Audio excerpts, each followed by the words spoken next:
Ochopo kanyo sa 12 mar okinyi oyawore Nyakwaramugi Ajwang' kamoro amora ma intiere okinyi ma kawuono en okinyi machielo majaber mwachakwa romo e chenro mar Upenya. Ka odiochieng' ma kawuono wantiere e dwe manyien. Kawuono en chieng' tarik 3 dwe mar 3 higa mar 2026. Happy new month Nyakwaramugi Ajwang' kamoro amora ma intiere okinyi ma kawuono. Ageno ni chieo maber. To chal mar kor lwasi kama intiere chalo nade? Bore Nairobi kae koyo bet ng'ich matin. Kata kamano okinyi ma kawuono gi sani koth okochwe. Kata kamano kaunti ma intiere, gweng' ma intiere, piny oru e yo machalo nade? En mor mara mar bedo kodi e chenro mar Upiny okinyi ma kawuono. Bed koda nyaka giko. Nyinga Joyce Oduor. Kaka pile Nyakwaramugi Ajwang' waiko ni chenro ma iye lach. Bang' ma bobedo kakelo ni weche manyiena kaeto nonro mar gazet. Gazet mar Daily Nation kachiel kod The Standard weche magimiyo pek opogore. Daily Nation okete kae wey Ruto took sides on Iran war. Kanyaka sani koro liekore ni nengo mano mar mauta kachiel kod mano mar gasa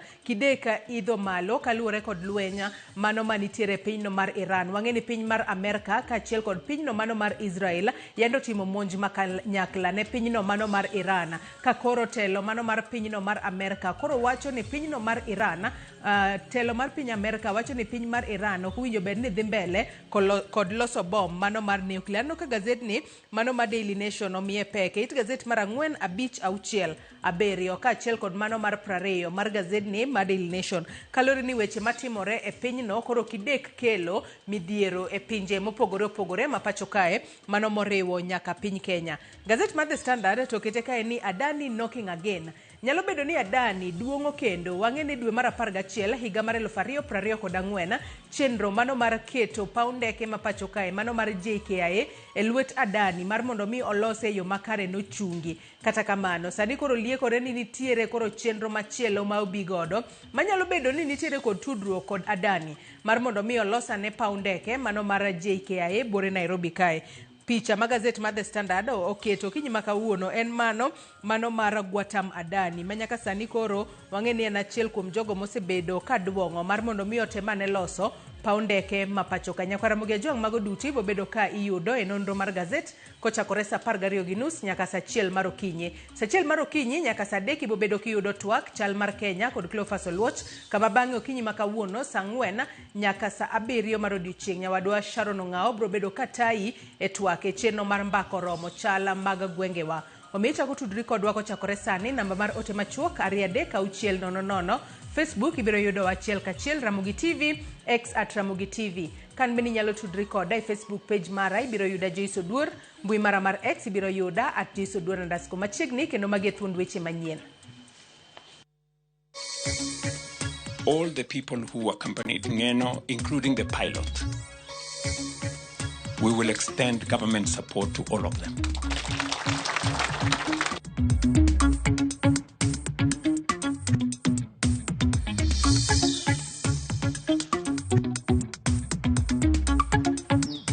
Why haven't we rolled out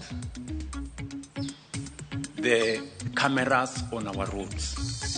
You know, it is just as simple as that.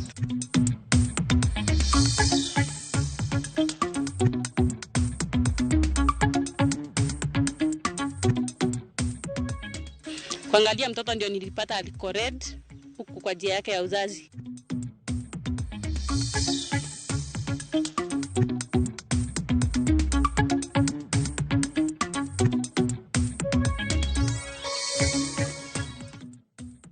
Nyakwaramugi Ajwang' machiegni eneno weche manyien okinyi makawuono. Nyinga Joyce Oduor. Jatend piny Kenya William Ruto opwoyo jaod bura ma Emurua Dikir mosenindo Joanna Ng'eno kaka jatelo mongirore kendo mane oneno ni lek mar chenro mag ute manengogi ogonyore ochopo e kare kalure ni en jakom komiti matayo chenro mag udigo. Komiti mochung' ne tayo ik mar Ng'eno oyango ni Ng'eno ibiro lamne ringre mare tich adek jumani eka bang'e ibiro ike tich abich jumani.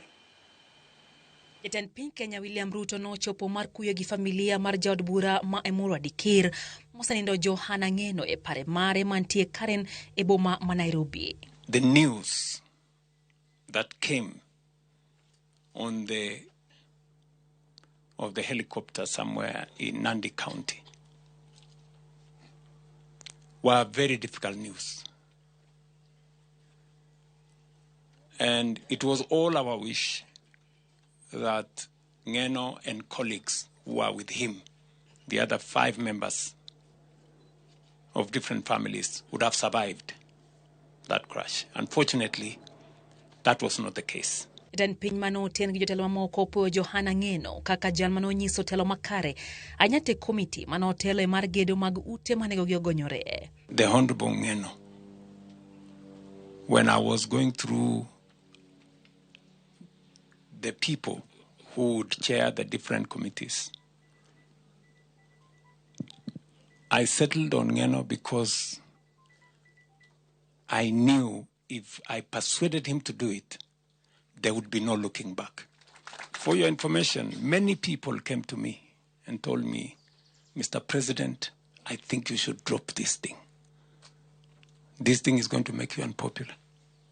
Of all the people who came to see me, Ngeno did not. He told me, my brother, I am here. Because this is the right thing to do, we will drive it. Ruto paro Ngeno kuom hera mare mar thum kod wer, gino manomiyo chung' motegno gi jower kendo nothoro chwalonegi chenro mag dongruok mane nyalo loko ngimagi. Last December, he looked for me several times on the phone. So finally I picked his call and he said, I must see you. I told him, Ngeno, please, cannot be a must. He said, I must see you. I said, okay. So when I met him, he had organized a very big function in Eldoret, a very big function of artists. I think there was close to maybe 20,000 people. So he came to me on a Thursday and told me, you know what? This is going to be a very big competition. And it's 30. So I had to do what I had to do, and we found the money. Ruto bende opo kang mare mar chung' motegno gi duond bura mar UDA, gino manonenre kanolimo kaunti mar Isiolo mar goyo poro ne jachung' gi duond burano e yiero madundo mokadho. Ngeno ibiro iki tich abich jumani karingre mare kanyakla gi jogo manowito ngimagi e masich kalapapla no ibiro lamnegi tich adek jumani. We have agreed jointly with all the 3 teams that the burial will be on Friday, that is 6th, at his home in Emurua Dikir. And therefore, beginning on Wednesday, we are going to have a requiem mass for all of them. That is for all of them. Jatend piny Kenya William Ruto singo chiwo sir ne familia mar jogo duto manolalo ngimagi e masira makamano. Bang' lendo mar odiochieng' ik, chenro mar ikruok makamano koro osechakore motelo ne kopo mar jatelono e dalane mantie Mogondo e kar chung' od bura ma Emurua Dikir kaunti ma Narok. Anyuola mar Robert Ketera maong'ere kaka Carlos ma bende nyocha otho e masich ndek kalapapla ma nyocha onego jaod bura ma Emurua Dikir Johana Ngeno pod yuage. Anyuola no lero kaka nyocha gibedo gi twak mogik gi wuodgi no motelo ne tho mare. Crispin Otieno miyo waler ka en Emurua Dikir. E okinyi mar wuok tich e kar chung' od bura ma Emurua Dikir, ne wakawo wuoth mar dhi achiel kachiel nyaka e gweng' ma Chengina e dala gi rawera ma nyinge Robert Keter mane ong'ere kaka Carlos ma nyocha otho e masira mar ndege ka en kanyakla gi jaod bura Johana Ngeno. Kaluwore gi rach mar ndara, wakawo apiko mar chopo e dalagi mar neno chal mar alworano. E gweng'ni wayudo familia mare kani kod mirima gi lit. Jogweng' medo donjo ka mar kuyo kod anyuolani. Mtoto wangu ameniacha. Gilit mathoth, min Carlos leronwa kaka nyocha gibedo gi tudruok motelo ne riwore gi Ngeno e wuodhgi ma chieng' ngeso. Alikuwa ameniambia anataka kujenga nyumba. Siku ya asubuhi tukampikia simu mtu wa kukata mbao. Akafika. Kufika hapa akaendelea kuangusha miti. Carlos akasema mheshimiwa ameniita, acha niende.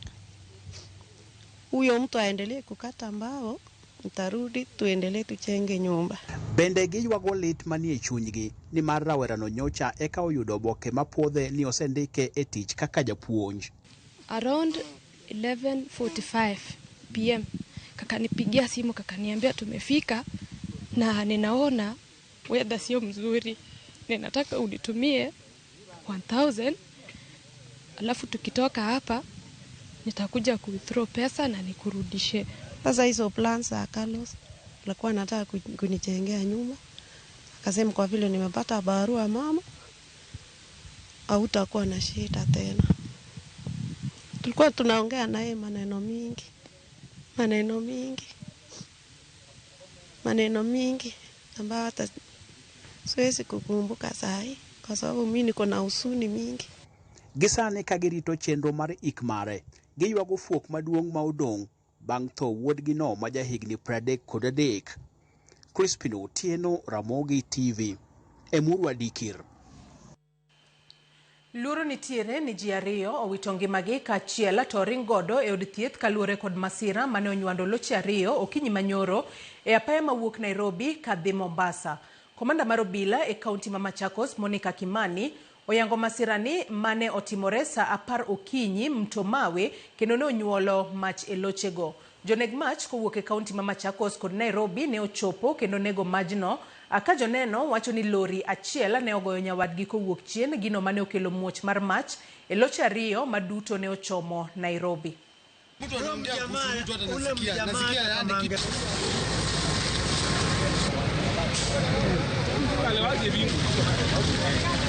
Kwa majina naitwa Isaac Meto, dereva masafa marefu. Mwendo wa saa 11 asubuhi kulikuwa na ajali hapa. Gari zote zilikuwa zinaelekea pande Nairobi. Gari moja nafikiri dereva alishinda kuitipiti na ikaanguka. Yule mwenzake pia ikawa pia alikuwa anakuja, akakuja na akaipata akaigonga.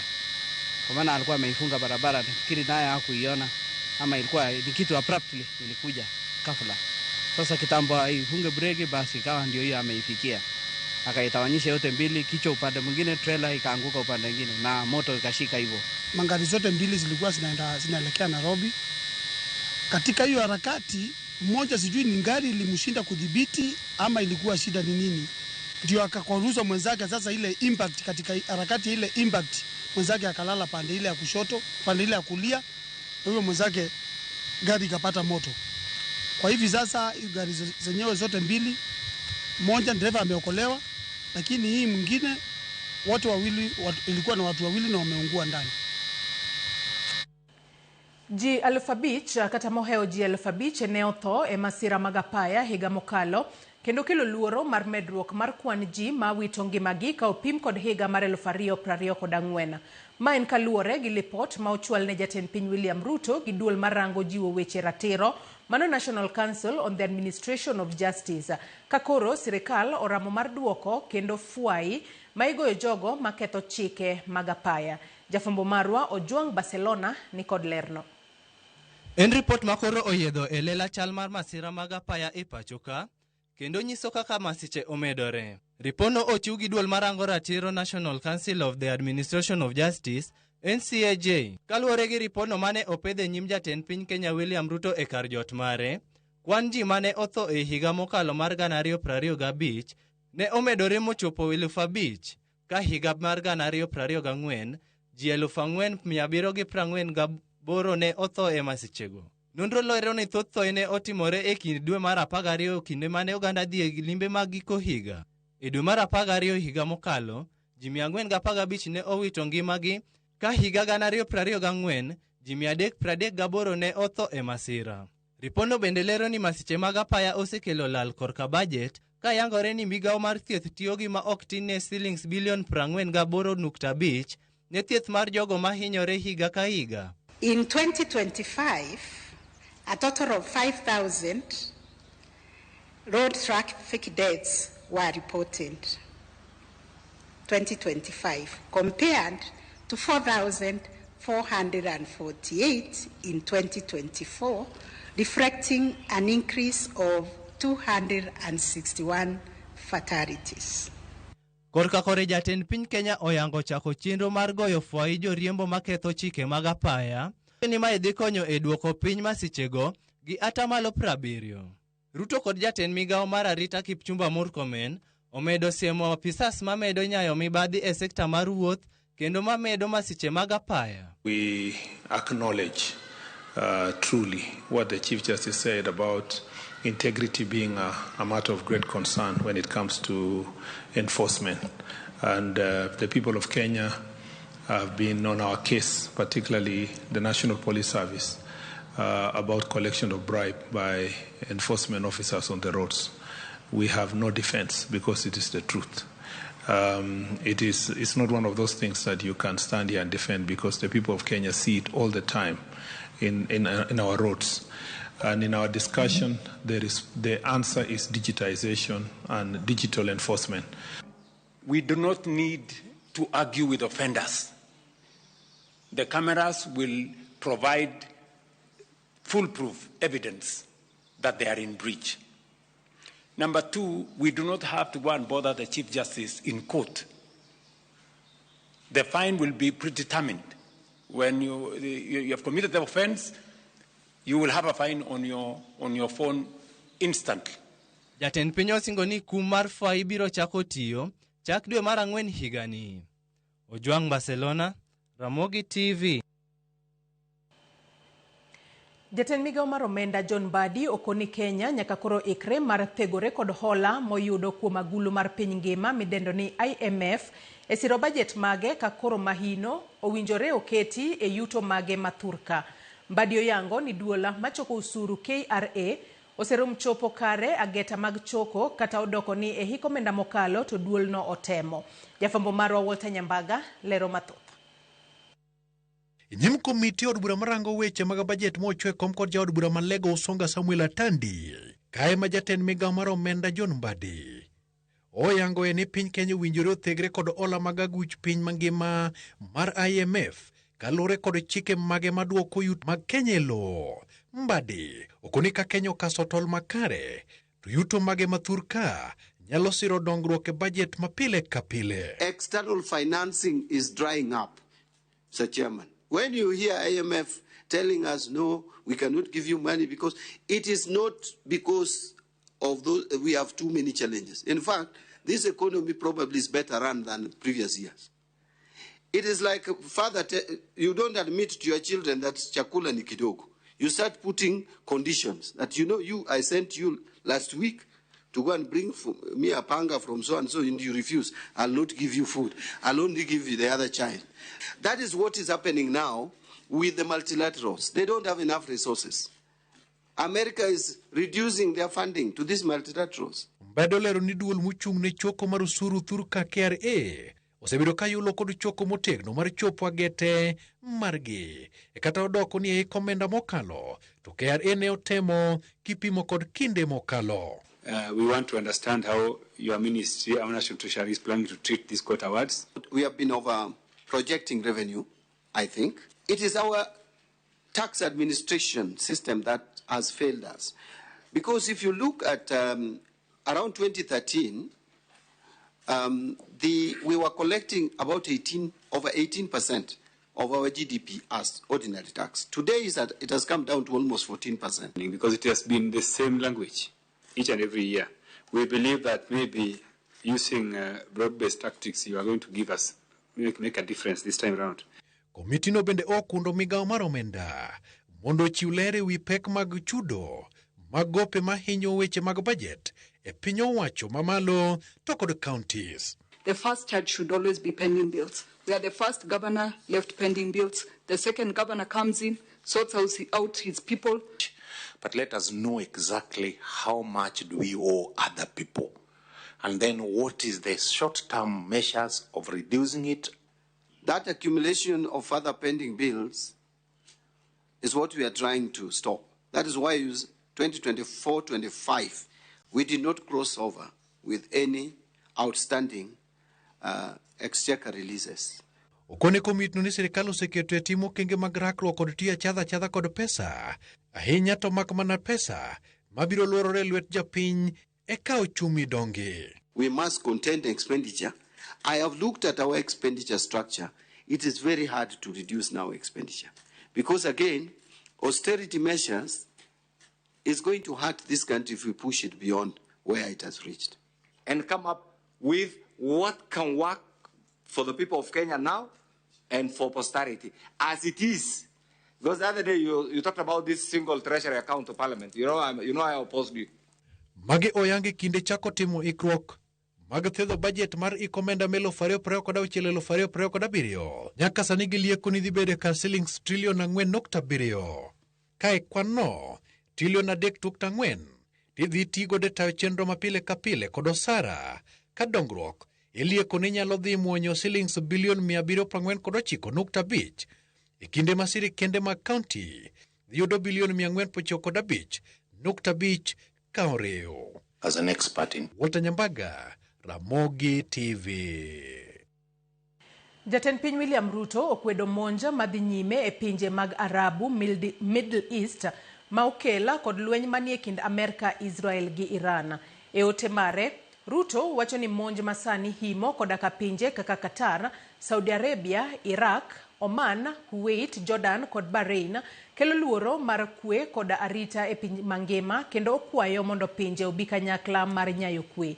Kaka jafambo marwa Eric Ounda lero, jambetre mar Iran pachoka Iran Ali Golampa bende olero ni piny mar Iran ok bi monjo kar jolweny mar piny Amerika e pachoka.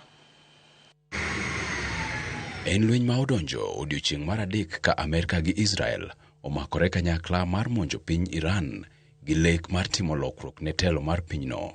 Monj ma osekelo koda ka nek mar jatelo maduong' ma otisi ni Ayatollah ma nyinge en Ali Khamenei. Lwenyno omedo lak kendo tugo pinje malibamba mag Iran ka jolweny ma Iran temo monjo kembe mag lweny mag Amerika manie pinjego. E ripode matinende, ndeke lweny adek mag Amerika ne ochwadi miruti ma olwar e piny Kuwait. Kata kamano, ji 6 mane nitie ei ndekego ne ok oyudo hinyruok.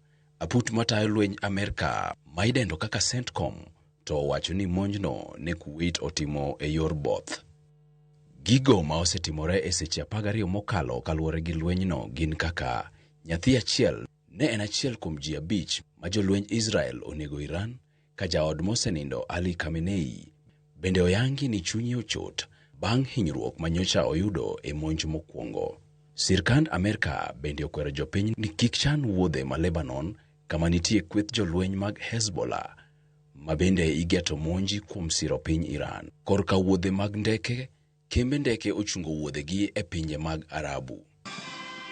E pachoka, jatend piny William Ruto okwedo monj masani piny Iran koro timo ne pinje malibamba, to ahinya mago manigi kembe lweny mag Amerika. E yote mare, Ruto wacho ni monj masani himo koda ka pinje kaka Qatar, Saudi Arabia, Iraq, Oman, Kuwait, Jordan kod ka Bahrain kelo luoro mar kwe kod arita e piny mangima, kendo okwayo mondo pinje obi kanyakla mar nyayo kwe. Jambete mar Iran e pachoka Alin Golampu bende olero ni piny mar Iran ok bi monjo kar jolweny mar piny Amerika pachoka. We did not seek this war. This is a patriotic war that has been imposed on us.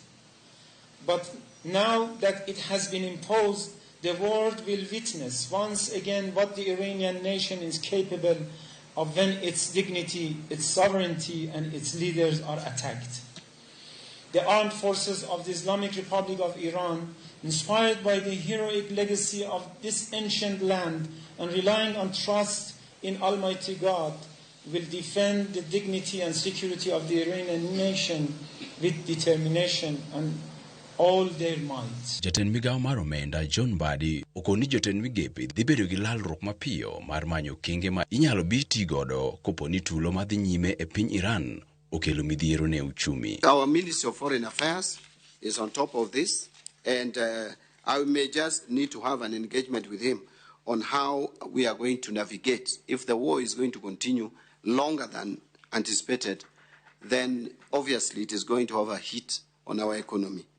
And we must now think on how to maneuver our ways. It is going to be like COVID-19, but I hope it is going to be addressed the soonest, so that the world economy is not affected. In fact, this is going to affect the world economy. There will be a slowed growth of the world economy. Eric Ounda, Ramogi TV. Jatend migao mar omenda John Mbadi osiemo josiasa ma oketo achudhe moko ma otise ni sangwenya ma usiko e bathgi kendo luwogi. Mbadi wacho ni mano e yor hinyo uchumi. Badi mane loso e nyim komiti od bura mar omenda okoni report nyiso ni governor achiel chiegni iluwo bang'e gi sangwenya 100 ka jaod bura iluwo gi ma ok tin ne 10. We have taken very able hands in this country, and it begins with all of us. I want to ask all of us as leaders to reduce these people. I think it's what Masara was calling sangwenya. You find very able people who should go to their farms and produce. They are following a governor, 100 of them. They are following an MP, 10. They are following MCA, 5. And they are on salary. Doing nothing, kazi yao ni kukos chaos in functions. And we pay them handsomely. And we know them, and we don't want to talk about it. And we expect this economy can sustain that. It will not. This economy will collapse under the weight of our mismanagement and governance challenges.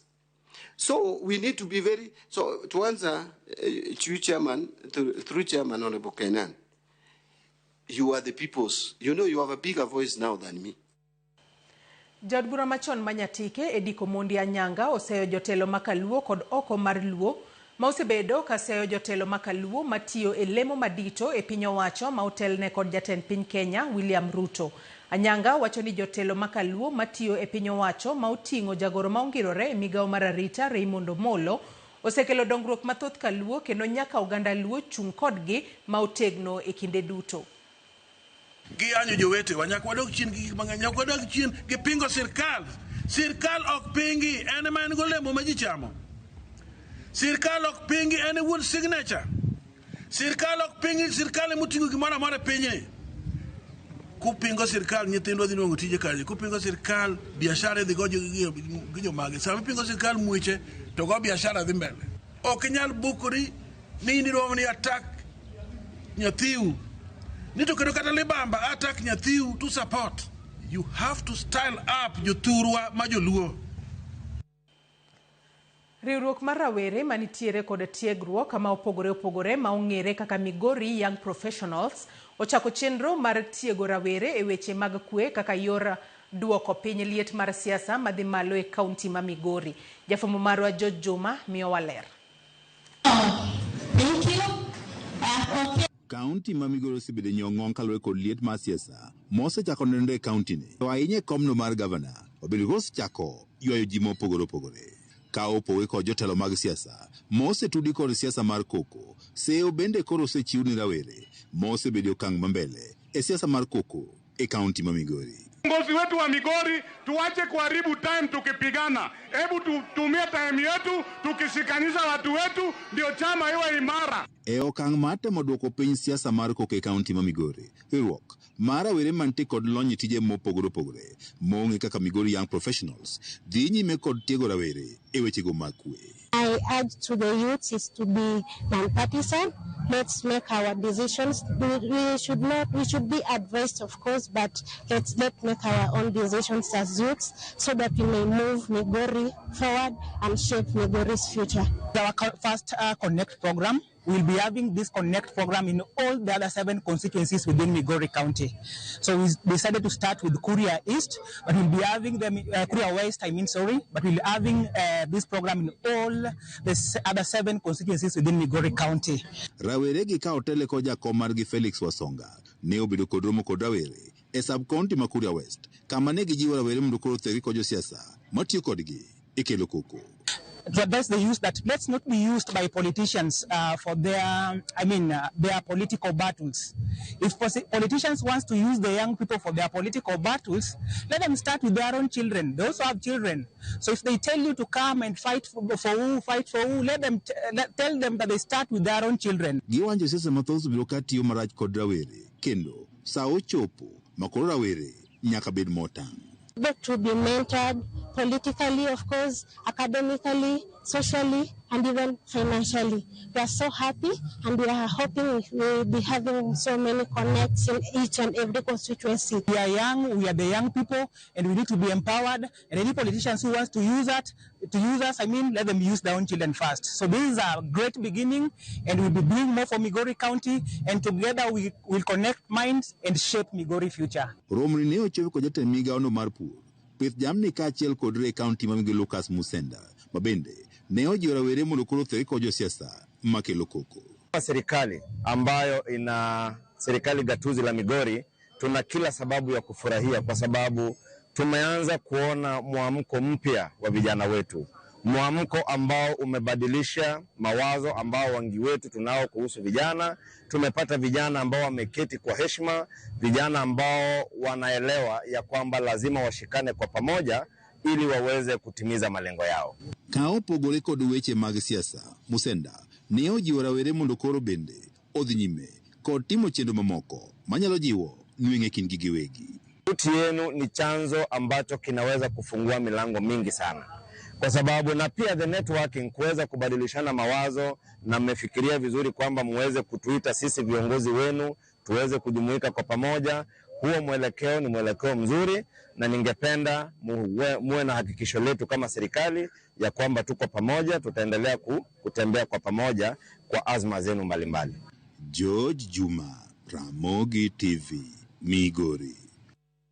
Nyakwara Mugejwangi report mar George Juma kuwoke kaunti ma Migori emwachopo gode giko mar weche manyien okinyi makawuono. Soma ne moko kuom ote mauchwalonwa. Evans Ariyo wacho no yo makare ka intiere Rodi Kopany. Fredrick Akelo wacho ka ni morning. Mark Afande Abdul wacho no yo makare ka intiere Ombei Kiliti School. Maria Makinyi wacho no yo makare ka intiere Ugunja Sigomre.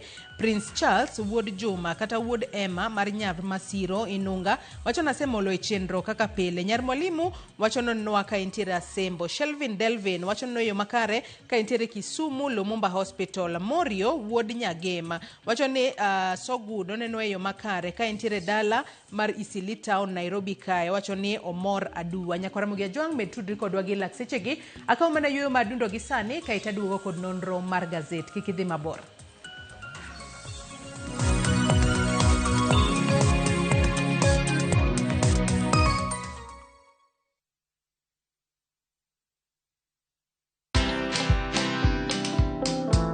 When I'm pursuing my PhD, that's when we had COVID-19. It came with a lot of, turbulences in our lives, but you still stay focused. You still go back to school. You still pursue what you want to do. During that time, you're also having children, which I'll not call mountains, but they come with a lot of responsibilities that need to ground you, to make you have to be very firm, you have to stay very focused, you have to balance all these roles. Watch this story and more. Download the Citizen Digital app or visit www.citizendigital.com and find the Citizen Originals portal. Kenya's #1 app, Citizen Digital.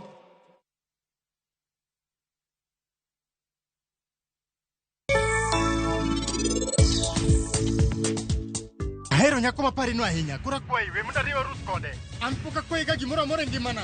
Tona kwai mana gimora achiel. In yie ga rusni. Sanju poko duogo kae. To bende en poko go simu nyaka sani. Mano nyiso ni en ye midhiero moro. Ok biwe nyako ni. Anatu tieko sigani mar herani. To bende ok ibineno nyako ni ngimani kendo. Ere kaka bo wacho ne? Ni ananyalo timo gimoro amora nikech en. In pok ihera kata dichiel. To an kae aheri mana in kendi.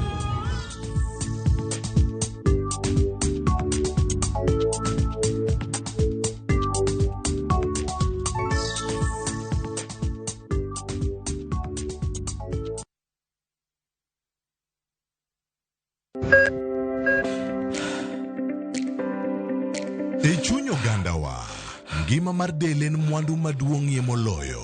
Mondo tekruok mar dende obed maber, ok gin ga gik matek. Gin gik maluongo ni lifestyle. Manyiso ga jotuo ni gigi ok gin gik minyiewo, gin na gik mitimo. We bedo gi kiawa, kendo chak bedo gi ng'eyo. Nachako chemotherapy. Side effects nen, yier wi nyaka lwar, constipation, chandi seriously.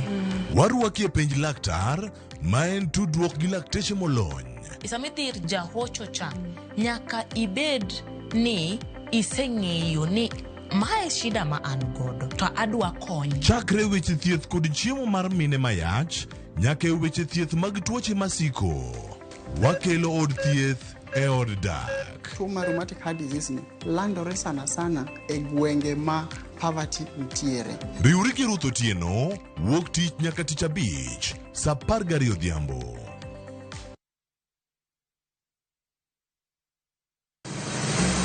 Be isepenjori e sigendni mayudore kuonde ma waluongo ni pachowa? Kapuonjani nobiro nikech gwenyruok e kind owete. Riwri kodwa mondo wanon sigendni mabeyo mag kuonde ma wadakie. Nitie ninyuo kongo kacha niluongo ni kilap joko wili. Kochakore bombe madongo nyaka gwenge ma iye. Otusenge en piny joimbo mar oganda iluongo Wasenge. Ng'e gigo mamiyo oganda ka oganda bedo mopogore.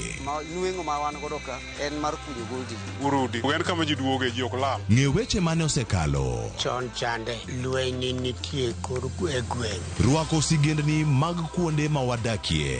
Iwacho ni kibedo piny e kom kineno ng'ama lwete fuare kama mano nyiso ni jakano mulo ka pigo osechopo e bwo mesa. Ng'e gwengewa chieng' tich ariyo saa 3 otieno mana e Ramogi TV.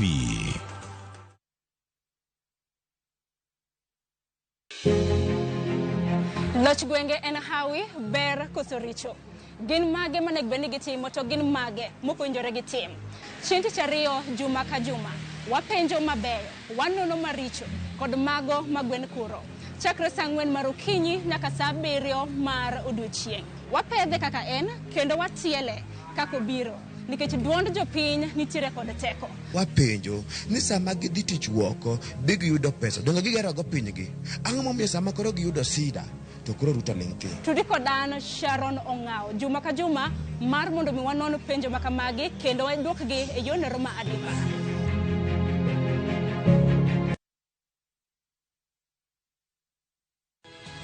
Nyikwa Ramogi, bedi her mar loko puothi obed ohala madhi maber kendo med yuto mari. Ober nikech en crop manyalo miyo pidh kata gwen, pidh dhok yo mayot.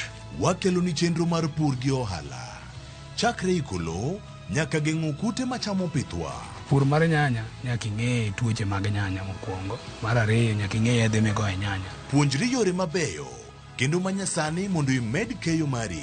Mondo yud yuto maber en ni niang' nyaka ido maber miol ne pi timne irrigation. Kaka chiro medo lokre, wanyisi gigo mausre kendo nigi nengo kaka kinde loko. Koro rabonda nuka pure kota eka nika pure maber balose tayute molo kana yudo oduma e puodho mar kota neka. Tudri koda an Alori Nyaka Black tich adek saa 1:45 to mana e Ramogi TV.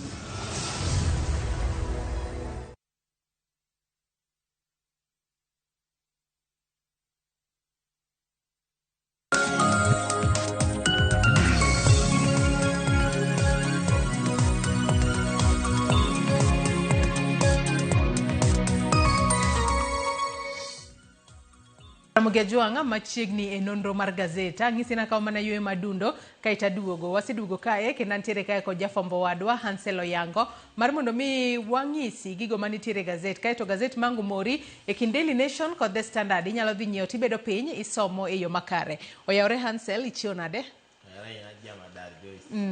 Achio makare wago ne Ruoth Nyasaye erokamano omiwa ngima manono kawuono. Abago nero kamana ahinya. Weche gazet kawuono taneno kae ka tipo jatend piny Kenya emoket kama duong' Daily Nation kanyo kipenyo ni kiwacho ni why Ruto took sides on Iran war. Tipo mar Miss Evelyn Cheluget, Director General my Immigration Services. Bendo ket ka ndiga kiseye gi weche mag chiwo passports go book moko mag permits gi traveling documents moko miyo foreigners gi jomi wacho ni gin jonjore gi weche mamoko. Aneno ka gazet okinyi makawuono Daily Nation omulo gigo ma jopiny nyalo gombo ng'e ahinya weche motudore kod passports ahinya nyato mano makori wacho kae ni kowuok e Atur Brothers nyaka Sudan's RSF immigration boss in passport saga. Mago gin weche ma jopiny nyalo gombo winjo kachiel kod lwenya madhi mbele pinyno mano mar Iraq toka Amerika kachiel kod Israel monjo pinyno mano mar Iran. Gino makoro omiyo jo Kenya manitiere pinjego mago mag Middle East koro ywaka koro giwacho ni chal margi ok ni makare. Adono chako kod gazet mar Daily Nation Hansel wang'e ane weche mabende wasewacho kanyo kotudore kod wechego mag passports obedo ka wang'iyo mane it gazet mar 10. Wach ma omi pek en gotudore kod gino ma jatend piny Kenya William Ruto nowacho ka ni wae Ruto took sides on Iran war. Kata kamano odiochieng' manyoro migao mochung' ne tudruok kod pinje maoko e pacho kae odiochieng' manyoro ne giwuok oko ka koro giwacho ni oyo wan ok wabi bedo kwa take sides e wach ma kamae. Kaluwore ni nyaka sani wang'e ni nitiere tudruok ma piny Kenya nitiere godo kod boma mano mar Tehran mayudore e pinyno mano mar Iran kaachiel kod pinyno mano mar Israel bende Kenya nitiere godo kod tudruok. Wach ma kamano Hansel omiye pek e it gazet mar 4 5 6 7 kaachiel kod mano mar 20. Adwano chak kod wach mantiere it gazet mar 4 mar gazedni ma Daily Nation. Onike ka ni Kenya clarifies stance on US-Israel versus Iran conflict following Ruto's statement. Kakoro dichieng' manyoro manake wasewacho piny Kenya ne oyango ni onge ng'ata makoro gisiro e lweny makamano. Kakoro gikwayo mar mondo mi twak obedie kwe obedie kalore ni monj makamano bende koro kelo lieta e pinje mopogore opogore ahinya to mago mayudore e alwora mago mag Middle East. E pinje mag Warabu kocha chak mokiewo gi Israel man gin allies kata osiepe pinje mosiepe Amerika ema koro sani koro Iran bende banka nye Amerika gi Israel nyose monjo Iran mogo Iran gi maruti nikech giwacho ni Iran tika kanye pango monjo pinjego koro nye gitimo mano en kaka yo mar giwacho ni gidefend themselves koro bang'e no Iran be nyowacho ni koro utimo kama to koro gima wadwa timo nikech koro military bases mantiere alworawa pinje mantiere alworawa pinje kaka Saudi Arabia, Qatar, Iraq, Oman, Kuwait, Jordan, Bahrain gima moko moluoro mokiewo gi Iran ema koro Iran nyo owuok ka koro nye attack ema koro bang'e ema koro jatend piny bende nyo golo dhoge ok kata jatend piny kende jotelo mopogore opogore ok kata Kenya ka gi pinje mamoko nyo wuok kawacho nang'o ni attack retaliatory attack manye Iran otimo koro monjo pinje moko nye gidhi ahinya ni mano koro lwenyno nyono nego beda kinde gi Amerika ma ok ni koro sigu margi koro gikite nyaka pinje mamoko maonge e lweny makamano nikech gineno ni mage bases ma pinjego ema Amerika gi Israel tiyogo ka sana Amerika tiyo godo ka monjo gi nikech tiyo godo kaka military operation bases magi mar mondo omonj godo pinyno to jatend piny wacho ni nyo wuok ko kwedo wachno matek ahinya wacho ni monj manyo time pinjego nye en wach manyo kwedo ahinya mama nye nenore ni nye chal ka gima nye dhi ataro gi ote mabe jotel sirikal moko ma Kenya ka nyo ogolo kawacho ka insist nang'o ni mondo kwe obedie mondo dialogue obedie embrace ko nye neno ka gima nye nyalo bedo ni contradiction moro nitie ema koro nye sirikal Kenya nyo wuok kawacho nang'o ni gima jatend piny Kenya nyo wacho nang'o kwach ni wan support America kata wa support Iran nikech magi pinje ma wan godo gi tudruok duto nikech America wang'e ni en one of allies ma Kenya makata Trump jaloso ga ewi Kenya nitiere projects ma Trump dwa timo gi Kenya mag weche mag thieth nitiere ka weche mag ohala nitie gi mamoko kata kamano to Iran bende ok ni gina allies ma Kenya mana mago mbaka nikech iwacho ni Iran ni among top 10 pinje mani top 10 matiyo gi chai mawuok Kenya ka e piny mangima koro Kenya nyaka ti mariek nono to inyalo end up ni lose achiel i retain moro to mano wacho ni piny Kenya nyaka koro tugdiere kanye yo makare maonge nindo nyabathe achiel nikech kinindo bathe koni tinyalo ai ni rach kinindo bathe koni be ninyalo ai ni rach nikech kopogore kod mano be nange ni piny Kenya inyanya to kokale telo mano mar jatend piny Kenya William Ruto osebedo ka donje winjruok mopogore opogore kod pinjego mago mag jo Arabu kata Middle East ahinya nyako tudore kod wechego mago mag modhi nikech wang'eyo gino miwacho kanyo ne en government to government oil deals ma wang'eyo ni jatend piny Kenya William Ruto notiyo godo mar yudo carbon credits e pacho kae. Kata kamano nyaka sani wang'eyo ni piny Kenya osetemo mar mondo mi otugane safe mondo piny moro amora kik ne ni gisiro kata gikwedo monj makamano. To kapod wantiere mane weche ma otudore kod monja mano ma Amerika kaachiel kod Israel notimo e pinyno mano mar Iran, adwaro dhi e It Gazette mano mar 6 mar gazeti mar Daily Nation Hansel. It Gazette mar 6 kanyo wang'eyo ni jambetre mano mar pinyno mano mar Iran e pacho kae Ali Holampa odiochieng' manyoro ne ochiwo twak mare ka koro wacho ni kata obedo ni Iraq osebedo ka monjo moko kuom Iran osebedo ka monjo moko kuom pinje ma wang'eyo ni piny Amerika nitiere kod jolweny maggi kata military bases maggi. No yango odiochieng' manyoro ni pinyno mano mar Iran ok bi monjo kambi mar jolweny ma Amerika manitiere pacho kae mayudore e gwengego mago mag Manda e kaunti ma Lamu. Hansel. Luoro ne nyaka bedie nikech Amerika nigi base ka kata Amerika kende wang'eni Batuk be ni Kenya kaeri. Koro Batuk jo Britain be osewuok kata nang'o ni gibro join allies magi to allies magi wang'eni en Israel gi US e lweny ni nyegi Prime Minister ma UK osewuok. Koro mago gin gik makelo luoro ni dibede ni Iran nyalo ka gisetiekore gi Gulf area ginyalo extend mondo gitem neutralize training bases mag Amerika gi allies magi mantiere pinje mamoko. Achiel kuom pinjego gin Kenya. Koro luoro no nye nitie. Jambetre ni be nye wuoko ka nyo respond e gima nye jatend piny Kenya nyo wacho ni Kenya gi Iran to pod tudruok to ni sawa, onge gima osekethore, ni kata mana miruti ma gibayo limited to within kilometer 200. Mano matina ni Kenya koro onge circumference no, onge e aluora no ero.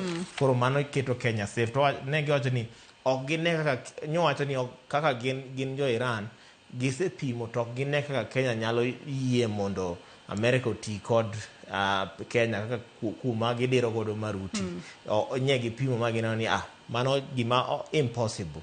Koro nikech mago ema nyoduoko kowacho nang'o ni gin ok gine ka Iran nyalo amua monjo Kenya nikech Kenya pok onyiso ranyisi moro ni gichung Amerika e lweny ni kata gichung gi Israel e lweny ni kata ka giwacho ga ni kata ka jatend piny owuok ka condemn wach mar Iran no. Koro nyowacho ni Kenya gi Amerika gi Iran nigi tudruok ma ok en kata mana yor ohala kende, nitie kata mana cultural ties gi diplomatic ties gi weche mamoko. Koro nyowacho ni kind Kenya gi Iran tudruok pok okethre, tudruok pod otegno. Koro nyo wuok oko koloso kama. Kendo nowacho ni tudruok makamano pod ibiro bedo kadhi mbele. Kendo wang'eyo ni romo mano mar Security Council makoro mano mar United Nations Security Council mane obagi mano e giko dira mokalo, UN Secretary General ne oyango mar mondo mi one ane kaka twak nyalo bedo mar mondo mi monj makamano ma US kaachiel kod Israel time pinyno mar Iran one kaka inyalo chunge yo makare. Pinje mago mamoko moting'o kanyo Pakistan gin bende gisewuok oko ka koro gikwedo mano wechego mago mag monj makamano ma osebed ka itimo, kendo ma Iran bende ne okawo okang' mano mar monjo moko kuom pinje manitiere gweng'go mago mag jo Arabu. Kapod wantiere wach makamano, adwaro dhi It Gazette mar 7. It Gazette mar 7 kai Hansel nitiere sigana moko ariyo. Wang'ini nyaka sani koro kaluwore kod lwenya ma koro nitiere gweng'ego mago mag Middle East kata pinje mago mag jo Arabu. Nyaka sani koro iwacho ni paw ndeke mano mar Jomo Kenyatta International Airport bore Nairobi kae nyaka sani koro iwacho ni e achiel kuom paw ndeke ma koro osebede modich ahinya. Kalore ni nitiere ndeke mathoth mosebedo ka piyo JKIA, moko kuom gipiyo kanyo mar mondo mi omedgi mauta kapok gidhi mbele kod wuodhe mag-gi e pinje mopogore opogore. Ka gazedni mano mar Daily Nation wacho ni chieng' Jumapil ne gineno kanyo ndeke mopogore opogore mago mag Qatar Airways, Etihad, China Airline, Emirates kaachiel kod Ethiopian Airline maduto ne moko kuomgi ne ochungi wuodhegi kaluwore kod mago lwenje kata rach mar kor lwasi kata loro kor lwasi ma pinjego mago mag jo Arabu. Kopogore kod mano be naneno ka nitiere jo Kenya manitiere pinjego mago mag Middle East ma koro ywak matamra gi nono Hansel kaloro no ng'isgi ni koro gibede ot kaluwore kod koko kaachiel kod liet manitiere pinjego. Hansel.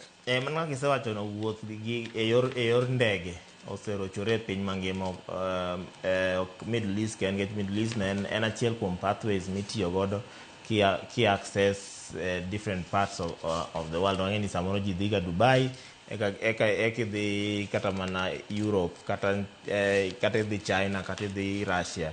Koro mago e gik ma koro miyo wuoth osebedo matek kaeri.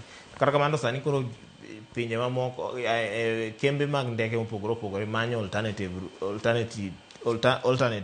routes ma ginyalo tiyo godo ka gidhi mondo handgi bende kik bed affected. Koro pinje kaka Kenya ma ong'eni en hub ma gik mopogore opogore nyaka beda key players e wechegi ma koro JKIA maeri en kendo aneno ni en wake up call mondo wa improve airports wa. Airport ma Kisumu runway na winjo no bedo extended but iwacho ni pok oromo.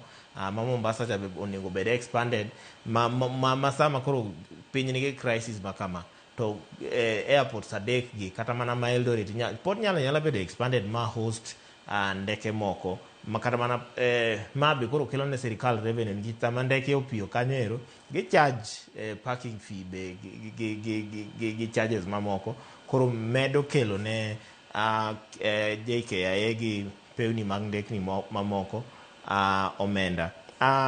To iwacho ni kata mana nye jo gazette nyotemo manyo interview kata mana yienegi mondo gidhi gi mark pichni kanyo to nyo owach ni because of security issues nyo ko yienegi kanyo. Mama neno ka jogo matayo paw ndege ne nyaka tim ma ok wanya kwedogi nikech sani piny wang'eni lwenje nitie ma security en gima lich ahinya especially sama koro ndeke medore sama koro ndeke omedore JKIA kama security nyaka bed gima omi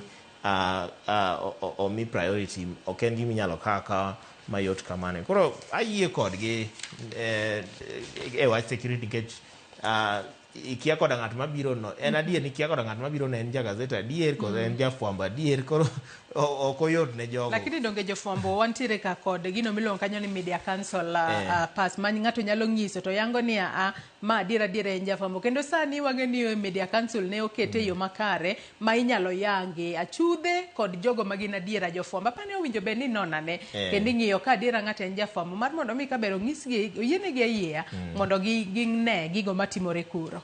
Mano kaka iwacho no en adier mano bende asiro but atemo bedo shu ma joma tayo weche mag wuoth kanyo samoro tek ok oyot samoro tek gisani wanyalo wacho ni nitiere jam kuro nitiere jam to piny gore ineno kaka koro America gore koro bedo matek ne gin bende nikech ndeke mawuok kuondego gin ndek ni ng'eny iwinjo ka en ma Etihad en ma Qatar e gwenge ma lweny nitie koro ok oyot ahinya ne joma tiyo kanyo.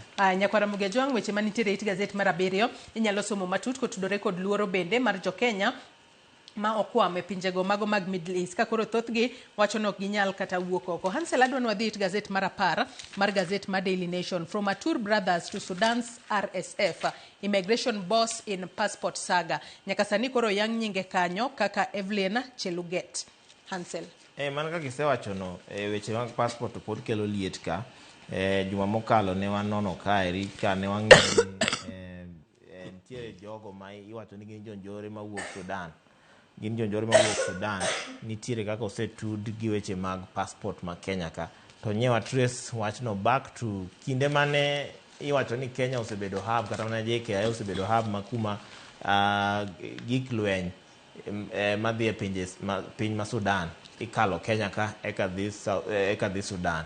Kinde moko ne waneno ka jo RSF notimo rombgi Kenya ka mamano sirikal ma Sudan nokwedo ahinya mamano noketo sirikal ma Kenya be kama liet ahinya kata America ne chal gima ne kwedo wachno. Koro nyicho liekore ni passport ma Kenya ka chal gima sani koro en either ibed janjore kata ibed ng'ani gi pesa kiyudi jo Kenya ka to pod chandre ne yudo passport inyo ni printer kia okethre kia weche mage kia pod wanyiewo ang'o to jogo ma ok onego mi passport ma Kenya ka tiwacho ni e piny masani ka weche mag lweny ok en kaka chon mani biro gi army tikao territory to sani en ng'at manigi procurement kata ng'ano manyalo move goods ema nigi teko.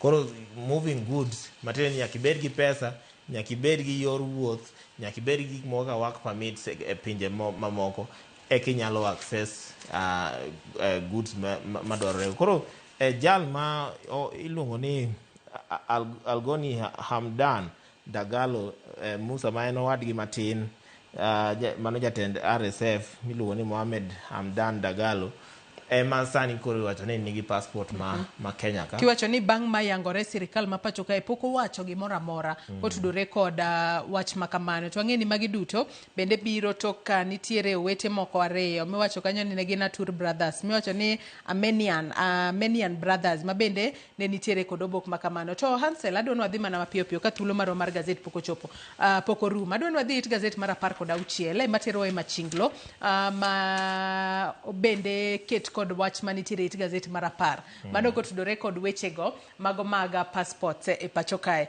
Adwa ni wayud ane achiel kachiel Hansel mar mondo mi nyakwara Mugia bende ong'isu anene to machinglo makamano onyiso nang'o. Ang'e ni in bende isetemo lieke matin e kinde mane wanono it gazet mar 10 kanyo Hansel. Yeni gini kon pa mana story moro na share for ne wan gi Sharon on last juma mokalo okanya paro ni enwen ne walose wi gazet ka to na wacho nao ni ntiero siep na moro sani koro igni ariyo pok oyudo passport. To se oro kwayo mare. Every time modhi nyise ni kiao picha ni ne waketo picha maracho kia ang'o du irunda to joma nigi pesa to se yudo passport. To ka eri koro neno ket nango warlords and political brokers nigi passport ma Kenya.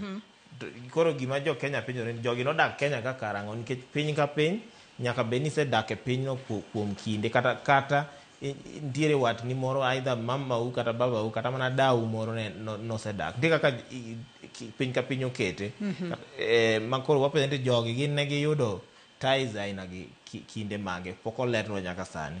Koro chaka gi mantiere kaka kain gi a good political stand gi sirikal matiyo sano tinyalo yudo passport and then bang'e giko kochacha oket nango expatriates jogo mawuok e pinje mamoko gin ok gidich gi passport, gin dong gibiro gi pesa.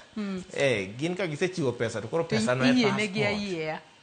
Pesa no e passport. Ineno ka margi ok ogor kata passport. Ogor mana ATM. Ogor ma ATM kanyo ero. Koro gin tek ni nyalo gisemi pin ma ATM.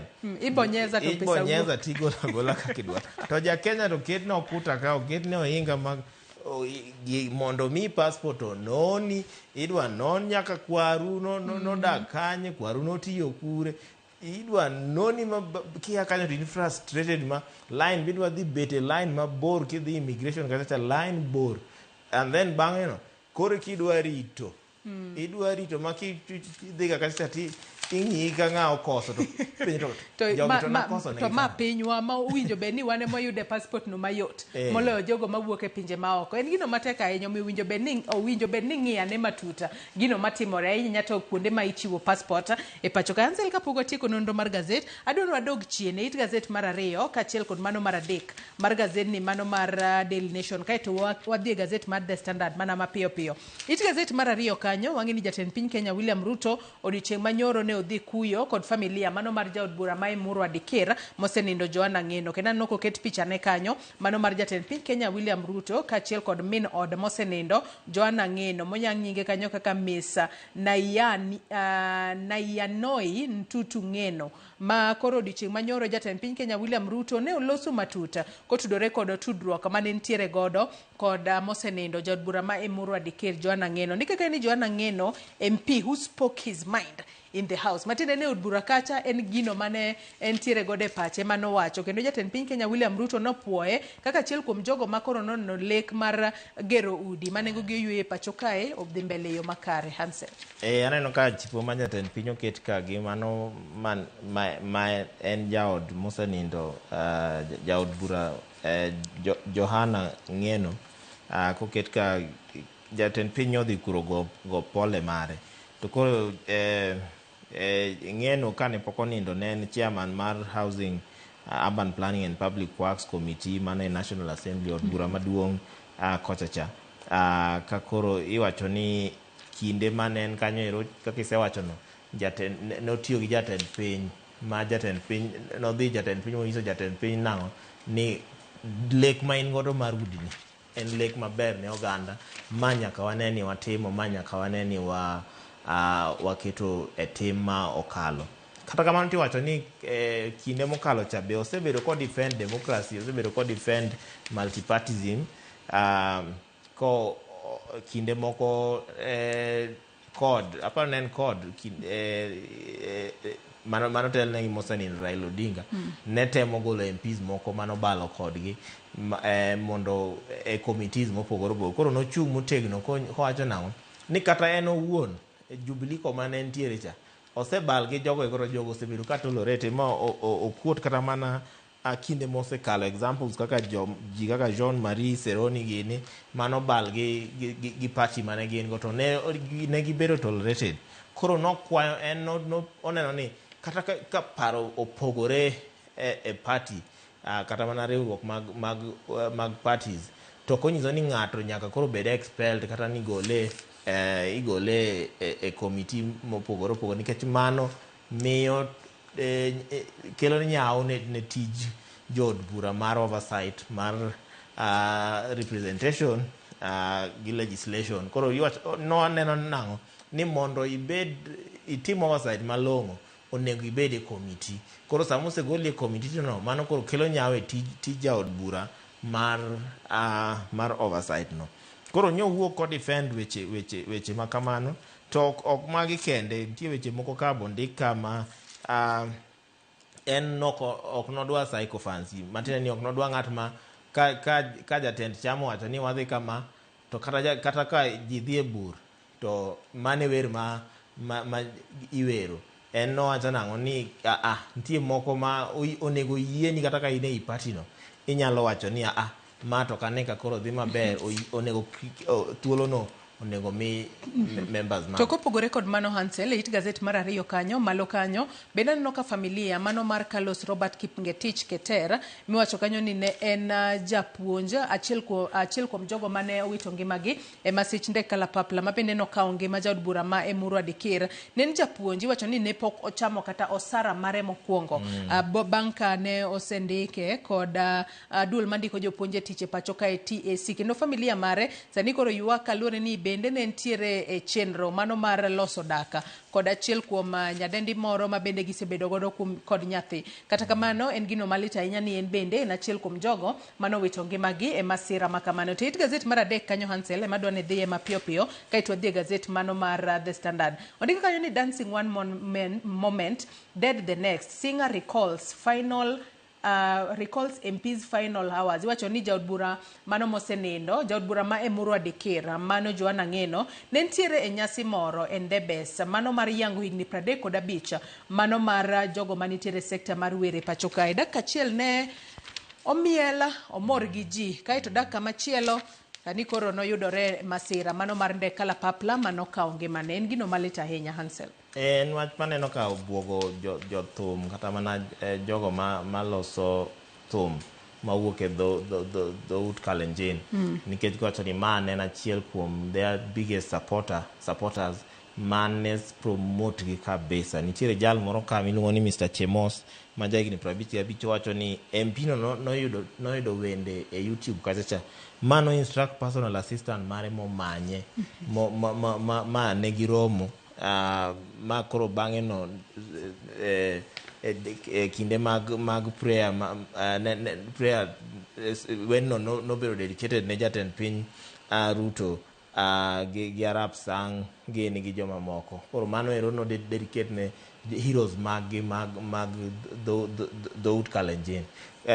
Jomoko be wacho ka ni en jalno mane puonjo gi weche mag financial discipline kaka jothum kik ibedo ni kiseyudo pesa tichama chama, nyaki ibed ng'at manyalo invest, nyalo kungo makare, nyalo kungo, nyalo kawo pesa ne niket kama. To noparo negi ni an awuok e dhier to tich matek omiya chopo kuma chopo ni. Koro en ng'at mane miyo gi inspiration ko nyiso gi nang'o ni kata unyalo chako kine ni uchako matin ni pod lekni ni nyalo teri kuma bor. Koro nen jal mane jo areas mag Kalenjin nohero kabisa. Nitie kata mana moro wach ka nitie speech moro nogole e dho Sabaot mano koro the last time makoro bang'e no to oyuda jalino mane o inspire jothum mane ni kanyo monyiso gi ni odhi timo monyalo mondo support gi. To en kanowacho kamano to noyudo ka be nosegolo negi gimoro mowene gimoro kanyo bang'e no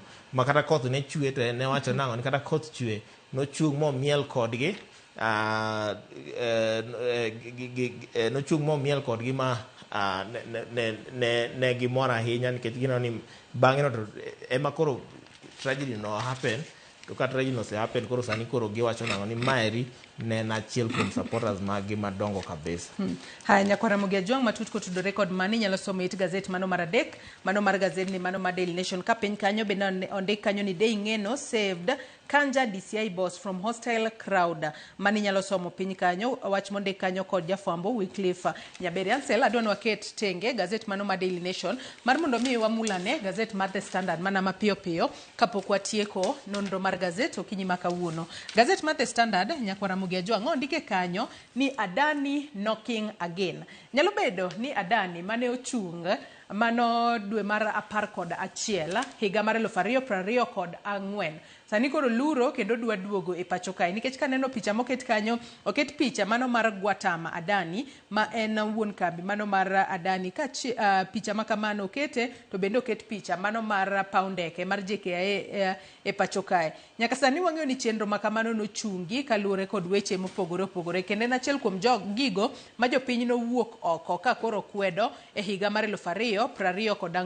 Wach makamano Hansel anno komie peke it gazet mano mar ang'wena.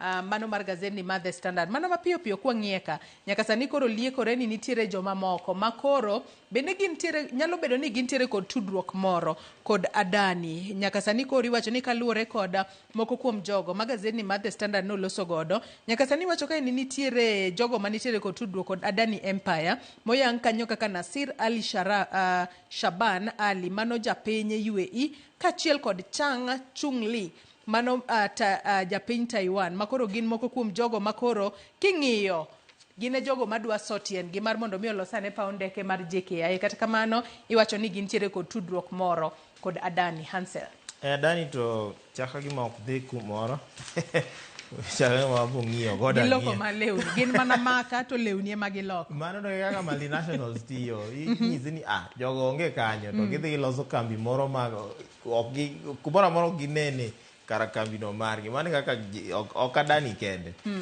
Kata kamano to adier matene ni JKIA kata JKIA kende kaka sewacho kata mana airport ma Kisumu onego bede expanded, kata mana airport ma Mombasa onego bede expanded nikech mage the 3 top cities Kenya ka onego gibede expanded mondo Kenya obede another level international communities. To kata kamano to procedure do nyaka lu mane gima yuago ni nyaka lu. Shida mara Adani en ni ok ni kara ni ni ji ok dwa Adani. Shida en ni number 1 procedure ok no lu last time. Mara ariyo Adani osetud gi weche mag mibadhi mang'eny. Nitiere weche moko kata mana bribery, scandals mag bribery almost 250 million Kenyan shillings US dollars mano temo bribe godo jo officials mawuok e Indian government mondo yud godo solar energy supply contract. Kata mana gwenge mag Sri Lanka kochacha nitiere wind power project moro no temo loso kanyo. Bende iwacho ni yore mane otiyo godo ok ne ler ahinya. Kinde moko kata mana indictment moro no timne sirikende kaka mag US gi pinje mamoko be nosewuogo ka keto red flag e wi Adani gi Adani group of companies ka wacho nang'o ni nitie ka gitudore gi weche mag mibadhi gi weche mag money laundering gi mamoko. To kaka isewacho no nitiere kaka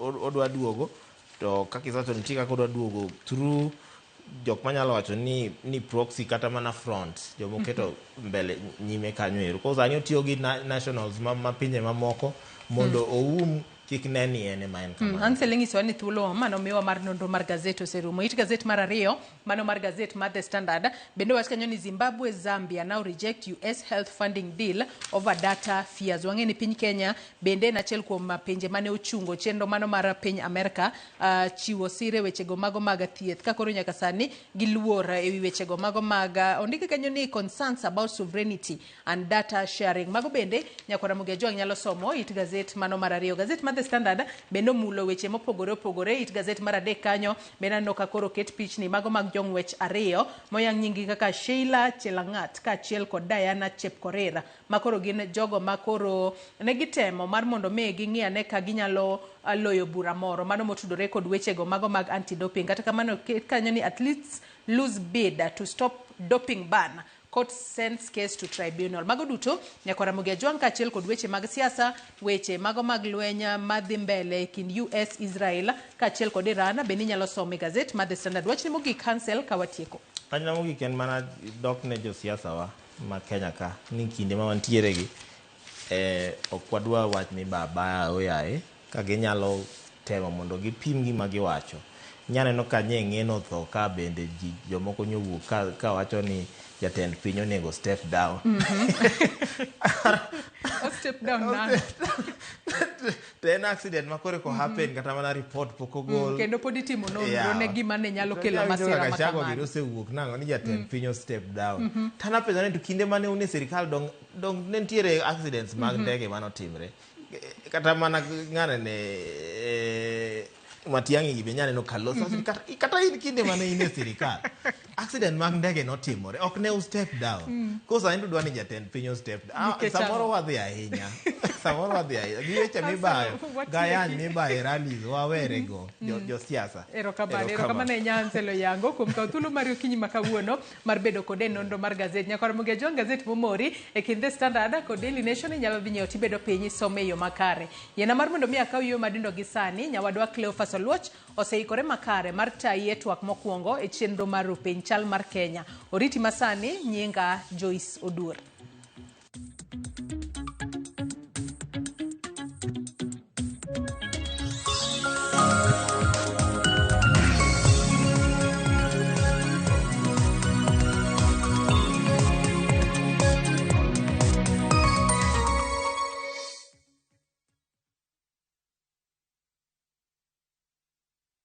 Marubani wametambua skies za shabiki, wana fly to the highest multipliers wakidondoka na big wins. Kwa majina naitwa Kennedy Aura, natokea Ruaka. Shabiki nimekuwa nikifuatilia but finally in the jeep this time. Na ni somo moja tu pekee nikapata nusu milioni. Shabiki wamekuja at the right time for me. Nilikuwa na project home Shago nilikuwa najenga. Sasa hii kutoka hapa teke home. Manze usichoke. Time yako ikifika, mshindi next it can be you.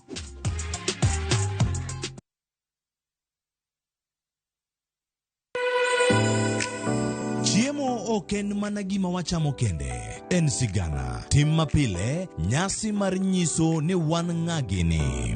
Mit chiemo en ang'o? Kitungu. Ber mar chiemo mar fry en ka kitungu nene. Wanono kido mag tedo e alwora waduto.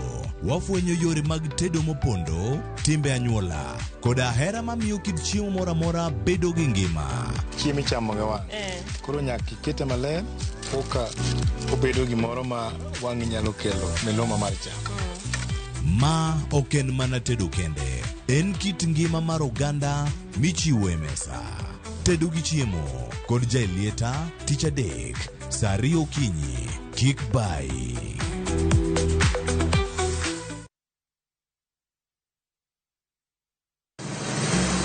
Be isepenjori e sigendni mayudore kuonde ma waluongo ni pachowa? Kapuonjani nobiro nikech gwenyruok e kind owete. Riwri kodwa mondo wanon sigendni mabeyo mag kuonde ma wadakie.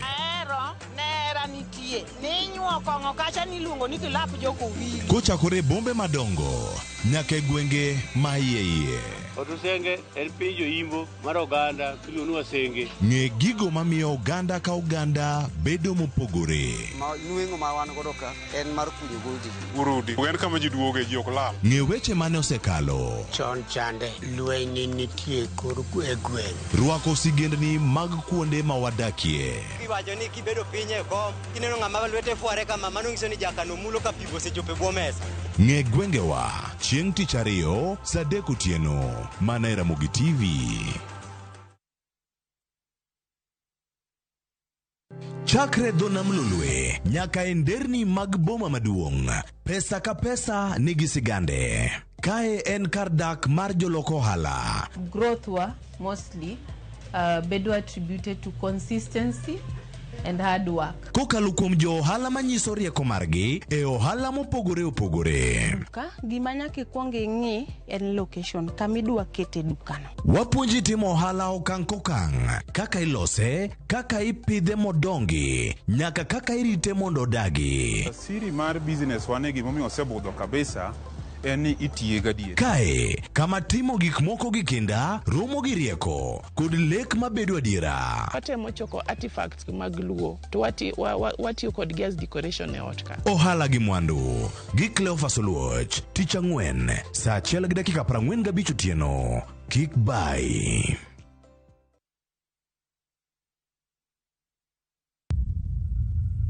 Kar chakruok wach ne nitie, to kata sani pod nitie weche machando ganda manyaka many duoko maggi. Kingli bimbe chando wa kabisa, chando wa okwa pur an mokwongo bim no lawa magora piny maidongi neno lwetani. In wacha nikech asewuok oko mar keloni joma ni kod duoko.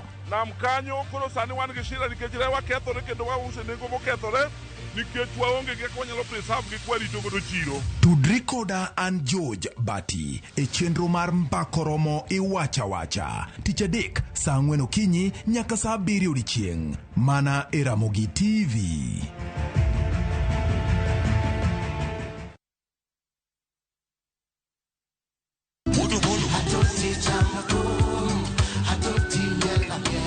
Woktich ka woktich wakelo ni don ya wotonagi.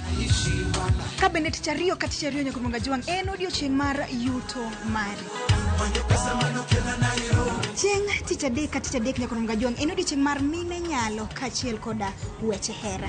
Awendo kachopo tich ang'wen nyakuronga juang wakelo ni kama nene, yani TBT kod thume mamit mokalo. Furahi the edition and thum kaliech. Loso kapuoyo nyakuronga juang. Ka wakelo ni jothumbe mopogore opogore. Kanyo ndo bende wakelo ni gimiluongo ni Ben Yawan.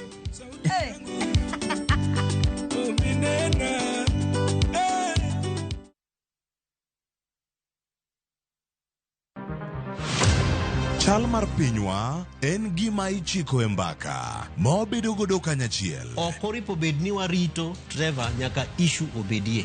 Nikech leadership is not just felt in a crisis. Chakre wach yuto nyaka somo, wach telo nyaka ngima mapile.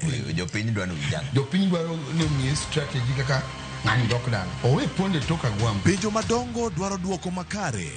Wachiwo duol maduong' ahinya.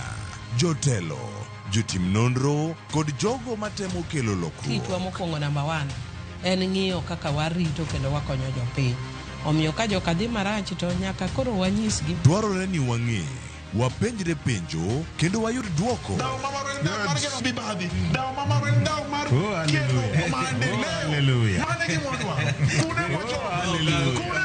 Riuri kod Trevor Ombija, tich adek saa 3 otieno mana e Ramogi TV.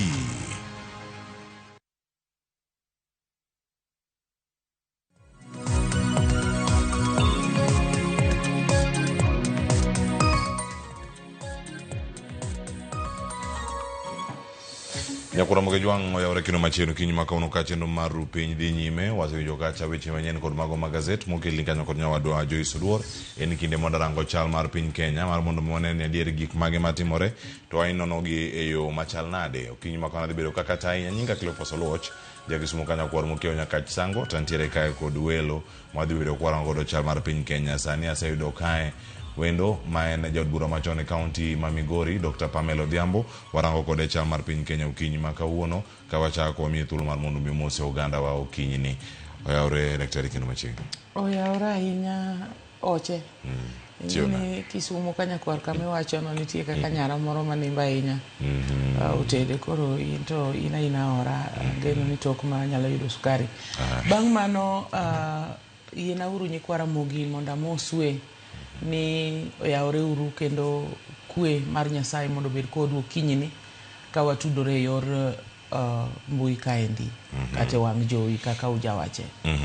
Kamano ka wachako ami thuolo mara golo paro bende mantie kachiel koda ka ote mari mano ne anyuola mara jaod bura mano ma Emurua Dikir Joanna Ngeno ma bende ne owito ngimane kachiel koda ka jo Kenya mamoko abich masira mar kalapapla mano chieng' ngeso en wach manyaka kawuono nonro iwacho ne odhi nyime chenro magik mare bende osechako. Jothuru atimo mos makende ahinya ne anyuola mar mosenindo Migosi Joanna Ngeno ma bende ae gwenge mar Emurua Dikir to kod jo Kenya duto mane en go ndege no mowito ngimagi. Joanna wasetiyogo matin kendo ang'eye kaka ng'at moro ma ok en ga ng'ama rakoko ahinya, lakini ka chunye paro kata osebedo determined no dwano timo gimoro to kodog chien, kendo en ng'at moro ma nyocho o represent jogego a lot of zeal kendo ko defend gi kotimo maber ne gweng'no. Akwayo ni Nyasaye oket chunyi kamokwe to kata jo Kenya wadwa mamoko gi familia moko ma bende owito jogi kanyo endo Nyasaye mondo migi kwe makende. Mak mana ni kiyiena to we achwalie ywak moro makende kata kwayo ne oganda wa ma chalo jok ma Nyasaye omiyo talamu mar wuotho gi kalapapla gi kata joriemb gi miluongo ni pilots to gi kembni ma weg gigi. Aparo ni seche moko nitie kaka bedo ni wadwa ni wa operate under very strict conditions, ni kotera kama to nyaka duok ndege no sama kama gi gik makamago ber, lakini seche moko ka weather rach ahinya to da ber ka nitiere a bit of flexibility manyalo miyo ber bede.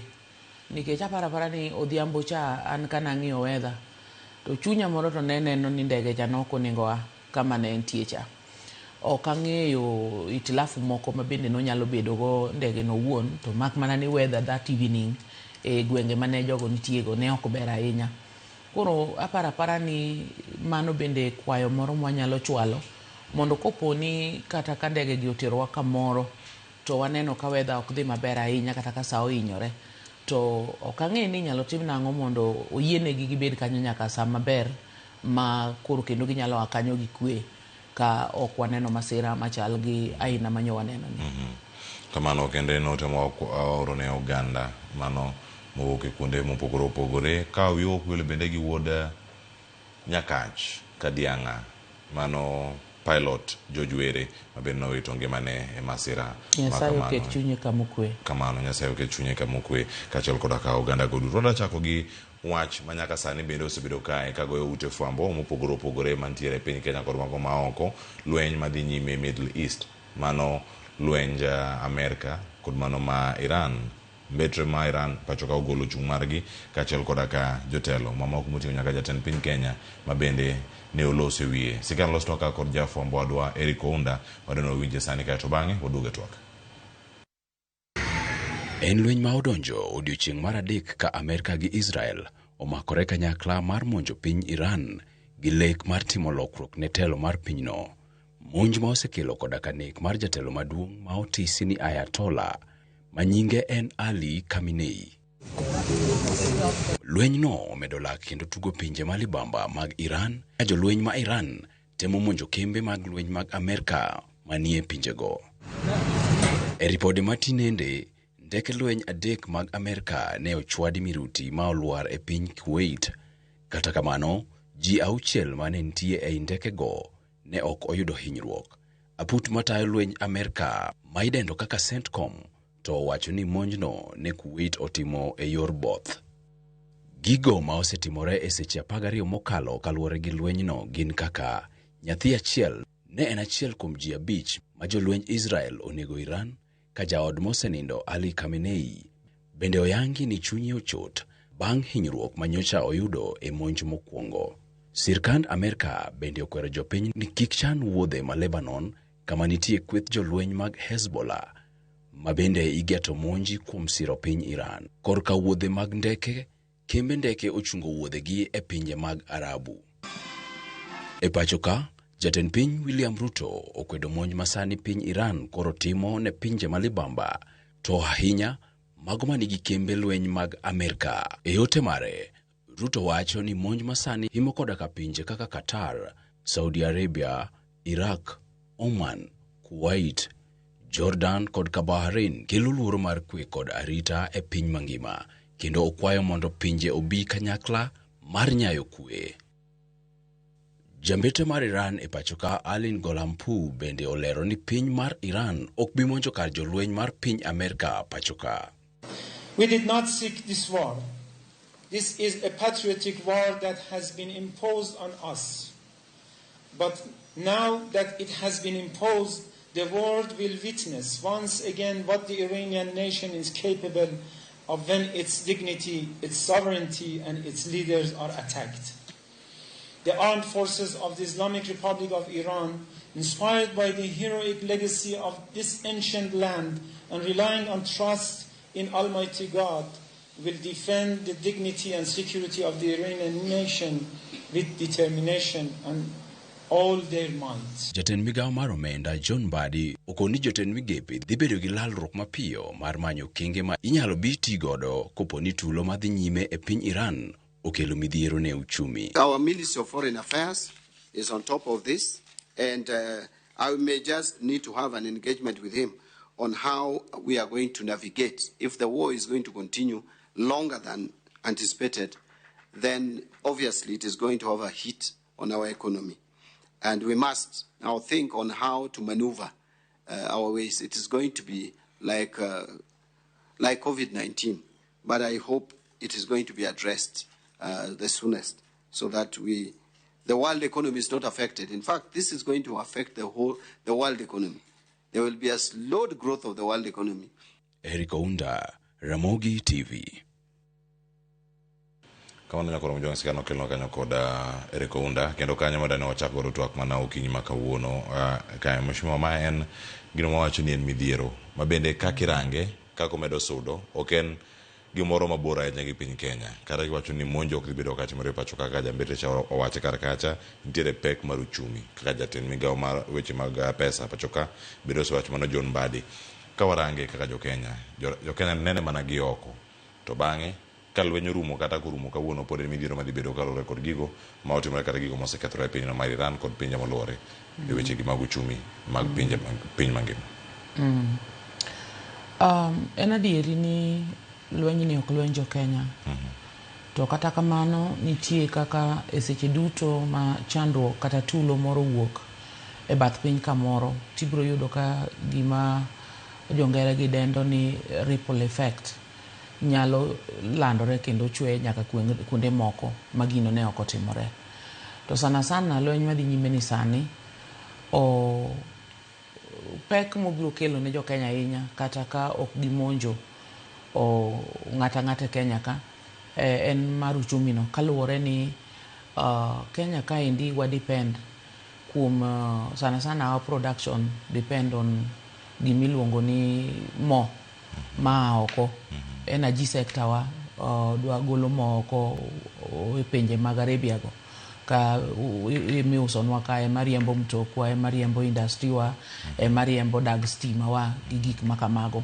Koro yudo ka lweny no dhi nyime machal kamano to nitie kaka koro gigi nyalo kelo pek kaluwore ni jogi koro ok bibedo gi thuolo mar omo kata mafuta no mondo wuotho bika kae to koibo yudo ka nitie shortage. Kopogore gi mano kata wuodhe mag madhi pinje ma oko weche mag ohala gi gik mamoko mane jo Kenya onengo tim koro ibo yudo ka ndeke go kochung kamano to biro miyo koro kelo stress nikech ka ok ginyal fly over areas ma lweny timreni tibo yudo ka koro gik mang'eny okethore. Kuom mano an apara ni kuom ng'wono ma Nyasaye onego bedie ni piny nyo osedhi e kiwango moro ma koro weche dwani mondo olos mos gi kwe kod collaboration gi negotiation. Omiyo aparo ni kwayo madachor ne piny mangima gi jotend pinywa onego wa promote dialogue kod peaceful resolution mag conflicts manade madibedie. Anapa ni mano e gima onego waywage kaka jo Kenya nikech seche mang'eny kata pinje mabende koro oriwore lweny no iyudo ka seche moko weche maricho timore kamoro to bende gi jatelo mbele ka giwacho ni gidhi kelo kwe kanyo. Koro apani kwe ni onego manye kod yor kwe nikech kata king'iyo gwengego gin bende giwegi gisetiyo gi mwandu mang'eny ka gigero gik makoro mbom go kethogo ka giloso ndeke makoro mbom go wang'ogo. Koro apara ni nitie kaka the effect to humanity is damning. Dibedo malo ahinya. Koro jotend pinjwa thuchewa magwenge ma oko nyaka maiye ka. Aparo ni yore mag rito kwe e kind oganda koganda ema onego walam kendo mondo kwe obedie, mondo pek mang'eny gi obedie. To mogik to yiena wachi ni kaka jo Kenya to bende aparo ni sa ochopo makoro dwani mondo wang'iyane internally ni to bende wanyalo build capacity mondo wabed gi gimiluongo ni self reliance. Self reliance ere dhulu maber maloke tiende ni wanyalo chung gi tiendwa wawegi, wanyalo chung kendwa nikech aparo ni e kinde higni moko makoro chiegni okala par kaparo maber no wasefwenyo ni nitiere dagmo thurwa ka mana malong'o maber chuth to mondo mi watim gik moko towards chopo kar golo moni kendwa mwarifae ne mwayu kako nyalo konyowa kata wan bende wause ne jomoko mondo kelnwa income. Ma aneno ko ochungo ling'aling'a gini okane ka wuothona nikech kaka wuono kama gilose gwenge mar Lokichar mantiere malo mar piny Kenya kanyo gimi penjo mokwongo en ni itimo public participation iluwo gi yo machal nade kata kambi onego beni chako kunyo mauta makamano pod dagni gin mage to gikunyogi ka gin marwa koso gikunyogi ka gin margi koka giusonwa iwinjo weche ainagi. Koro apara ni sirkal ma odwa kata madala waka aparo ni mana kaka family ayie ni kaka family chakore iyayudo nyako mo matin gi wuoyi mo matin gichako ka gionge gimoro amora to gidongo ka ginyuolo nyithindgi nyaka gika moro makoro ok gichak gidhi gi kwech ka wuongi. Koro aparo ni wan bende kaka jo Kenya onego wagombie dongo mondo wagike kiwango moro ma koro ko wadepend ahinya kuom joma joko ka kaka na winjo bende kene winjo lendo makawuono kene nyoro ka nitie weche mag omenda kata IMF gini ka koro wacho ni kamoro ok ginyal miyo jo Kenya. Koro magi weche ma pod shokwa ma by now no onego bed ni geno wa maduong' ok onego bed notenore kuom jogo, onego bed notenore kuom wan wawegi. Anapani mane gima waluongo ni growth and development. Ka ng'ato bedo gi medruok kata kaka koro sani nitiere weche moko ma koro anyalo sota out kenda ka ok adhi kata kuom mamawa kata obedo ni en miyo maduong' kendo mogena mohera kamano. Nitie weche moko ma koro an be manyalo sort ne out. Koro aparo ni ka ng'ato dongo to onego bed ni medruogno bede magike kiwango moro an mane gima lamo ne Kenya mondo wagike kiwango moro mwanyalo chung kendwa. Apa ni mano de berna. Kendo kanyo bende mana sama gigi bende timre kanyo koro mo jwa tigi mathoth anyamine no ka mano en kit lweny mano matimore kinda piny Amerika kod Israel mabende onywako. Iwacho ni lweny migoyo Middle East mano midhiero mar Middle East manyaka sani wantiere godo kar kae ka omedo mana range kendo wane kani to dhi biro e yo machal nade mano achiel kachiel ka pod wantiere kar kae. To gimachielo bende penjo mang'eno wadhi penjo kar kae ni to wadhi bedo ka wayudo gi e yo mane mano kama bedo ka wantiere kod twak nikech jatend piny Kenya bende oloso to wacho kar kacha chung' mare ten migao kata mano bad migao mochung' ne tudruok Kenya kod pinje maoko mane yude nade iwacho ni kae dipo ni piny Kenya ochung' kara to ka piny Kenya ochung' kara iwacho ni tiende nang'o ne chal mar wach ne jo Kenya Nyakora Mogejwang'. Sani kama ntiere kar kana koni ntiere kae kod welo ariyo okinyi ma kawuono alumo kod thuolo mar chopo an ka kod Owino Kotieno ma bende osedonjo e studio kinyi ma kono kae kono no siasa bende ja siasa MCA machon ma bende ma Sarang'ombe e county ma Nairobi kae kar chung' bura ma Kibra oyawre Owino Kotieno kendo machiegni ahinya timo mos kuom leo kendo kenya ne wawuotho gi gik moko molos gi jolwet jopiny koro seche moko inyalo pao kaka dhano to gi ndara to koro nyithindo bedo ke sikul atimo mos kendo atimo mos ahinya ne jopiny kuom leo nikech ang'e ni gidwara kabisa pok giwinja kuom ndalo mathoth kamano ito maber kuom kwang'ono negisechako pinya kani to mheshimiwa weyo koso ringo dhi kani wacho ni mane kaka chal mar wach en waseloso ka osegolo te mano mheshimiwa ka Dr. Pamela Odhiambo osegolo wach mare kotenore kod tho mar Joanna Ng'eno. Sani walose wach mar midhiero matimore e Middle East to jatend piny Kenya bosegolo chung' mare gima lweny ma kamanya chopo ne jo Kenya iwacho ni e yo machielo kara gopogore gi monj mitimo pek mar uchumi. Jatend migawo bende oselose kani ponono dhi neno kinde matek mbele. Mokwongo we akaw thuolo ni mondo aor rambi mara ne familia ariyogo, familia mar Joanna Ng'eno kendo jopiny ma Emurua Dikir kuom wito jatendgi maduong' kabisa, jatelo mar Ahuma, jatend jo Kipsigis.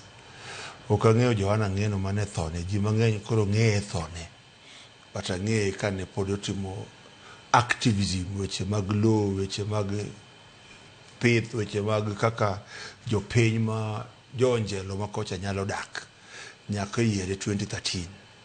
Ng'at mosebedo gi chia kendo ng'at mosebedo ka wacho adiera ne sirikal. To jok ma kamago seche moko yudo ni sirikal be ok oherogi. Biro ne wacho ni sirikal ok oherogi, ok wacho ni aparo gumopogore, but kaka nosekale tembe chakre mane regional commission ne nitie kanyo e weche mopogore opogore, weche mag mau, nyiso ni en jatelo mong'eyo bedo gi jopiny. Rambirambi na moro kendo ako rambirambi na ne jo piny mar Iran gi jo Islam duto manie piny, especially jo Shia, kech Ayatollah Khomeini Ali en jatelo mar jo Islam lakini sana sana jo Shia giwito jatelo mabe jatelo mathuon kech oluore lwenje mang'eny oseluore chakre higni mang'eny mosekalo since 1989 nyaka wuono ka ok ng'iye gi wang' maber nikech msimamo matek magisekawo against jo America gi jo Israel kata mana Waarabu moko jo Sunni be ng'e ni kanyo ma bende ok ng'ere maber gi jo Shia. Koro osenege kaka osetimre kaka osetimre no, lakini guma nyalo wacho ni lwenje ailagi gibedo ga gi akia kanyo wacho gi dholuo, gibedo gi consequences magi nyalo bedo spread across e pinje mopogore opogore. To wanyalo gombo mondo aparne rais marwa ni wan joma tindo e lweny ni, to ka wan joma tindo higni momoko higni karibu 30 kata jo Kenya kaka waseng'eyo, king'iyo foreign policy mar Kenya wakae wasekawo stand moro iluongo ni the non-allied approach e weche matimre oko, matiende ni ok wan nind nyaka korachiel to statement wa kik nyis ni wadwa nindo kumoro achiel nikech gini oboinyowa. Kane winje nyoro ochung' mar jatend piny Kenya kana winje nyoro ochung' ka ng'at ma feel ni Iran ema koso, but wan joma nigi we come from a different school of thought. We feel ni Iran kaka piny mora mora osechwanye kendo en gi ratiro mora mora mar retaliate anywhere. To obende oko ng'ama ber onyalo target soft spot nikech kinde moko dong neno ka joge moko be nobiro kae akuo gik mang'eny osetimore, to joge manobiro kayogo nok gi joma becha ahinya. Koro nitie gik moko ma onego be ni waweya ni pinya madil godo wan ok wadonji, nikech kata bende wageno ni mo wadepend on mo mawuok kumoro ni Strait of Hormuz machiegni gi Iran kabisa 30 kilometers magibe ka ginyalo amua ni kanyo gidwa mo moro amora okal dhi nyo pinje duto te nikech kanyo like 30% atamalo predict mag injini mating'o mo ma kuonde te nyaka luwe Strait of Hormuz. Koro nyaka wang'i matut ni wan gi G2G ni mo wani hakure to ka koro ginyalo identify bag sport ni mae mochomo Kenya dog neno ka wanyalo hinyore.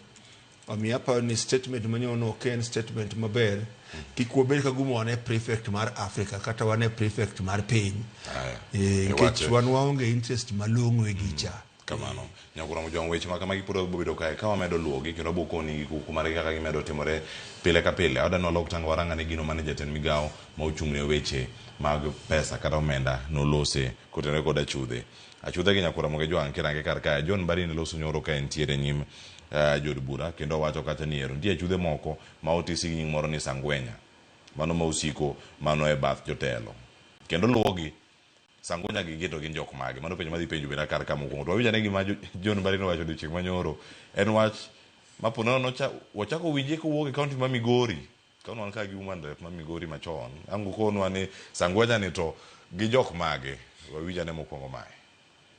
We have taken very able hands in this country, and it begins with all of us. I want to ask all of us as leaders to reduce these people. I think it's what Masara was calling Sangwenya. You find very able people who should go to their farms and produce. They are following a governor, 100 of them. They are following an MP, 10. They are following MCA, 5. And they are on salary. Doing nothing, kazi yao ni kukos chaos in functions. And we pay them handsomely. And we know them and we don't want to talk about it. And we expect this economy can sustain that. It will not. This economy will collapse under the weight of our mismanagement and governance challenges. So we need to be very, so to answer through Chairman Honorable Kainan, you are the people's, you know you have a bigger voice now than me. Iba penji sani samine no TV kaka pori elorno karka kono ani Sangwenya nga bisena no gika mintiere benemsi ni wuotho kodgi awinje kama mokwongo Dr. Pamela Odhiambo jawduoro mokwongo mowache kacha en Mheshimiwa Peter Masara ma e kaunti ma Migori kanyo Suna West to gini yangore ni ochak winje ahinya koa e kaunti ma Migori wawinjo ka definition of terms inyalo miyo waka mondo wanone Sangwenya ni to ng'ama nade be serade kodgi be ing'egi kiwacho ni gigenyo uchumi jatend migao ni be ong'egi.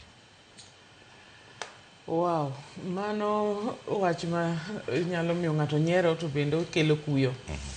Nikech Sangwenya ni ebe en tam moro kama kaka linguist ng'eni background na moro be nie languages ka. Language is dynamic, koro onge absolute. Language describe gima timore no, inyalo chuogne wach moro. En wach moro ma recent kaka iwache no nikech aparo ni kachako winjo wach Sangwenya ni Migori kumi wacho ni nochakore kotudore gi jatendwa machon ma ne en gavana Obado. Achako winjo ka ji wacho ni en gi Sangwenya. To adieri makende kata kawuono ni kidhi Migori to ng'ama nyalo introduce themselves mawach ni an ng'ane an Sangwenya to bende onge pok waneno. Koro to kaluwore gi kaka iwinjo ka jatendwa maduong' John Mbadi ma bende ochung' ne weche mag dola e thurwa ka wache ta aparo ni en gima ging'eyo nikech one Mbadi ni en owuon osebedo MP nyaka nyo appointment ne ni to wach machielo ma bende osebedo katimore ma bende awinjo kotalo kanyo en ni nitie kaka seche ma kawa chokore kako ganda sana kawa ne chokruoge wa mag siasa kata mana mag arambe kata mana ma e church samoro kata liel to jotendwa gi obiro to all of a sudden tipo katulo muoch kendo ji nyalo gore kanyo ka joma nyo ochano lweny adieri ma ok en gimoro motucho mobuogo ji te ma ng'ato wuoro ntang'o matimore. Koro ibro yudo ka apani gin team maging'eyo. To anda dwa na wachi ni Sangwenya ni in my understanding ka winjo ka kitiyo kode ochalo jomoko apani ene gima kisungu to luongo ni goons a team of people ma bende seche mang'eny gi jabedo yawuoyi matindo maroteke ma bende chiemo maber machalo gima bende timo tisi manigi ngufu to tich jogi maduong' is not defined. Maybe joma ni kod gigo emong'eyo ni gin ng'agi tich moko bedo define chulo sara to kema koro awinjo ka ni chulo gi mana msara malong'o ma koro is affecting uchumi manyaka jatend migawo mar omenda ong'e wachni koro tiende ni jogi ng'ama nade ma gitimo negi gima gitimo ni nitie kaka nyaka bed no okano gi payroll moro ma is not official. Koro the question en ni for example kaka koro jaduong' wacho ni ginyalo kata ji 100 kata plus gin Sangwenya giluwo gavana kamoro amora ma gavana dhi e public to gin kode. Koro jogi ka koro idwa no chulgi to ibiro wuoro ni to pesa machulogi ni gavana ni golo e mfuko ne bang' yudo msache wuon koso pesa ni wuok e kiti monego bed no chung' ne dongruok mar piny. Koro magi gik monego non to aparo ni yo mowachego to miya notion moro nowache ga lot of finality manyaka bed ni en kata ga awareness ni to jogi ichulo gi nade to gikawo how much. Koro mano wach madwa non maber moketenye. Ok ang'eyo ni Peter Masara no wache e kiwango mane to apara ni gima koro iwache ne kamano bende ji owe wuondore nikech sometimes the same people mawachego bende ma nigi Sangwenya go bende makelo tulo go nikech kaka kikori wuoyo kuom Migori kaka wadwa wacha dieri mane wana ni talo kanisa moro dwa ni jo Kenya be opuonjre wacha dieri nitie kaka yande waneno lweny moro Eliachwa Migori kacha pok obudha ahinya pani kodeko to koro en gimoro jumba ariyo to ne en lweny ma was uncalled for Masara nogo to gi gavana wa matiyo sani Migosi Ochila Yako okuongo ne girome liel moro liend wuod osiepna moro ma bende wacho ni nyathine no onind kama okwe nikech ng'ama otho 24 year old ing'eni en pain kilus ng'ama tin to pain ma kamano kanie family kore ka jodit ariyogi odhi ogolo lweny kanyo ma ji okere nono maliel okere ma kata kaka koro ji iki onge. Koro ka gise go lweny liende ni orumo to kendo ka kiny piny ru to kendo jogo chako moko tulo koro e public arena Migori bus park kache town lweny moyware nyaka yo daraja koni over 2 hours ka ji keda ringo elter skelter lika endi to gimilaro maber bende ok wach ni ji. Koro Sangwenya gi anadwa na kwa jotendwa ni ok rach kaka jatelo kadhi kamoro kabedo accompanied taparo ni onego abed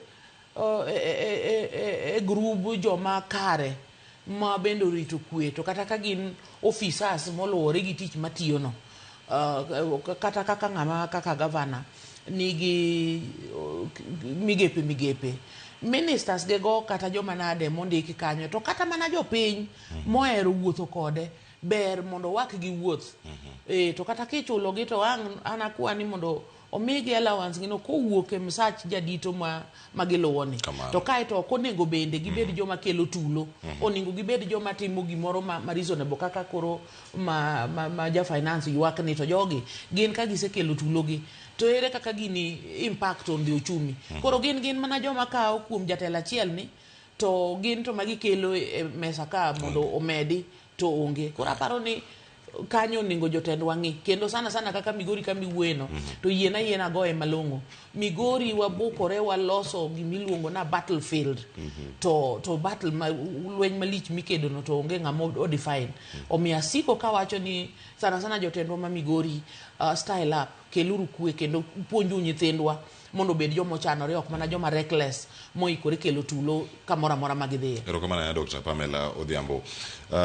Owino Kutieno jok mluongo ni Sangwenya gi kama wuoke Kisumu Nyalenda to tiek ma wacho ni magi chuo ma moyiech jowo moyiech ma dendgi otimo tombo tombo gin jok ma kumaki to nyadi kabisa e weche mag siasa kirangogi kendo gin jogo maluwo jotelo gi kuonde duto isebedo lemo mar MCA konono ikaunti ma Nairobi kae be one gi sangwenya gi koso mana ga e campaign uyudo gi wuotho kod gi e functions mopogore opogore be iserado kodgi to gima jatend migawo wacho ni adiera makende en ni gini mako dhoga ni gini wuok e dho mbadi kata kuma oketo mbadi bobedo mbadi ok nyal wuondre ni pok obedo gi yudhe kata mana sangwenya mane luwo toke up to date to agomo mondo awachi ok ahero neno ka ojende matindo nikech jogi gin mbesewa moko be nyengo gi gigi ni matin but gin joma tindo ma kapo nono ni adiera iwacho ni pesa nindo suba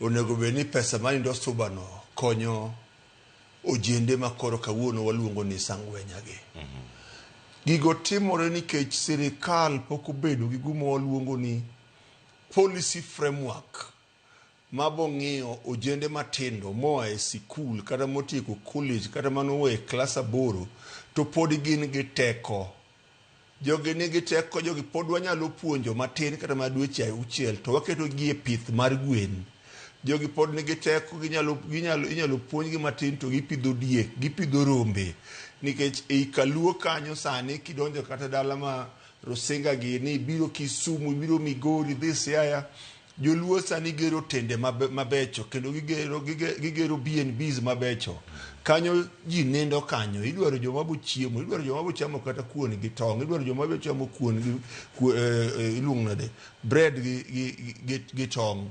Unfortunately sani wawuoyo gimoro miluongo ni youth bulge maseche moko mheshimiwa ok appreciate wan gi youth bulge ni e Uganda jogo man gi higni 35 ka duogo piny jogo ng'eny ahinya ok en mana Kenya ka kende it is across Africa but bedo ni wan gi youth bulge ok en go marach gumuno go beni wang'iyo ni en ni be wan gi policy ma waseketo ma onge kijana madhi luwo ja siasa ni aluwi eka chiem nikech ka wadhi ng'iyo ni aluwi nyaka chiem chopo higni moko ma ojende gi koro onge teko malong'o koro ok ginyal luwo ng'ato seche ma ok ginyal luwo ng'ato cha iyudo ni ok onyal chiemo bang'e idhi luongi ka ne somo buk moro The River and the Source idhi luongi ni jamifwadhi iwinjo jomifwadhi in English waluongi kara ni sluggards to kichopo e kiwango ma koro ni sluggard yani you cannot sustain your life you cannot sustain for your family you cannot fend for anyone nikech ne nionge gimoro an ang'iyo ni percent ma yudhe go chamo en percent matin kabisa 0 point something koro 0 point ni emonego bedo wang'iyo ni watim nade mondo wapuonj jogi gibed gi knowledge moro makata ka en e dala kucho en machiegni gaora onyalo irrigate gire rather than pesa moko maseche moko waziri kata wabunge dish out in the name of handouts gi wami nyithindo gi gik moko manyalo sustain gi waket jogi e pith nikech jogi emoketo ojende gi kama ni sasa ema dwari mondo ayud ka in available mondo ne seche moko wuoyo kamano ose bane wach moro kata kor gi Homabay kata kor gi Suba en Suba weekend en Suba weekend ose nyize ni ok ochwere koro gini okete chunye gini osebedo to kober ndio kober lakini ok wanyal timo ng'owa ok wanyal blowe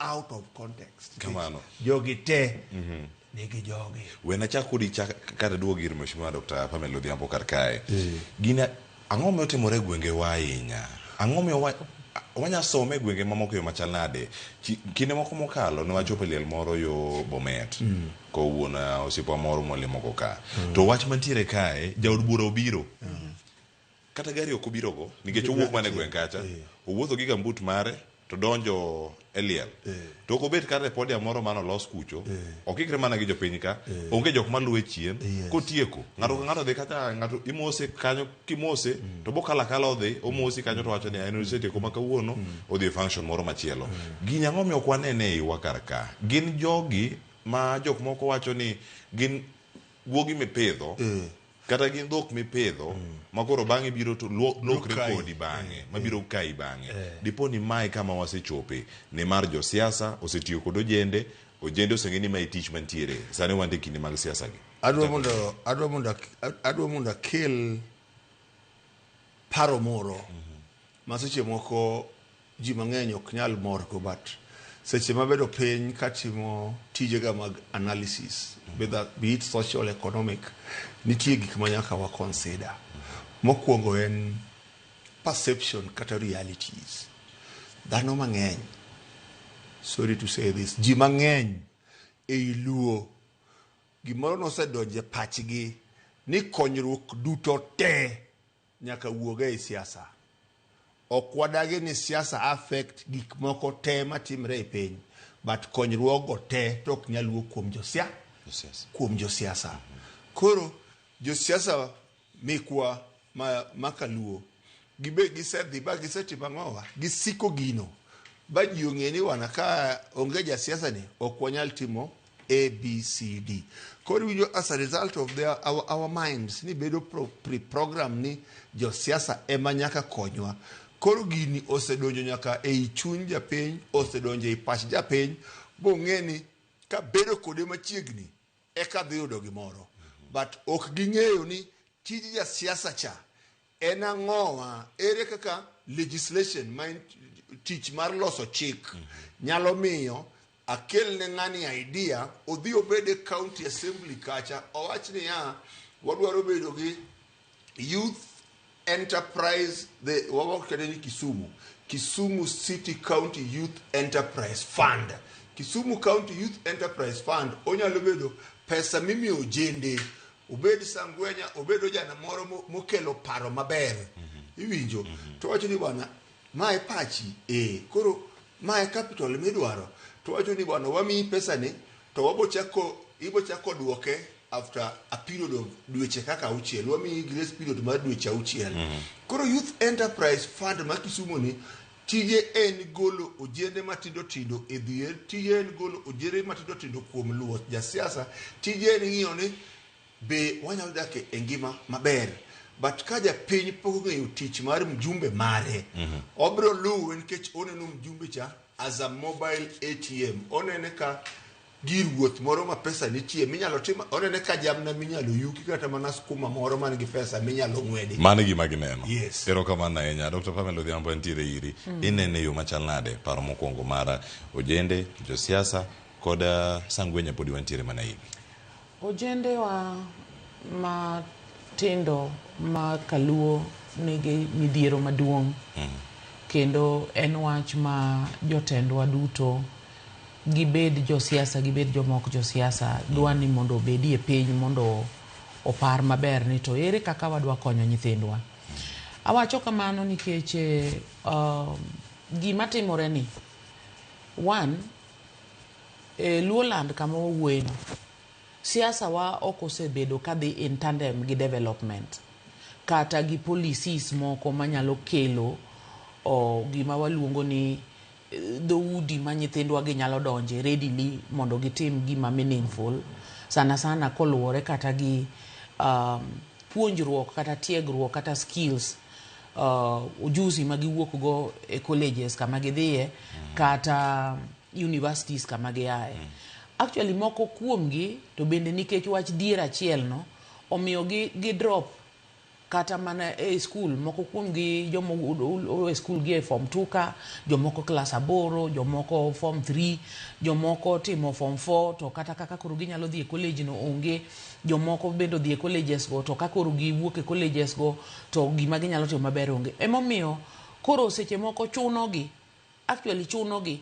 Koro josiasa wagi bende jotendwa gi apara ni kane wach ni ochakore, nochakore ka gima ng'ato temo sawishi jo followership kod support gi pesa manade matin ma en go. Koro ng'iyo kata siasa wa obedo very transactional. En ni imiyo wang'o, inyalo dhi mondo iwuo kata gi ji kama gibede, tipo ka jogi koni ni weche mang'eny ok odwa winjo ka miwa gimimiyowa in wateri. Expressions ainago. Onyisi ni jowa osegike kiwango moro makoro kata mana wach maber gi paro maber mibiro negigo seche mang'eny ok giikore winjo nikech oseng'igi ni mae kaka ginyalo yuto, kaka nyawadwa ni wacho ni mae kaka ginyalo chiemo. To anta neno ni nitiere jomoko mosetimo gik moko mabende wabe wanyalo timatima ne nyithindwa kata nanyuolawa.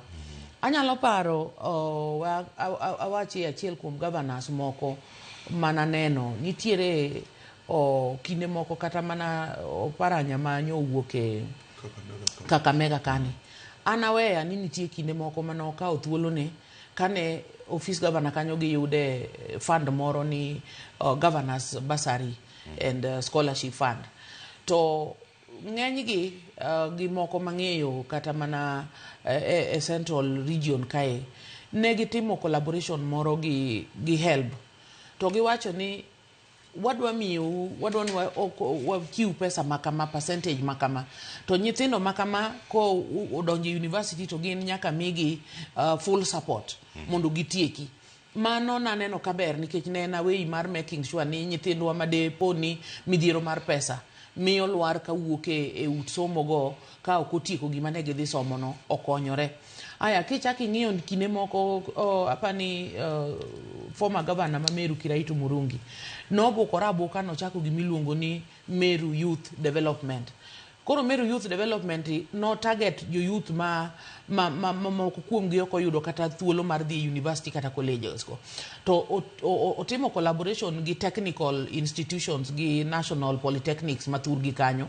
Eka gitero nyithindo gi mondo mi short courses machalo kata suko wich, machalo kata tedo, machalo kata rito miere, machalo kata timo groundwork kaka gardeners gi farming gi gik makamago. Ka nyithindo go akanyo to koro gimanyo ne gi kuonde ma isoyo gi kata joma dwaro jotije aina go.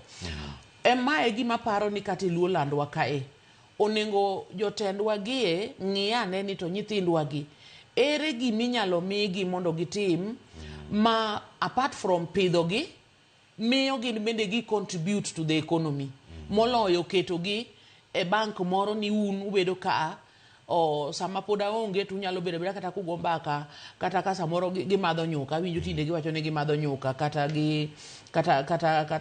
girito chai to ka girito chai to sasa maluongo sana ka nitie kama onego dhi kelie tulo to biro to mae gima miyo aparo ni wach tulo gi Sangwenyani e seche mang'eny king'iyo weche mitimo kata gik mu report kaka jofwambo kaluo akucho iyudo ka gin mana gik machalo ng'wech aina makori neno inyiso ice screen kan to ng'wech aina no en onge gimo kelo maber. Iyudo ka gik moko makethore seche magiringo kamano to iyudo ka nyaka weg mutokni go mane onge moko ng'eyo kata gima ne timore no moko to moko wang' gi gik makamago. Omiyo aneno ni ka jaduong'wa motelo ni weche mag omenda gi ochiero wach ni kendo wache kama nyo wache no ing'e ni kama bende decisions gi policies kata chike mag thurwa ka wuoke.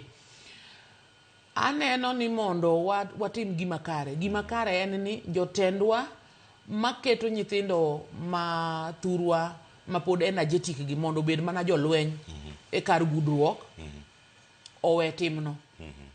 Ng'eny gi ka wan jotelo kaka an achiel kuom gi nyad aringe paw siasa kendo pod abiro ringe, to kata Owino ni be nyo ringe paw siasa kendo pod obiro ringe ka Nyasaye omiye ngima.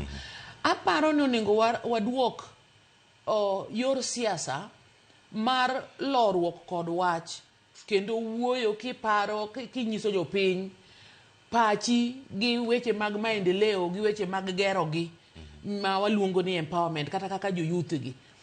Adwa ni kaka biro kwayo gi mondo gi supporta abed governor ma Migori.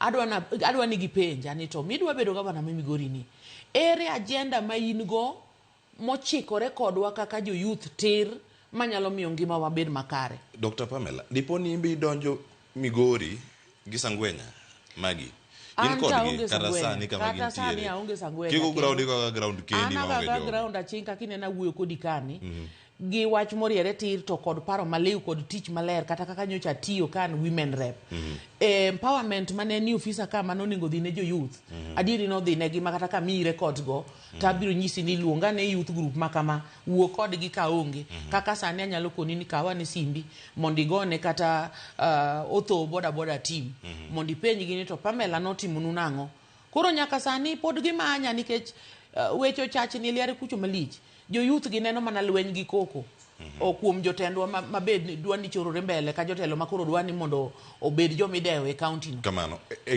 koro nitie kaka nyaka wabed gi policy agenda makende mar ng'eyo ni to jowa matindo gi ere kaka ngima gi dwa dhi nyime yo maber to mine wagi ere kaka ngima gi dwa dhi to iwuone wagi to jomotigi to nyithindwa matindo nyaka widows gi orphans mae gima paro ni ng'ama jatelo onego tim kendo onego bed wach ma clear from the very word go sama wa campaign cha adwa na wuo gi jo youth gi kar wuok nugo aga koko yoga nikech ng'ato biro miyo siling 500 kata 1000 mondo ugone koko mondo ushangilia mondo ne ni en popular adwa ni mondo jo youth ku yiena to we wachno mondo uchika ne itumos mondo winji ni to ng'ani ko se donje komno odwa timo ang'o makelo ngima nikech some of them gidhi adhiya kamano gi yukni no kae to kakoro gisedonje komcha to nikech onge gima ne giwacho ni gidhi timo koro ing'eni onge gima gitimo kamano Cleophas kapok idhi mabor adane make nikech wadaka oyweyo masanto ka waduogo Owino Kotieno kaachiel koda ka Dr. Pamela Odhiambo ang' warange nikech gima chal ni wan go sani ka wan gi case study motimore Migori matimore Sarang'ombe Kibra e kaunti ma Nairobi kar kae ka wan gi Owino Kotieno en ni gigi timre gik mane timo ka Inuman Migori sani ntiere kar kae jogi ponti achiedh nadegi empowerment programs mitimo kata sani gi gin sustainable adier en gima wanyalo ting'o mwadhigo kuom higni 15 wanyadhi kod higni 20 kose mana higi achiel maitie kama omini ichame to iweye kanyo morume wakawiyo masani nyakora moga jwang' jopiny moseorote kar ka waduogo kodgi achiel kachiel nyaka jogo mowacho kar ka ni erokamano Ramogi TV an Baringo County an nyinga Ochieng Brenda umiyo kawuono ang'eyo Tiend Sangwenya kata ambe ang'eyo Odhiambo Manyoro wakawiyo masani aduogo kik dhi mabor.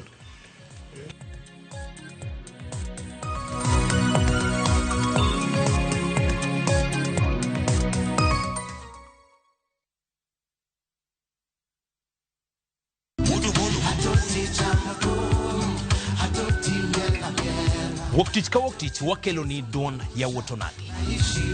Kabende tich ariyo ka tich ariyo Nyakuronga Jwang' en odiochieng' mar yuto mari. Chieng' tich adek ka tich adek Nyakuronga Jwang' en odiochieng' mar mine nyalo kaachiel koda weche hera. Awendo kachopo tich ang'wen Nyakuronga Jwang' wakelo ni kama nene yani TBT kod thumbe mamit mokalo. Furahi the edition en thum kaliech. Loso kapuoyo Nyakuronga Jwang'. Ka wakelo ni jo thumbe mopogore opogore. Kanyo ndo bende wakelo ni gimiluongo ni Ben Yawa.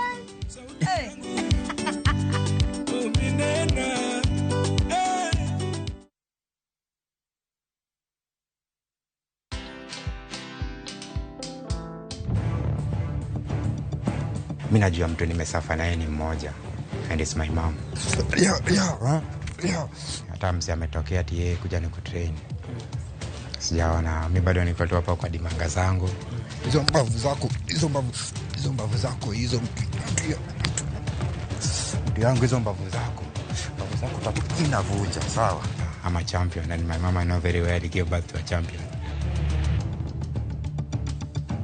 Watch this story and more. Download the Citizen Digital app or visit www.citizendigital.com and find the Citizen Originals portal. Kenya's #1 app, Citizen Digital. Nyikwa Ramogi bedi her mar loko puothi obedo ohala madhi maber kendo med yuto mari. Ober nikech en crop manyalo miyo pidh kata gwen pidh dhok yo mayot. Wakelo ni chenro mar pur gi ohala. Chakre ikolo nyaka geng'o kute machamo pithwa. Pur mar nyanya nyaka ing'e tuoche mag nyanya mokwongo. Mar ariyo nyaka ing'e yedhe migoyo nyanya. Puonjri yore mabeyo kendo manyasani mondo imed keyo mari. Mondo yud yuto maber en ni nyaka ido maber. miolne pi timne irrigation. Kaka chiro medo lokre, wanyisi gigo mausre kendo nigi nengo kaka kinde loko. Koro rabonda no kapure kota eka ni kapure maber balose tayute molok kana yudo oduma e puodho mar kota neka. Tudri koda an Alori Nyaka Black tich adek saa 1:45 to mana e Ramogi TV.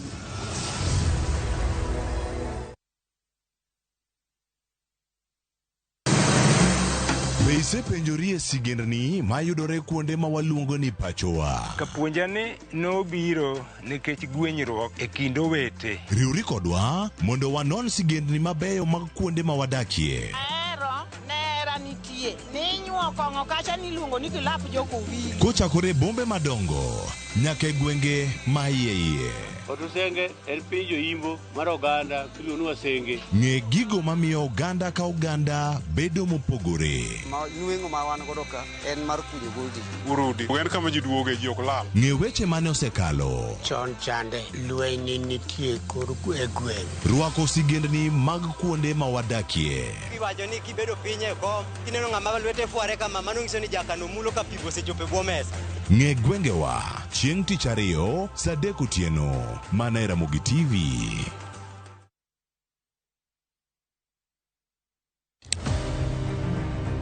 Any woman can be Mrs. Ombaka, but not any woman can be Dr. Ombaka.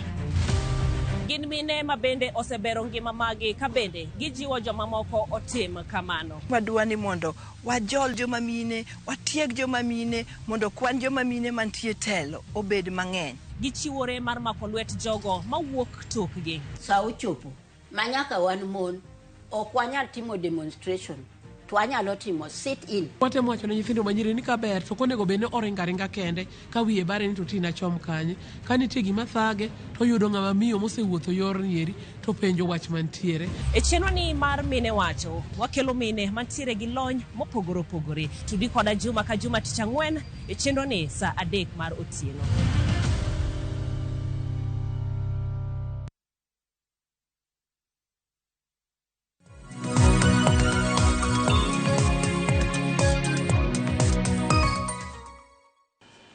Nyakora mogo jong machini kendo ma en tielo machielo mar chenro mar piny ka odhi nyime kako twak achiel kachiel wakoni ka gigo matimore e konde ma opogore mano ma piny Kenya.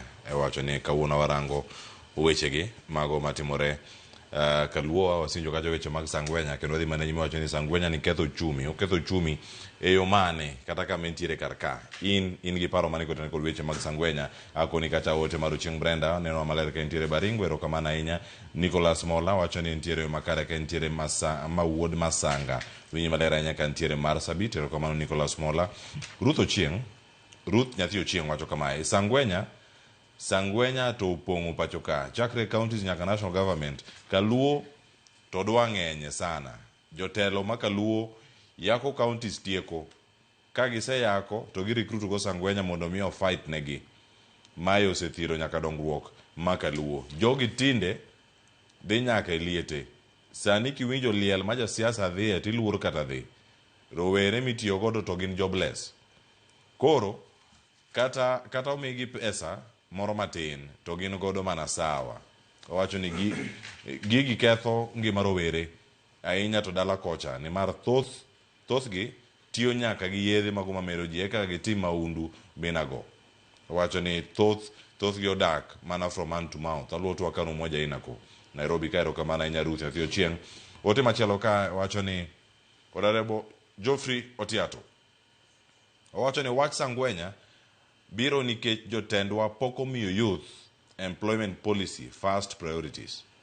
Wacho ni it's the same mana gi wach mano mara gonya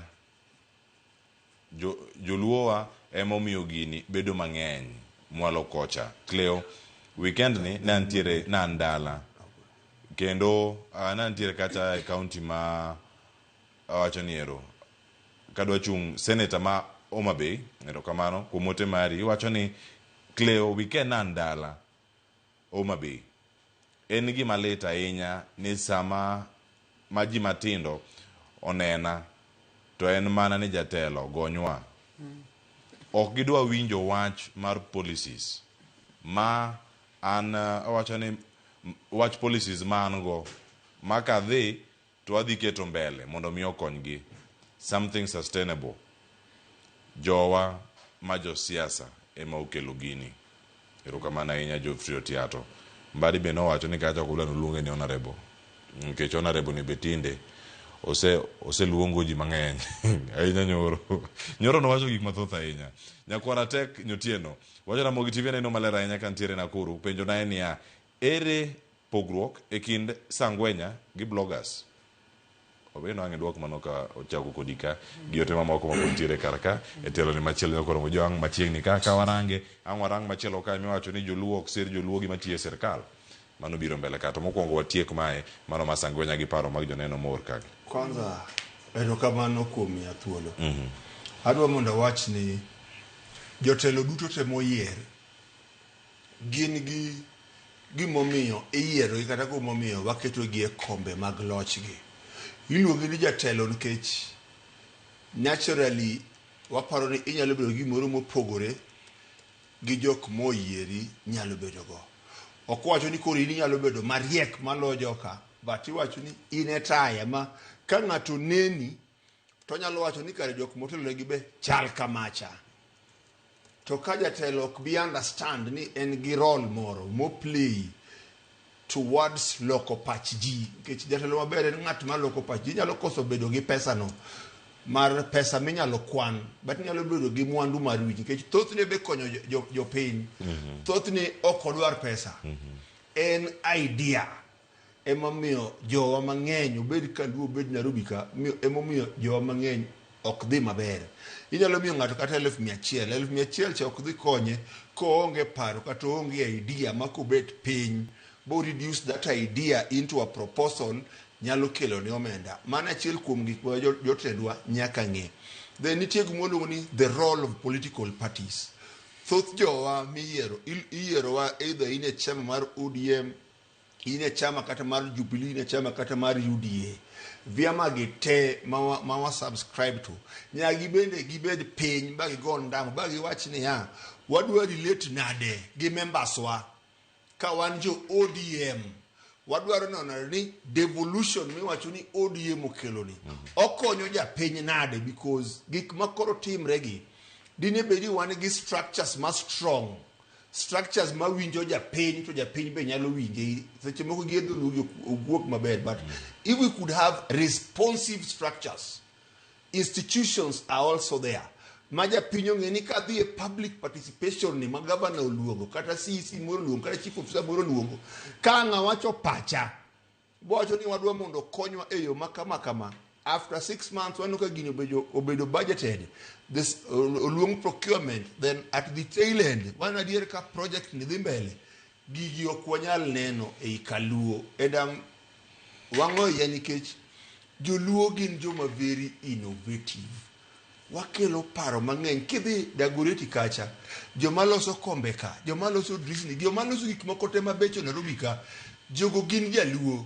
But gumarach watiyo ne yali bamba machulo gik makata ok nyal chulo kata rent. Nang'o kich jaluo cha onge capital. Nyakoro waneni ya cooperatives, get county governments te madala, Kisumu County, Siaya County, Migori County, gin gi ministry miluongo ni cooperative business, trade and entrepreneurship. Nyaka koro jo governors te mani kacha gi CECs gi member of county assembly wadwa guru piny ba wanyis jothurwa ni ya wadwa mondo wanen way groups gi mokwongo wadwa mondo wakel puonjruok, watieg joge in terms of business, entrepreneurship, innovation, bookkeeping, financial management, mondo ng'ato ng'e, but above all trust. Nikech mwandu mar jaluo kethre nikech oonge trust gi ng'amo kelo hala. Kawuono nyisi ni los na otando to ni en 15,000, ibo nyisa ni kutino duoga after 1 week. Bang' 1 week ni kitanda pok olosi kata bao be mosenyiew be maonge. Kiny be pani ng'ato bo kelo mi tijno, ok bi mi tijno magi makoro ang' miyo ibedo ng'ama Sangwenya. Koro nyaka wabed gi cooperative movement ma strong, to wa link up ojende aila gi. Ticha konyise ni bwana ok ibedo jana pile, ok ibedo jana nyaka chieng' muri ti. ibobedo gi nyithindo, ibobedo gi nyikwayi. Chak prepare choni kibo nyuol. Kibobedo gi nyakwari, ibiro dwaro ni nyakwari oneni e wang'ayo machal nade. Then Sangwenya gi blogger en ng'at mandiko gik moko mtandaoni. To kenena ng'ata. To be sani be nitie chik ma regulate weche mag ndiko Computer Misuse Act be nitie. Bloggers gi gin jok ma Nyasaye omiyo talent moro kanyo matin ma kubet piny gi simbe kata laptop, onyalo paki, ka ok opaki bende onyalo puonjo jopiny e gimoro, to but koro richo en niya, ji osekawo the power of their phones, teko ma gin go e simuno, mar ketho nyinge ji, gi besmirch nyinge ji, mondo mheshimiwa kaka Dhiambo kama oluongi e hotel moro, to miyi 10,000 ni bwana, in idhi matek. We wuewi akamacha. Mano koro bedo Sangwenya e machielo. Mano bedo Sangwenya machielo because one, information modwa mondo peddle ka, ok gin information mar adiera. And koro seche moko ng'ato be oluoro ni nyinge kikethre, dongo boluongi to miyi gimoro. To ikoji ni, oluonga bo 110. Adhiambo 110, we atema wino kutieno. Seche moko to gocha komito. Koro obedo abeda gimoro bo dhi onyak, lakini ji kaka wan kata wan wacha ngo ewi an kaka wino kutieno. Okami because anamini I approach anade, but kibiro gayany. Donga be anana gi pien rao. Ang'iya. Koro mago gik monego beni wang'iyo ni political parties nyaka ng'ini devolution odhi konyo japiny nade. Political parties ni nyaka obed gi gik mwaluongo ni politics based on ideology or certain philosophies. Ing'iyo jumbe ariyo kaluo, Migori, Kisumu County, bucho mag ODM. Ang'o ma ji wacho? En ayan kila par. Okinyal kata sani okinyal neno news gi mama useche moka ODM odhi kumoro nikech ikiani makamu bo wacha no. To baba ugi mama ubet kacha. Ikiani jal moro man Migori cha odhi wacha no. Ikiani otieno moro man Siaya kucho dhi wacha no. Because jo siasa mang'eny gidwaro jogo mago siasa maganjao. Ok gidwa keto japiny gi policy matek, nikech ng'eni japiny ka dhi bedo gi siasa mar policy dhi penjo jatelo. It is now 2 years. You promised us this. Ere gini jatelo, mpangilio mari en nade ka waduogo e weche mag rabuon makoro wuok kure, wuok Kabondo. Rabuon wapidho Kabondo, to jarabuon biro. Kidhi othoro kanyo, rabuon opim ma loya gi bor. Ng'ato dwa nyiewe gi Sh1,800. Ikele House of Manji. Ukele House of Manji ka, wause Sh5,000. Ang'o miyo governors gi pok obedo gi paro maber mondo wabed gi strong cooperatives mondo rabuon cha walose kata mana Kisumu kata Homa Bay. Jo Sangwenya gi te, ojeni miwacho ni Sangwenya gi te, gine ma gidhi dok puro rabuon no, gine ma gidhi dok operate rabuon e factory, kendo gine ma gidhi bedo salesmen and saleswomen madhi miyo ni Kaluo dongore. Rabolo kata ma Kisini, maembe kata makoro kethre through Waseme, Ndori nyaka Semboni. Ok wanyal bedo gi fruit processing plant, chon Kaluo kanyo ne nitie popo, ne nitie maembe, ne nitie takataka te. Sani technology, gi information, gi education obiro, but onge ng'at maparo gigi, nikech kiparo gigi to jene matindo gi dhi luwi nade. Koro nyaka wabed gi a new regime of politics based on ideas, philosophy and aspects of good governance and better leadership. Mane ka jaluo bro konyore, but ka onge gigo, pod wabo fwadhre waluo ji koni gi koni. Erokamano ahinya. Jaluo nyaka sik mana ka luo tok jasiasa. Maka otem losne gimoro to gini ok en sustainable. Iwacho ni en kawuono, en makonya kawuono kende. Kata kokonya te mana dweni. Kokonya te mana higa ni. Higa mabiro en mane. Kata seche matin mana miyude kar kae achiel kachiel. Iyude na. Cleo, ang'eyo ni wach ma wacho kani ibiro yudo ka kaka wawuoyo kani nitie joma wachwanyo seriously. Yes. Maka oyudo wa kata sani to nyalo to wa kanyuogo. To ang' wana wacha nikech en adiera mantie. Mondo mi wakonyre nitie kaka nyaka wa tim gik moko e yo miluongo ni sustainable. Ng'ato ne temo wacho kotemo connect wach jo Sangwenya ni to kod wach jo bloggers. Adwa na wach ni way back kochakore higa mar 2015 apaka uchel apaka biriyo. Chien kacha kapok higa 2017 ne an purely a university lecturer and a researcher. To wach moro nomiyo chunya midhiero ka ani university kanyo. Na chako nono weche machien kucho. Tayudo ni chon ahinya in the 90s and the 80s kane every time maji graduate tiyudo ka first class ka gi upper second opong gi jona gi lilo. Kendo ng'eny gi to ne gina jomo adala kucho mane skunde wa madala kucho kata gimomedore gi man bende jonyuol gi ni e taunde. Koro ka atemo nono gigi to na aneno trend moro ka nyithindwa gi koro disappear to gi disappear to gi disappear. Koro ng'eny gi ni e paska motimo mabere lower second. Wachno nochando chunya na chako non tang'o matimo nyithindwa. Eka na ayudo ni ng'eny nyithindwa nikech wach dwaro pesa kata kaka ginyalo konyore university ka koro luore ni sirkal nowacho ni koro tich gi maduong' en keto ni university no nitie gi courses minyalo timgo to kaka kori dak kisomo kanyo kumidake gi gimichamo koro bed wachni gi janyuolni. Koro nyithindwa gi mana kuongo yudo ka koro mariek moseng'e wacho kisungu gi ema koro jotendwa ma josiasa okete tokgi ma koro gin kar somo timiyo gi handouts moko mathin manyalo sustain gi to koro gindiko gik maricho against opponents mag jotelo go to gindiko gik mabeyo kuom jotelo moketo gigo. Miwach ni omiyo moko kuom nyithindwa gi to koro kata university no ema ok gitieko. Gimomiyo alero wachno adwa ni mondo jothurwa winjie the impact mar gima watimo ne jowa matindo gi kaka jotelo in the long run. Mariek manu wasetero no nego dhi university koro keto bedo bloggers. Tiende ni course gi cha safa. Sama no nego gitim assignments, sama nego gitim research, gin gindiko. Nikech koro nyaka migi 300, 500 or whatever. Akia nigi miyo gi pesa di nikech ana wuon kata ndalo mana campaign no na adwa chwanyora gi nyithindwa mang'eny me university. Kech kane gi kona ni gidwa ni mondo gindik na to nakoni no pod adwaro first class kuomi kae. Yuda ne grade madwaro ni mokwongo kokibi mondo wati. To biro mana ka waloko paro.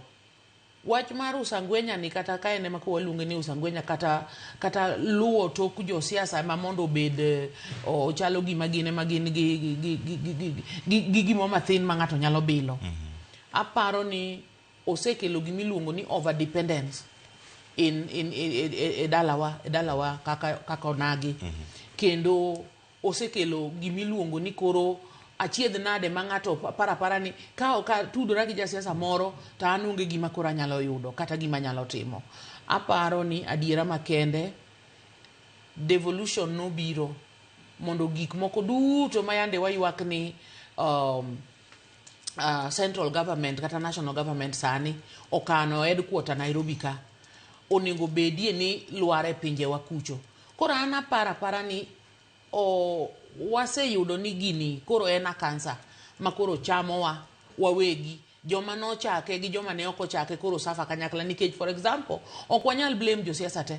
Nitiere jo kaka kuma no chakore joma koro dwa donjo sani manigi aspirations be yudo ni moko koro ka koro yino kidwa miyo ji handouts ni ka ok idwa bedo gi sangwenya gi tiyudo ka koro kata kamidhiye to iyudo ka ng'ato igone koko ji oko ikore winjo gimo wacho nikech ne oko oloso pap oko thiedho pap weche ainago expressions ainago wuotho e dierwa kaka oganda kaeto mano omiyo koro wan gi dok chien kendo wan mana gi hinyruok kendo nyithindwa go eko onge future. Jomobiro sani bende koro yudo ni mondo mirom ibe koro dwa no chuni ni nyaka tim mana kaka gitimo no ero mondo ka ibe yud kaka idonjo kanyo. Koro mano terowa marach.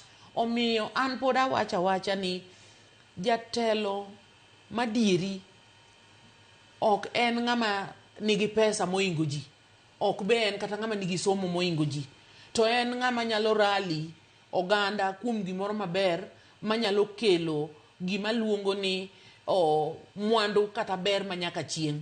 Yani ber manyaka chieng' in the sense that ni kata an atho aonge to gima natimo pod iyudo ka nyikwaya nyalo luwe mayude ma pod nyalo dhi kode nyime kaka gik miwacho value addition. Ang'o momiyo wan value addition malong'o onge thurwa kata the simplest. Adwa na wach ni gimoro matin kuom gima luongo ni sustainability no. Nitiere yo ma kotim go gima waluongo ni empowerment ni to bedo sustainable. Kendo adwa na wach ni kamano katiyo gi practical example mang'eyo ni nitiere grube go kaka kichako kodgi from the scratch nikech kimiyo ji pesa. For example kata arambe mineni go ne jicha. Ng'enyne ibiro yudo ka arambe no kogo to pesa no bende grube gogo kaka chieng' moro yanda dhi e gwenge wa Manyatike. To grube moko nogo ne gi arambe dalawa mong'er kacha grube mathoth gi jotendwa moko. To kendo kachopo kanyo tapo ka grube gi ywak ni to pesa maneno gonwa arambe ka. Joka noidho kodgi ndege odhi kodgi te pok waneno gi nyaka sani. Ang'o ma koro dhi nyime ta kon to an mane ok abiro kati arambe ni. Ang' nang'e nade nang'o ma dhi nyime. To magi arambe miwacho ni empowerment program magi arambe miwacho ni empower jopiny. Koro yudo ka weche gi gigajore ta aneno ni ka watiego jopiny kaka iwinjo ka wacho ni jatelo moro no kawa thuolo mar tiego ji te yudo makijende maonge gima ber manyalo timo kae timiyo gi skill moro ma ginyalo konyore go koro giwegi. Sama ng'ato osuko wiya nikech ne jatelo kako wino otrene ing'eno wino koro onge kanyo pesa koro achulo ng'ama nobedo train masuko wiya ni. Mae kaka long lasting and sustainable empowerment can be done. Mane momiyo aneno kata ka chon moro jokoni eto temo nikech iyudo ka kinde moko regions ma Nairobi gi Central ka ne gitudore kata gi universities iyudo ka nyaka mine manoko dhi school ni choko kaka JKUAT kama nantieno ikelo mine moko ndalo rusa ma nyithindo dhi dalacha to a batch of mine obiro kanyo ma kia kata ndiko nying gi. Ang'o mani wacho gi mine gi? Ipuonjo gi basic business skills, ipuonjo gi basic bookkeeping skills, ipuonjo gi basic human resource management skills. Moko ipuonjo nyaka basic farming ideas machalo kata kaka pidho worms manyalo loso mbolea ma natural.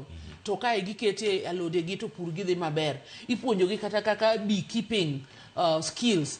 Ing'eni bees kini ka gin gik moko ma self contained so long as ni seketo negi kama gidakie kendo ginyalo access flowers moko gi some food from the natural environment.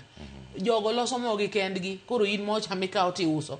Magi gik moseting'o gwenge moko malo kendo magi gik mwaluongo ni kaka an achiel kuom jo business go kata mtaalamu e idara mar business. PhD miluonga go kani en strategy in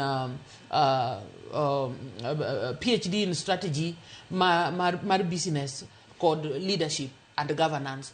Koro gigi kwa puonjo jowa to eno nyalo kelo a longer lasting empowerment than wuoka gi pesa moko dhuru tiwacho ni Pamela no kelo ka 2 million kasto koro jipamo to 2 million no by the end of the day to kata kumo dhi joma ne nol choko kanigo ne arambe gi kia kata ni to koro eni account mane to ere kaka koro gi access. Koro aparo ni onengo wabeda ne genuine jotelo wabeduru genuine kae to jopiny bende wadwokura ne temperature mar appetite mar dwaro pesa mowuok e lwet jotelo directly piny mondo warom kamoro ka mondo wachak wuoth manyien nikech anta yie ni devolution ni pod en gima ber kendo matin mikelo nwa e counties go kata ka county yudo mana 9 billion kata ng'eny gi yudo 10 and above per year. Pesa no adieri makende ok en pesa mathin ahinya othin to nitie gimo nyalo timo ma podi ji nyalo siemo mbele kucha manyalo neno koro kwanyal beda ni wasiko mana ni pesa mimiyo e county ka thin to mak mana ni counties moko be yudo mana mathin no to gito gik moko be timore ne gi atima. Erokamano gigi thoth ahinya kendo wamedo golo dok e it jowa kendo ko puonjo oganda mathoth ahinya. Nyakwar Atek maka tieko karka mondo miarang twak machielo mango karka Nyakwar Atek Nyutieno wacho karka ni erokamano ahinya awinjo pogruok e kind Sangwenya gi bloggers. Koro gimosebedo en ni bloggers mawuok e piny Luo osebedgo kitiyo godo e yo marach kokalo kuom jotendwa mag Luo. Ere kaka jatelo nyalo support blogger mondo miyo yan jatelo wadgi donge ber ka oganda mag Luo kawe okang' mar mondo mi ayanyo rum kokalo kuom bloggers nikech ka waparo jayouth Albert Ojwang nowito ngimane nikech en blogger kuom gigo mabende noketo kacha e mbui kendo kanyo wasomo gimoro mantiere ka wache dakika achiel kende kiyie jowa siasa makaluo ang'o momiyo en nyako bed mana yang ang'o momiyo en nyako bed mana weche motenore gi sex kod nindruok gi kaboji wacha inani kata ka ng'ama ng'ongo maduong' ma iye duong' kata ka dhako ma nyaburi kan kama kawuoyo nyim ji to ni mondo mi amor ji kata mondo mi oyiera kata mondo mi abed ng'ama koridewo nyaka wach mana weche mag dwanyruok aina ma nyo wawinjo Kisumu ka to e budho ma wantie ni wanie gi nyithindo matindo wanie gi mere kod oche gi mondi yawuot gi jokwaro jo e nyaka e kanisa mar Nyasaye jowa nitie kaka wa lose direction nikech sama koro gige mwawacho ema miyo nyithindwa bende ng'eyo ni kare mane gima onego wachi bende mane gima onego tim koro hata neno ni wach marayany to gi wach mana motenore gi weche mag terruok kod nindruok gi gik makamago magi an kadongo kaka nyathi matin nang'eyo ni magi gin weche miluoro kendo joma dongo ne ok to wuoya kaka koro tinda neno ketecha mano ok e siasa ana paro ni onego wadogie e siasa maber siasa maler siasa ma jotelo nyiso jopiny gik mowinjore timre negi kata kowuok e lwet sirkal mane obed sirkal mamalo obed sirkal madala obed jotelo matindo obed jotelo madongo ma e gima onego bed ni wagoye mbaka gi jopiny to weche mag ayany gi weche midwanyo to wadwa ni wa condemn an kaka ng'ama miyo to kendo kaka ng'ama riek mosomo to kendo kaka ng'ama war aparo ni ok wadhi maber kendo jotendwa kata da bed ni ung'eyo wach nindruok ni kiwango mane to ok en wach monego chunge nyim ji to bende kata da bed ni ujo miel manimba miel gini gibo nengo miel gi kiwango anang'e ni jodongo ne mielo benga kata ka giloso aput gi moro kendgi to kijende be nyalo miel kendgi to wach matinde pau siasa gi buche mag siasa ma public emoloki los disco mara licha ma kiyudo kaka de timore ti wuora ni to ma to kora ng'o madhi nyime anjao ma kama ne onge kid joluo chon nitie kaka joluo ne gin jok moko moritore mopangore matimo gige gi nyadhi gi ber ma jo gwenge duto ne admire walus gini to ko ber to kendo waluse kowuok kuom jok midwa no luong ni waheshimiwa to yo mwa behave to nyis ni tunajiheshimu aparo ni wach no onego wago kabisa Kutieno ami wach mar wach kutenore kod wach mar bloggers kod ayany kaluo kato bang'e wach mag ayany no pod biro kar kanyo ni wadalose weche mag siro jotend luo mane sirkal adiera makende achaki ka ni adiera makende blogging oken gi marach blogging en mana tich ka ng'ato be nyalo tiyo tich mopogore but hawe marach jogo ma Nyasaye omiyo kalam moro matin kada gi paro moro matin gise duogo piny e kiwango moro makoro itiyo kodgi marach gi jomopogore opogore ok ti kodgi mana gi josiasa kende kada jo ohala be tiyo gi jo blogging but guma jo thoth bloggers gi pok ong'eyo ni ginyalo chiemo e blogging inyalo chiemo nade e blogging e piny masani piny osego ndamo mang'eny chadwa wuoyo ka wadoke kor ka uchumi koni gaset mineno masomo kawuono mar Standard kaka Nation ni tinde ok osomre ji matin ma elite ema some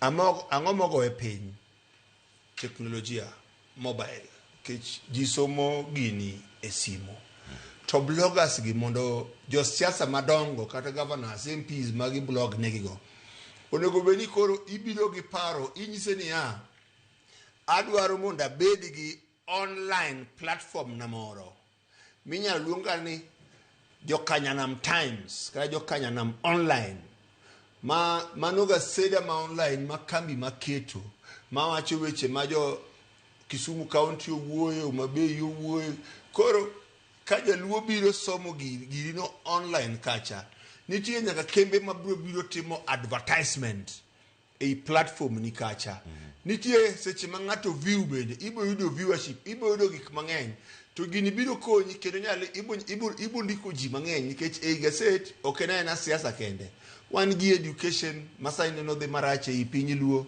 weche mag capitation gi weche mag skunde mag day school go abo keto kanyo anyalo keto column be mag weche mag jotich maber weche mag governance adwa audit CDF te madala uyudo pesa di titime ang'owa to impact gini kanye koro ibo golo odok e it ji kendo ibo yawo wang' ji to pod ibo loso pesa mang'eny malo kata ma josiasa timo ang'ocha mi because ji mang'eny bo dwaro mondo obed kodi but kapok wang'eyo ni mano en virgin land ma ji mang'eny pok odonje to wabo hinyore blogging wani ok bi konyo nikech sani be chik nitiere Computer Misuse Act ji mang'eny chamo oganda iye kuondegi ei WhatsApp group e WhatsApp ang'owa ji hinyore nikech young people are vulnerable jogo matimo gigi ok ging'eyo ni nitie chik moro ni Computer Misuse Act ini miya ndik gini idwaro bundle me pesa di 200 tin we akech ni 1000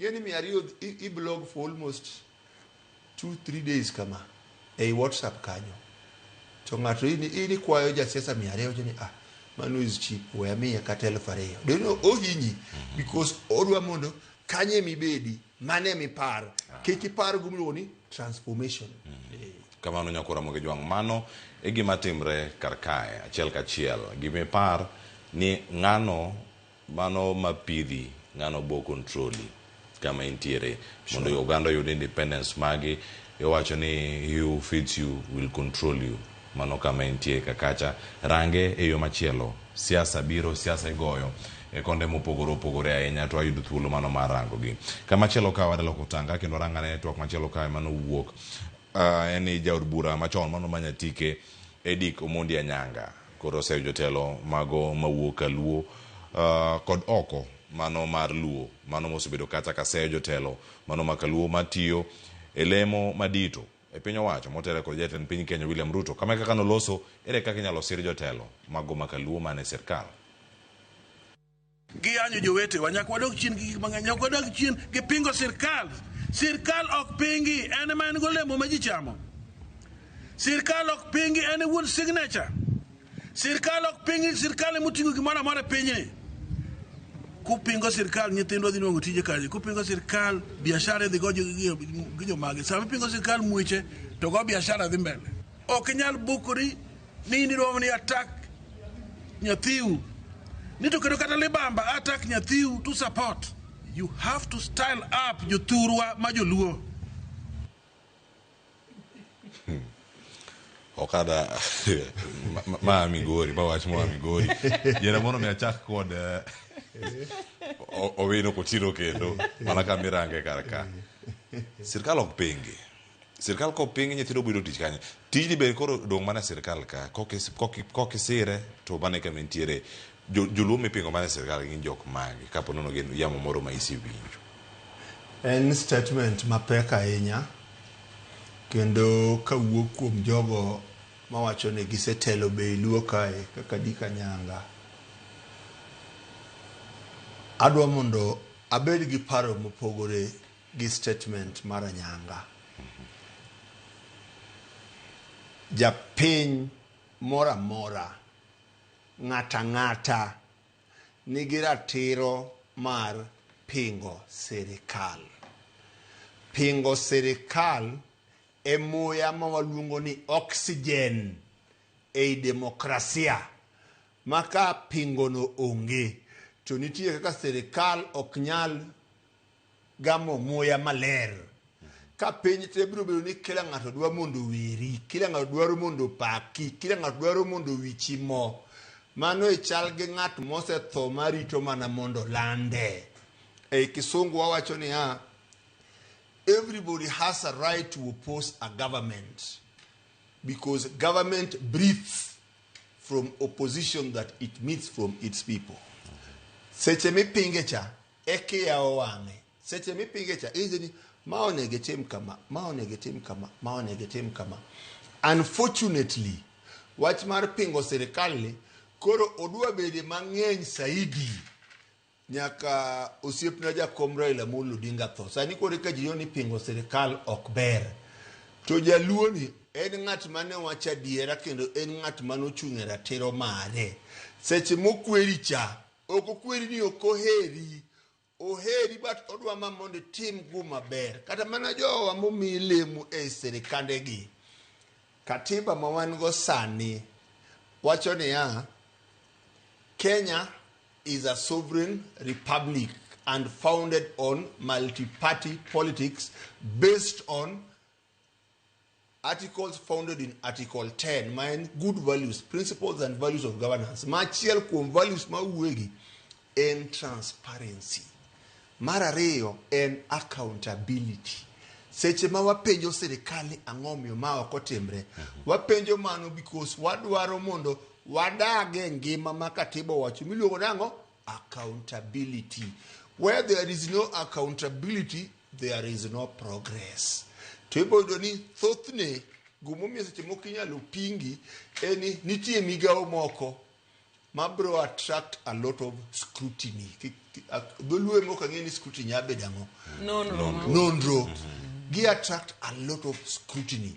Whether gibo wuok kuom joluo kata gibo wuok kuom joluowa. But kose mi kom aila koro kom mimiyo ji mag sirikal gi kiki expect ni joluo kata do udiwa ni biro luwi aluwa blindly nikech kori jaluo, because when you are not working well gigo impact on joluo podo inyo jaluo. Seche ma ok wabi yudo pino to jaluo minister mar pi, koro wabokoso kwayo pi nikech jaluo manie ministry mar pi. Kada ko mi ni koro ni mi janyiedho wabokoso penji ni ang'o miyo kinyiedho nikech in nyathi nyamera. Donge ana keli mondo nyiedhi. Ano kadwa ng'eyo kada kotho chwe kada kotho kochwe. Guma duong' ni sewacho ni in inyalo nyiedho. In jakwath maber.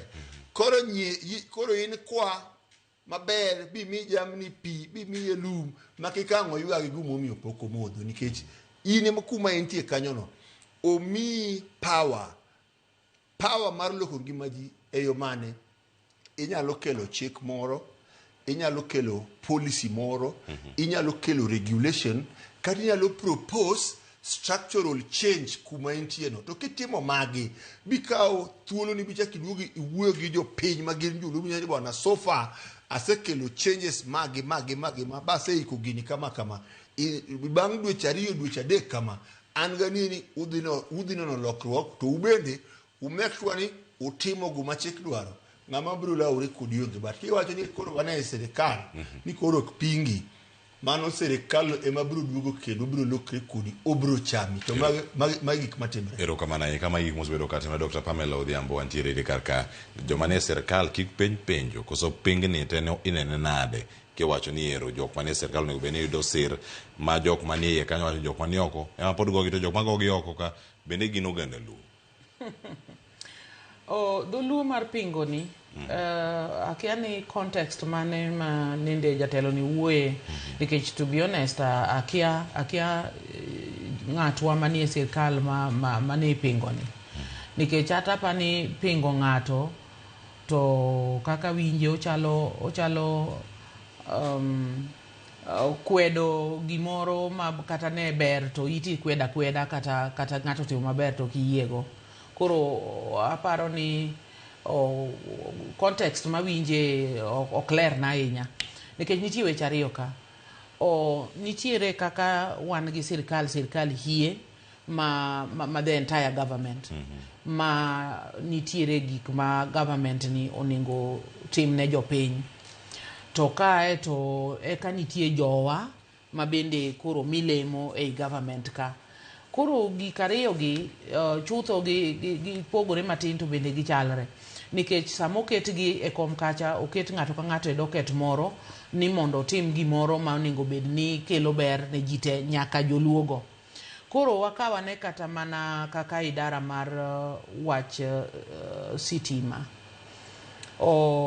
kadieri makende king'iyo kaka stima network mar stima oseringo e Kenya ka kaluo wakucho kende manitie kuonde ma kata gimiluongo ni pol mar stima no nyithindo moko monyuol poko nene.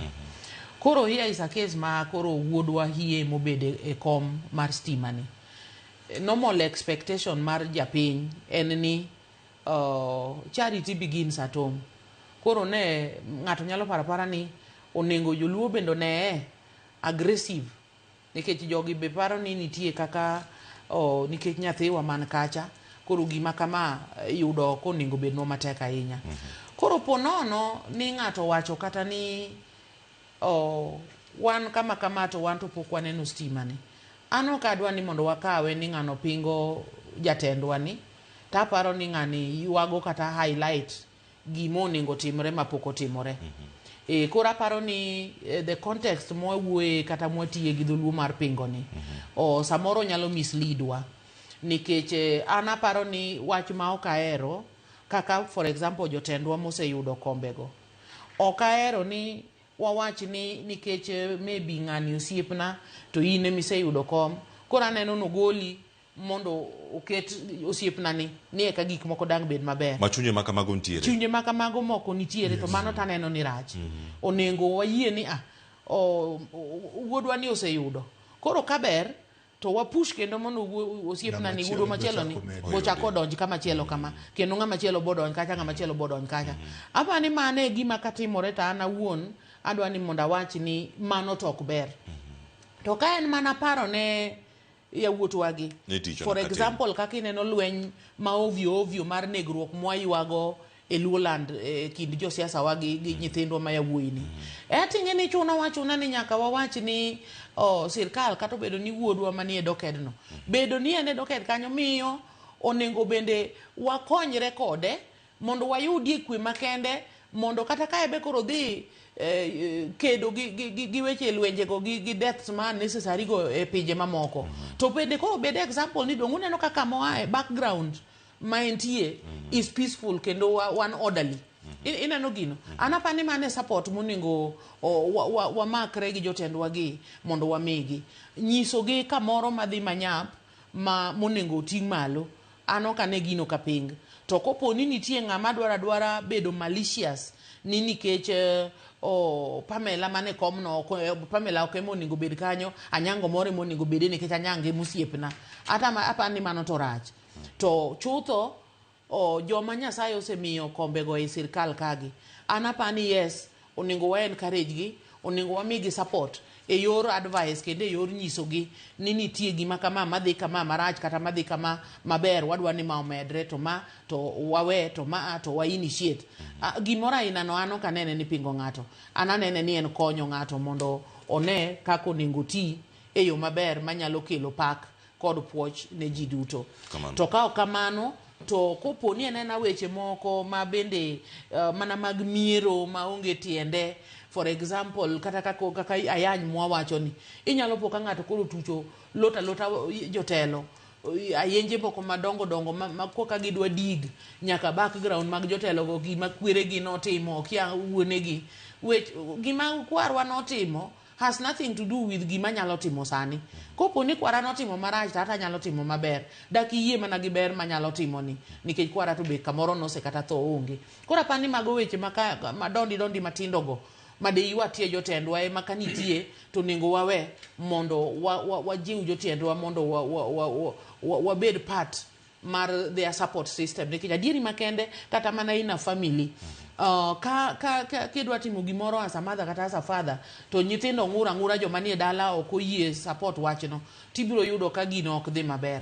Kora pani collective moral support to nego wami jotendwa to highlighting kendo gik mabeyo ne waparo no nengo timre mapoko timore mano to akwayo gi ni kik giyie ni wapingo gi giyie ni wajiwo gi mondo wakony gi mondo by the end of the day their scorecard kata performance contracting matinde design ja gibe die kata gi 90% moro in terms of delivery. Number 2 aparo ni kaka jotendwa sani manie sirkal nyo wan gi expectations mang'eny nikech kaluwore ni wan korwa koni e development wise osebedo kodok chien kata kaka weche mag omenda kata skunde ma miwinjo ka jitalogo ng'eny skunde wa kedhiye ok gichal gi skunde makoni kata mana infrastructure wise. Koro sama gibe wan gi jodito ka to apani ber mondo gibe ging'iye kaka gitoko mabup kendo moriewore ne korwa koni nikech wasedong chien ahinya. Ok onego bed ni wabe pod wadhi adhiya marach ahinya. Koro gik ainago ema mondo ging'i. Tapani en ber mondo wajiw jotendwa kendo wachung'ie tokgi to gin bende gimak lwetwa. Akia ni kawache kamano to winjore maber nikech gini nyaka balance. Ok wanyal soka wangi kata sama there is no reason momiyo wasoko wangi. Sirkal no ema ji te dwaro, mano tadieri makende. Nikech kata wan mosebedo kwa go siasa through ODM, lengo wa maduong' ma kata nyo omiyo wakuyo makende kaka an akuya ahinya ni Raila to kapok obedo president e Kenya ka. Nyo wadwa ni mondo Raila obedie kom president mondo los sirkal duto ma Kenya ka mondo gik moko dhi maber. Koro laini manyo wakaono ebe nyaka wariemba nikech ka waweyo all of a sudden mi gik moko dhi marach to bende wan be koro wanie sirkandno. Koro ing'eni mano bende waketho CV e wang' joma moko. To ganda mamoko be dang' ok wayie mondo osokwa soka kata onge gimomiyo isokowa. Nikech ok en asin mondo joluo obed part of government ma Kenya ka. Wan jo Kenya. Koro ka wayudo kombe sirkal, wayudo luonge sirkal, wabe wan mana gi ujuzi mar delivering kata mar bedo minister, kata mar bedo PS, kata mar bedo directors, kata whatever they are.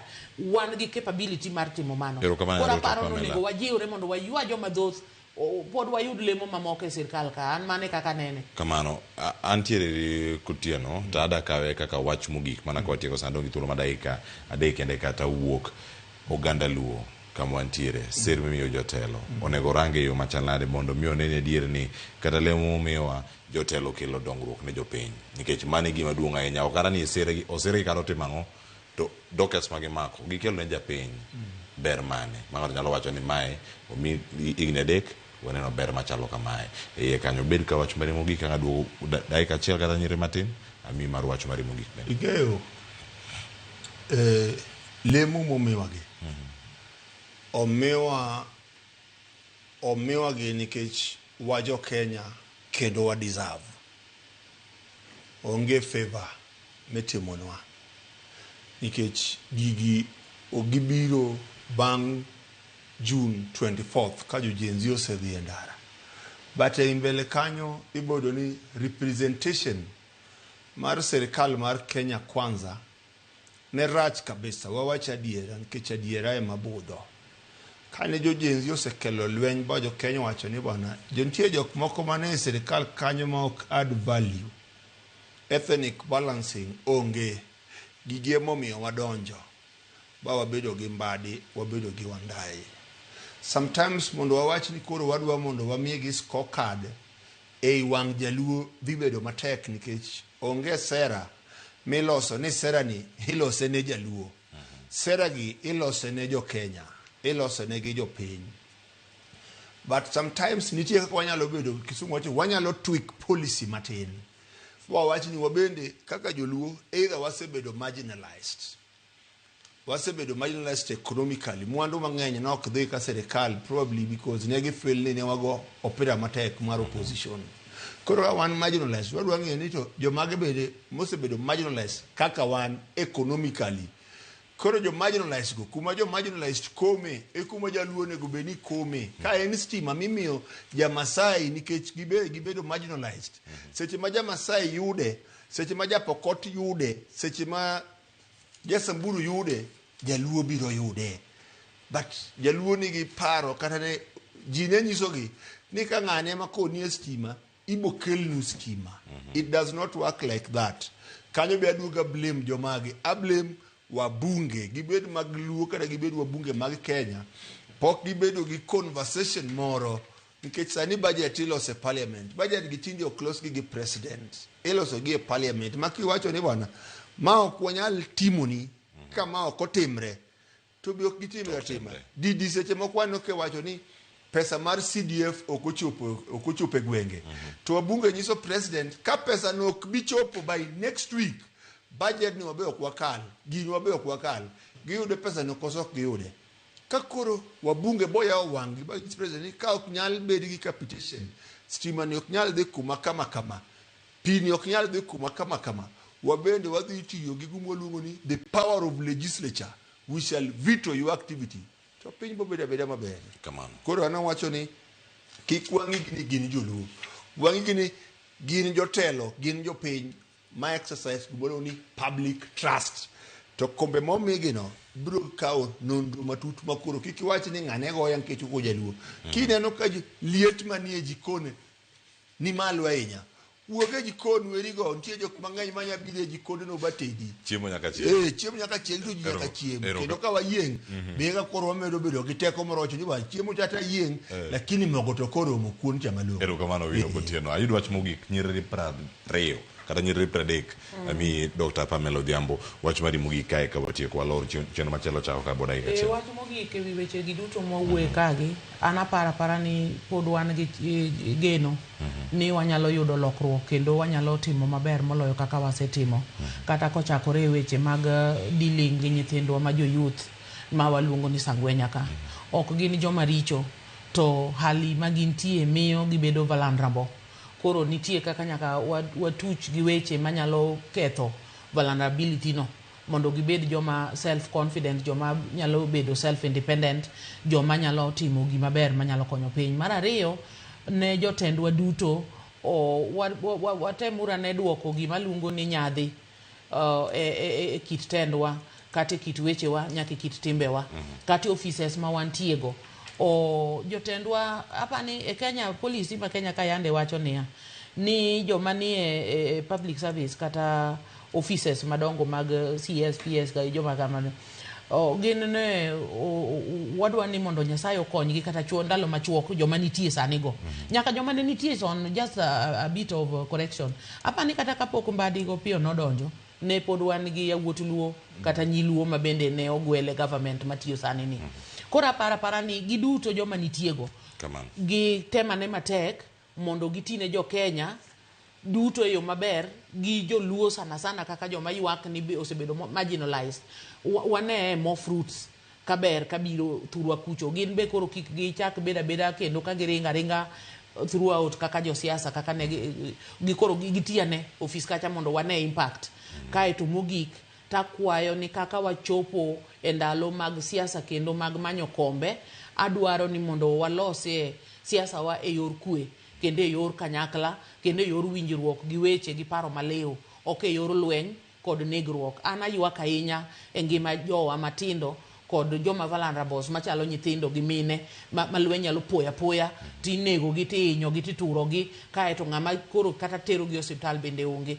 Aldwaro kwe makende e Luoland to gi policy maler ma jatelo nyalo nyiso uni to adwa no yiera ni adwa dhi timo ang'o mondo wayudie kaka wanono wach ni tok koseyier jotelo go. Wach maber ahinya kanyo Dr. Pamela Odhiambo mano umade machon ma county ma Migori kachel koda ka Owino Kotieno MCA machon ma Sarang'ombe Kibra County ma Nairobi kae mane makiro giko mar chendo kono rango chal mar piny Kenya okwaido thuolo mar bedo kae kod Alum Linas ma bende ne en jakanyo mar duduor ma Jubilee kalure kod late mar delo obedo kod chieng' machielo sani mane thuolo ma do ruko mana nyako bedo kod okinyini maka wuono mano chendo mar piny orango chal mar piny Kenya nyinga Cleophas Oluoch jagisumo kanya kwar mokeo nyaka sangwa we chenro wuok tich kawuono ka wakano chieng' tich ariyo warango ni kanyo rameny piny podi kato bang'e Sharon Ng'ao donjo kod twak e mbako romo riti masani.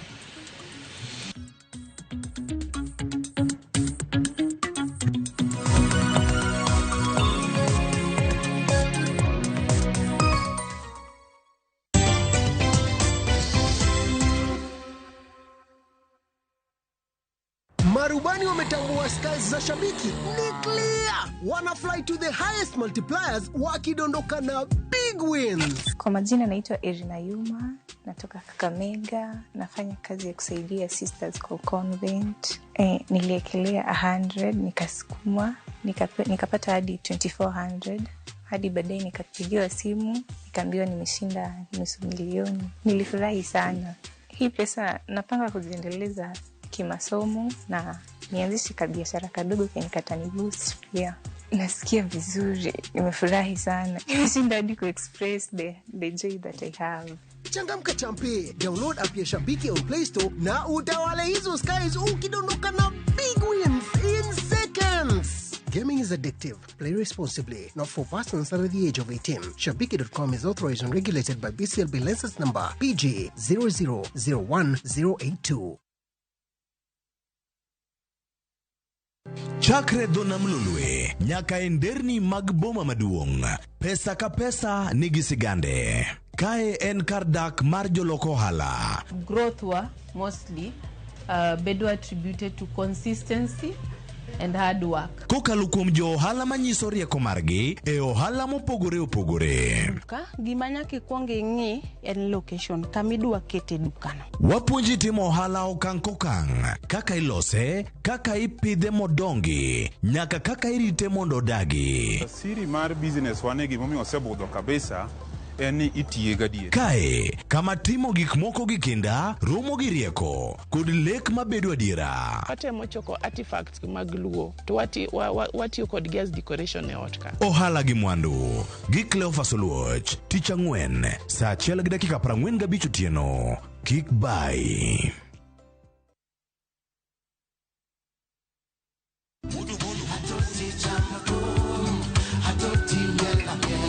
Woktich ka woktich wakelo ni don ya wotonagi. Kabende tich ariyo ka tich ariyo nyaka monga juang en odiochieng' mar yuto mari. Chieng' tich adek ka tich adek nyaka monga juang en odiochieng' mar mine nyalo kachiel koda weche hera. Awendo kachopo tich ang'wen nyaka monga juang wakelo ni kama nene, yani TBT kod thume mamit mokalo.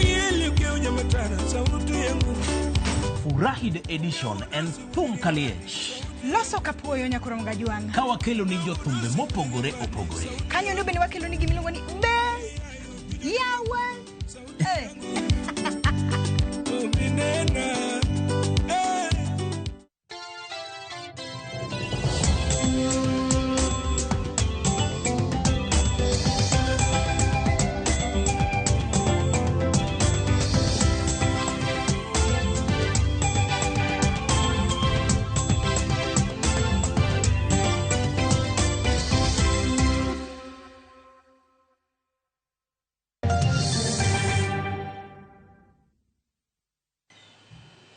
Machiegni kero nyakoro mga juang wadonjo e twak marwa mano madara many piny na singo ni gomba kachiel ko e county wa Kisumu. E studio marwa makono wan gi Roy Odawa ma en japur director Kia Initiative. Roy oimore kinyalo winja mose nyikwara mga juang kwa chako twak makama. Ero kamano Lydia. Amoso nyikwara mga juang ni ukwe kendo. Ageno ni Nyasaye ndi kodwa maber kendo koth osechopo e gwenge tema wantiere. An gi geno be ni jopur kendo koro sani timo ikruok mar mondo ging'e kaka wanyalo keto chambwa e lo. Erokamano. Erokamano ahinya kuom yudo thuolo kendo go kodwa mbaka. Ulrino anito initimo ang'o? Aneno kachiel kuom gik miluongen agripreneur. Ang'o mitimo malong'o e pur kae? Gin chenro mage ma isebedo kitimo Anyato Kaluo? Erokamano. Mana kaka wachi nyinga en Roy Odawa, ane director mar Kia Initiative. Kia Initiative ni en group mar rowere matindo mang'iyo weche pur e dala mar Kisumu County gi Nyanza and Western Region as a whole. Koro watimo training ne joma tindo e weche mag pur manyasani, kendo watimo extension services ne joma tindo ka wang'iyo mondo kaka cham nyalo dhi maber ka wageng'o tuoche matindo tindo manyalo hinyowa e wechewa mag pur. Kendo Kia Initiative loso fertilizer, organic fertilizer, mwatiyo godo mondo koro jopur mondo chak tiyo gi mbolea manyachon ka mondo wamed ndhadhu e puothewa. Erokamano. Erokamano ahinya. Mor ni tiego rawere donje wechego mag pur. Nyaka sani king'iyo thoth Kaluo wacho ni rawere ohera ahinya ohala mar apiko kata boda boda. En gino miwacho ni nitiere kod yuto makanyo kanyo, kendo kia in gi boda boda kawuono tichako riembo kawuono tidhi yudo pesa ni ka piny oselil idok ot to nitie gima idok go. To pur thoth rawere wachore ni neno ka en gima long term kata gima ginyalo budho kapok gido nweng'o malong'o. Ere yore mitiyo godo mar tiego rawere kendo mar nyoso chunygi gi wach ma giyie donje chenro gi mag pur? Erokamano. Lydia, weche gi nochakore chon. Inyaparo kane wadongo wach pur nokwamiyo mbele kabisa e ngimawa. Ng'eny rowere ne ipuonjo mondo dhi skul, mondo kisetieko skul to iwuok idhi manyo tich e ofis. Koro yudo ka ng'eny mar rowere e piny ma Kenya omiyo sani koro tich odok piny. To rowere be ohero gik mabiro mapiyo. Emomiyo ibo neno ka ng'eny rowere be nodonjo e apiko nikech mane man sani. Apiko krach, apiko ber nikech apiko pidho yudhe mang'eny e pinywa ma Kenya ka. Kendo iyudo ka ng'eny yudhe motieko form 4 ka onge kama gichom, to apiko no ema gilware mondo giyude gimoro ma ginyalo dok ge ot odhiambo kodhiambo. Kata kamano, pod wapuonja kata ja apiko. Wahero tiyo gi grube, to ng'eny grube wa mag ojende gi yudo ka gin ja apiko, gin mine matimo ohala matindo tindo kuonde mwadake. Koro ka gisebedo e group kamano, to wapuonjogi weche mag pur. Mondo mi ni kata oriembo apiko kamano, to ka en kama entie dala kacha, to en gi puothe moro matin miluongo kata ni kitchen garden monyalo bedo godo, kendo oyudo chiemo mochamo bute. Koro bedo ni ong'amo ng'eyo kuma chiemo mochamo ae.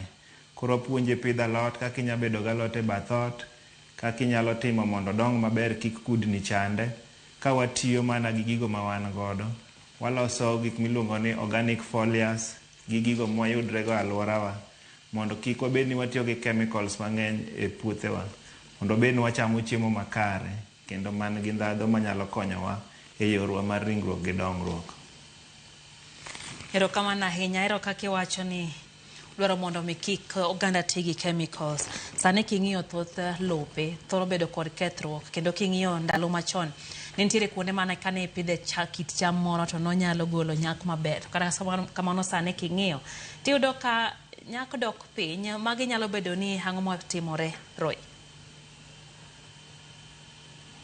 Gimosebedo ka timre ni nyak dok piny adier kech wasebedo ka wang'iye e fertilizer mwang'iewo e duka miluongo ni DAP kata CAN. Magi ema japur pile pile kowuok kodhi pitho kata odhi komo cham to ting'o DAP e bath. Lopo odhi makoro bedo ni ong'iyo gi DAP mwaketo pile pile cha. Mako kiketo to koro yuto ni nyaka dog piny.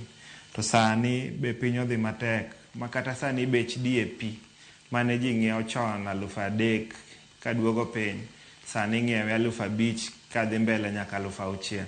Koro yudo ka gini obedo mapek ne jopur. Imiyo ka koro japur putho to konyal yudo pesa modhi kawo godo mbolea cha. Koro yudo ka owe pura pura kamano, to nikech lo oseng'iyo gi wach mar ni nyaka ketne mbolea DAP ko ka cham dhi maber. Koro lobni ok bitimo maber nikech ok odhi yudogi. Emomiyo koro waduoko jopur ni wapur pur manyachon mane watiyo gi gigo mane wan go e delni wa kata kuonde mwadake kata alworawa. Wan gi jamni mwapidho, wan gi dhok, wan gi diek, wan gi gwen. Gigi te konyowa e yo mar yudo mbolea mwanyadhi ole puodho. Kik wapukgi kama rach, kik wawitgi, but waketgi kamoro, watergi e puodho mondo giger dhadho mar puodho cha, mondo wabed ni wapidho gikwa organically ma ok watiyo gi chemical moro amora. Erokamano ahinya. Samoro ng'ato penjre ni to iwacho ni nitiere losruok mar le ma ipidho pachoge. Samoro nitie ikruok monjo be ni timone kapok otergi e puodho, koso tek ni segole kul kata jokon kama ne gwen ninde kawe tiole mane puodho. Dipo ni nitiere ikruok moro amora monjo timnegi kapok oolgi e puothe? Erokamano. Yes, ikruok nyaka timnegi. Kikawe be kaka oko mar dhiang' kikawe idhi olale puodho direct kong'ich kamano, obiro wang'o cham. Koro nyaka ikete kamoro ma kizungu luongo ni composting site, mondo bed kuom ndalo moko kanyo, kata jumbe 2 kata dwe, mondo bed ni otop. Koro itere puodho kosetopo kapod en fresh. Ka en fresh to kendo ok ober ahinya gi gik mwapidhogi, kendo nyalo wang'o ni e cham. Koro wakuongo wakete o compost kuom ndalo moko kok watere puodho. Kata mana yuk bando, tiang', mago wanyalo loso godo compost manyiwa. Gigi wakawo to waloso gimiluongo ni compost pit, to bedo kanyo kuom ndalo matin, to kosebet kanyo to kowuok awuoka to kendo romo aroma minyalo dhi ti kode e puodho. Koro gigi yugi chiemo mwachamo e udi kik wabed ni wawito.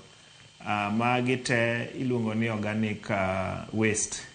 Organic waste wanyalo bedo mwatimnegi composting kendo magilos manyiwa maber mwachak waduok e puodho. Koro waonge waste piny masani. Waste te kendo chako duogo konyo. Kizungu luongo ni circular economy. Nyaka wabed ni gigo mwaneno ni waste ka wang'i kaka wanyalo losogi mondo gilokre manyiwa mwanyalo chano waduok e puodho mondo konywa mondo wawuog gi cham maber kendo mamiyo ngima wabedo maber. Erokamano ahinya. Bende wagoye mbaka e wi nuoyo cham. Samoro in gi puothi moro to higani opon ikete marieba kagi kendo chwere chak ikete marieba kagi kendo next year kata higa manyien sapur machielo chak ikete mariebo nogono. Puonje jopur kotenre kod samoro kit pur winjo bed ne gitimo mondo omi gine ni bende girito kit lo kata ndhadhu mar lo odong' makare kaeto bende nweng'o margi obedo makare. Kipidho gimoro achiel dinuoya to be ochako kawo teko mar lo. Emomiyo sama wapuonjo weche mag pur wang'iso japur ni mondo bed ni timo rotation.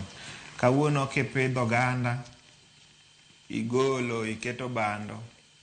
Sama igolo bando cha ichaki manyo alode ma wan go kaka bo mito biketo. Magi alode maduoko kendo ndhadhu e lo. At the same time omi pesa moro matin e ofuku.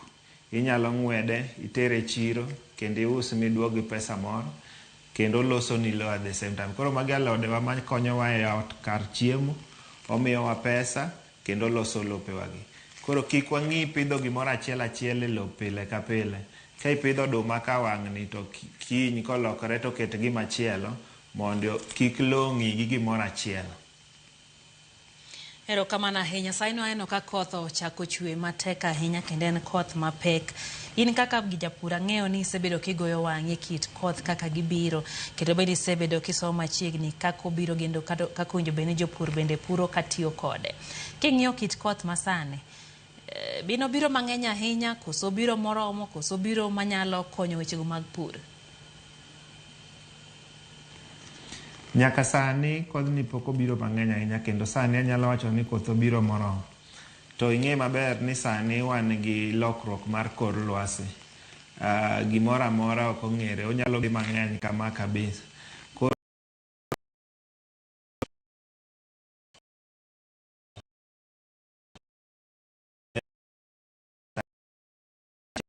Weche kethorega. Koyudo ka drainage wa ok beyo kata oche wa odinore to pigegi boduogo madonje puodho. Koro sama pok ochako kama wakwayo sirikal be mondo koro bedi ong'e otim assessment e aoche wa ma wantie moriwo wa alwora kuonde mwadak.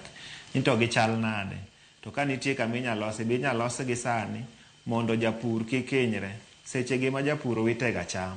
Mar ariyo wang'iso jopur be ni sama koro koth ochwene wawuoguru oko kendo wadhiuru e puothewa kendo walosuru puodho wakom. Ma e sama koro ber gi sa komo mondo chambwa gi waritgi maber mondo wabwakegi maber. Koro jopur te wuoguru walosuru puodho mondo waketuru kodhi mondo wang'i ni wadhi bedo food secure mbele ka ma ok wabedo ni wawero mang'eny matieko pesa e ofukowa. Ero akiwacho ni giwuogi gidhi gikom kaeto penjo moro wuok kae ni osebedo ka otiyo gi yor nyapacho mar kano kodhi. Kano kati ng'ao kumoro to samoro budhi otuo kanyo maber kati botiyo kode. Kato sani bende nitiere paro mar kodhi masani ng'iewo koya idukni. Ere pache weche gi diponi giduto nyati kod yo makare koso nitiere mano wadiher mondo mi jopur otigo ahinya kaluwore kod lony mari e weche gi mag pur?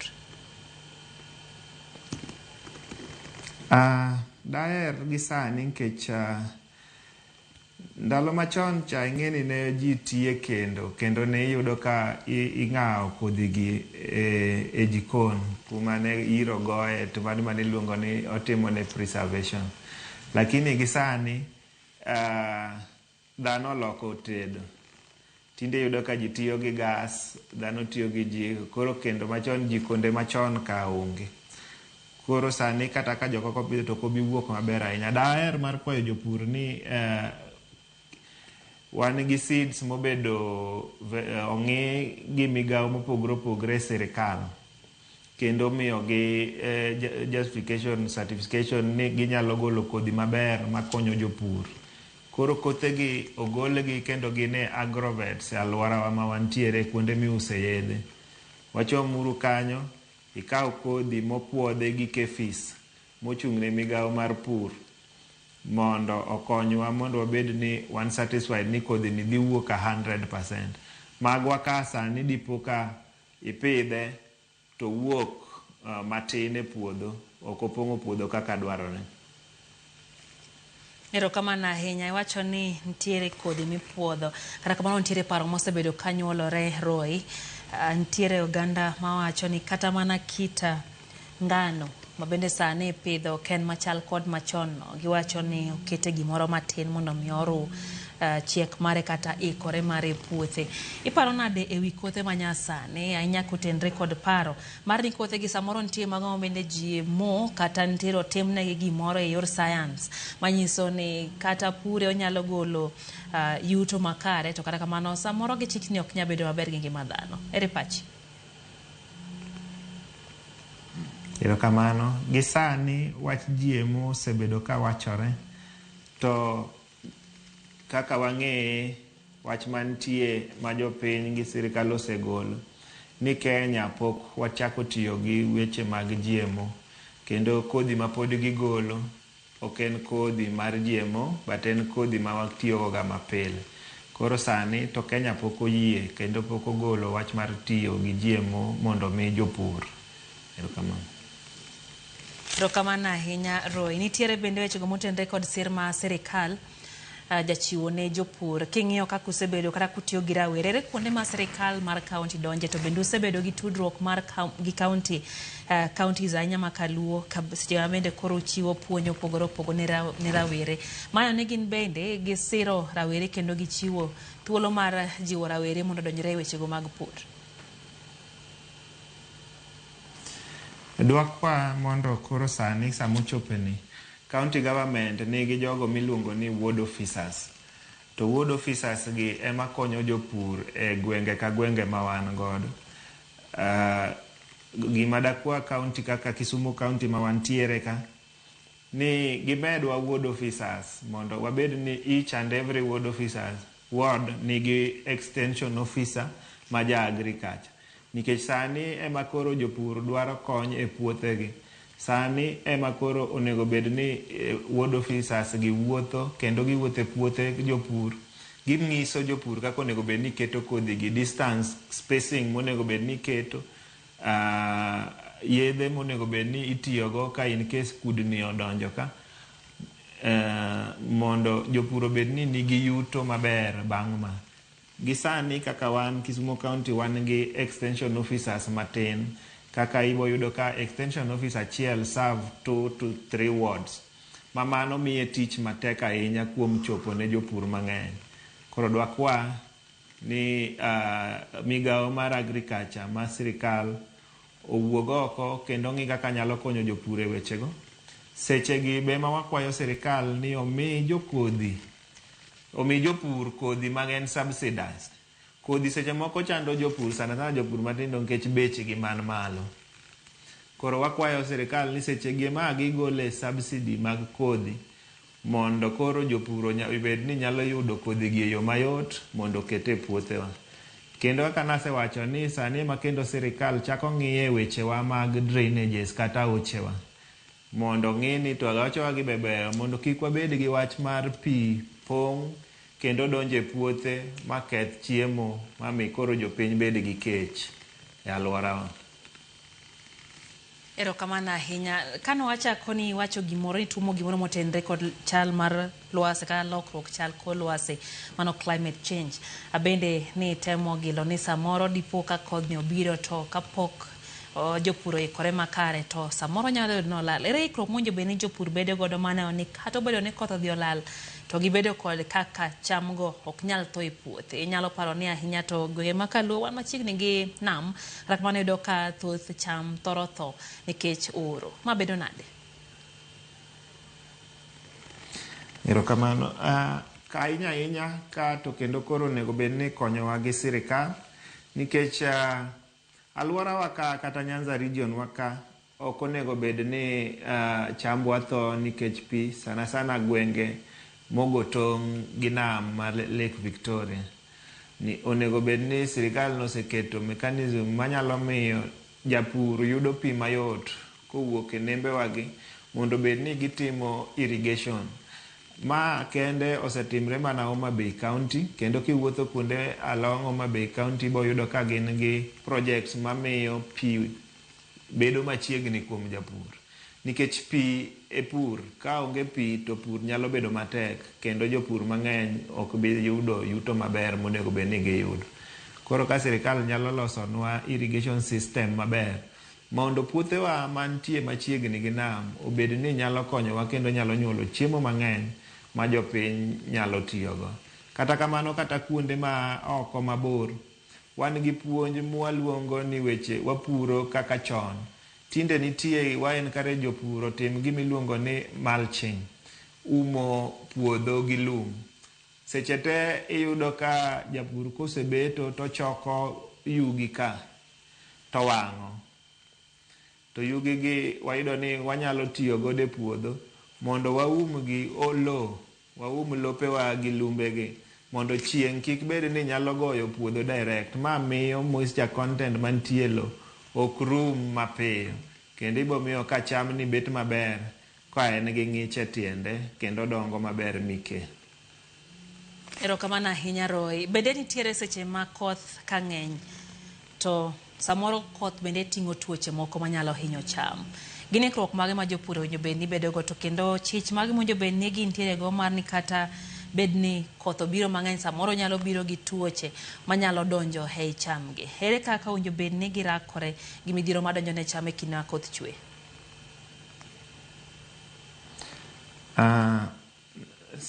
Kipidho gik moko kaka nyanya, alode wagi kaka hoho, vegetables wagi, gin gigo moluoro koth mang'eny. Kendo sama pi ng'eny ahinya tibo yudo ka bede tiendegi, budhe tiendegi to gibo wang'. Koro japur gimonya timo gi sani ni king'eyo puothi kaka intie gi lopi kaka cham, ka en lo ma holding capacity budho ma pi koth ohinga ahinya, to watemuru keto drainages along puothewa kata e kind puotho, mondo pige mang'eny gi ginya yudo kaka giwuok e lo to giyudo kama gibede mondo kik githung' cham kaka nyanya, manyalo miyo nyanya koro wang' ma yuto ni kaka japur dog piny.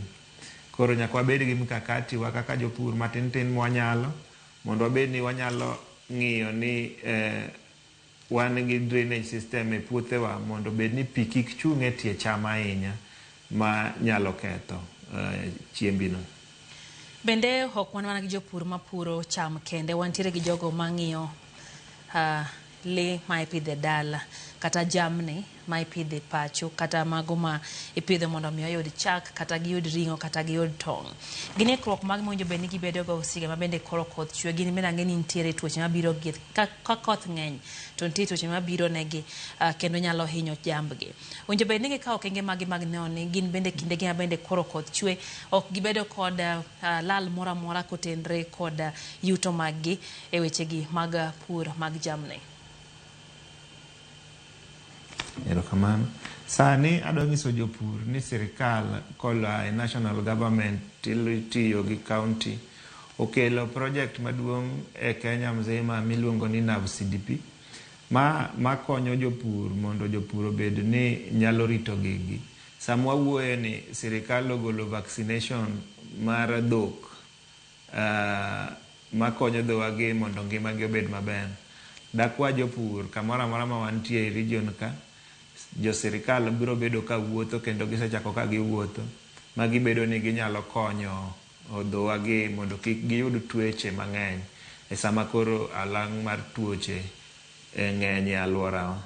Mar ariyo en ni jopith kaka mek gwen, mek diek onego bed ni sani wang'iyo be jambwa gi motegno. Nitie moko ma koyo ingo kaka jopith gwen. Wabed gi kaka wanyalo miyo gwendwa gi liet e ute kama ntieno. Gwen matindo luoro koyo kata koth.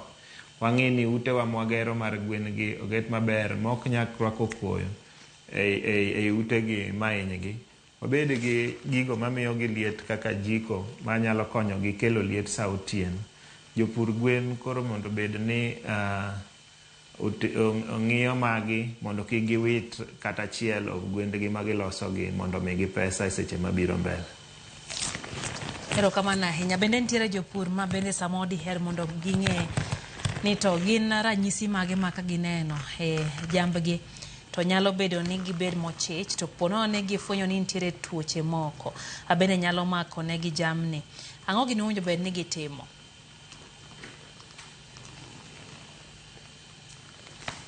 Awiti matin Lydia. Erokamano ahinya. Wacho ni kotenre kod wechego mag rango jamni kata pidho jamni gin ranyisi mage mowinjo bed ni jopur neno. Pono ne gineno ranyisi ma bende nyalo nyiso gi ni dipo ka tuo moramora nyalo makone gi jamni kata nyalo makone gi gwen.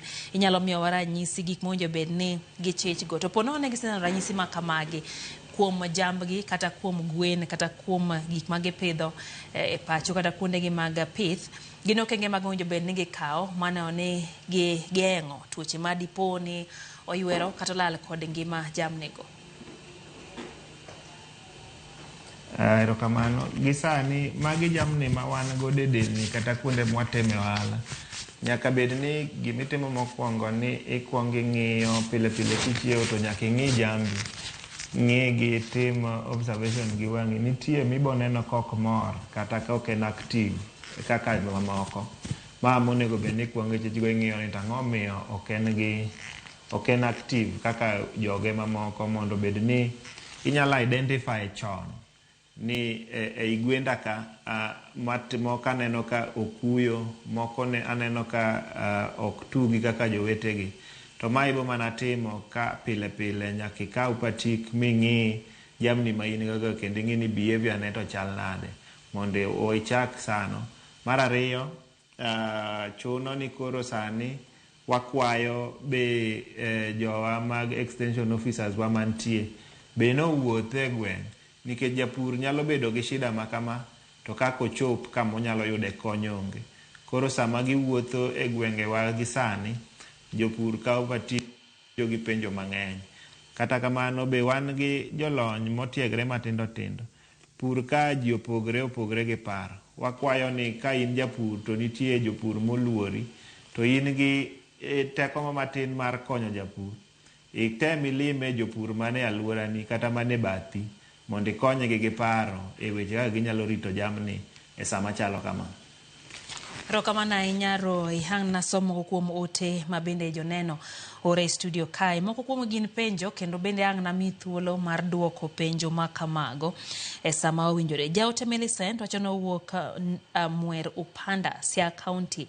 Wacho ni entiere kodwa e chendo mana kaka pile kendo oketo wang'e e Ramogi TV maneno chendo ni mar Amany Piny. Maka Hafande Abdul wacho ni Ombei Kiliti Skule mokete wang'e weche gi George Henry nitiere Okwala. Kaito Mark Odima wacho ni Game in Orombe Village hema ginene weche gi manyien kachiel kod twak makamae. Yaneno kanyo otemo or kanyo gi Jackie Nyarmodi. Ang' nami thuolo mar duoke. Openjo ni penjie wendo ni to soil pH onego tim sadi ka koth chwe koso? Roy. Erokamano.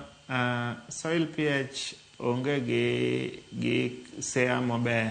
Inyalo time sama miikri ni koro idwa tiyo gi puodho ma mondo ichak ng'e. Tang'iso jopur ni mano penjo maber ahinya. Pile pile wadonjo e puodho to an wakomo to waseringo waomo DAP waomo CAN wakete puodho. Kok wang'eyo ni to puothwa ni ochal nade, ang'o ma en godo tang'o moonge godo. To ma kidwa ng'eyo to nyaka tim gimiluongo ni soil testing. soil testing ni bomi thuolo mar ng'isi ni puothwa ni en gi nitrogen maber kata puothwa ni nigi nitrogen matin onego medi. To pile pile ng'eni kwa timo kama maonge gima wang'eyo to wan waketo mana geno. Seche moko mwamiye ni ong'eny godo ichaki mede.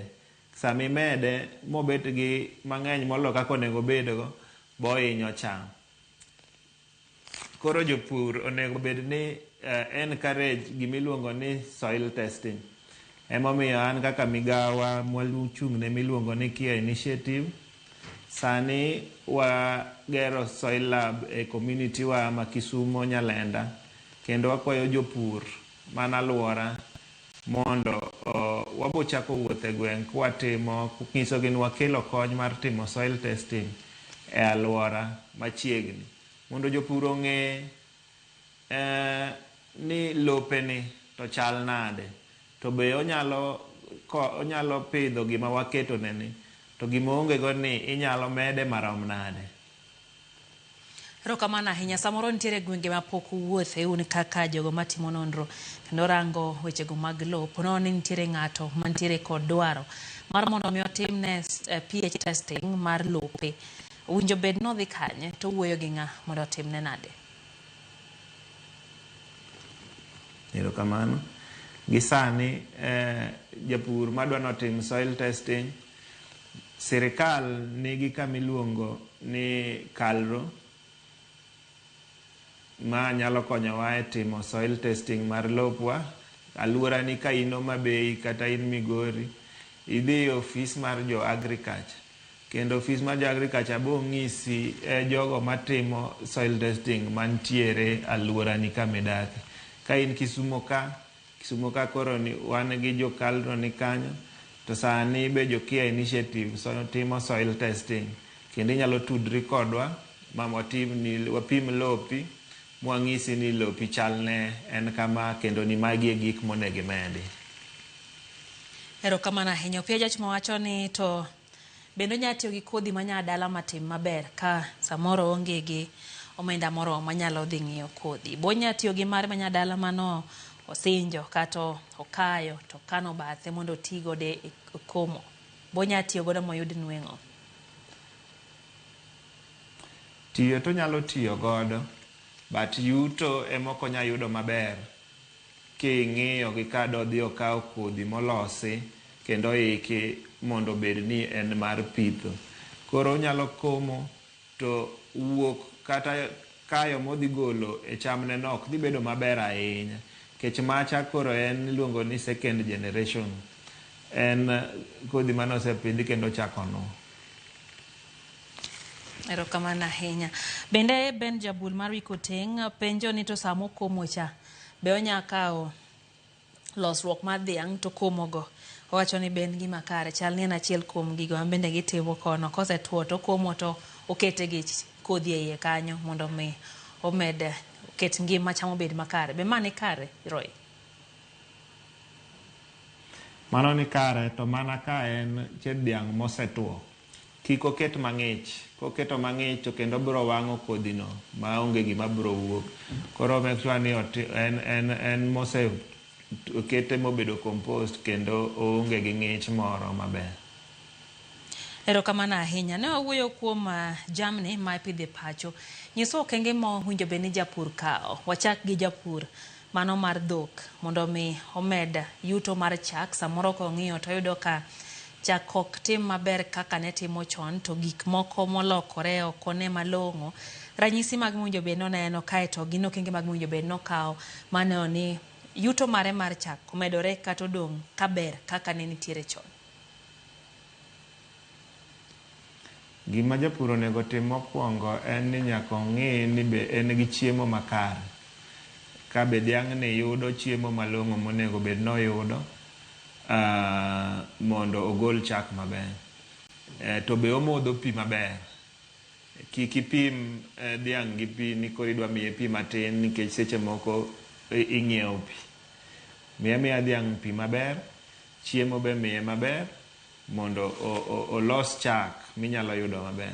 To kana kaka nwawacho, deribi be nyaka irange science moko. kineno ka gik moko chande kata en gi skin disease kata kuodo ni kuome, mano gima dhiang' oluoro kabisa. Koro nyaka otim ni dhere ni ogo yath motegno mondo kik wabed gi okuodo kuome manyalo miye stress mamone golo chak maber. Koro ng'i dhiangi, bed in contact gi vet mantie alworani, ma ka nitie any problem mineno kuom dheri ni tinyalo goyo simu kendo jalony biro makonyi e sama winjore mondo ibed gi yuto maber.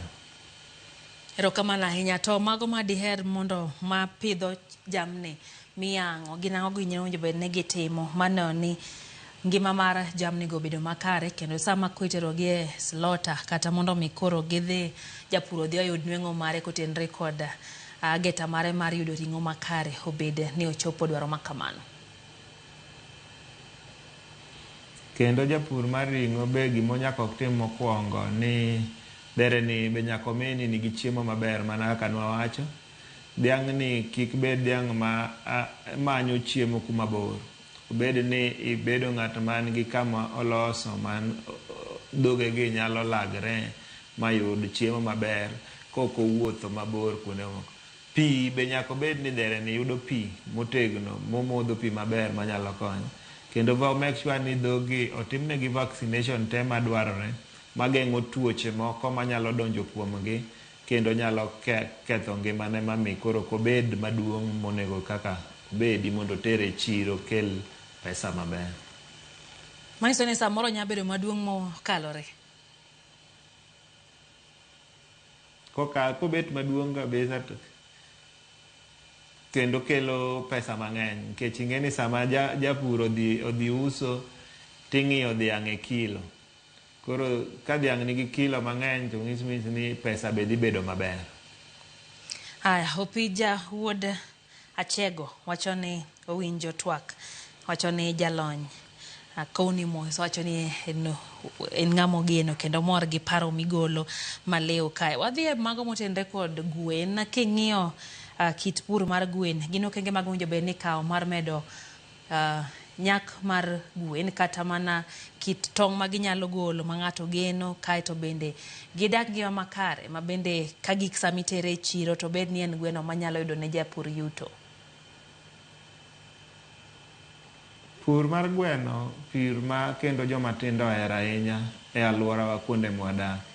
Wan gi gwen mar ring'o ma kisungu dendo ni broiler. Ma to kendo kawo mana ndalo matin, en okawo dwe achiel to romo kendo itere e chiro.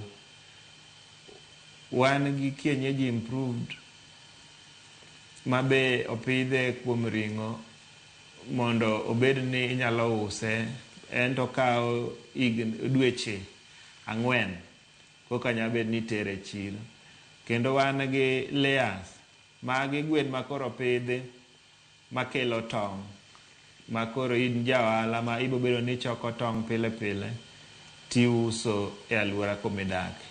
Koro magi te gweno nyaka iriti, kendo gweno nigi vaccination mitimone from day 1 kodhi nyaka ochop. Japur mar gweno nyaka kuong mi ni gwende te otimonegi chanjogi e sama owinjore kendo sama oikore maber monego bed ni itimonegi. Nikech kokalo mokitimone mar tuoche ma gwen nitiere ni, to tuo ni komake to biro hinye kendo gwende gi te nyalo tho, which means ni japur biro wito pesa. Koro nitiere vaccination program mag gwendwa gi ma japur ka japur onego bedo ni nigodo kendo ong'iyo ahinya ahinya mondo kik okal, nikech gwendwa gi jopur pidho gi mar ohala. To sama ikalo kamoro achiel mokitimo to gwendegi ni at risk kendo ginyalo tho ma giweyi maonge kata siling achiel. Koro japur nyaka bed ni mang'iyo ma kabisa ot ma gwen gi bodake nyaka bed ot maber, ot ma gwen gi ok yud koyo mang'eny kaka ni wacho cha, kendo ginyalo yudo liet. Magi kitimo gi chiemo be nyaka imiyo gwen gi chiemo moromo kendo chiemo maber. Gweno mar tong' kimiyo chiemo matin to bogolo tong' matindo ma kata kitere chiro to uso dhi bedo matek nikech ing'e ni sani wan gi tong' mawuok Uganda kadonjo Kenya waka, kendo kosebiro to yudo ka gibiro e bei mayot to kendo gidongo ma size maber. In kikelo mari ma size ne tin, ibo wito ohala nikech joka biro kawo mana madongo. Koro nyaka ing'e ni miyo gwendi gi chiemo makare e sa mowinjore, pi bimiyogi maber ma gimodho mondo gibed ni gilosre kendo gibedo madito manyalo bedo ni kodhi e chiro to jang'iepo kawo moko pingi kabisa. Erokamano. Kotenre kod wechego mag chiwo chanjo, winjo kiwacho ni owinjo bed ni nitie chanjo michiwo are day one. Nitie japur ma wuoro ni to ka gwende ogero negi ot ma ok riwre gi gwen machielo kata gwen moya ka jirani manyalo kelo negi tuo, ere tiende mondo mi ochanj ka en to mekegi oumo kendo odak kumoro achiel ma bende ok giba? Miwalere wi ma. Nitie tuoche moko ma nitie e yamo iluongo ni airborne disease. Koro en ok ochuno kata iloro ne gwendi kamoro kama intie, but en gima nyalo mako gwendi sa asaya. Mana kaka dhano, nyathi konyuol to be nyaka tere chanjo. Ma kokitere chanjo to nitie seche moko kosedongo to tuo cha biro donjo kuome. To kodonjo kuome to yudo ka noonge gi chanjo manonego bed ni timone cha, to kodo bedo matek ma nitie tuoche ma koro kinya geng'o, ma koro chuno ni nyaka koro madhara wuoge. Koro magi e mwatemo ng'iyo ni jopur nyaka be ni oluwa gini kaka en cha, moko ng'iyo ni en e compound ne kende, oloro ne gwende ok rom gi jirani, pod nyalo make kendo hiny gwende e puothe kama odake no. Erokamano ahinya. Bende nitiere penjo ma achiel kuom gi penjo ni to samoro en okawo jambe to dhi okwayo, kaeto nitiere jomoko ma bende nyalo pidho chiemo mar jamni kata mano gado pidho kumoro dhi obeto to kelo negi ot kata pacho kaeto miyogi. Wacho ni ere minyalo wacho ni munjo bed ni jopur tiyogo, koso giyuto gin mabeyo, to kopo ni nitiere jok mabeto to kelo gin ber mage ma gin go moloyo ng'ama kawo to dhi kwayo kaeto ang' duogo pacho? Ber ma en go ni ka japur mar ring'o obo yudo ka dhere ni bedo gi del maber kendo bedo gi ring'o mayom kame sama ouso. Dhiang' moko wuodh alaga ahinya ma en oyudo chiemo kama entie dala, iyudo ok obed dhiang' ma ol seche te, kendo bobedo gi yot maber kuom dongo molos del maber minyalo use go. Koro ma be lure gi yuto mar japur. Nitie jopur ma nigi puothe matindo ma ok ginya pidho gada machiegni kuma gintiere no. Koro nyaka ang' odhi adhiya kwath mondo okony dhogegi oyud chiemo. Koro gima dakwa jopur man gi puothe madongo to nigi dhok, ng'ade kamoro kata space moro e puothi kanyo, ipidh ne dhogi ogada kata ipidhe lum ma koro miyo dhogegi ok kwa mabor ahinya sama gimanyo chiemo. Erokamano ahinya. Odas Kudas wacho kanyo ni akoni mos modhuro ahinya mor gi twako. Pia Jawuod Achego penjo ni to sama ikawo lo mitere lab, wacho ni penja ni chudo chal nade, manang' ni kidwoko penjo ni mar kabe utiyo gi duol no ma rango futo ma kor lwasi kata Kenya Meteorological Department mar nyiso kaka owinjo bed ni utawo chenro mag pur, sama bende koro upuonjo oganda kotenre kod wechegi mag pur. Be utiyo kodgi mar ng'eyo ni to koth biro nyaka kanye, nikech bende nitiere wechego motenre kod futo ma kor lwasi ma bende lokore ma samoro nyalo kelo lokruok kaka koth chwe. Be utiyo kodgi seche ma urango wechego mag chako pur, ahinya to seche ma bende koro koth chwe kendo jopur duto dwani mondo odonje puothegi ochak tich? Erokamano. Anyalo wacho ni ma ikonyo ahinya gi sirikal kochung' e department mang'iyo kor lwasi, kendo pile ka pile gigolo ga chenro mar kor lwasi kaka chal, kinde ma koth dhi chwe, kama koth dhi chwe mang'eny, kendo jogo monego bed ni ng'iyo ahinya kuonde ma gidake. Magi information ma sirikal golo kendo mwatiyo godo ahinya kuom ng'eyo ni saa adi monego bed ni koro wachako pur to gi saa adi monego bed ni koro cham oseikre onego bed ni gologi. Erokamano ahinya. Ne nitiere penjo motenore kod bech tero lo e lab kaeto ipimo. Dipo ni nitiere kod ng'eyo maduoko janeno ni?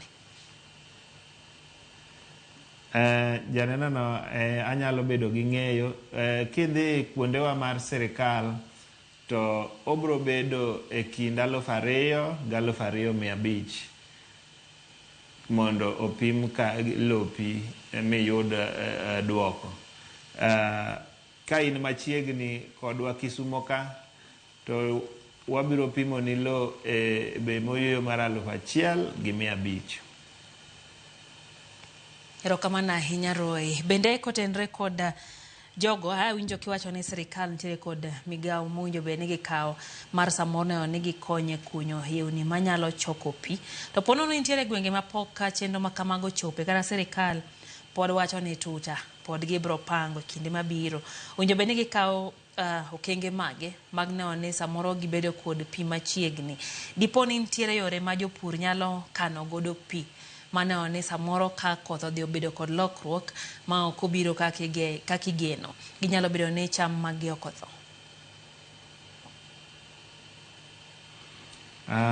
Nitie water harvesting opogore lure kuonde ma wantie. Jopur nyalo riwre kigin to gikunyo dam moro matin e alworagi mondo koro sama koth chwe kama to yudo kama pi chokre ma ginyalo tiyogo bang'e kinde ma koth orumo. Jopur moko be nitie mokunyo underground tanks ma koro pi ma koth mochwe ringo to donjo kanyo kendo gikano mondo giti godo e kinde mabiro. Jopur moko be tiyo gi tanks ma ging'iewo ma gichiko godo pi koth mondo gibed ni gin gi pi seche ma pi odok pien. Alafu wan gi jopur be mokunyo kisimbni kuonde ma gintie. Magi te gin duto mag make sure ni pi nitie buti mondo iti godo kaka japur. Erokamano ahinya. Nitiere ka gi ote mar Karen Olweny openjo kanyo ni to chiemb gwen mar layers nyalo yudre kanye ma bet beche ogore matin mondo ing'e ni sani samoro chumi nyalo bedo ni malo to samoro bende entiere kod gwen mathoth ma bende odwa ni mondo ong'iew chiembgi. Mago gwen mag layers. Openjo ni to en kanye ma inyalo ng'iewe chiembgi?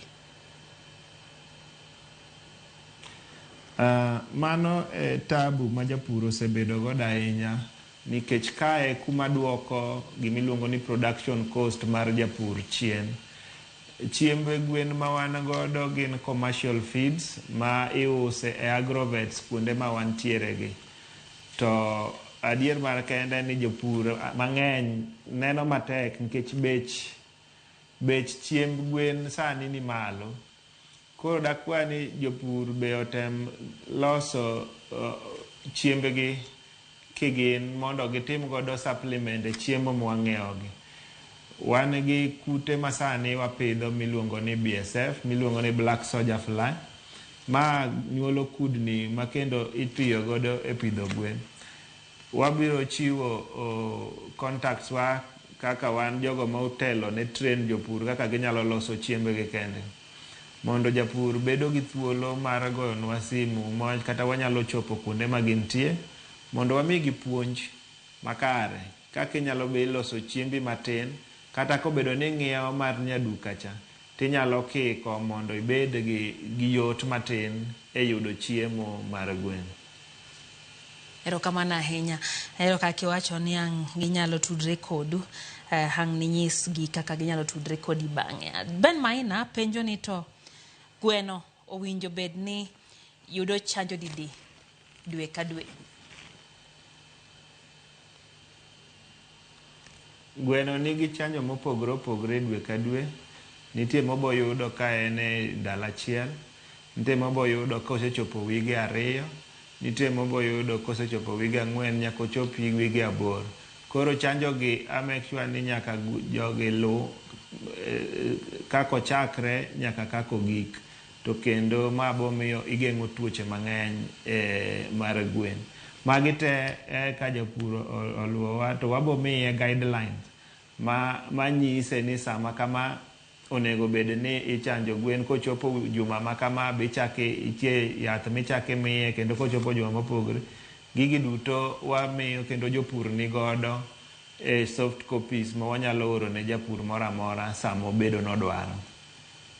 Erokamano ahinya. Bende nitiere Joy Nyarahero. Owacho ni en yath mane ma ichanjogo nyithi gwen odiochieng' mokwongo. Chien kacha ne wacho ni nitiere chanjo michako go day 1. Koro penjo ni gin yath mane minya ti godo e odiochieng' mokwongo. Erokamano, ang'iso japur ni koro ma chanjo ne mokwongo nitie yedhe mimiyogi. Kendo wagombo ng'eyo ni japur area mane ahero mondo watude gi jomolony e weche mag gwen mondo obed nong'eyo nonyalo timo ne gi gwen gi sama kama. Ibo miya thuolo wabro weyo roster mag livestock ward extension officers machiegni kuma japur ka japur nitie mondo bed ni nyalo chopo ne jopur gi machiegni mondo konygi e yore mag gwen mondo kik gibed gi lal. Erokamano ahinya. Wadong' gi dakika machuok kende to watieko.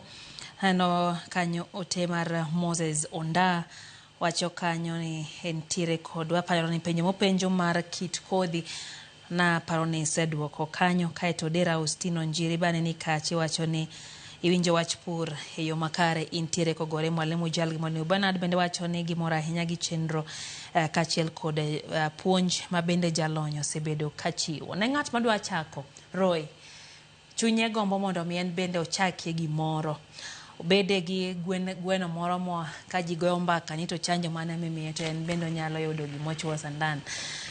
Ere wach madinyise kata paro minyalo miye pok ochako to chunye gombo ni mondo ochaki sama odwa chako bedo gi puothe mar alot kaka iwacho ni obende gi orundu moro monyalo doyo seche ma en e yweyo kaeto bede kata mana gi nyagwende moro kamoro. Ang'o monjo bed notimo? Erokamano. Adang' nyiso japur ni nitie wach moro miwacho ni chaka. Koro ne jogo te man gi geno kata man gi lek mar chako wach mar pur, kik gimo kibaji goyi ni onge gi space maduong', kik kibaji goyi ni ok idwa chako gi gweno achiel. Inya chako kata gi gweno achiel mar nyaluo to gweno ni biro nyuol kendo kelo gwen 100 kama intiere. Puothi matin no inyalo chako go kendo puodho mitin no kichako go bro mi mijingo michaki many puodho mo. Koro japur madwaro chako weche pur, alura ni kama intiere ni in gi jopur manosechako. Bedo ng'at mawuotho kendo kwayo rieko kuonde jopur mineno e alura ni no mosetimo gimigombo no. Kechan gadier ni kamora mara wantie, wan gi jopur mosetimo kendo gidhi maber kuonde ma wantie. Watem matek wachopir jopur gi mondo wapenje gi kaka chal mar pur en. Japur en ng'ama chunye ler kendo boketi e bume mopuonji kaka inyalo chako matin.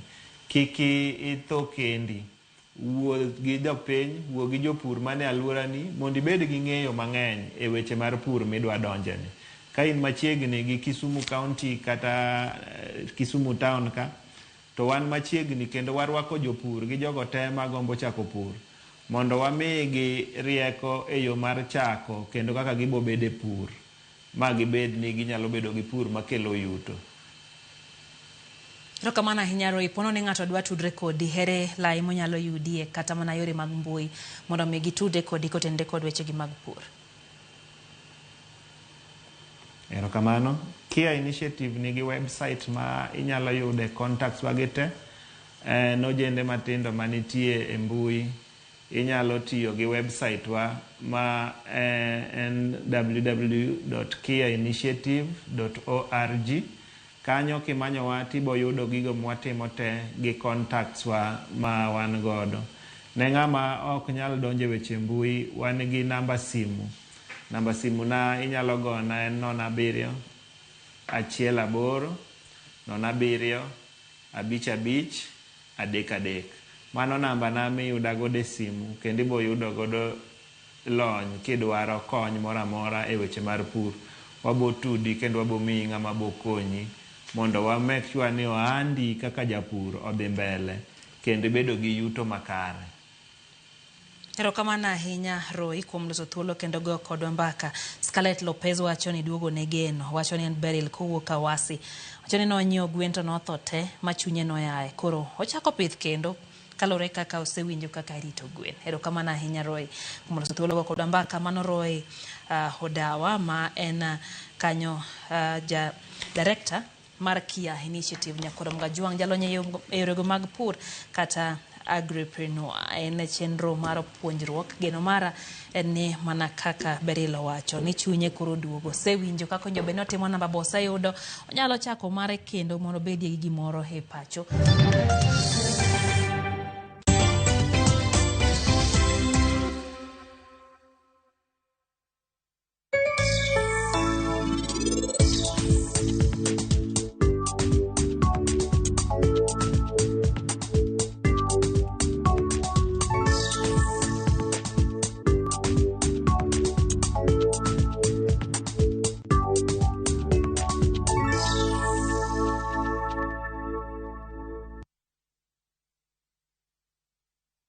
رمضان ده حياتي رمضان ده حياتي يا رب دعاتي تقبلها عطول لا لا لا لا لا لا لا لا لا لا لا لا لا لا رمضان ده رحمة من ربنا.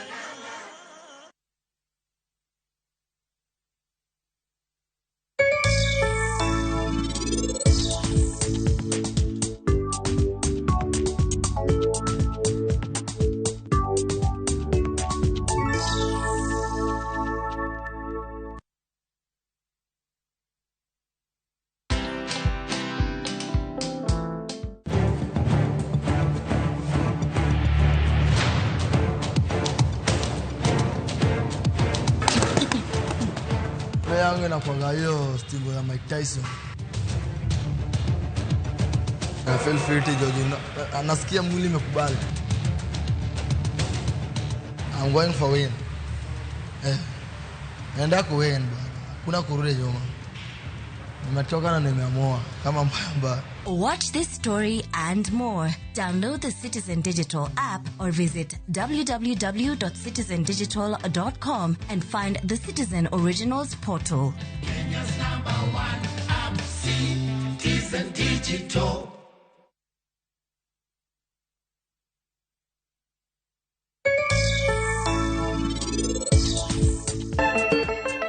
Penj laktar kokalo Ramogi TV kawa wacho ni ngima en mwandu. Nyinge en Ruth Otieno.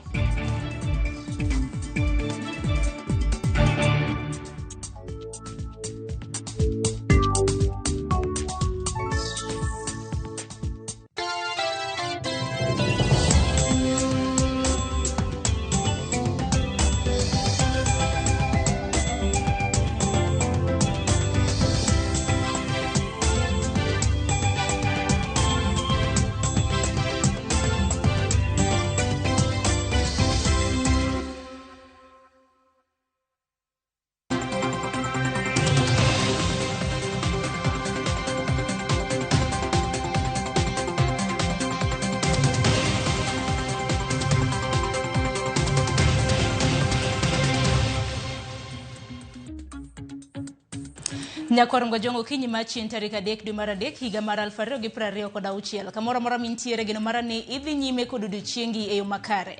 Machiegni chenro mar mbako romo chenro chako sani saa 4 mar okinyi nyaka rom kanyo saa 7 mar odiochieng'. Odiochieng' makawuono en chieng' tich ariyo manyiso ni dhi bedo kod achal mago mag gwengewa weche mopogore opogore mabedo sebedo katimore e counties magwa. Nyakor Mgajongo chenro makama itayo chieng' tich ariyo pile ka pile kod an Sharon Ong'ao. Mana ka pile wabiro bedo kwa chako gi weche manyien bang'e twak marwa mabende wamiyo maino e counties mopogore opogore biro bedo chal mago mag dago hala gi kembe e counties mabende gi dhongere ong'ere kaka county aggregation and industrial parks.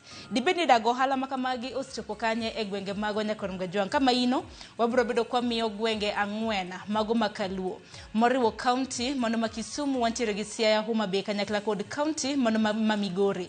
Kuonde mag dago ohala mago gi kembni gisechopo kanye e counties magwa makaluo. To ber mage mag dago ohala ma bende counties biro bedo ka kelo. Omiyo kiny makawuono ntiere koda tieng' mano mar welo nyadiriyo kanoromo kanyo sang'we Nyakorom Gajwang ma bende wantiere gi sani. Adhi bedo kanyo mano gi engineer Elijah Akumu ma bende wantiere go e studio gi sani, en director mago mag kembe migao, mano director mag kembe mane bad migao mano mar kembe e pacho kae. Adhi bedo gi Victor Ouya ma bende na pisa mochung' ne ohala e county mano ma Migori.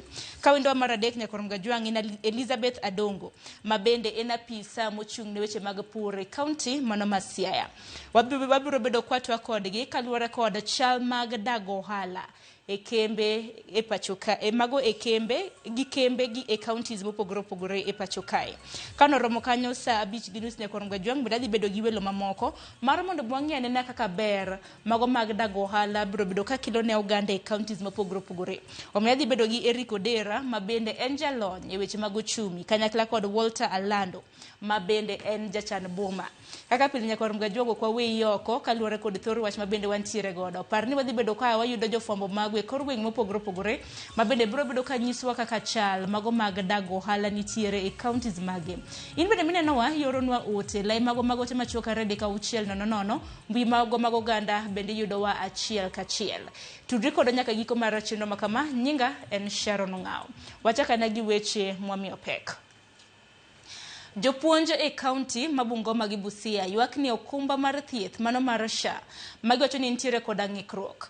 Jopuonj go chiwo juma achiel ne piny owacho mondo tiek achiedh nade mantiere e bwo okumbano. Ka giloso bang' timo limbe e ute thieth mopogore opogore e boma ma Bungoma. Ute thieth mopuodhi ne jopuonj mar yude thieth. Jopuonj go kotelnegi kod jagoro maduong' ma Kupet bade ma Bungoma Augustine Luketelo. Oyango ne okumba mar thieth mar SHA ok chop dwachgi kaluwore gi winjruok mana gibedo godo. Giwacho ni ka okumbano ok bitiyo makare, biro bedo maber ka idwoko gi e okumba machon mar thieth mar Minet e kinde magibuogo ng'anyo bang' thuolo mar juma achiel. Tuwapatie 1 week. Watuambie ukweli ya mambo ya SHA. If the government wants teachers to die, watuelezee saizi. Kwa sababu afya ni kitu cha muhimu sana. A teacher cannot teach if he's not treated well.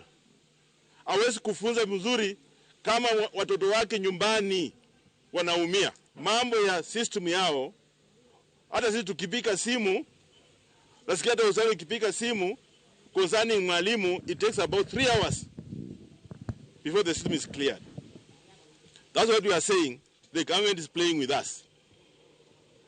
It must do exactly what they said about hii mambo ya comprehensive. Otherwise, teachers in this country, we are going to demonstrate.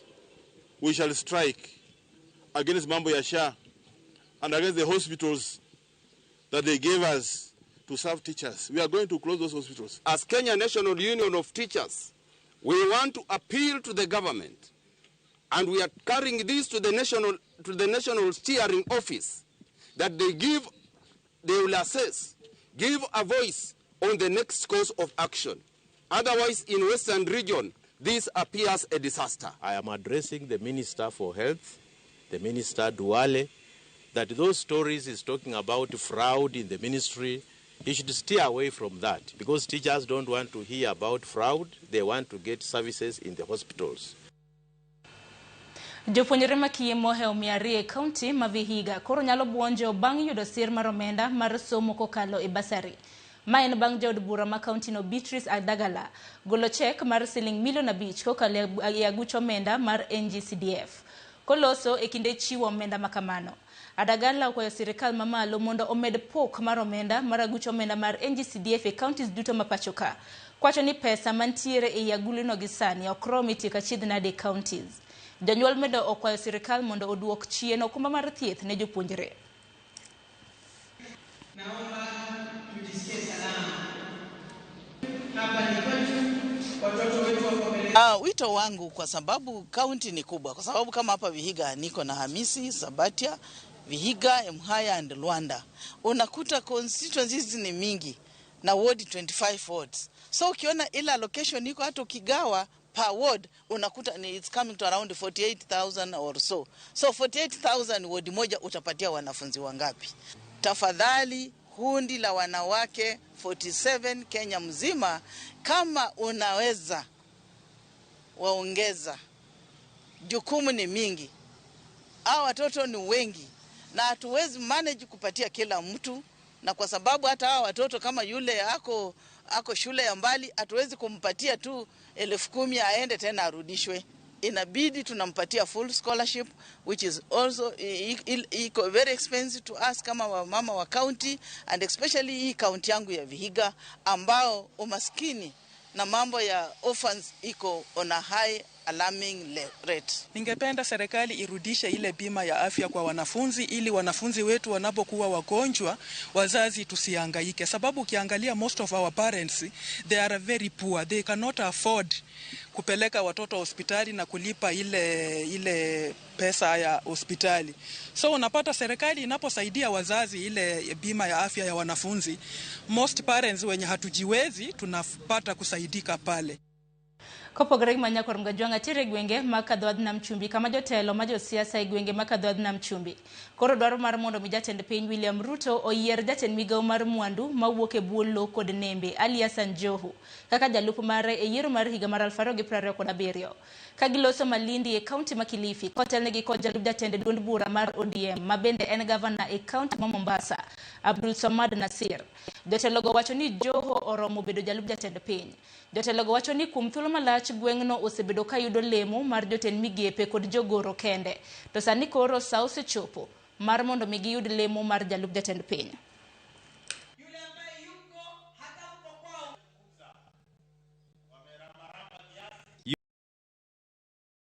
Position of deputy president in the year 2027, then Hassan Ali Joho. Nazungumza kwa niaba ya chama cha ODM. Tunaanza kuweka candidate MCA, tunaweka candidate katika ubunge, katika women rep, katika ugavana, katika useneta, na pale ambapo kwamba ikiwa Mungu atatujalia tuwe na mazungumzo mema na serikali ya UDA, tunataka pale kwa deputy president iwe a bare minimum. Nimesema viongozi ni wangapi? Viongozi ni wangapi? Nyinyi ndio ambao sisi tunawasikiliza. Baada ya baba Raila Amolo Odinga, anayefuata ni Hassan Ali Joho, Abdul Swamad na Gideon Maitha Mung'aro. Hawa wengine ambao wanajipatia shughuli, tunataka niwaambie mwajisumbua. Sisi tunataka tujipange, watu wa pwani, na usipojipanga utapangwa wewe. Nyakati za kuwa watu wa pwani wanafikiri watu wa pwani wakishapanga wasema wacha tutafute waziri mmoja tuwape nafasi waziri mmoja, wacha tukae tutafute kijikomishon kimoja tumpe mtu mmoja commission. Nyakati hizo zinkwisha. Rais Ruto ndio alimpa waziri aliopewa Hassan Ali Joho, alikuwa seconded na baba marehemu Raila Amolo Odinga. Rais tutakuheshimu kwa hilo, lakini kwa haya ambayo tunayapanga ya 2027 will not mince our words. Nyakorongo jwanga jopuro kwa mar mondo mi odhi nyime gi pidho kahawa ma iwacho ni yo achiel mar tego uchumi kendo bero yuto. Jagoro mongirore e migawo mar pur Paul Norolno ojiwo jopur matiyo gi koth machwe sani kano loso e gweng' ma Kipsamoi kod Lailiat e kar chungo od bura ma Inamoi kaunti ma Kericho e chenro mar miyo jopur makono kodhi mar kahawa. Wacho ni pinje maoko dwaro kahawa kendo nitiere chiro maber ma jopur nyalo yute. Omedo ni moheo kodhi milion 1.5 idhi chiwne jopur ka gidwaro rawere mondo odonje timo ohala maket kod mago. Asante sana. For girls so that they are also engaged. Tuko hapa siku ya leo upande wa Kericho Ainamoi kulaunch maneno ya kahawa milioni 1.5 yenye tunataka kupanda kutoka siku ya leo kuendelea mbele, ili watu wa hapa Kericho na upande zingine wapate nafasi kuuza kahawa. So tuko hapa kwa jambo moja kwanza ya maana na ya nguvu, kwa sababu tunataka wakulima watajirike. Hakuna haja tuambie history ati bonus ni 50 shillings ama 60. Na tuambie watajirike West of Rift ati bonus ni shilingi 20. Wanaambia sasa kama ni quality, hiyo ni uongo. Hiyo ni uongo, hata kama ni quality hawezi kuwa na vitu hivyo. Nani? Tunataka chai yetu ituletee pesa. Jod bura Ndaragwa George Gachagua oyango ni jod bura mage oikore mariwore yiero mag gwenge maduond bura mar UDA chano timo chien tarik 14 mano mar dweni. Gachagua mane chwa kod moheo ji 600 magin jokanyo mag duond bura mar UDA kar dak man Ndaragwa. Okoni yiero no dhi kelo lokruok maduong' mar siasa e alwora no. Oko jotelo mag duond bura no mar mondo mi oriwre mano mar tiyo kanyakla.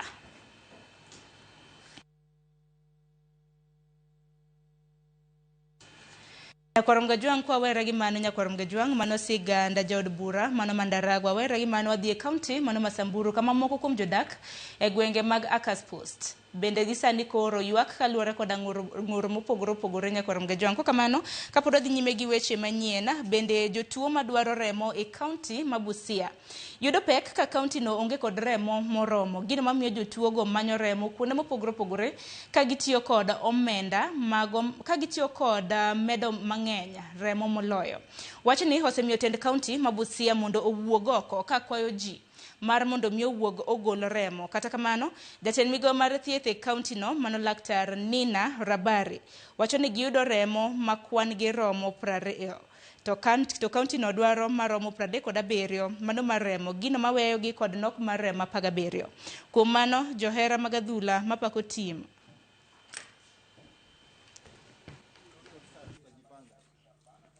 it's upon us as Busia people to bolster our stocks of blood, which, as I've said, we need to stock at around 37 units every day. At least 37 units need to be in our county. Transfusions, we transfuse in every around 15 places in the county. We have transfusing centers. All our sub-counties are transfusing centers, plus other private facilities in the county. So, donating areas, our sub-county facilities, all of them are capable of donating. So anytime you can walk into BCRH, you can walk into any other sub-county hospital and you donate. Plus a few private facilities that have been licensed to donate blood. Like for example, you can have a patient in the maternity ward that needs blood. That patient, if not given blood urgently, we end up losing those mothers. So it is important that when we have blood in our satellite, it will help us to curb this. We also have sickle cell patients who in their life they use blood. So this will help us so much to get blood for them so that we don't lose any sickle cell patient. Nia yetu ni kuhamasisha umma kwamba tuko na hiyo kazi Jumamosi, ndio sababu tuko hapa kueneza ili injili tupate watu wengi sana. Tunakadiria kama tukipata kama pint 200 hata kama ni 300, ingawa tungependelea zaidi, tutakuwa tumepiga hatua kubwa sana. Vile mmesikia tuko na upungufu kubwa wa damu katika kaunti hii.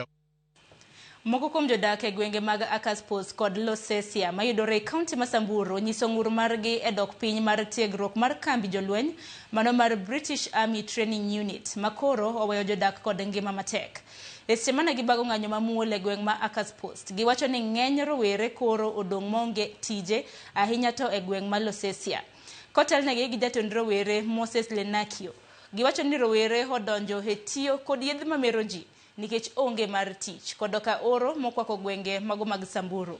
Kambi mar lweny ni osebedo ka chiwo ne rowere thuolo mag tije kaka riembo nyamburko e kind mamoko. Tumehangaika sana. Vijana wetu wengi huwa wanakuwa employed na Batuk wakikuja hapa HS. So for this year now, for the last 1 year now, hatujakuwa na employment. Vijana wamekuwa wengi town, congestion imekuwa nyingi town, crimes imekuwa nyingi due to this lack of employment ambayo inaishia, ambayo inapotelea kwa watu wawili ama watu watatu. Kila mtu hapo ana benefit na mambo na batu. Kwa hivyo hii chakula ikipotea haituumizi peke yake sisi vijana wa Aches. Inaumiza vijana mpaka wa Serolipi, Ndume na Ndonyowasin, mpaka Lerata, mpaka wafugaji wa Losesia, wote wanaumia. Kwa sababu unapata warani hiyo ndo pesa wakitegemea wakienda arrangement, the British they pay well. Wakienda arrangement itakuwa kama 40,000. Murani kama huyu anaweza jiendeleza na hata afanye ndoa na endelee kimaisha. Lakini unakuta saizi Wasamburu hawana mifugo. Saizi ni kiangazi baada ya kiangazi. Kwa hivyo kuja kutupotezea kazi kama hii, utakuwa umetuweka in a real dilemma. Tutashindwa tutaenda wapi? Serikali iingilie kati hii mambo ya Losesia. Bodi ya Losesia itoke, ibadilishwe, iwekwe nyingine mpya. Na sheria isifuatiliwe hivi kwamba chochote ambacho inafanywa kwa Losesia, members wa approve, waseme kwamba ni sawa ama sio sawa. Kama ni sawa, ipitishwe. Kama sio sawa, isipitishwe. Ne korongo jonko doke sigana manwa mi motelo kama jod bura mandaragwa George Gashagwa oyanguni jod bura mage hoikore mariore yiero mag gwenge maduond bura mar UDA chano timo chintare kapaga ngwen mar dwene. Gashagwa mana chwa kod mohe o jimia uchiel maginjo kanyo mag duond bura mar UDA e kar dak mandaragwa. Koni yiero no dhi kelo lokruok maduong' mar siasa e alwora no. Okojo telo mag duond bura no mondo miyo riwre mar tiyo kanyakla.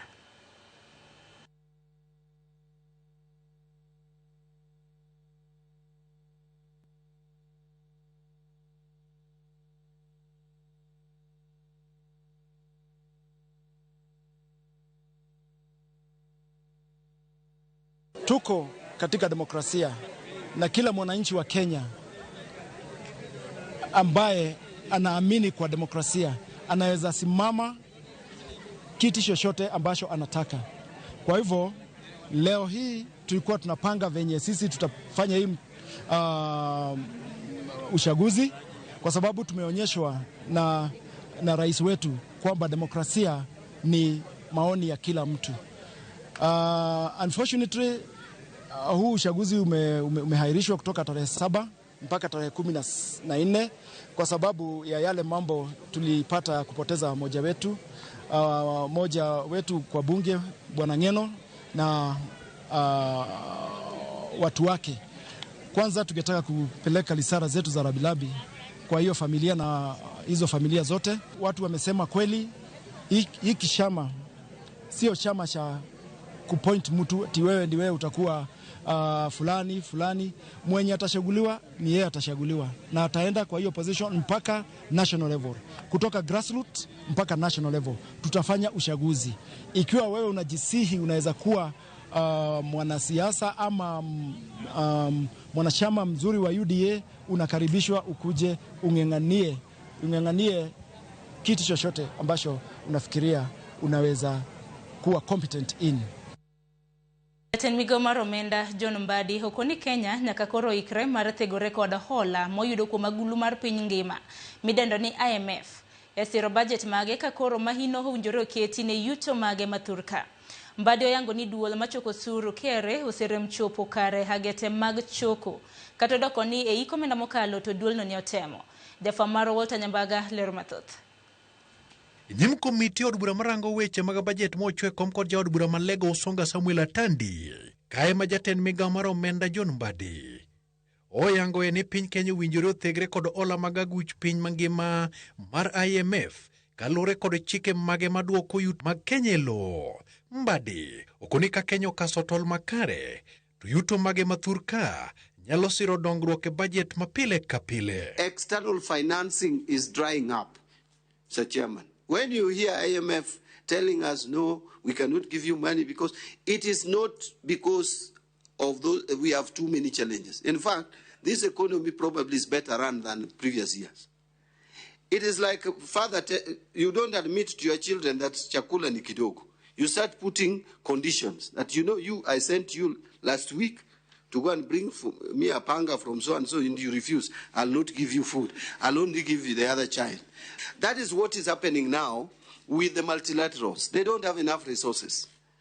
America is reducing their funding to these multilaterals. Mbadolero ni duol muchung ne choko mar usuru thurka KRA osebedo kayulo kod choko motegno mar chopo agete margi. Kata odoko ni komenda mokalo to KRA ne otemo kipimo kod kinde mokalo.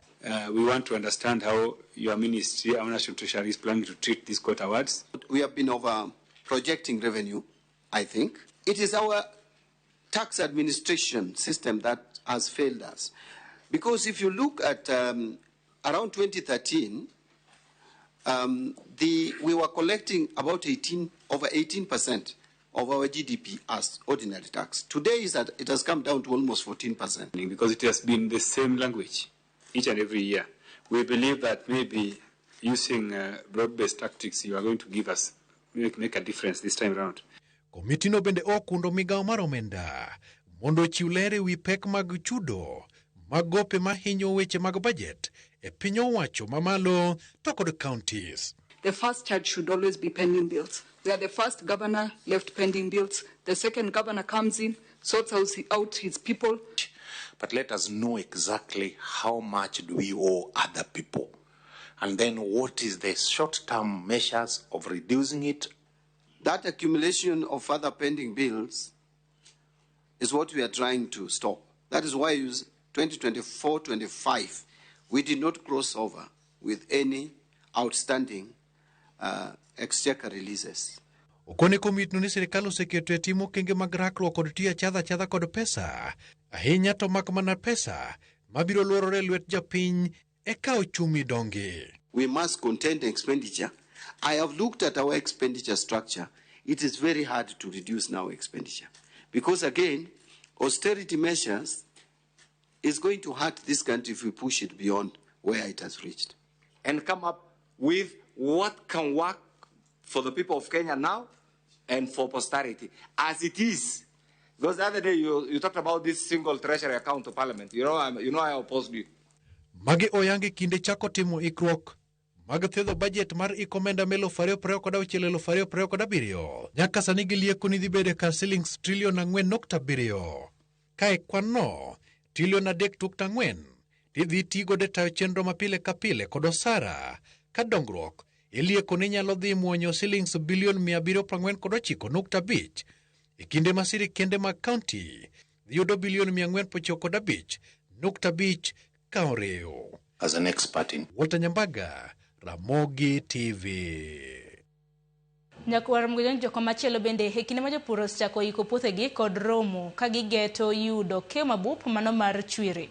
Moko kuom rowere e kaunti ma Siaya obiro kanyakla mar timo pur e yor lony kaka keyo pi e tie nam ka gitiyo kod pipe kaka yo mar kedo gi lokruok e kor lwasi. Kaka Steve Biko lero, rowerego noywago bor mar chiro kod nengo mamalo mar mwandu mago mag pur. Gino mosenego lek mar thothgi magombo donjo e pur mano mar ohala. Alure kod koth mosebedo ka chwe e counties mopogore pacho ka, moko kuom jopur osechako iko puothegi e kinde ma moko to osekomo. E kar chung' od bura ma Lego Usonga, moko kuom rowere ahinya to manyocha tieko penj maduong' mar klas 12 higa mokalo obiro kanyakla mar timo pur e yor lony manyasani magiwacho ni kod yuto ni mar pesa nitiere lo. En ni gini ok en mana mar jomadongo kende, en nyaka mar rawere ka wan kama. Kik ine ni koro ng'ama dhi e puodho ng'ano kodhi sikul, ng'ano nigi digri maduong' e wiye kanyo kabisa, kendo ma kata in bende kiwuok midonje puodhono tibiro yuto kendo ibiro bedo gi dongruok maduong' ahinya moingo kata ng'at manie ofis cha. Kama inena ni nyocha eka form 4 eka timo form 4 mara nyocha higa mokalo. To adonje pur ni tafwenyo ni en gima ngo hala ahinya. Asefwenyo ni chiemo ma omanyo, pesa moro moro momanyo ni, pesa ni mna ipuothwa ka. Otelnegi kod Francis Oluoch, rowerego kata kamano noywago nengo mar mwandu mag chako pur kaka fertilizer kod bor mar chiro, gigo magiwacho ni osenego lek margi mar donjo e pur. Koro gik moko ma wakalie ka wapuro gin nengo mag fertilizer iseyudo kodhi malo, samo yudo kata ka nengo mag yudo ka wadwa kelo pur manyasani. Yudo ka gik mitiyo godo e pur manyasani nengo gini malo. Koro yudo ka samoro jo pur ok nyal yudo gi machiegni mondo mi giket puro bed malo e kaunti wa Siaya ka. Nada kwayo governor ma Siaya kaunti mondo kony rawere gi a certain amount maginyalo chako godo kata pur margi giwegi mondo gibed gi pesa gi income gi gitenganisha go group margi kendgi makata ka gilak gimoro to ginyalo dhi to gigolo kanyo to gitiyo go tijegi moloyo kata mayo ji.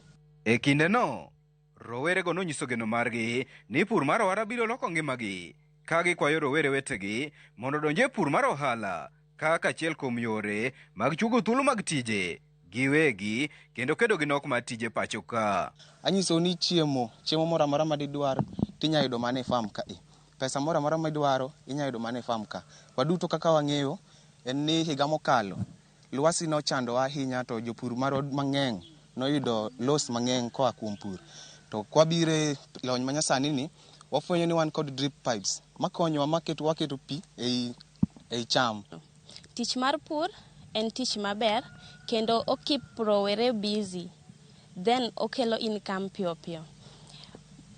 Kendo gima kwayo sirikal mondo oduoknwa chien nengo fertilizer, nengo feeds minyalo feed godo gwen. Korka kore, apisa mar migawo mar pur, pith kod lupo e kaunti ma Siaya, Elizabeth Adongo, nowacho ni gisechako tiego jopur yore mag kedo gi lokruok e kor lwasi mar yudo keyo mabup moting'o nyaka miyogi kodhi ma ok odewo oro e nengo moyweyo. We focus a lot on productivity and gima watimo sani ni waloso gi kata mana especially kata yudhe go tibiro tinyiso ni adwa timo eka achiel, adwa timo eka ariyo, tikonyi pango ming'eni gimikete iye idhi yudo. To sama ikete no ipange maber mang'eni ka tiyo kata gi siling kama tadhi yudo kama. Koro mane gima waluongo ni commercialization of agriculture, nikech ohala onge moro mibotimo mokitimango mokiketo gimoro e iye. Steve Biko, Ramogi TV, Siaya.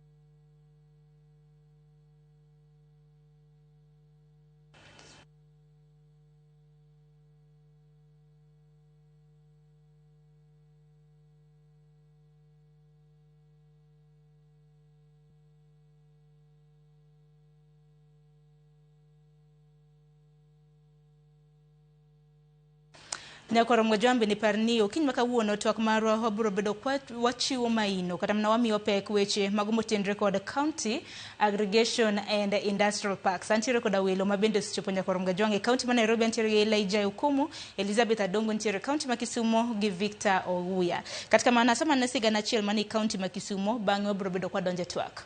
Jopure County mano ma Kisumo odwokero kamano ne Senator ma Kisumo Ngire Tom Ojienda kuom yango chenro mar pogo kothe mong'ere kaka mbegu mashinani e gwengego.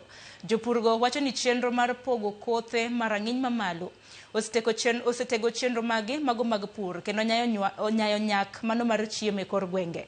Chenro no osekonyo jopur ma North Nyakach, South West Nyakach, West Nyakach, West Seme kod East Seme. Ka jodak wacho ni en chenro mabende biro konyo e nyayo uchumi e county no. Agone Profesa erokamano kuom parowa gi kodhi kendo amedo gone erokamano nikech higa mokalo bende nomiyowa cham mochiek mowakeyo maber. Ago erokamano nikech adhi komo kodhi, pesa notama makata mang'iewo go kodhi aonge go, omiyo ka ayudo kodhi tadhi komo tago erokamano. Ma Profesa otimonwa kawuononi onge jatelo moro amora mosetimonwa e Seneka kocha riambo mondo ogolnwa kodhi mondo miwa kom, nikech ong'eyo ni mon orem, warem mar adieri.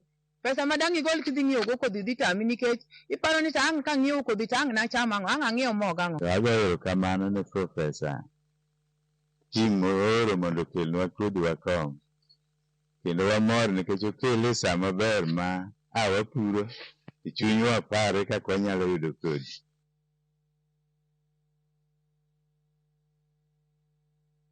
Nyakoro Mgajwange poka ko yo matina nyisi wele mabenda antiere gode studio ka antiere gi Elijah Okumu, director mag kembe mawuok e bad migawo mondo mar kembe. Injini nyalo mna kawo thuolo mar moso jopiny. Amoso nyikwara Mgajwange. Erokamano ahinya. Mano injini Elijah Okumu, director mano mag kembe Nyakoro Mgajwange mabende biro bedo kwa twak godo. Bende antiere ka gi Elizabeth Adongo, apisa mochung' ne weche mag pur e county mano ma Siaya. Elizabeth, kintiere county ma Kisumo, gero mara ni uchiyo makare machiegne. Erokamano amoso uduto kenda Erokamano ahinya. Wendo na mar adek Nyakoro Mgajwange en Victor Owuya mabende obiro bedo kwa tudre gode yor lony mar Zoom. Victor Owuya en apisa mochung' ne weche mag ohala e county mano ma Migori. Koro mane thor wach mabende wantiere godo chal mag dag ohala gi kembe e counties magwa mopogore opogore. Wakaw yo matin hadugi welo kik dhi mabor.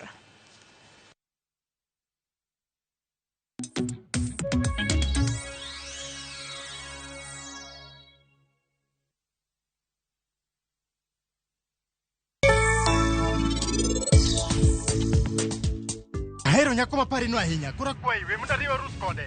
An poka kwai ga gimora mora ngimana. To na kwai mana gimora achiel. In yie ga rusni. Sanju poko ndongo kae. To bende en poko go simu nyaka sani. Mano nyiso ni en ye midhiero moro. Ok biwe nyako ni. Anadu tieko sigani mar herani. To bende ok ibineno nyako ni ngimani kendo. Ere kaka po wacho ne? Ni an anyalo timo gimoro amora nikech en. In pok iheraga kata dichiel. To an kae aheri mana in kendi.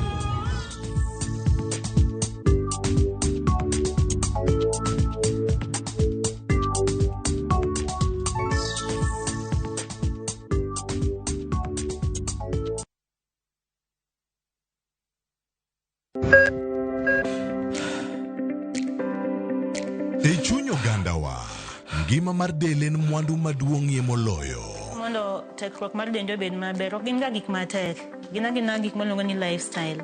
Manyiso ga jotuo ni gigi ok gin gik minyiewo, gin gik mitimo. We bedo gi kiawa, kendo chak bedo gi ng'eyo. Nachako chemotherapy.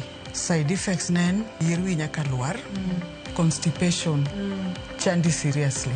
Warwaki e penj laktar, ma en tudruok gi lakteche molony. Isamidhir jahocho cha, nyaka ibed ni iseng'eyo ni mae shida ma an godo, to adwa kony. Chakre weche thieth kod chiemo mar mine mayach, nyaka e weche thieth mag tuoche masiko. Wakelo od thieth e od dak. Tuo mar rheumatic heart disease ni landore sana e gwenge ma poverty nitiere. Riwri gi Ruth Otieno, wuok tich nyaka tich abich, saa 12 odhiambo.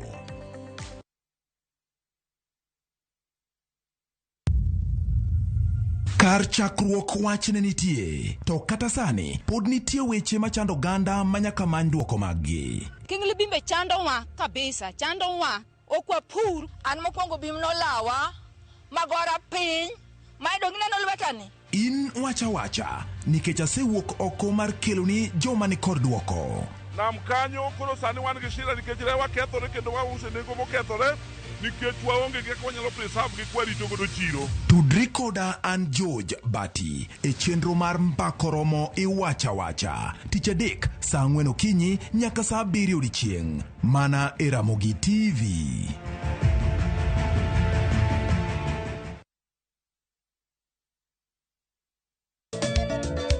Machiegni Nyakoromo Kajwang' e chenro mar Goma Owake. Wuok tich akelo ni mix mokwe. E kaito tich ariyo Reggae Owake, yani tunaongea na Majar Rastafara. Alafu tich adek Nyakoromo Kajwang' akelo ni mana yani ngeni mpaka kiwasani.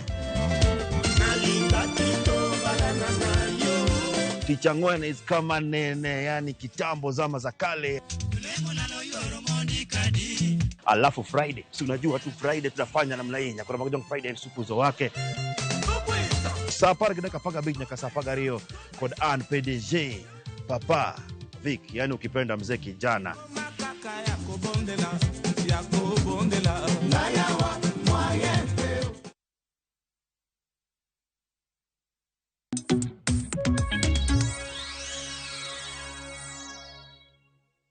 Nyakoromo Kajwang' machiegni mar mondo mi watwagi kaluwore kod chal mag dago ohala gi kembe e counties magwa mopogore mago mong'ere kaka County Aggregation and Industrial Park. Pani chenro makamano chak kod mane en jatend migawo mochung' weche mag ohala mane kindego Moses Kuria. Sani wang'e ni migawo mochung' weche mag ohala kanyakla kod kembe hotel ne kanyo kod migosi Liki Nyanjui. Koro kiny makawuono Nyakoromo Kajwang' kaluwore kod chenro mabende noseyangi e counties mopogore. Wadwaro mar mondo mi wang'e ni chal mago mag dago ohala gi kembe e counties to sechopo kanya hinya counties 40 kod 7. Wang'ene gwenge ma Kaluo ntiere kod counties 4 bende obro bedo kwa ng'eyo ni chal mago mag dago ohala osechopo kanya to gibro bedo ka gikonyo jopiny e yo machal nade. Wang'ene ntiere counties mamoko ma bende chal mag gedo ni oserumo okang' ma bende engineer Elijah Akumu bro bedo ka leronwa ni gin counties mage manyaka sani osetieko gedo magi. Kopogore gi mano bende gwenge magwa ma Kaluo to chal nade. Omiyo kramno duche makawuono Nyakoromo Kajwang' e county mano ma Murang'a bende aneno ka gibro bedo ka gichako gedo margi. Iwacho ni ground breaking mano mar dago ohala gi kembe e kaunti no. Chenro mabende nagiyango kanyo ni chako odiochieng' ma kawuono e gwenge mago mag Murang'a. Duto te aluonu achiel kachiel. Injinia Harwaki ni machiegni. Inyalo mana nyisowa ni miga kaka director mano mar kembe e bad migawo mar kembe e pacho kae. Chal mago mag dago ohala gi kembe chal nade? Da wach ni ok orach ahinya nikech kwang'iyo uchumi ma Kenya watemo koro mana pesa matin migero mitieko gigo ma pod chendo but wadhi maber. Wadhi maber. To e gwenge mag Makaluo nikech ing'eni TV mar Ramogi to wang'eni wamiyo maino gwenge duto te to maina ahinya gwenge mag wang'wen gi chal mag dagi kembe to chal nade? Ok wadhi marach kata Kaluo. Migori e namba 3 kuom gedo nationally. Wan wasemiyo Migori $250,000 to Migori oseketo margi bende $184,000. Kech chendo ni en ni government maduong' national government ne miyogi $250,000 to gin bende gigolo $250,000 tigero go these parks. Makoro county ma Migori wacho ni en rang'iny mar namba 3 mane counties 47 pacho kae. Yes. To counties mamoko Kisumu, Siaya, Kanyakla kod Homa Bay to chal nade? No usichone gi omenda. Homa Bay national government osemiyo $250,000 mondo ne gigedgo. To gin giwegi gisegolo $67,000 kende. Koro miyo percentage mar gedo ma Homa Bay en 51. Koro gidong' gi monego gimed kanyo moingo $180,000 mondo koro $250,000. Koro gin chien matin. To Siaya wasemiyo $116,000. To gin giwegi po giketo kata nduru tabro explain gimomiyo. To sebada miyo gi $116,000. Ne Siaya ka sama nwadhi launch nwayudo ka the former governor negero kama governors biro dake. To governor masani nowacho ni oyo onge kaka odong' oger ne governor kama biro dake to wajo Siaya te wa ng'ato adalane. Koro kane winjo program ni to wacho ni material gi pi manjo sekwongi kama manjo seket eka 100 cha e mwaka ugini to wakete. Sama no bedo launch ni nitie material manoselosi manoseket piny. Kaeto kendo counties 47 wapogo jomania first tranche, jomania second, to kono jomania third. Koro Siaya nwaketo ni margi chakore bang' financial year ma dwe mar 7. Mano mahigane. Koro miyo dang' ok wach ni gin chien. Samoro girito mondo financial year no chakre mondo wan be wachak wamigi $134,000 mondo koro watiek marwa mondo gin gichaka mar gidhi mbele. To county ma Kisumu? County ma Kisumu is a special case nikech kane wa present ne gima to gin ga bigger picture. Negikoni kar mondo gidhi county industrial park ni gin gidhi for special economic zone makoro dhi bedo maduong' makembe makoro biro gero kendgi giwegi lowe mo belong to the county government ma Kisumu. To kimane kaka county Kaipni wagere mana eka 10 ka ng'eny to eka 12. To jo Kisumu chani ni gilowo maengo eka 150. Koro ne gineno ni afadhali gi prepare gikel yore gikel stima mondo jomoko kaka koro biro to yudo kaka chiegni kendo ka gik moko te nyalo timore.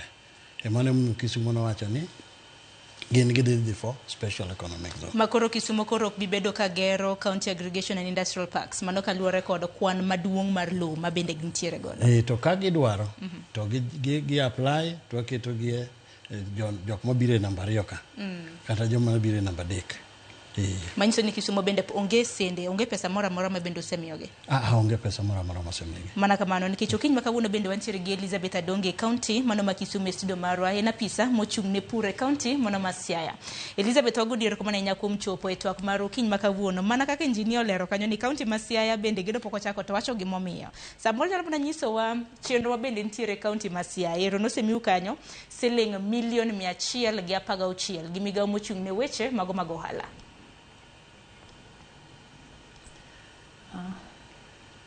Inyalo mana dhi mbele. Erokamano. Adwa goyo erokamano kuom miyowa nafas ni mar chung' kawuono mondo wawach gik matimore e Siaya. En adier kaka director Okumu osewacho e wach mar Siaya. Gima adwa wacho maduong' ni Cape mar Siaya nobiro e tend Governor ma James Orengo. Wan mane kani chako sirikal mamalo okwayo mondo county ka county omany law to kendo ne gimiyowa program nyaka designs mag gine mag the Cape. Siaya ok ni pok oketo pesa. Siaya noketo pesa nikech county golo 250 million throughout the project. Mano commitment ma wase make. To gima notimore ni design kuma owacho ni oger Cape no. Wan kaka Siaya ne wakawe kamiluongo ni Got Akara. Kuom jomong'eyo Got Akara mani Alego en ewi got.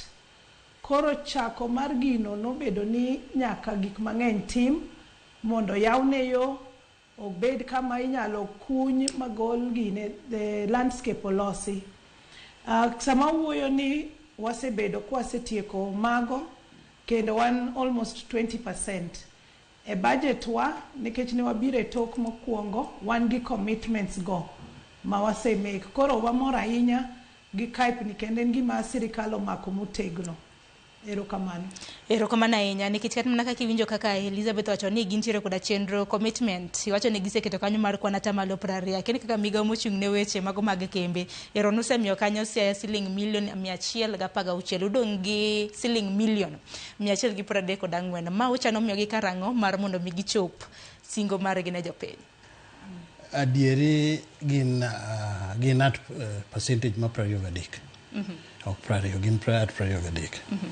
To Siaya nikech ne gikawo sama okwedore matin kuom duoko penjo moko nomiyo wagologi kuma ne wakae the first 14 counties waterogi e the second 14. Koro gine mwamiwinjo kawacho ni e chenro mar mwadhi timogo budget masani pesa no nitie nikech nosetenge bathe. Koro giko no mana ni wan maro mwaseketo en kama koro chaki medwa to nitie gima adwa explain. Wayudo ka wane mwakwongo chiwo pesa kaka jo national government to wayudo ka jo county dok chien to kama site mwayudo ka jo county ema nokwongo chako gedo kendo kwa miyo gi pesa to kendo yudo ni gino dhi maber mbele kabisa. Gimoro ka Garissa masani namba 4 Republic ma Kenya ka Kwale nokwongo chako mutiyo gi pesa gi moingo milion 200. Koro ka national government miyogi to koro gin gitieka. Makoro counties kikiriti mar mondo mi koro migawo mochung' weche mag kembe migi omenda. No giriti but ginyalo chako gi magi. Ng'eni kisewacho ni pesa ni to wadhi timo kama. Gimomiyo nyaka gitim kamano nikech county government, national government ne bira mondo konygi kuom wastage mar japur puro kata kuma koro terie cham onge value addition kuma nyalo timo nade onge. Koro yudo ka jo black kadhiya to koro ka gibei midiro oko nikech kuma odhi okane gire onge kuma otime value addition be onge. Erokamano ahinya. To kata mana kamano adwaro mar mondo mwang'e ni to rem nitiere kanye. Gimomiyo ni nikech rem na motelo ni nyisa moko kuom gwenge ma bende osebedo katimo maber mano mar gero industrial parks mage. Akini rem nitiere kanye counties mamoko nikech ni nyisa ni counties ma bende osebedo katimo maber ahinya ma bende ohala mage chal ka gima dhi chako. Oruo county ma Meru, Embu e kin mamoko. Mano nyalo mana lero ne nyikwa mga jo moko kuom counties ma bende osechwalo gedo makamage. County number 1 en Meru. Meru nitie nyaka jok maloso juice mag mira ka gin giseketo mashinde gi kuondgo gisechako loso. Nitie ng'ato maloso cakes moko bende nitie kuro to Embu bende nitie gi jomo se apply ni wan odobro produce gima kama wan odobro loso gima kama e this Skype nikech gimonya kwa Sharon onge gima tek ne ng'ama dwa chako ohala Kenya ka current in gi pesa to kidhi e go down mar ng'ato to goni komboto koro ma achiel kuom gik mano wacho ni yawa ng'at ma dwa chako obiya gi gire ma en gono to chak ka koro wach rent gi nego wabro timo nade ubro chako wacho bang'e mano miyo national government owinjore gi county government nuwa miye joma chako ohala e platform moro ma ginyalo chako go yo mayom. Mana kamano to koro county ma Siaya nikech ang'ini wantiere gi Victor Uya ma bende pod wamedo tudre kode kokadho e mbui mano mar Zoom ubro bedo koleronwa gima Migori bende osetimo nikech niwacho ni counties mago ma Nyanza county ma Migori e rang'iny ma namba mokwongo to king'iyo counties 47 gin e rang'iny mano mar namba 3. Samoro kintiere county ma Kisumu Elizabeth e kinde ma bende koro gedo mano mar county aggregation park e county ma Sentiere kod atamalo 23. Samoro kaka jalno ma bende ochung'ne weche mago mag pur county ma Siaya. Ber mane ma bende jo Siaya bro bedo kayudo kaluwore kod gedo mano mar dago ohala gi kembe e county ma Siaya.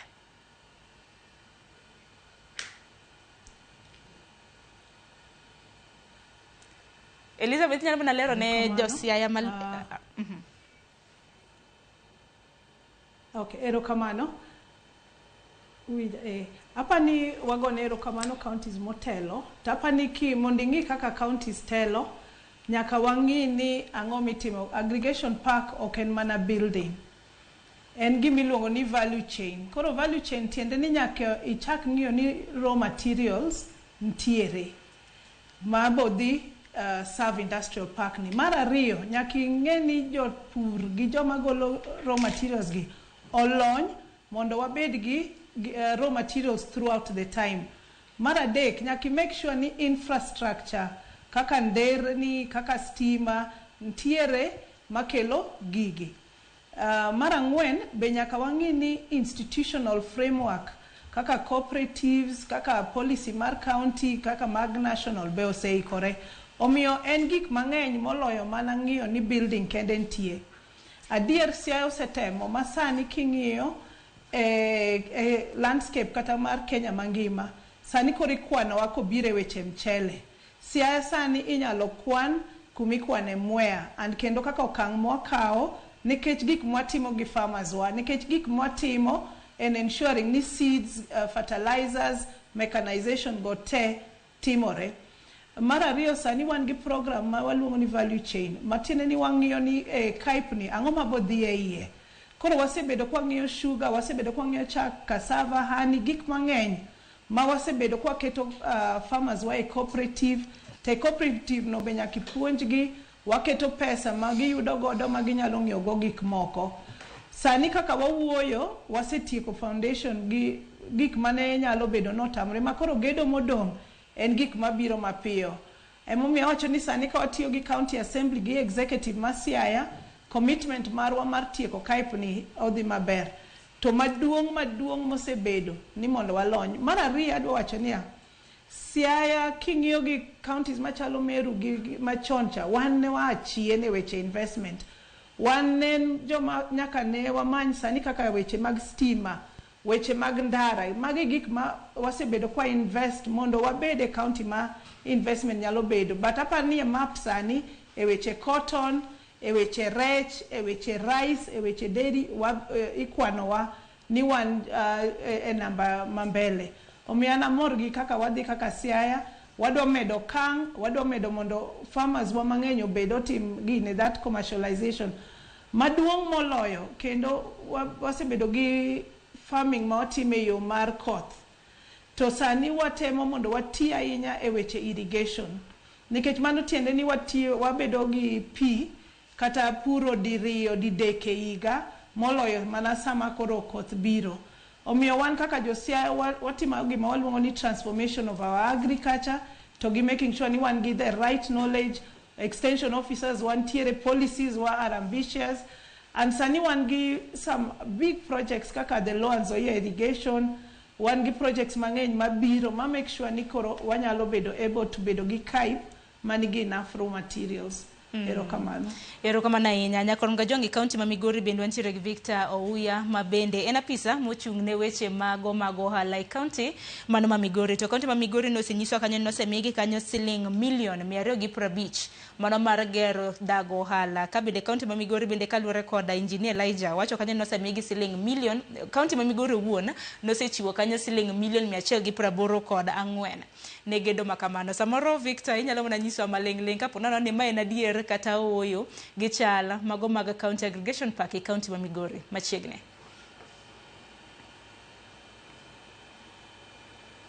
Erokamano Sharon, and erokamano for Ramogi TV kuom thuolo ma Victor mana kinyalo medo, inyalo yawo mute mar, inyalo unmute mar mondo mi wawinje yo makare.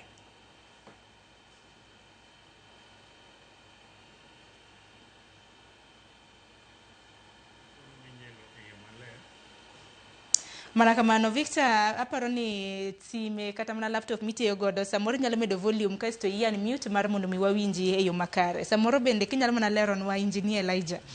Ing'eni japiny ma bende ng'iyo wawuoro mana ni to dago ohala gi an kaka japiny obiro bedo kokonya e yo machal nade. Nyalo mana nyiso gi dago ohala e counties. Ber mane ma bende gibiro bedo ka gikelo ne jopiny to counties owuon. Gin ber mane ma bende gibiro bedo ka giyude. Kaka wagero dago ohala gin ute 8. Ute 4 mokwongo opog diriyo. 2 mokwongo en ni wakete kothe ma ok nyal kethore gi gik ma ok nyal kethore.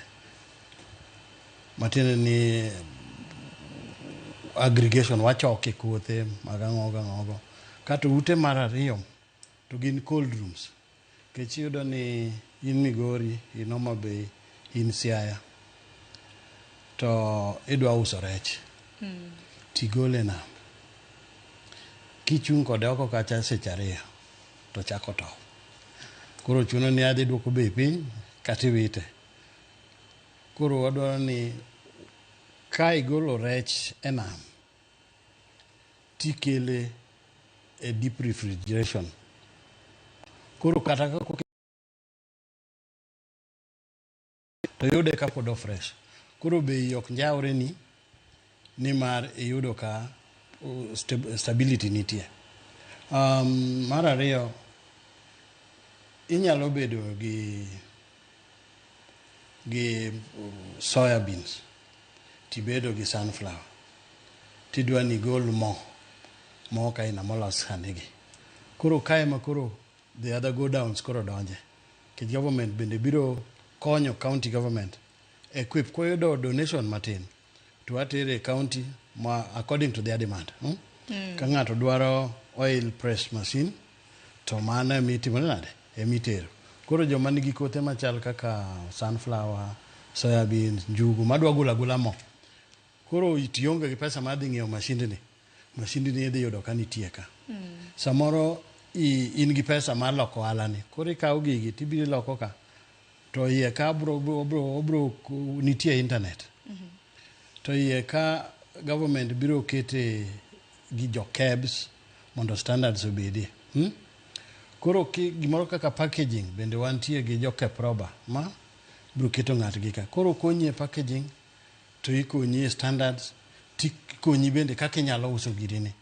Koro miyo aneno ka odhi bedo gima ber. Makoro jopur biro bedo ka yudo yuto yo makare. Tingene kini mabende giyudo yuto to market access. Iwacho ni chirni to koro biro bedo ka chal nade nikech domestic wang'iyo domestic gi international chirni ma pacho ka kanyakla kod chirni mantiere pinje maoko. Mane momiyo wacho ke probo kine ka ng'iyo ohala between Kenya kod joma oko kata mantie iye ka. Koro koyud ni gimiloso ni ber manyalo meet international standards to koro gibiko ni oyo ka Tunisia ka idware mone, Morocco ka idware mone. Koro yudo in iwuon kaka ne in to de ok inyal dhi kuro. But sirikal since ni giketo ng'atgi ka koro nyalo nyisi kuma igine kata mana packaging. In ibiro ting'o iseneno ka monyaluo ole chup kwincha.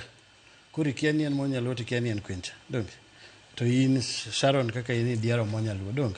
Koro ber ka ipuonje kaka package mondo ng'ama ni Nairobi cha nyalo ng'e ni ma monyaluo moa kama.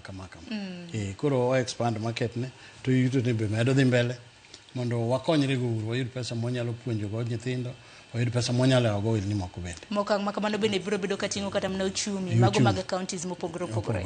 Mana kamano county ma Migori Victor Musahinya kaluwore kod ng'ikruok ma bende ne yudo. Mana kinyalo mana golo dok e itwa iwacho kanyo ni nosemiu kaka county ma Migori $250 kowuok bad migao mochung' ne weche mago mag kembe. To kaunti ma Migori bende wachore kanyo ni nusegolo $184 mano mar gero dag kembe. Samoro nyalo mna nyiswa ni kaunti ma Migori chenro chal nade machiegni.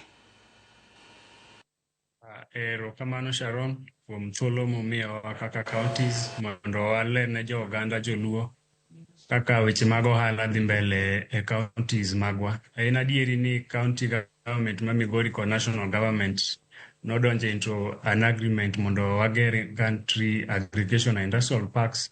Kendo ma Migori, as we speak today, we are at 90% completion. The county government osegolo omenda maromore gi $1,188,000. The national government be osemiyowa their part mane en $250 million. Koro omenda modong mondo ochul mondo completion mar industrial pipes obed operational odongi county government. Kopogore gi mano,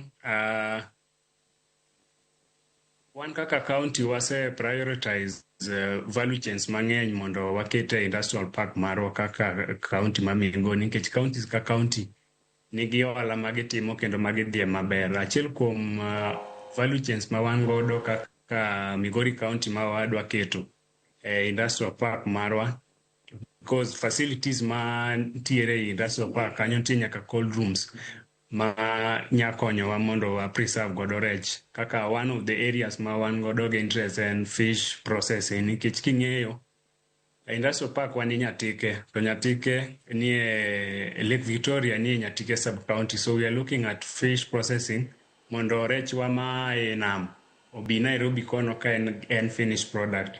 Another area ma wabe wang'iyo en rice.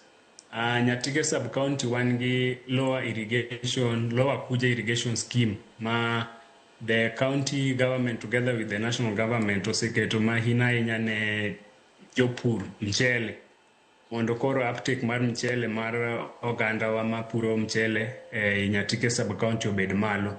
Kopogore gi mano kuma industrial park marwa nitiere, there is a potential mar gold gi copper mining matimore e area man kanyo kendo kwanya yudo investors ma nyabiro invest mondo tim gold processing e area no kendo mining mondo bede e kiwango mamalo nikech as ka wawuoyo sani mining mitimo kanyo emanitimo mana gi artisanal miners ma pod onge mashinde to wan gi potential mar yudo investors ma nyabiro invest mondo otim mining area. Kopogore gi mano, we are also looking at having a meat processing plant area no kata having a tannery nikech king'iyo Migori County the number of dhok kata miuso e Migori kae already wan gi slaughterhouse miluongo ni Karamu slaughterhouse sub county wa mar Kuria. Koro wang'iyo ni ko dhogi osebedo slaughtered kae koro skin kata gi dho luo wacho ni pien manya wuok kanyo no wanyalo yudo an investor manya dhi keto kar loso pieni ne malos godo tim ne value addition mondo walos godo gik machalo kaka wuoche, gik machalo kamano. Wach rabuon cha, koso rabuon to koro ok umi maino e dago ohala kanyo nikech untiere koda Tereng'anya processing plant, mano potato processing plant. Rabuon to? Rabuon wan gi factory in Kuria West iluonge ni Getong'anya processing plant.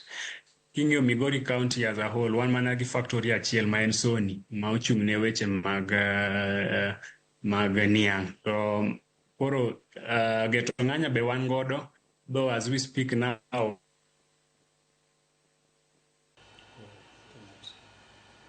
Nyakorongo jong mos ahinya kanyo ne Victor. Aneno ka kapo nono ni gocho ne Victor we mar mondo mwalos kode nikech nyalo bedo notiyo koda simu mano mar ong'we yamo. E kaunti ma Kisumu, Elizabeth samoro nyalo bedo kinyiso ni kaunti mano ma Victor oduogo. Mana Victor mano ma piyo piyo ka idhi mbele gi twak ma bende ni wacho. Wach mar potato processing plant kapo nono ni giwach ni ang' e kaunti ma Migori. King'iyo sub-county wa ma Kuria East gi Kuria West, gin area ma ji pidhe rabuon, kendo shida ma wasebedo godo, ne watemo keto jok ma pidho rabuon gi into cooperatives, ma kata the Getong'anya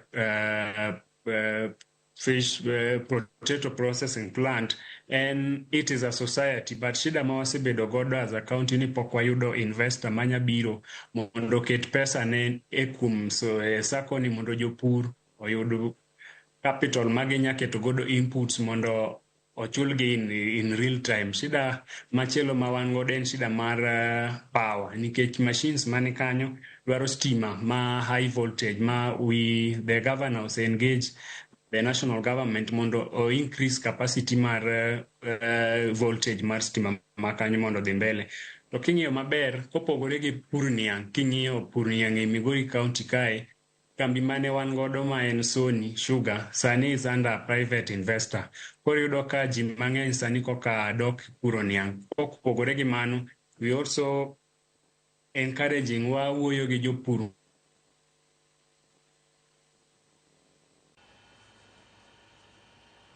Erokamano ahinya. Elizabeth, kintiere kaunti mano ma Kisumu, samoro nyalo mana nyiso ni maino e kaunti ma Siaya ohala mage ma bende kaunti ma Siaya timo, to mago ma bende untiere godo koda agete, kinde ma bende ugero udhi nyime koda gedo mago mag dago ohala gi kembe e kaunti ma Siaya. Gin ohala mage ma kaunti ma Siaya miyoga maino? Erokamano. Apani adwa mana paro ne joma nyalo ng'eyo ni higa mokalo cha ne county opango Siaya International Trade and Investment Conference ma ne wadwa mondo wagol ranyisi marwa kaka county ma Siaya matemo koro keto weche mag investments gi opportunities ma wan godo mbele ne investors gi jopiny mondo ng'e. To kuom mago ne watimo mwang'iyo areas ma Siaya bere kata nigi opportunities. Awacho kamano nikech kuom jomong'eyo Siaya mainly wan kata plan wa en based on agriculture ahinya. Agriculture ema wadwa tiyo godo to industrialize, to timo godo weche mag dongruok kuom Siaya. To i agriculture ni wasebedo kwa ng'iyo ni to crops kata areas mage ma wanyalo timo godo investment. Maduong' ahinya wan gi gik mwaluongo ni value chain crops. E weche pamba, Siaya sani pamba wa e Kenya wane jomotele quality. Wan number dek e production. Kendo en area ma wasebedo kwa invest e county ma mondo koro watim gimiluongo ni ginning kata gi oil production from cotton seeds. Weche mag rech bende watimo very well, kendo mapping ma osetim oyud ni rech especially aquaculture nyalo timo kuonde maber kaka Luanda Kotieno. Wan gi a large number of cages sani matimore ma rech no en area mwatimo. To rech mwatimo wan gi Nile perch, wan gi tilapia, kendo sani omena gi byproducts kako chong. Koro sani wan gi fish landing sites, wan gi fish feeds opportunities, wan gi also fish processing opportunities we are promoting kendo wageto godo kata mana the landing Cape ma wagero no. Kidok kuom weche kaka mchele asewacho mchele wan gi factories ariyo, wan gi Siriwo, wan gi moro Anyiko be ma pod tin, but mago production mar rice sani kaka nawacho ni sani wadongo kendo ikwanowa e Kenya mangima. Quality mar rice be ma Siaya golo sani osebedo graded gi jo KEBS to grade 1, grade 2 nyaka grade 3 ma en rice ma inyalo ti godo kendo inyalo golo oko. Kendo wan gi irrigation projects ma support the rice value chain. E weche korka mo kaka ne apani director kata Michael Ligo wacho, Kenya ingeni wa import mo mar tedo edible oils mang'eny. To sani sirikal mamalo gi county watiyo mondo kik waketh foreign currency ma wan go matin mondo wabed self sufficient e weche mar edible oil. Sani watiyo kendo wasebedo kwa promote sunflower, wabedo kwa promote soya, wabedo kwa promote groundnut, mogo oils ma dwaro mondo ok watim kata pressing kende to watimo kata refinery. Omiyo sani jopur mang'eny odonje pur ma sani mondo gitim those oil crops kendo we are supporting them in that respect. Sugarcane wasetimo kendo sani wan gi factories ma wasebedo kwa golo rice to sani wasebedo nyaka sugarcane to wasebedo kata gi a new factory mo yaw gi a lot of farmers matimo sugarcane production. E weche livestock wan gi small livestock, large livestock matimore. So largely wayudo ni wan gi cassava, wan gi honey to wan gi those value chains masani wariwo. To gima duong ma timore gi Siaya ma pani maybe neighboring counties be experience one gi small producers. And gima miyo Cape ni ber kodwa kata gi approach ma the county take duong ni wachoko farmers in groups. Wakelogi together in what we are calling marketing groups. Koro marketing groups gikonyo gi kaka gipangore, kaka wachoko, kaka watimo aggregation, kaka watimo standardization, mondo koro gima chope factory no en gima inyalo los kendo gima nyalo chope market.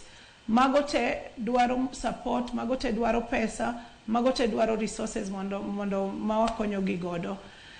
Gima kendo watimo gi farmers ni sani wa make sure ni irrigation wayao. Apart from agriculture, mining, Siaya is a very big area. Mabe en opportunities ma wan godo. In areas kaka cassava, wangiyo kata production of clean planting materials. Omiyo opportunities ma wan godo gi conversation mwase chako bedo godo gi potential investors duong. Sani Siaya also produce publication miluongo ni gine, it's a profile mar bankable projects.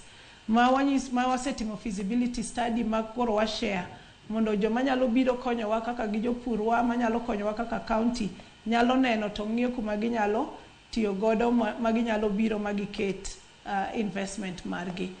Erokamano. To maduong' manyalo wacho ni Cape ni success mare bende obo depend on access to energy gi access to roads. Omiyo mago are one of the areas ma watemo work gi national government mondo enablers gi obi okonywa mondo wa reduce production cost to kendo wa reduce wa open up nderni maji nyalo kelo godo products gi e chiro.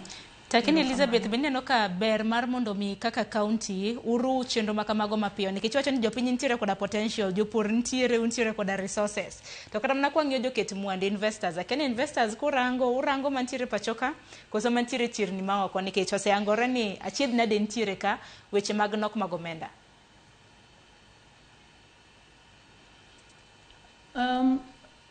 King'iyo investment approach marwa ng'eny joma invest gin local investors.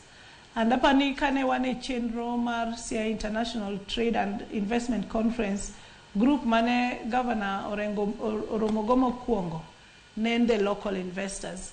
Nikech sani kidhi kaka jo Siaya ibo yudo ni joma oyawo dukni, joma oyawo factory matindo, joma oyawo kata mana puothe gin jo Siaya kata joma obiro invest more local.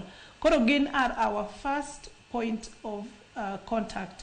To gine ma kata kwa timo consultation kaka gi tabu magin godo kaka ginyalo scale up gine ma wa converse godo. Then the second one wasebedo kwatiyo gi Keproba, Ken Invest, State Department mar Trade mondo gi national government's infrastructure mar investment mondo wa profile project gi to other larger investors. Koro mago we plug in emomiyo ne watimo gimiluongo profiling mar project makidhi e gine mar database mar Kenya ibo yudo projects like Siaya go kobedo listed nekech investors mabiro mtie moko moa oko tie moko moa other regions. Koro one get a good mix of investors mwamanyo from local to international depending on the project, depending on interest. One gi project matindo kaka fish feed ngato nyalo dwaro kata edible oil processing to gi madongo machalo kata mana kaka energy production, one gi madongo machalo irrigations infrastructure. Koro en menu to wayao maduong makoro one bora gima watimo maduong ni wa create the environment, wamiyo gi the information, ntie gik mang'eny ma investor bo dwaro gidwa ng'e ni kwe ntie kanyo, security ntie kanyo, loan ntie, joma bo ginyalo tiyo godo kaka farmers be ntiere. Koro one as a county is that waloso gimiluongo ni enabling environment gi providing them gi information gi support. Erokamano ahinya. Hakeni engineer kinjo mana kaka twak bende dhi mbele. Ineno kata mana kaka counties magwa ntiere koda potential. Dibed ni ntiere ng'ikruok moro mantiere nikech kineno kata mana counties magwa kingo counties 40 koda bero duto te gintiere koda potential magi. Injo kata mana counties magwa makaluo. Production gik monyalo kata mana golo. Kwalose kotende kata mana modhi kopogore gi sunflower kata mana gi palm oil gi ni county ma Migori e kin mamoko. Bende paro ni sirikande magwenge timo moromo mano mar siro jopur kanyakla kod johala. Gitemo kaka ginyalo. Kech ng'in agriculture en gima obedo devolved. To gima aseneno ni owach kaka edible oil. Kasia timo mare matin. Homa Bay timo mare matin. Migori timo mare matin. To raw material betin. An gi pacha aneno ni ne onego wawinjre. Wakoni Siaya inteko ni en kuom cotton. Koro unugar jinari to wan jo Homa Bay gi jo Migori wapur pamba to watimo nade? Water Siaya. Haya Homa Bay un gi palm oil, palm trees mang'eny. Koro wan be wan gi palm trees mang'eny gi soya. Koro water palm oil production ma Homa Bay. Wachak wang'e ni Migori un do kanya ka northern Tanzania. So you are better placed kuom yao abattoir kendo uso ne jo Kenya ring'o gi pien modhi makare. To untie nyaka gi shamba ma Migori duong' mane jaduong' Boyo we. Kenya ene ka million adi. Magi nyalo timo livestock feeding mondo gibed gi pien maber gi ring'o maber. Koro kwadhi ng'ato dhi gi mare to mi order moa France mondo supply through the year idhi koso raw material ka. Market koro in go packaging osetimni everything it koro raw material we produce go this thing ditimo nade. Koro anda neno ni jo makaluo de giriwore ng'ane strength mari in ka timo gimoro achiel koro itime matin kenjo kwatime on commercial basis watimo eka achiel eka ariyo. Ng'ama nyalo puro njugu eka 1,000 ma Siaya tin. Manyalo puro njugu eka 2,000 ma Migori tin. Koro jo puro matindo gi ma puro sunflower gi ket kanya achiel to bro produce kendo gimoluongo ni economies of scale dhi bedo. Mar ariyo in isekalo chakre Migori, Homa Bay gi Siaya gi Kisumu. The common value chain ka yudo koro en rice. To pok yudo kata moro mobedo packaged mondik ni Siaya rice or Ahero rice kaka mitimo mwaka. Elizabeth bro budo kanyiso ni kecho ni gintiere koda grade 1 koro samoro bro budo kanyiso ni giuso gi kanye donge. Kechini kidhi Kisumu bus park kata onego ni mato Siaya grade 1 mit sawa. Kaka yudo mwaya grade 1. Tang'e ni mwaya samoro dhi nyaka Ahero makaw mchele mabi gima gitimo mana packaging and branding to giuso ni mwaya rice. Koro ma monego beno wang'eyo ni gigi to produce to ere kaka wakonyore kodgi. Nitie gimoro miwacho ni akia nyalo produce what you eat and eat what you produce. Koro wa produce gima onego bed ni wachamo to kendo wachamo gima onego bed ni produce. Ka aneno ka lak matin, kich imany michele moa Siaya no ok yudi, imany moa Nyakwiri Migori yudo tek, ya many moa Oloch Kimira ni to koro moa Oloch Kimira mo kech pigni Kisii kucho pok obedo contaminated, to mae mwatiyogo kuom gero mchele ni ten type makama yudo tek. Koro ang'iyo ni onego wa prioritize gik mo produce ma ka ng'ato ng'e ni ma mchele moa kanye to ng'e ni ma taste ni chal kama, to ma ring dhiang' moa kanye to ng'e ni ma Migori to gin dhok moko mochwo sandan ka, ma wadhi chamo gima organic mowuok e Northern Tanzania to biro Kuria ka to biro ka moko chwo sandan mimiyo chaye gokinyi ka. So mane maneno ka tabu. Mar ariyo, ayie ni ne wadwa yawo wadwa yawo gwenge ma to samoro choice mar location mar Kaip ma gwengewa aneno kopogore gi gwenge moko. Gwenge moko ketogi machiegni gi barabara, machiegni gi railways, machiegni gi airport. To ma Migori tok Nyatike. Asedhi mal limo gi onge kama pok alimo Kenya ka. Koro ma Siaya be yalego kocha. Gotakara kocha. Ma Homa Bay be nitie lo moro mane ma jo Netherlands ma piny tie nam kisekalo kuoyo kocha kidhi kocha.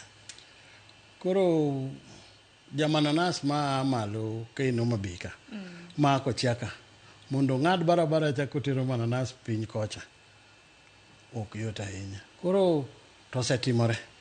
Koro wang'i mana kaka watero stima gi barabara. To koso kuonde makamaga mana nitiere koda lope nikech iwacho ni nung'iyo Kipes gi nikete lo maromo eka 10. Eka 10. Ni kuondego ne nyalo bedo gi lope ndiyo. To gimomiyo awacho ma gwenge moko chal ni nowinjo gini mopogore gi kaka nolande. Kichang'o counties ma kidhi Kirinyaga entie Sagana ma town. Idhi Embu and less than 3 kilometers from the town. Idhi Meru and less than 4 kilometers from the town. Idhi Garissa and less than 2 kilometers from the town. Idhi Wajir actually in a town. Idhi Marsabit. Koro ina ka wan push gi mambur to jomoko kano kelo gi machiegni. Biro bedo advantage na ka yore koro dhi kanyo gi stima. To biro kawo time mondo ji ong'e nang'o mabedo produce there. Kech cost of production will include nyaka cost of transportation. To magi osetimore. Dang' ok wa blame jowa mano osetimo magi. Gima watim koro sani, wan kaka national government wasewuoyo gi Kenya Power mondo kamoro amora mitime production rate odok piny. Wawuoyo gi jo Ministry of Works mondo giket access roads. Nitie kuonde moko ma ji biro bedo ka produce toxic material. Ma koro jonema be nyaka bed ka, sewer line be nyaka bed ka. Tido ka mondo county invest in magi be ok yot. So still this is the first mamiyo gi 250 million. But gibidi gi gik ma gi produce. Koro wakoni wabro mana ng'iyo ng'ato gi gimotimo. Koro kitimo maber to koro wa prioritize. Kech priority ne mano mamiyo joma nokwongo 14 ka. Ya isechako gi pesa ni koro kaka dang' wawi ok yot. Koro chuno nyaka wami pesa. Right now Kipes igere 34 counties, not 47, 34 counties. 34 counties. Yeah, 34 counties. To 34 counties gi no prioritize 14 mokwongo. To kaka no prioritize gi wang'eyo chiegni gi stima marom nade.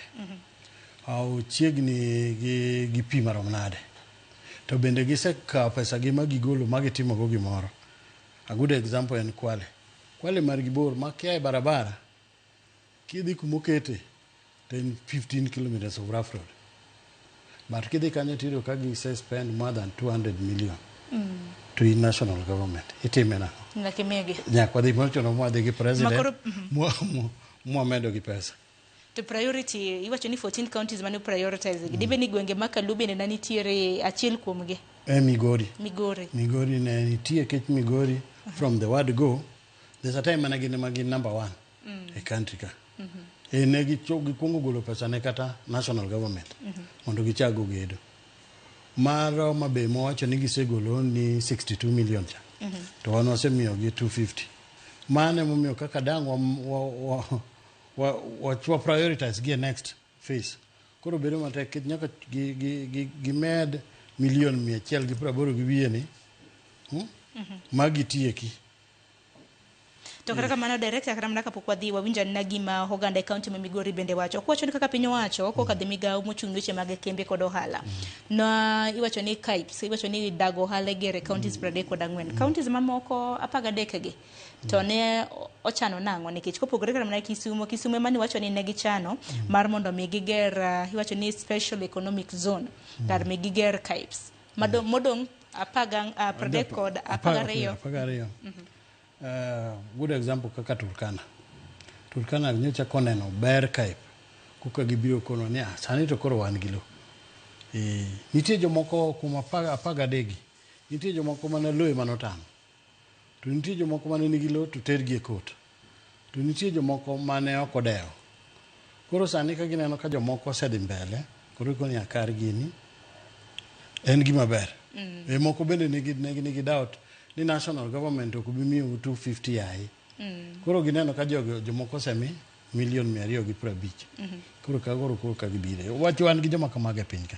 Ero kama na inya. Nyakorom Gajwangi sani nyakorom Gajwangi kapok adhi ir Victor e county ma Migori. Victor no penjo oganda e county ma Migori. Mar mondo mi olernwa ni gin gineno nade dago ohala ma bende igero e county mano ma Migori. Onyan na Vox Pops mago oganda e county ma Migori kaka ne giloso. Kasto Victor bende ibro bedo ka inyiso wa twak mano response kotenre kod mano kigni maboro. Onyan na oganda e county ma Migori nyakorom Gajwangi.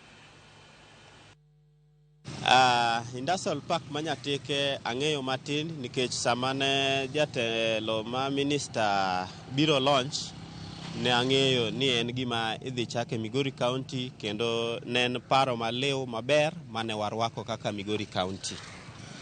Nikech en gima noyie gi jotendwa kendo no openjwa e ground ka kendo ne wayie ne waneno ka en gima ber madhi konyowa as yudhe as jodak mar Migori County mondo create no opportunity mar yudo mapato ma kila siku. Koro en paro maber ma wayie godo kendo wageno ni kotieke to dhi keto na lwasi maber mar yudo yuto wa matin. Wakwayo both the national government gi county government kaka ne gi partner ka gi chake cha gi facilitate mondo tieke mapiyo. Ing'eni gimoro be ka obet too long kapok otieke yet money no sebedo allocated be ineno ka chunyi ae kendo ji parore ni bobro tieko koro wakwayo the both levels of government mondo facilitate room mapiyo. Wadwaro ni gini ko obet to investors odonjie kacha kendo wang'i local investors ema mondo yud nafas kanyo. Local investors at least odhi biro gi jok ma local ma wang'e ni park no kochakore wang'e the atamalo madwarore mar local individuals ma mondo serve iye kanyo. To koponi nyithiwa ema odonjo to wang'e ni area nyaka tingre malo. Gi nying luonga ni Robert Juma. Goero kamano ma yudo platform ni mar mondo mi awuoyo achiel kuom maendeleo mwaneno ko kel gi national government and county government. Mano park industrial park migero Nyatike. Mokwongo Nyatike ong'e kaka en land ma sani endi timo weche mag irrigation mag mchele. Kwa yudo nafas kwa yudo industrial park chande odhi kelo tije ne youth keche investors dhi biro mar ng'iewo kata mana cereals mamoko kata mana mar chugo tije ne yudhe kanyo ero. Arajo ni gini ko tike in time kendo tike sama owinjore odhi konyo youths mang'eny kendo odhi absorb yudhe mohang yore mag tije. Wadwa wacho ni joge wadudo te ka gino setiek gere to kik gimany investors moya oko. Gika mana investors within the locality bon mi yudhe wa mantiere ya kote manade. Oyudi tije to molo yudhe mo koso tije Migori County ka. Bon mi wayud nafas molo industrial park kachande bon mi yudhe wagi obed absorb esa mowinjore gi sama wayudo godo industrial park no ero.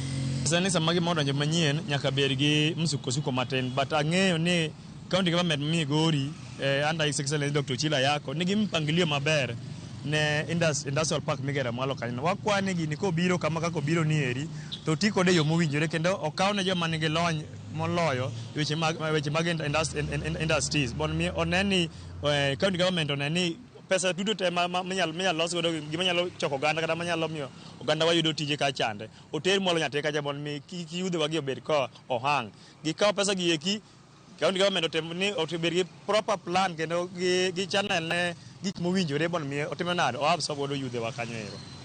Ne korom ga joma gin kwayo mag jodak e kaunti ma Migori mano kaluwore kod dago ohala ma bende gero e kaunti ma Migori. Victor mana mami nyalo medo kotende kod kwayo mago mag jopiny kanyakla kod weche ma bende director ma bende nantiere godo man engineer bende nalose gimomiyo bende kaunti ma Migori noyiero Nyatike mar mondo mi ogere dago ohala e kaunti ma Migori machiegni. Erokamano Sharon.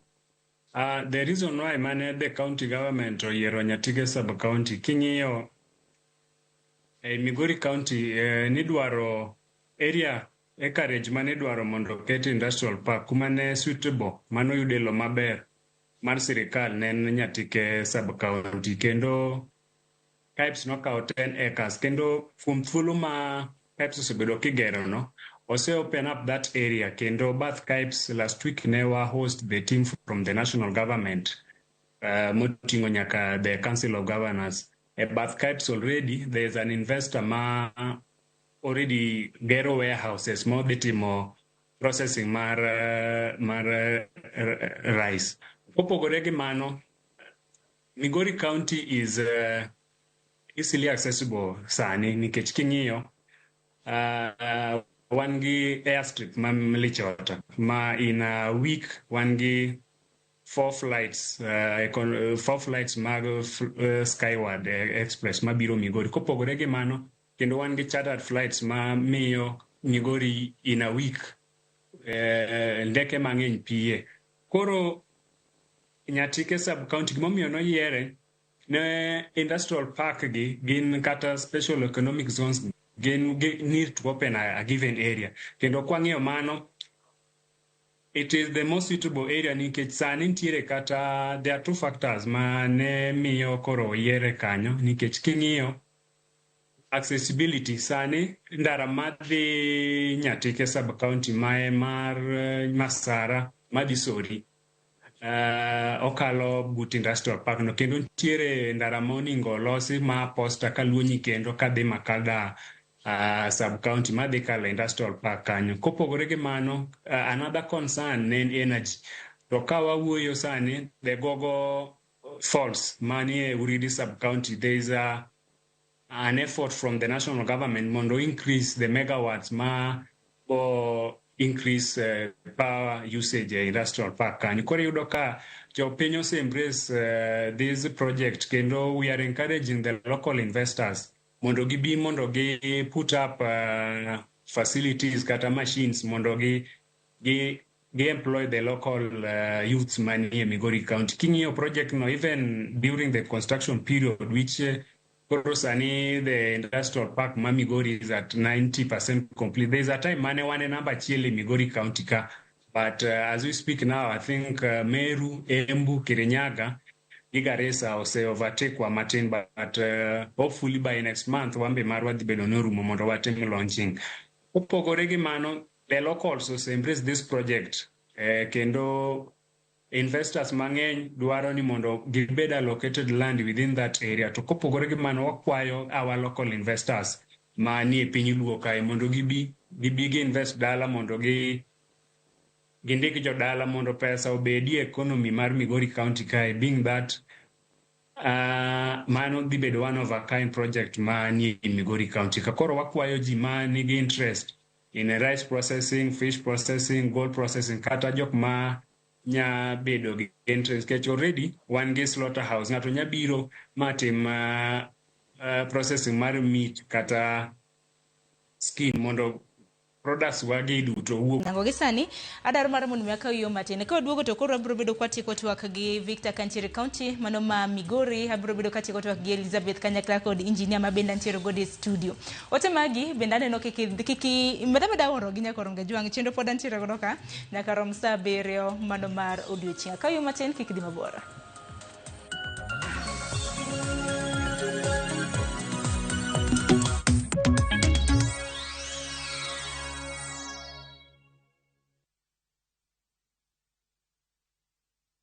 Marubani wametambua skies za shabiki, wana fly to the highest multipliers wakidondoka na big wins. Kwa majina ni John Kamau kutoka Pika. Kuna best yangu nilipigia akanipea dhao yenye nimesukuma hadi 4.5. Hii 4.5 itanisukuma. Kitu ya kwanza ni fungu la 10, kitu ya pili ka development hapa na pale, kupeleka mtoto shule, alafu sasa naweza kuwa na kagari ka kujipeleka job. Wale tunasukuma ndege, tusukume kwa utaratibu na pia niambie mabeste wajaribu.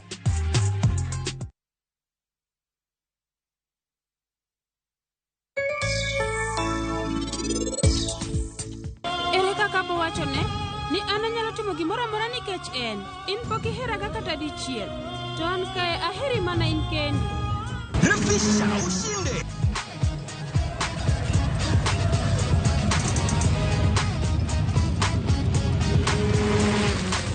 $50K ya Vasha ama MMF haingoji. Open and save in your KCB Gold Savings account for a chance to win many prizes. KCB, for people, for better.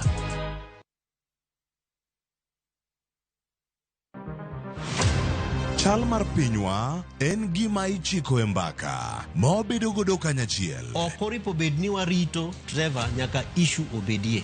Nikech leadership is not just felt in a crisis. Chakre wach yuto nyaka somo, wach telo nyaka ngima mapile. Jopiny dwaro ni omiye strategy kaka ng'ani dok dala. Owe ponde toka gwam. Penjo madongo dwaro duoko makare. Wachiwo duol maduong' ahinya. Jotelo, jotim nonro kod jogo matemo kelo lokruok. Kitwa mokwongo number 1 en ng'iyo kaka warito kendo wakonyo jopiny. Omiyo ka joka dhi marach to nyaka koro wanyisgi. Dwarore ni wang'e, wapenjre penjo kendo wayud duoko.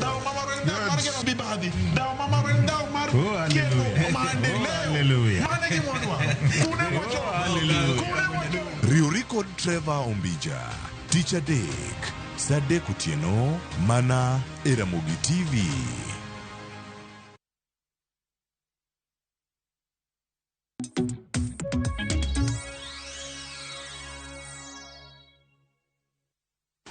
Nyakorongo jong machiegni dakika osekadho 35 tok saa 5 mar onyanga. Dar mar mondo miatie gi welo mabende antiere godo kapok wenda mamoko odonje studio.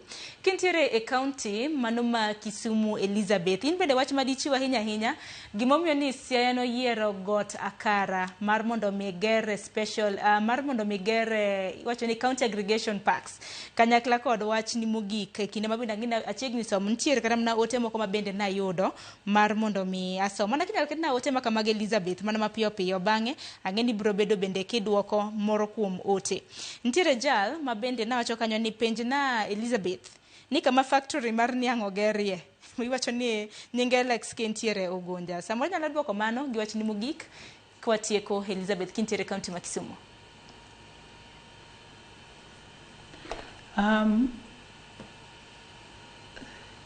Agoero kamano. Hapa ni kaka ne wawacho kata director owacho, counties ne ondiknegi mondo gimany lo kuma ginyalo yudo lo ma romo kaka eka 10 ma inyalo gere Kaip. Mane conditions, one of the conditions manokelnwa.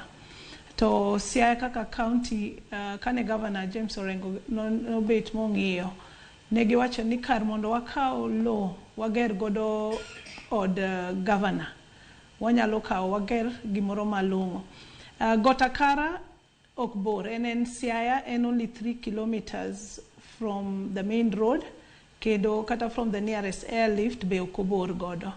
Koro en kamoro kendo en strategic, en kamoro en area ma kata production kata gik moko ma from different areas and the 6 sub-location and more centralized. The only thing manyalo wacho en Got Akara initially nikech en got matiende ni en kamoro mane nyaka a lot of groundwork team. To an kuma gigi ntie to aonge go gi problem. Kata awinjo ka director wacho ni moko ni mabor. Mondo oyaw counties, wan kaka counties ma Kanyaluo, wan watimo gimiluongo ni catch up. To mondo dongruok gi ji be winj ber mar devolution, nyaka water service to the people, opportunities to the people. Omiyo gima waduong' momiyo watiyo kendo gi national gi one as counties together, ni ka ndara ntie, ka stima ntie, ka pi ntie, piny nyaka yawre. mondo dongruok obed, ok ni gik moko te bedo ni en centralized ni tich nyaka bedi. Omiyo apa ni mano to with gine kuma ne choose no, it is okay. Maduong' bende ni sani Siaya ng'iyo kaka wan bende wadwa apply for special economic zone nikech the land ma wan godo en ng'eny. Kanyo minyalo yudo lo malong'o manyalo allow for that kind of expansion.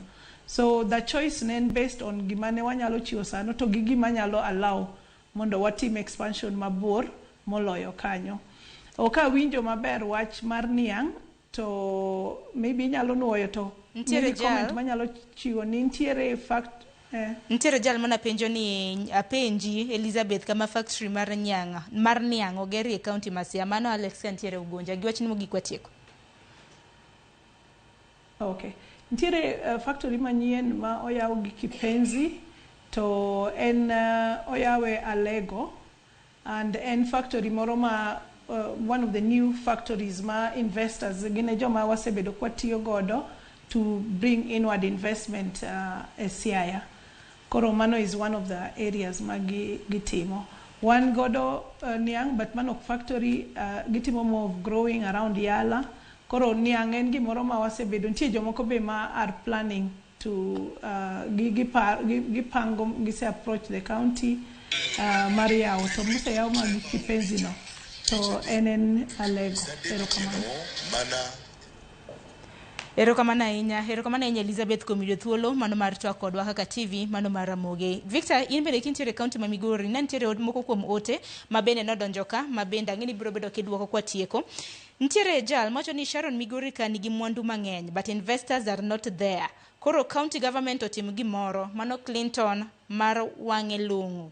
Kintiere Kadem. Ntiere Job Kola wacho ni Kuje irrigation schemes, Oluch Kimira irrigation scheme, pur pamba, pur niang', pur rabuon, pur mananas, pur ochele. County governments maka luo teme ang'o. Victor, giwach ni mogik kimedo. Okay, erokamano Sharon.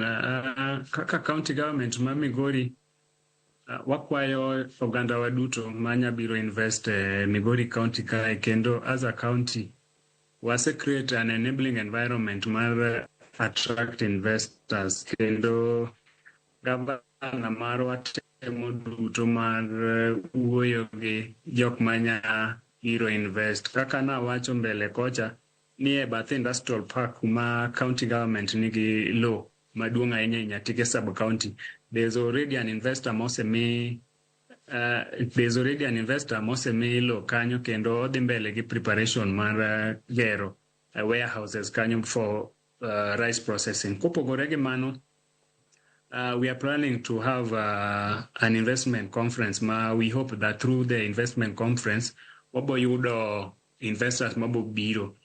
Kata national government through COG watiyo kodgi, kata ministry mar trade and investment watiyo kodgi machiegni ahinya mondo sama gi represent the national government in international fairs ginya yudo investors manya express biro e county kae. Kendo last year ne waromo kod COG gi ministry mar trade kane wa ikore kendo wanyisogi ni areas mage ma wan godo interest mondo kagiromo gi investors to ginyisgi ni Migori to is ready mar receive investors on fish processing. Migori is ready mar rwako investors on rice processing, kendo wambe wan ready mar timo weche mag meat processing. Koro wasego atua kendo watemo even support local entrepreneurs through teroge into wateroge exhibition, wateroge trade fairs mondo gine ni gin best practices mage mitimo in another counties ma ginya somo kendo giduogi tim e Migori kae. Kopogore gi mano, wakwayo joge waduto mondo giduogi gi invest e Migori County kae, nikech governor oseketo lwasi maber ma ginya time ohala. Kendo KIPES wadhi mbele e Nyanza kae wan mbele sani, kendo by next month KIPES wadhi bedo ready for launching, kendo wakwayo ji duto mondo bi invest in Migori County. Erokamano ahinya Victor kuom yudo thuolo mano mar twak kodwa. Wan bende kaka jofwambo bogwelwa ka Kipes go biro bedo ni orumo mar mondo mwacho e wang'wa. Engineer, wachni mogik bende paro madichwal ne counties ahinya rem ma bende gintiere godo kama ginyalo ywaye soksi mar mondo mi jopiny owinje wega. Erokamano Sharon. Adieri kaka engineer, 1,500,000 ok nyal gero industrial park marum. Kiger miger nyaka yo, miger nyaka water treatment plant, miger nyaka ng'o, dhi kawo more than 1,500,000. To mondo ubed safe, dhiuru u contract joma nyalo timonu hydrological survey, rock survey, topology survey, kata undik barua through Council of Governors mondo wuog gi jo Ministry of Works mondo gibeg ni ya pesa mano mi 500 ni ok nyal wan gi variance maram kama. Koro wadwa ni mondo wati gi pesa moro mondo project ni orum, wadwaro kata 70 or 80 million mo mondo orum. Eka wang' no dhi mabed past, eka uchak tiyogo.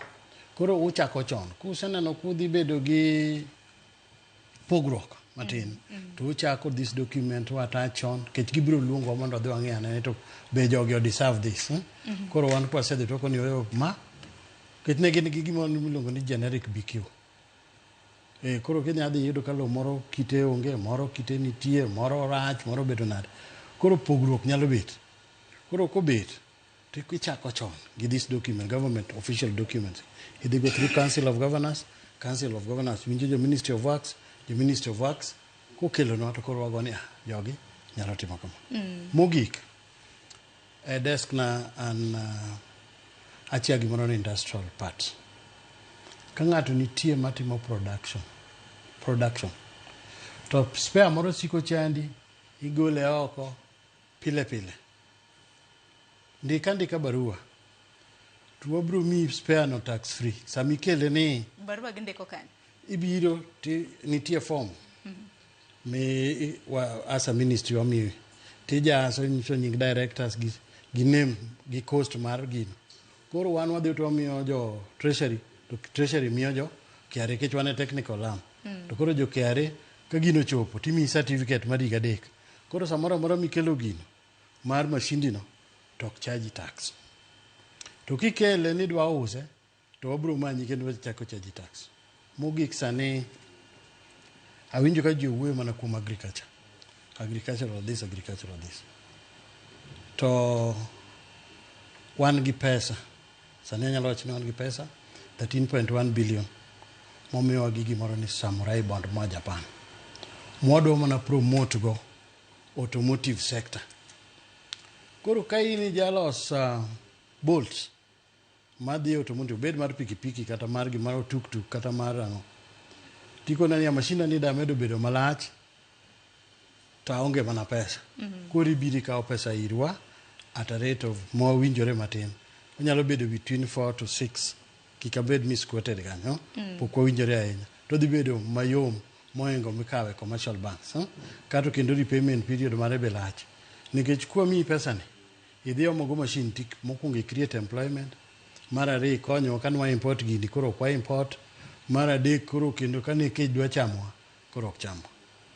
Inyalo gombo kelo machine kata mar windshield kata mar wiper. Onge ng'ama loso. Kichako loso ichaki biro mi wang'ini koro ng'at moro makelo wiper kwa oko koro watamo kata wamiyo taxes mamalo mondo ng'ato maloso gigi kani otimre nade odhi mbele. Koro pesa no nitie iluongo ni Samurai Bond. Thank you.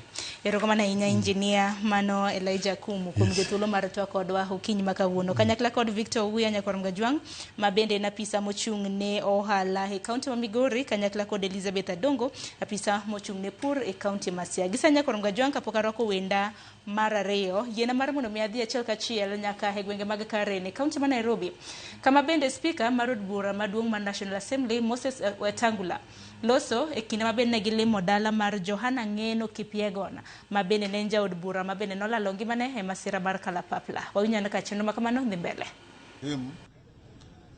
Pilot Were and the support team that Mheshimiwa was traveling with. As a parliament, we have lost one of our finest in conduct, finest in debate, finest in leadership, a member who was doing his third term, who was privileged to be the chair of the Committee on Housing, overseeing the very critical government program of affordable housing, development of public markets, development of hostels in schools, and formulating and improving and reviewing and evaluating the housing policies of this country to translate them into regulations and law. Johanna was a very gifted member of parliament, never speaking out of turn, never offending the standing orders of the House, and constantly consulting where he needed to consult to make rational decisions. As a House of Parliament, as a country, and his constituents, and above all his family, we have lost heavily. And we send our condolences to the people of Kenya. Whenever we have such a tragedy, Kenyans have got the good habit of coming together to express their empathy and sympathies and condolences to bereaved families. This reminds us of the tragedy we suffered in Marsabit when we had an air crash that claimed the late Honorable Godana and many members of parliament. And we, as we mourn, we pray to God to protect the families and also encourage the aviation authorities to ensure that regulations are enforced when the weather sounds and looks bad, what pilots should do, so that we don't have a recurrence of this kind of tragedy. Thank you.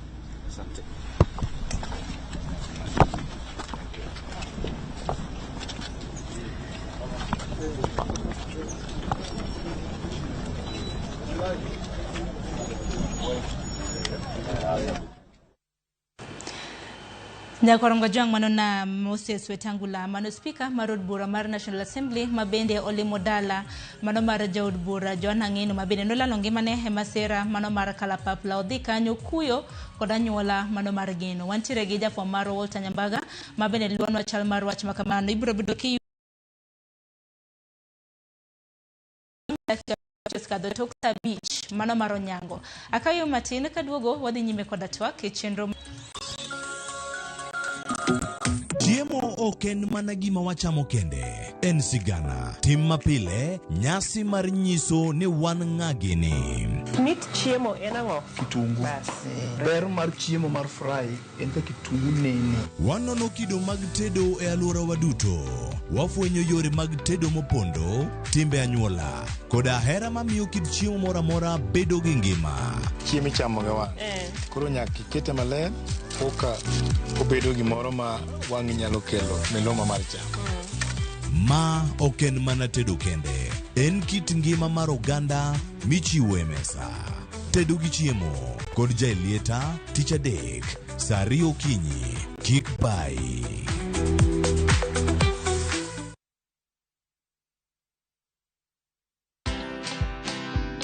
We work hard. We live within our means. We save because that's very important. You know, such careers come with a lot of expectations as well. You know, from the car that you drive to the neighborhood that you live in. But really, staying true to yourself is very important because, again, a good dancer knows when to exit the scene. So, what happens then? Do you have savings? Do you have a plan? Do you have extra income generating activities that you're involved in, even if it's farming? Watch this story and more. Download the Citizen Digital app or visit www.citizendigital.com and find the Citizen Originals portal. Kenya's #1 app, Citizen Digital. Isepenjorie sigendni mayudore kuonde ma waluongo ni pachowa. Kapuonjani nobiro nikech gwenyruok e kind owete. Riwri kodwa mondo wanon sigendni mabeyo mag kuonde ma wadakie.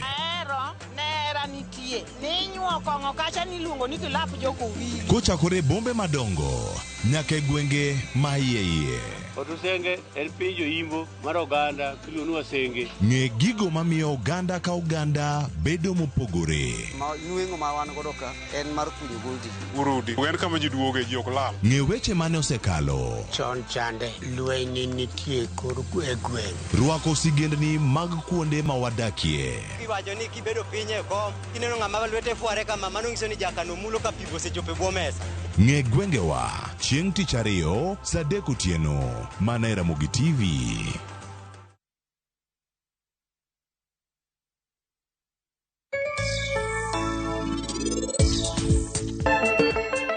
Penj laktar kokalo Ramogi TV ka wawacho ni ngima en mwandu. Nyinga en Ruth Otieno.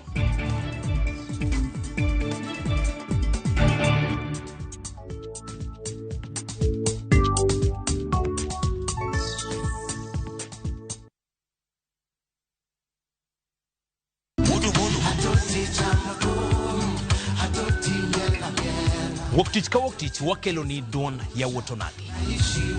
Kabende tich ariyo ka tich ariyo nyakuronga juang en odiochieng' mar yuto mari.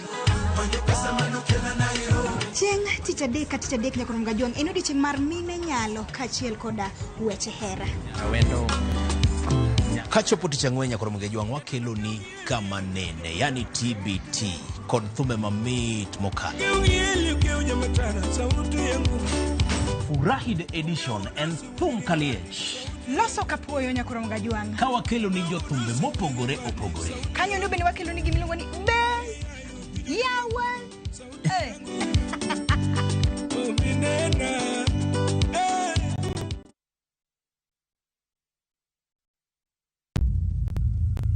Kar chakruok wach ne nitie, to kata sani pod nitie weche machando oganda manyaka many duoko maggi. Kingli bimbe chando wa kabisa, chando wa okwa pur an mokwongo bim no lawa magora piny maidongi neno lwetani. In wacha nikech asewuok oko mar keloni joma ni kod duoko. Nam kanyo koro sani wan gi shida nikech rewa kethore kendo wause nengo mokethore nikech waonge gi konyalo preserve gi kwarito godo chiro. Tudri koda an George Bati e chenro mar Mbakoromo Iwacha tich adek saa 4 okinyi nyaka saa 7 odiechieng' mana e Ramogi TV.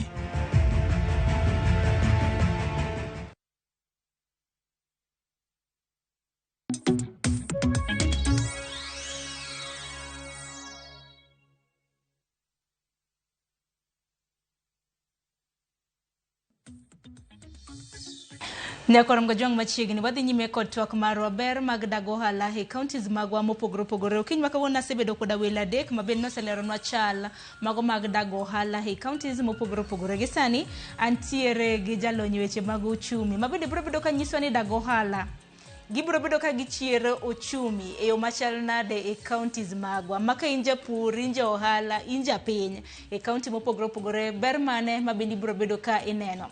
Kopogore gi jalony weche mag uchumi mantiere godo mano CPA Eric Odera. Bende antiere ka bende gi jalony e weche mago mag chano boma. Boma kichano nyakoronga juang dago ohala iwacho ni aggregation parks. Nang'o mene kwacho ni Migori okete e gwenge mag Nyatike. Nang'o mene mano chuno. Siano no kukete gota kara e kind counties mamoko. Nang'o ni kuonde ma iketo dago ohala gi gina ng'o ma ino emeyo ang'o. Okiny ma kawuono bende antiere ka gi Walter Alando. Waro ki CPA Eric Odera machiegni to kamana thuolo mano mar moso nyikwarom ga jwang machiegni. Moya ora inya nyikwarom ga jwang machiegni uru e chenro ma kawuono. Erokamano ahinya Alando machiegni. Erokamano Sharon. Erokamano kuom gwelo waka. Mondo wago mbaka. Erokamano ahinya. E okang' mokwongo nwang'iyo chal bago mag dago ohala e counties mopogore opogore. Gwenge mago makaluo oyangore ni county mano ma Migori nitiere rang'iny mokwongo. To king'iyo nationally e piny Kenya mangima gintiere rang'iny mano mar namba 3. Mano mar gedo margi mabede dhi nyime. Kata kamano oganda penjo ni to wan to dago ohala ni nang' meno chuno to chumi biro bedo ka chal nade counties makamagi. Samoro Eric wachake gi kanyo chal mar dago ohala ng'ini wuok e county ma Homa Bay pod nitiere chien matin. Okay, erokamano ahinya Sharon. Dag ohala gi nigi ber mang'eny e loko chumi. Maduong' kuomgi ahinya en ni owinjo bed ni gigolo weche mag kuonde mag tije. Maduong' ahinya en owinjo bed ni gimiyo ji mang'eny tich. Tich ng'eni ka ji oyudo to nweng'o mar ng'ato omedore. Koro ka nweng'o ni osemedore to inyalo loko gik miluongo ni household income kendo expenditure ni mar ot nyalo dhi mbele. Inyalo rito jogi maber kendo mano bende nyalo bedo gi impact e dongruok ni kata dongruok ji mantiere kodi machiegni. Kopogore gi weche mag tich, weche kuonde mag dago ohala gi owinjo bed ni golo products kata raw materials ma nyalo konyo e weche mag manufacturing. Paro mar bedo gi dago ohala ni kane biro to ne maino maduong' ahinya en ni owinjo bed ni gigolo products ma mitero oko itimo negi iluongo ni export. Export ni nigi ber ni owinjo bed ni okelo nweng'o ne piny mangima. Tiende ni okelo nweng'o e economy to nweng'o no donjo e national income kendo itiyogo e loso weche mag dongruok mag piny. Koro products gi ma owinjo bed ni wuok e kuonde molosi kata motengi ne loso gigie owinjo bed ni bedo exported kendo export no itiyogo e loko uchumi. Tiende ni dago ohala gi owinjo bed ni promote gimiluongo ni industrialization through industries. Industries gi gin kembe maloko raw materials mowuok e puothe to finished products. Kaka koro ka en chak to koro ilose koro golo yogurt. Ka en avocado to bedo processed koro golo juice. Ibedo ne value. Ibedo ne giluongo ni value. Okay? Koro matuta ahinya en ni gigeno owinjo bed ni kelo weche mag tich, promote industrialization to kasto gibedo exported. Sama gibedo exported ni bende no owinjo bed ni mokwongo en ni kuonde motenge gi owinjo bed ni attract jok miluongo ni foreign investors mondo kel gimiluongo ni foreign direct investment. Foreign direct investment ni en investment ma ikelo gi ji manyalo wuok oko kata nyalo bedo e Kenya ka to nigi nyalo mar gero kembnigo kendo kembnigo tiyo e yore mag loko raw materials to finished products. Koro gibedo gi finished products ma nyalo bedo consumed locally kata manyalo bedo exported. Sama kembnigo ger kamano to ndara madhi e kembnigo olokore, pi madhi e kembnigo oyudi kendo ji modak kuondego oyudo tich. Yore makamagi kelo nweng'o kendo kelo lokruok e uchumi. Mano e gima nyalo wacho kwachako e wach mbakani. Kanyelero ne gi yo makare gino mara ni koro giwinjo gi e yo makare to Walter kaka jachan boma iwacho ni town planner wang'ini dago ohala county aggregation and industrial parks counties mopogore ogero gi kuonde mopogore motelo nantiere gi director mawuok e migao mochung' ne weche mago mag kembe mabende nacho ni nitiere counties mabende samoro ogero county parks mag gi industrialization parks mag gi boma moko bende ogero mabor gi boma akini kaka jachan boma industrial parks nego bende gero kanye to county nego bende ng'iyango kapok ogero industrial parks makamagi. Kamano erokamano sana Sharon kuom penjo no penjo maber ahinya nikech ing'eni pango boma o chano boma king'iye oken gima wagunda luongo ni an end in itself. Ichano boma mondo obed ni dongruok marwa kaka wayuto nyalo bedo ni itime yo mopangore maber kaka wadak kaka oganda bende bedo ni wachano maber wadak maber kendo ing'eni ei dak to gi yore mag yuto gigi duto timore e kamoro e space. Koro wan kaka jochan boma gima watimo en ni wakonyo kaka yore yuto nyalo bedo motegno kaluwore gi kaka wapango kumikete gigo mopogore opogore mag yore yuto industries ma Odera wacho wapango ni waketo gi kanye mondo mi sami keto industry kamoro amora nitiere gigo moripo bed ni oket kacha, yo nyaka bed kanyo, ndara michopo go kanyo, stima nyaka bed kar kacha mondo bed ni eiye kacha production nyalo timore, pi nyaka bed kacha, kakichoko yugi basically infrastructure and services, kakichoko yugi pi yudore kanyo, kuma ji dhiye ma ji nyalo konyore, mago te oripo bed ni kar kacha. Koro mane gima chano boma timo ni wang'iyo ni sama wachano boma chande gigi kiwa keto gi kure. Koro king'iyo e wach mar county aggregation and industrial parks, generally e tij serikal kaduogo kore penjo mipenjo e tij serikal iyudo ni serikal ma ahinya ahinya ofuko ma kora chwich ok owinjore go ofuko ma kora cham gima dhi mbele. Nitiere kidienje mopogore i serikal, nitie kidienje mapango boma gimiluongo ni physical and land use planning. Nitiere kidieny mar serikal matimo mano, nitiere kidieny mar serikal matimo industrialization. Koro kirango ariyogi ok giwuo with one another, emiyudo ka koro dago hala mantiere gi iyudo kokete kuma onge pi, onge stima, onge gimoro amora. Koro kosekete koro ikwarango ni to kanyo dang' wachopie nadi, pi dang' chop kanyo nadi gi gik mamoko. Ma wacho ni sama wapango boma, sama wachano boma to wang'iyo ni gintiere. Kanyalo medo kanyo e plan moro amora mar town mwaloso,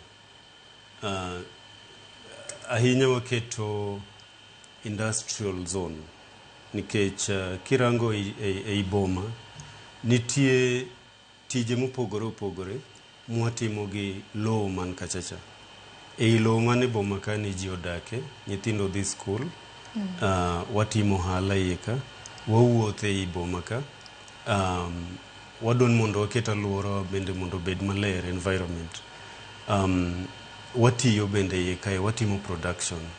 To mano production kanyo mwaketo industrial zones kumoripo bed ni program mora mora inani dhiye. Koro kae miyudo ka bat kora chwech oketo ni industrial zone nika, bat chora cham kawuogi program moro to chako tere kamoro nono. Koro kanyo miyudo ka disconnect bede. To sipieri mana kaka jalonyo weche mag ochumi, mana kaka kinjo kaka Walter wacho kaka nego bed ni ichano boma.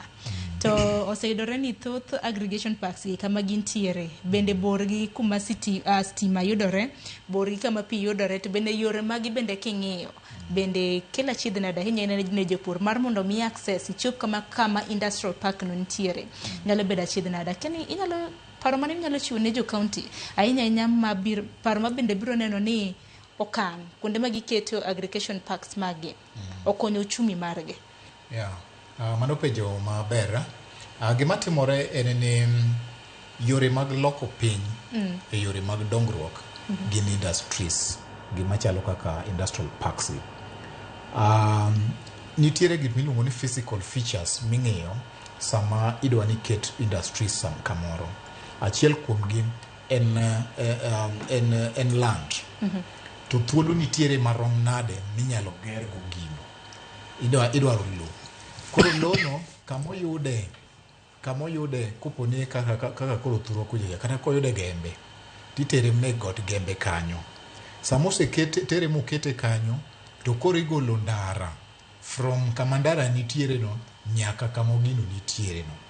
Mano ber nikech seche mosetere i bungu kono to ndara mogol kama ndara nitiere ne mopow nyaka kama ochopeno kuondego lokore. Koro idwaro ni achiel kuom giming'iyo en space, physical space. Mar ariyo gin industrial inputs manyalo konyo gino machalo kaka raw materials. Mar ariyo pi, nikech pi itiyogo e industry in cooling machines. Pi samoro en raw material, koro pi is necessary. Gik moko minyalo ng'i en ni kaka dito samoseyud ginie konyruok ne kata market nyalo wuogi kar kanye, mago inyalo ng'i. Koro sama ing'iyo kaka koro town, king'iyo town kaka town obedo developed, iwinjo ka kuonde moko iluongo ni CBD, kuonde moko iluongo ni residential areas, kuonde moko iluongo ni industrial areas. Ema Alando wacho ni sama gitimo planning to mago giketo. Gimomiyo mago bedo categorized kamano nikech nitiere specific areas mong'e ni mago gik manyalo timore. Industry ok nyal bedo machiegni gi residential areas nikech industries nitie koko mang'eny, nitiere chemical emissions mang'eny, nitiere kaka mashinde moko nitiere ma nyalo hatarisha ngima ji. Koro mago inyalo keti kamago kotengi kaluwore gi ngima dhano. Adieri en ni kaka koro luwore gi dongruok mar kaluo, to en ni kuondego gigo winjo bed ni iketogi e kuonde moko mapok oyawre. Achiel kuom benefit mag industrialization en iluongo ni urbanization. Okay? Urbanization tiende ni koket industry kata bungu kamoro, to bungu no lokore nikech ji ma bro dwaro tiyo kanyo bro dak kanyo. Jogo bro dwaro chiemo kanyo. Jogo bro dwaro ni mondo gichop kanyo. Nyaka geche bro dwaro mafuta gamo. Tiende ni kosekaw industry moter kamoro to kanyo lokore. Mano momiyo industrial parks gi idwaro ni okawgi ogolgi ei bombe to tergi ei hinterland kucha mondo gibed gi capacity mar loko kuondego. Koro dongruok mar piny kidwa ger maber tigolo industries from major towns titerogi e kuondego mondo gilok kuondego through yore, through pi, nyaka schools koro wuok nyaka kuondego. Koro momiyo ni koro moko kuom gi kigole boma nikech koro jo boma bende bro bedo kaneno ni ere boma is accessible. Iwacho ni weche mag stima, weche mag pi kin mamoko, to bende kichake ng'iye e wang' machielo ineno ni koketgi mabor gi bombe bende bro bedo kadongo gwenge makono. Kuom ranyisi kama king'iyo kama counties magwa Dagohala kama bende nitiere counties magwa makaluo. County ma Kisumu kende mok ger Dagohala nikech gin gigero mano mong'ere kaka special economic zone. Kwa ng'iyo county mano ma Siaya gigere Gotakara, wang'i kuma Gotakara nitiere. Homa Bay gigere Tienam, mane gwenge mag Riwa mantiere west Karachonyo west. To bende wantiere koda Migori gin gigero dag ohala margi e gwenge mag Nyatike, mano Makalda Kanyarwanda. Ang'eno bro bedo kunyisowa mano bende gimomiyo ni kamago chuno kapo nono ni gwenge magwa makaluo ne wayude e yo makare koso ne obothnwa samoro ibro bedo kinyisowa Walter. Kata kamano adaro mar mondo mwadhi anene county mano ma Mombasa, wawinja naka jodak e county ma Mombasa no losa ahinya nyako tendre koda biro mano mar dago ohala e counties. Gin ginene yo machal nade? Nyinga Millicent Odhiambo, aja siasa mungiro dala mar Mombasa County. Weche mag industrial parks gin weche ma osebedo ka wan go e paro to apenjre ni to mano bedo launch gi pesa mano ketenge mar gere gi mar tieke gi intention mar ni mondo kony vijana. Pok waneno kuma gino nochakre kendo kata kaka nodhi orumo. Higni giduto be ok wuoye. Be kichaki ng'iyo finance bills to kinyal trace yore maber. Ochalo mana gima nyisore ni nosetiek lose. Tadieri makende ni pok otiek lose, kuma intie be onge ng'ama ong'eyo. So maybe nitie gimiluongo ni invisible industrial parks, maybe. But adieri en ni wach industrial parks to wach machendo monego ng'e wachne. Idea ne ber, to idea ne en idea mano dhi okwany kumoro nono. Wan jokwany gik moko. to kwasekwanyo gimoro to implementation mondo okete olure gi dwaro mag jo Kenya moromre gi kaka pachwa gi kiwango ma wantiere kendo koro dhi tamore. Nikech kisidhi kwanyo idea moro, paro moro kumoro nono to kidomesticate mondo fit gine ochop dwaro maru kaka jopinyno. To en gima ok nyal losore nikech process no ok obedo process maber. To mano kitwa jo Kenya. Waneno gik moko oko, waneno kata gine BRT luongo ni BRT. Molos nyaka ndara, molos nyaka to onge. Gina gik ma ng'ato dhi oko iluongo ni benchmarking, iluongo ni benchmarking kande. To dhi oko to no dhi e benchmarking go to duogo to neno ni gini nyalore to kare pok otimo planning moromo nyaka gikone. Waneno ka education systems chandowa kae. Ikipik gik manoko tikelo okidomesticate fast miket ne plan moromo kode. An maneno shida gi industrial park. Ne en gima ber kabisa. To kokete yo manyalo lingana gi dwaro mar jo Kenya. E yo minyalo ti kode gi jo Kenya. Ma an go e Kenya kae ni wamiyo jogi pesa mang'eny ma gima gitim go gikia. Koro githo wita nikech kaka giwite no e kaka pod gigolo kuomwa mang'eny. Omiyo ok gine pek mar pesa magilalo. To kendo gima litna kabisa en ni pesa ni ng'eny gi ineno ka konyo dhano at an individual level. Joma tiyo organizations go, institutions ma manage gigo, ema kinyi neno ka nigi V8, kinyi neno kogero gorofa, kinyi neno family otero Dubai, kinyi neno nyithindo tere international school. To jo Kenya mushuru gigolo kuomgi tineno ka dhi piny kimaisha makata chiemo mar odiochieng' achiel dwa tamogi. To gin ema pesa ni igolo kuomgi mondo losgo gik maonge go. Aito individuals malo kucha ema winjo bergi kendo giwinjo ber adieri. Ng'ani Daniel Adema Peter, an jadak ma Kisauni. Kadwa wuoyo wach industrial park ma osebedo ka gine timore Mombasa kae. An kaka japiny, especially an kaka japiny. Gini wasewinje to pod ngozi madwa timo giwi mondo mi giwuothi ma gi contact jopiny malong'o onge magi gik miyudo ka corruption kuongo chakore gago mokwongo. Emomiyo gini ok gidwa ni gipedha ayanga mondo mi gini yande gituo ni industrial park ni gidwa ni gitere area mar Jomvu malo kocha cha. To konero be pok waneno kata nini mosetimore, be onge kata chenro mare kata mare gero mosetimore. Ena gima iwinja muche kanyo to kale, en iwinja muche kalo to kanyo. Koro an magi gik machalo kamani an apinge serious nikech wan kaka jodak ma Mombasa onge kata viongozi wa mora kata ma wan go e constituency level onge miseyudo kata noketo oluongo jopiny moketo piny olero ne gik machalo kamagie. Gin gik ma giwacho e giwuon kunoero, giwuodo guda pachgi giwuon, ok gidwa ni gipedhe ni jopiny gini ayanga gini.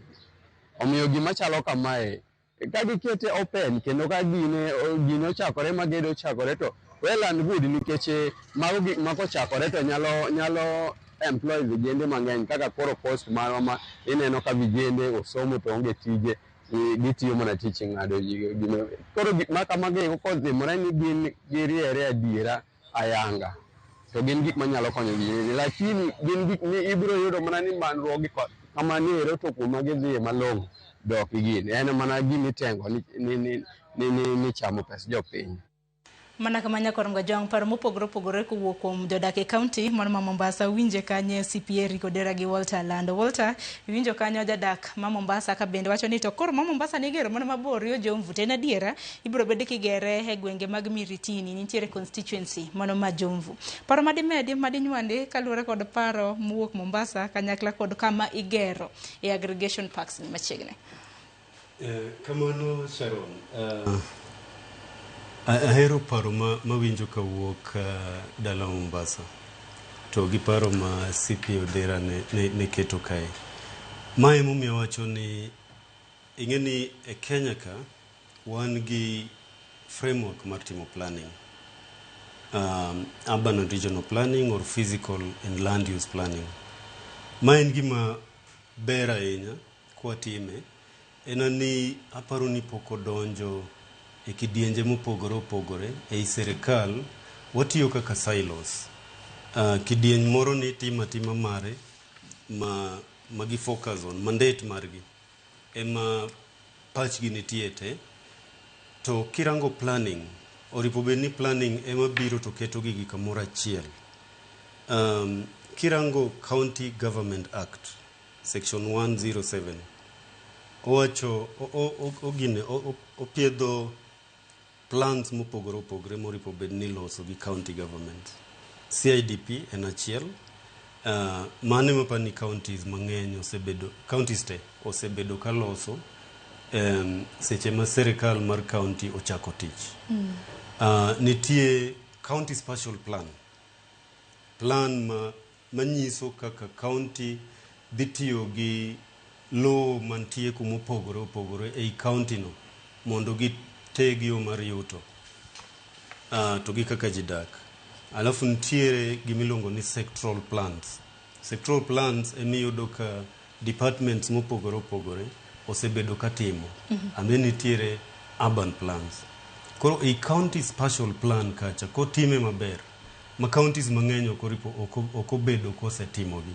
Aparo ni out of 47 counties ma wan go, just about 29 emoseloso county spatial plan, and out of these 29 tin gi mosebedo approved, about that many.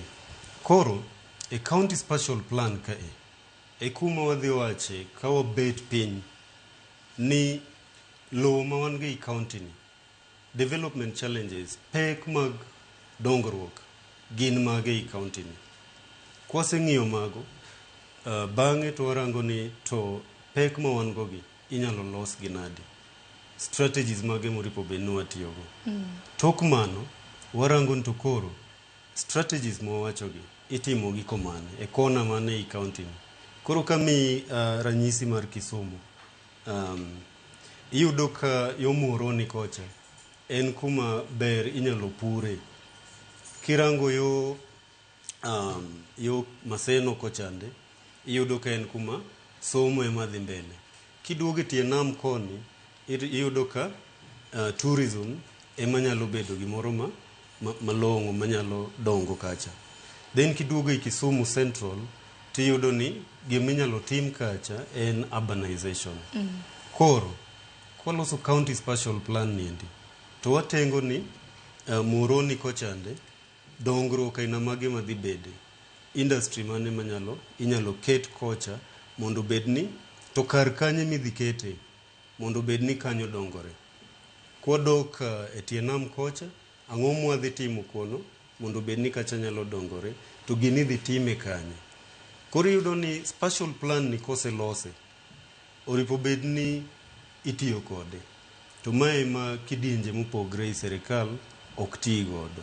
Nikech plan nitie to sector mopogore opogore ka giloso strategies maggi to gidhi to giketo gicha kona mora ma giparo. Kech county spatial plan en gimiloso in consultation gi wananchi. Ka wananchi obed piny bonyisgi ni mae gima watemo loso, magi pek mag dongruok mwatemo deal godo.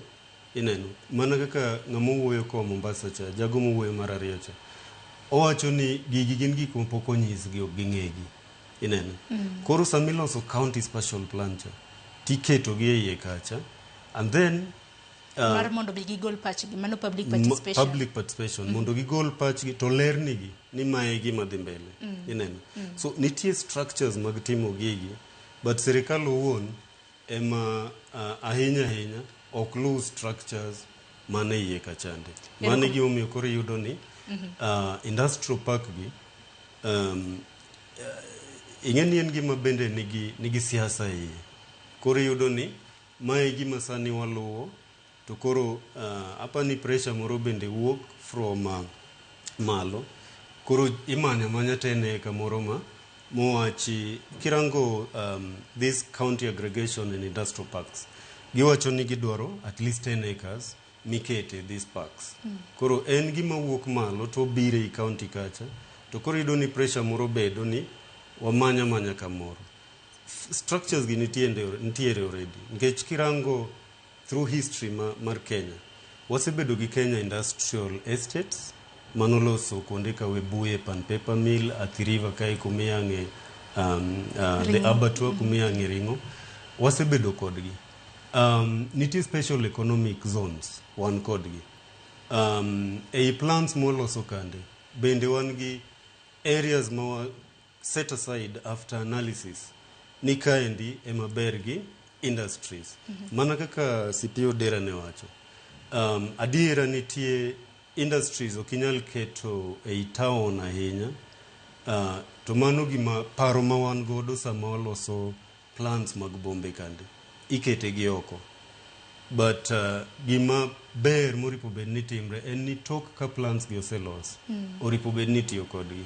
Kirango the County Government Act, owacho ni the county government money should not be spent outside planning framework.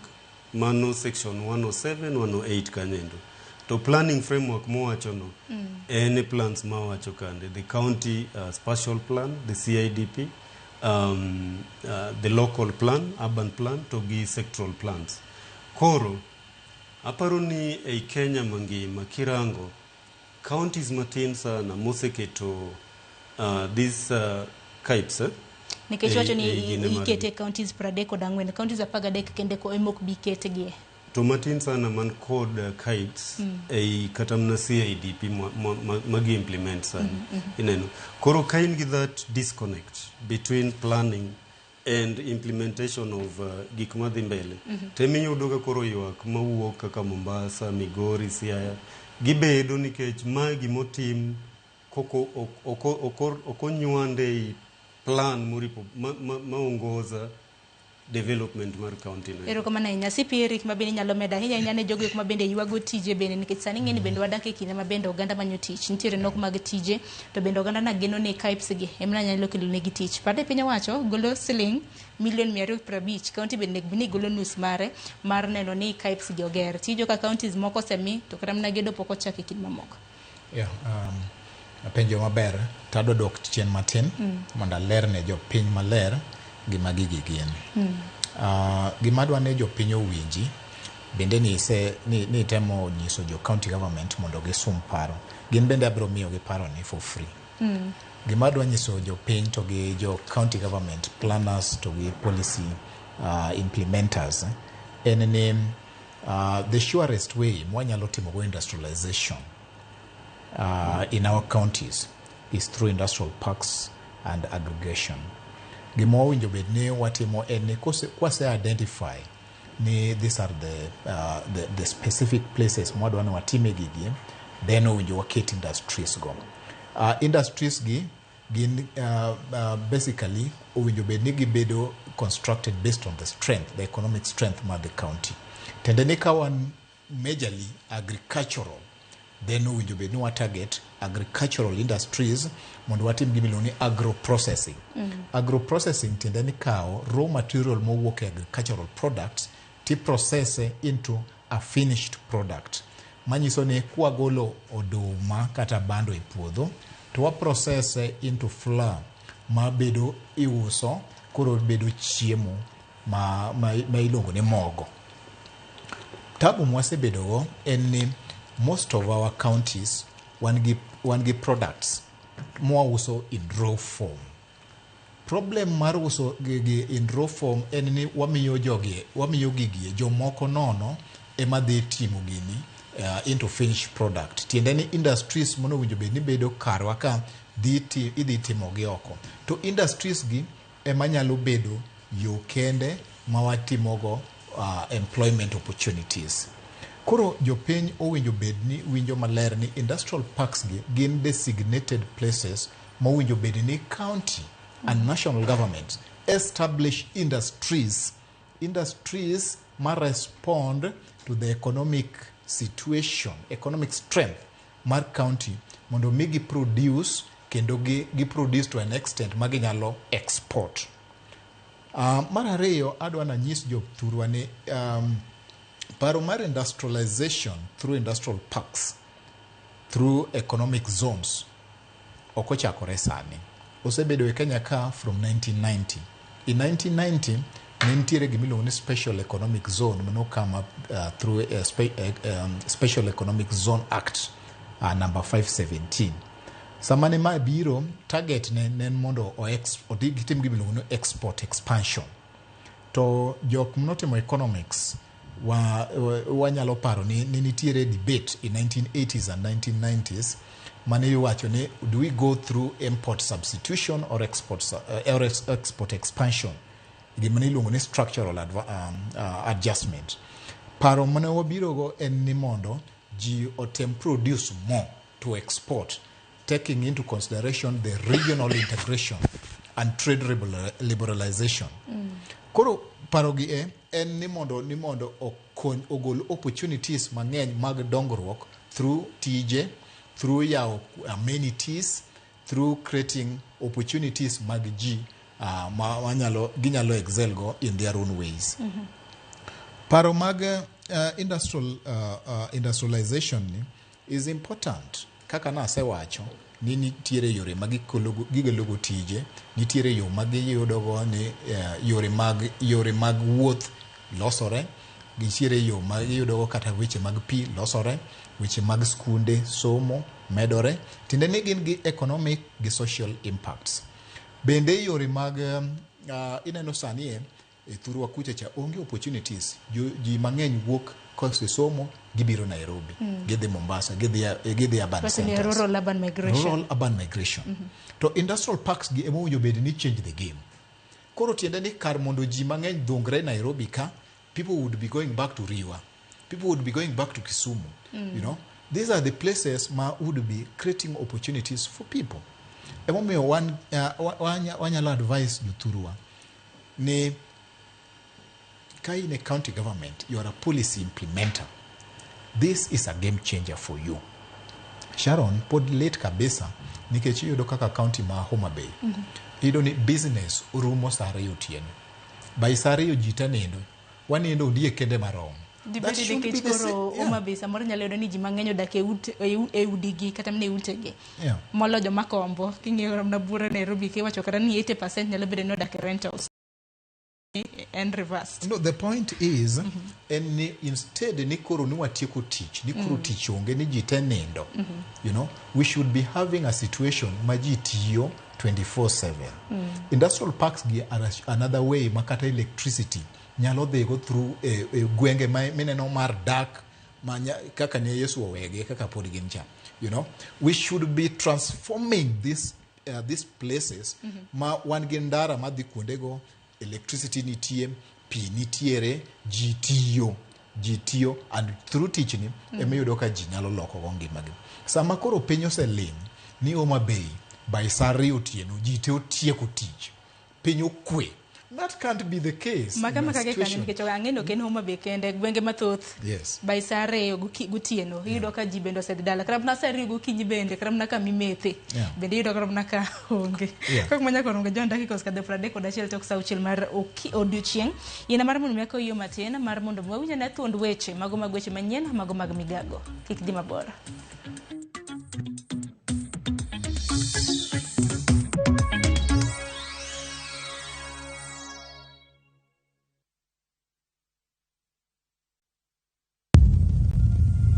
Kar chakruok wach ne nitie, to kata sani pod nitie weche machando ganda manyaka many duoko maggi. Kingli bimbe chando wa kabisa, chando wa okwa pur an mokwongo bim no lawa magora piny maidong neno lwetani. In wacha nikech asewuok oko mar keloni joma ni kod duoko. nam kanyo koro sani wan gi shida nikech rewa kethore kendo wause nengo mokethore nikech waonge gi kaka wanyalo preserve gi kwarito godo chiro. Tudri koda an George Bati e chenro mar Mbako Romo Iwacha Wacha. Tich adek saa 4 okinyi nyaka saa 7 odiechieng'. Mana e Ramogi TV.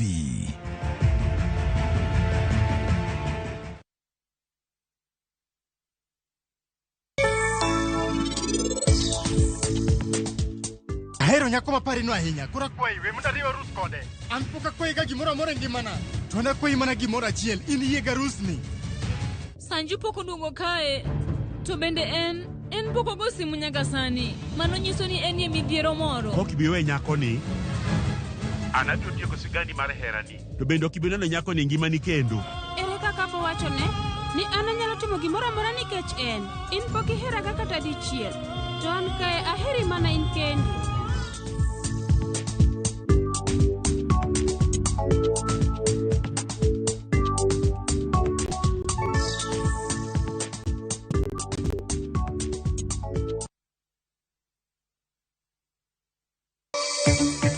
Jatend migao mar teko Opiyo Wandayi osingo ni piny Kenya nigi mauta moromo nyaka dwe mar 4 higani e kinde ma lweny otug e pinje mag Middle East.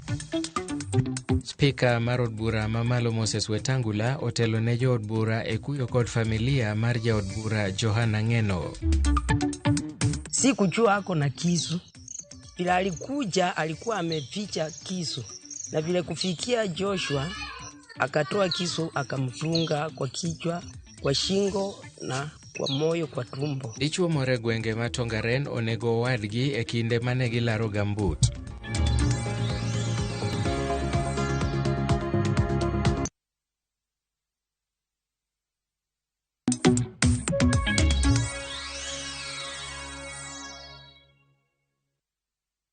Nyakorongo jong machiegni meno kang mogik mabende wantiere godo kodhi nyime kod Mbako Romo chala mago mag dag ohala e counties magwa katika mano e county ma Nyamira bende adwaro mar mondo mowinya na Vox Post mago ma Nyamira wanyane ginto gi wachango kaluore kod dag ohala e county man ma Nyamira. Kama vile wangekuwa wamemaliza hiyo industrial park na ianze kazi ndio ingetusaidia. Sasa hizi ni midomo tu na kuongea hapa tu kwa midomo lakini kufanya kazi ati hiyo industrial park ifanye hakuna kazi kama hiyo. Tutaenda tena miaka ingine 20 bila hata hizi industrial park kuisha hata hii Asirunga. Kwa majina ni Clinton Changamu, mkaaji wa Nyamira. Hizi industrial park zingekuwa ambapo zimekamilika na zimekamilika jinsi ambavyo ziko kule kwenye makaratasi, zingekuwa zimetusaidia sana katika eneo hili la Nyamira. Ukiangalia huku Nyamira, wakaaji wengi ama wananchi wengi wa Nyamira, sisi ni wakulima. Ngine tumepanda mandizi, tuko na pineapples, tuko na vyakula vingi. Ingekuwa ni industrial park hizi zimekamilika na zimekamilika vizuri, ingekuwa saa hizi tuna supply kule, hivyo vyakula zinakuwa processed, zinarudi bado zinauzwa katika hizi soko zetu hapa na soko za nje.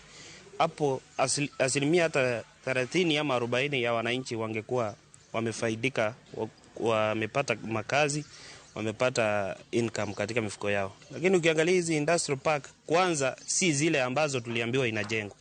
Sasa hizi ni vitu zimejengwa ni kama ni store tu kuweka hizo vyakula, na hizi store hatuelewi hata hizo vyakula zinafaa kuwekwa zifanye nini kule ama ziwekwe, kwa sababu ingekuwa sisi tuko na mahali pa kustore vyakula vyetu nyumbani. Kama ni ndizi umekata iko kwa nyumba, ni kuileta kwa industry kuwe processed iende kwa soko.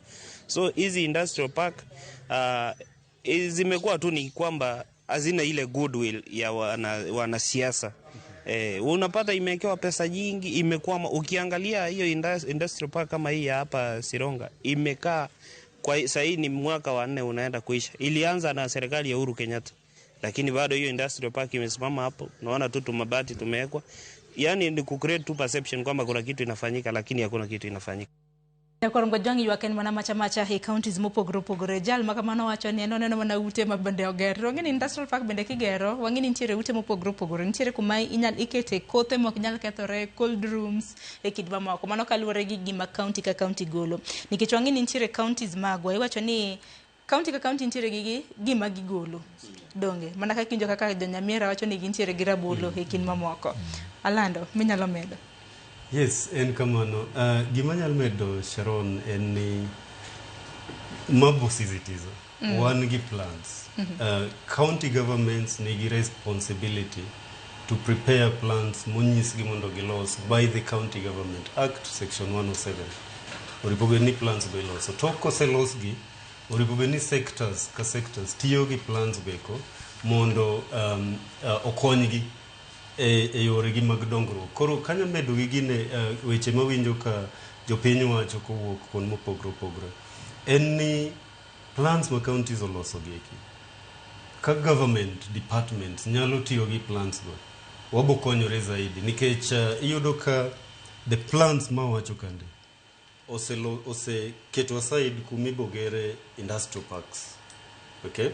So resources ma wan gogi, these 250 million ma work from the national government and then counties within CAIPS. Counties oripo benigolo another 250 million. Mabiro to 500 million Kenya shillings. Mano endo en pesa ma debed ni tiyo kode tidhi tere kuma plan chande wacho ni kachacha emoripo bed ni industry bede. Ibo yudo ka wan gi dongruok ahinya moingo kaka wabedo go sani nikech Kenya Industrial Estates wachako gi dong nus. The special economic zones nitie moko wachako gi dong nus. Nitiere economic stimulus projects. The market ma bona ma Nyamira no ne wacho. Gibende gichakore gidong nus moko dhi mbele. Koro yudo ni wakao resources ma wan godo. Economists kaka CPO Dera bonyisi ni resources normally gin scarce, gin limited. Yeah, to ones what are unlimited. Koro kwa nyalo kao resources ma wan gogi to watergi kamose wach ni kachacha emidhi kete industry. Ibodo ka wan gi impact. To pod seyo pod dhine counties. No ka seyo pod dhine counties koso nango nikech iwinjo kama nani jopiny bende nitiere koda mwandu magi kore godo mar tero tiwinjo kama naka gedo bende ok dhi nyime kin mamoko. Yes, nikech sirikal o spread efforts mage too thin. Yes, wan gi projects mopogore opogore mar scattered all over. Yet sheria nyiso wa gimoripo bedno watimo. Idea mar CAIPS, County Aggregation and Industrial Parks, is a very good idea. Okanegi manyien kuro kiwacha dier nikech gima gitimo kirango Kenya Industrial Estates objectives magi are the same. Gimag special economic zones, gimag these CAIPS now. Iyo objectives gi chal.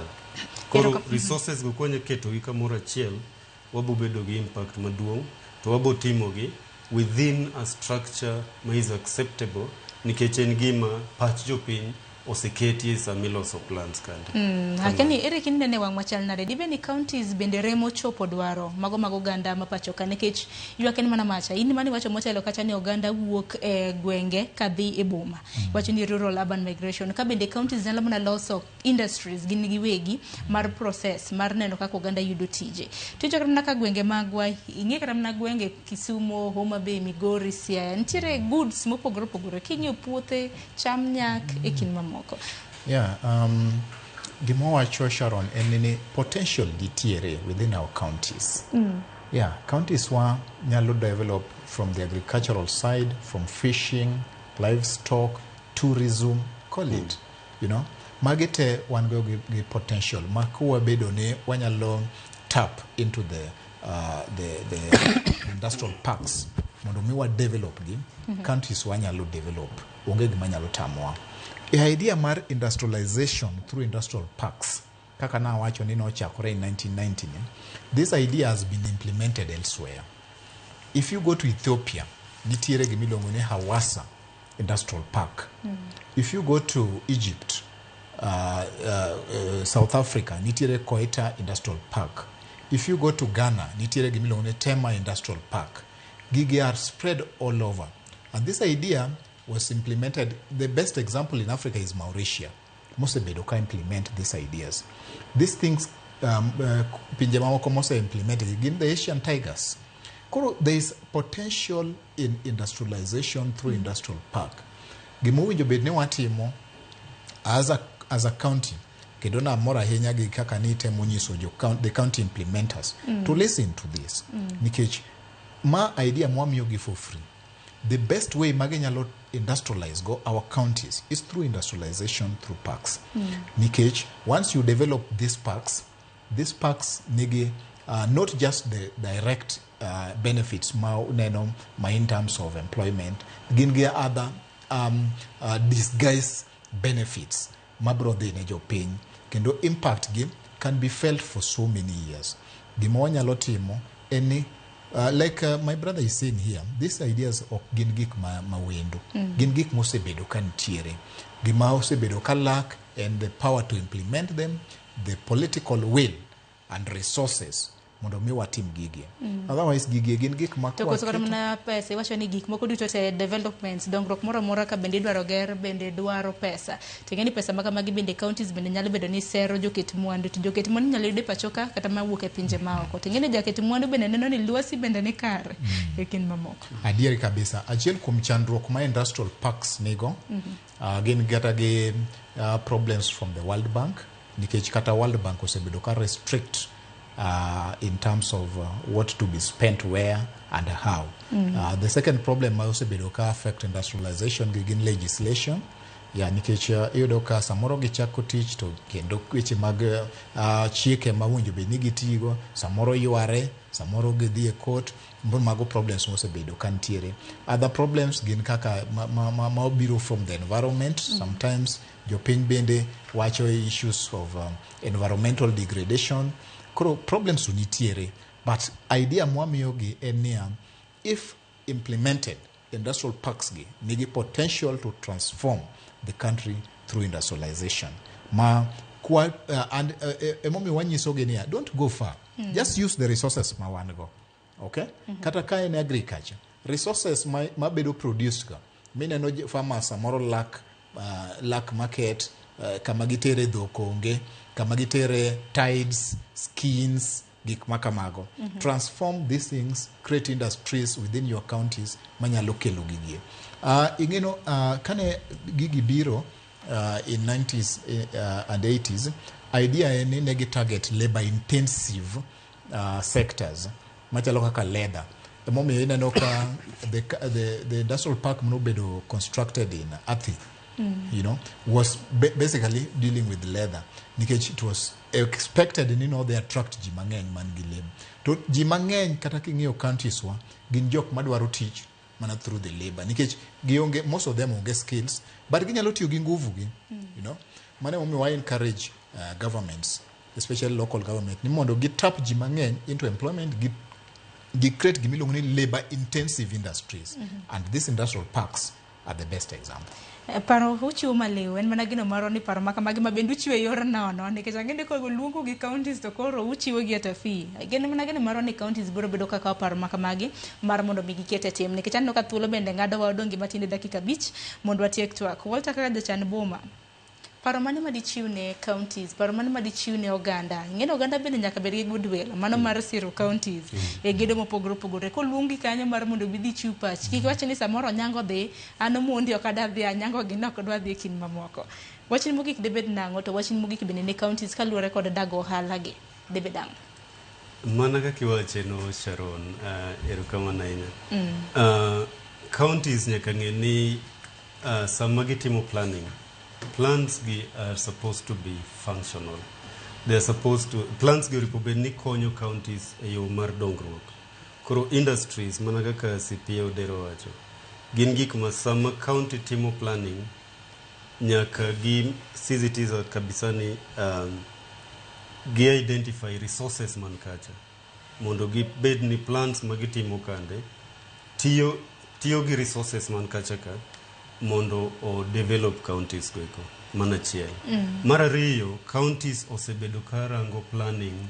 Ingeni plan kiloso gimigolo en just the plan, and counties mang'eny neno ni manene notas mowuok kanyo, but otas ni nigi ideas ma biro konyo county ni mondo odhi mbele. Koro planning en gima very important mondo counties obed ni loso mondo guide development gi. Mano mokwongo. Mar ariyo, kalure gi kakipenja, en ni jopiny role mane ma wan godo e loso plans gi. Iyudo ka sama oluong jopiny ni mondo wabi walos plans gi, ahinya iyudo ka samoro ji biro gi paro mopogre, kar mondo gibi mondo giket ideas gi kande, mondo o-inform plan milosono.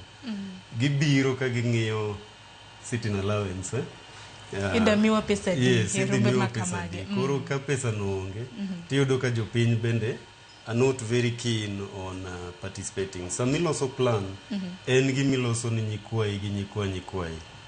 Planning en gima is futuristic.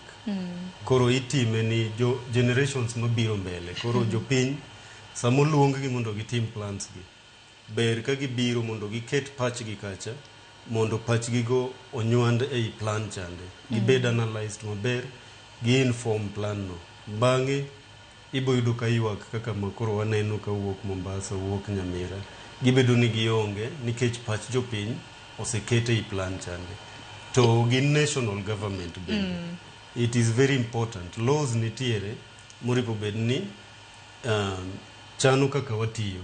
Koro national government bende ok nyala wuok to dhi keto projects kumora mora outside that planning framework. It is important mondo gibegi obey laws magine magi create. Kamano. Erokamano ahinya, paro maliwa ahinya. Lung'nwa twak CP Odera.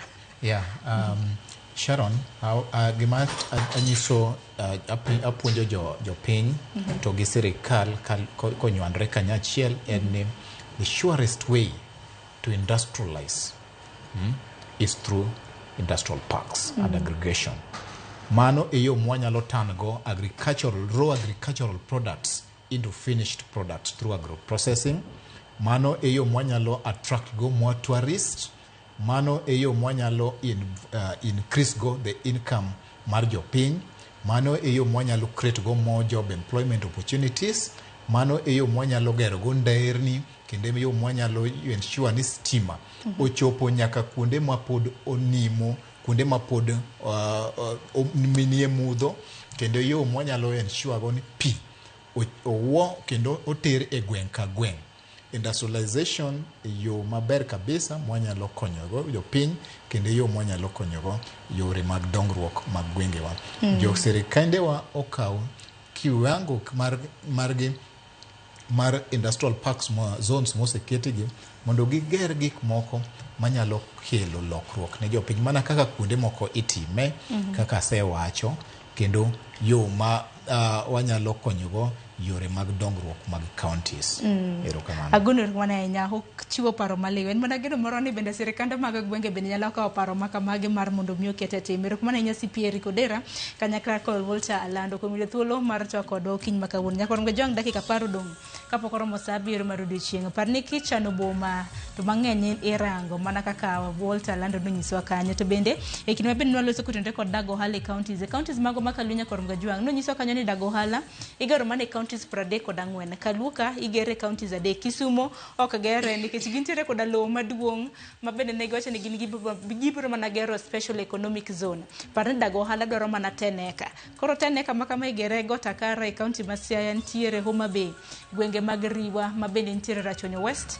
gi Migori, gwenge mag Makalda Kanyarwanda mabende ntiere sub county mano Manyateke. Koro duto te igeno ni biro ka chiero ochumi mago mag gwenge makono. Yienwa mar mun miatike gi kanyo, gin mara ni iwinjo puonj ahinya nyaki winjo ni CPA iwacho ni KIPES ginang'o, koro ing'eyo gin kuonde mabende igere dag ohala e kor gwenge mopogore opogore.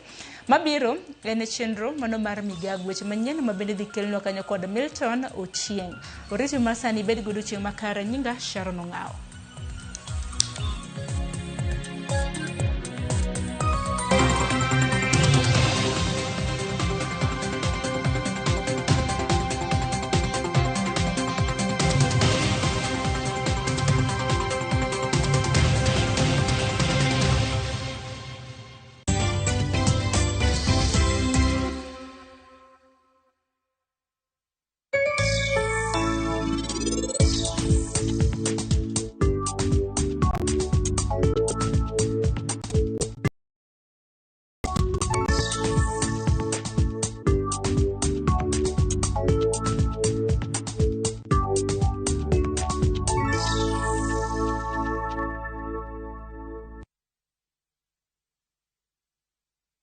رمضان ده حياتي رمضان ده سمايا مماتي يا رب دعاتي تقبلها طول لا لا لا لا لا لا لا لا لا لا لا لا لا لا رمضان ده رحمة من ربنا الأعلى.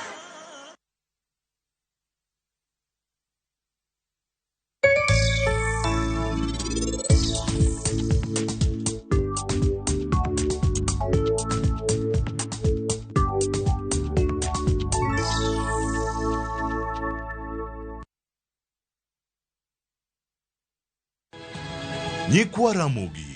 Bedi her mar loko puothi obedo ohala madhi maber kendo med yuto mari. Ober nikech en crop manyalo miyo ipidh kata gwen, pidh dhok yo mayot.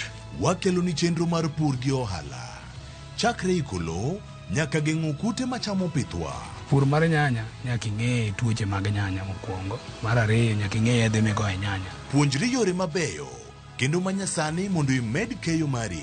Mondo yud yuto maber en ni niang' nyaka ido maber miol ne pi timne irrigation. Kaka chiro medo lokre, wanyisi gigo mausre kendo nigi nengo kaka kinde loko. Koro rabuon dhano kapure kota eka ni kapure maber balose tayute molok kana yudo oduma e puodho mar kota eka. Tudri koda an Alori Nyaka Black tich adek saa 1:45 to mana e Ramogi TV.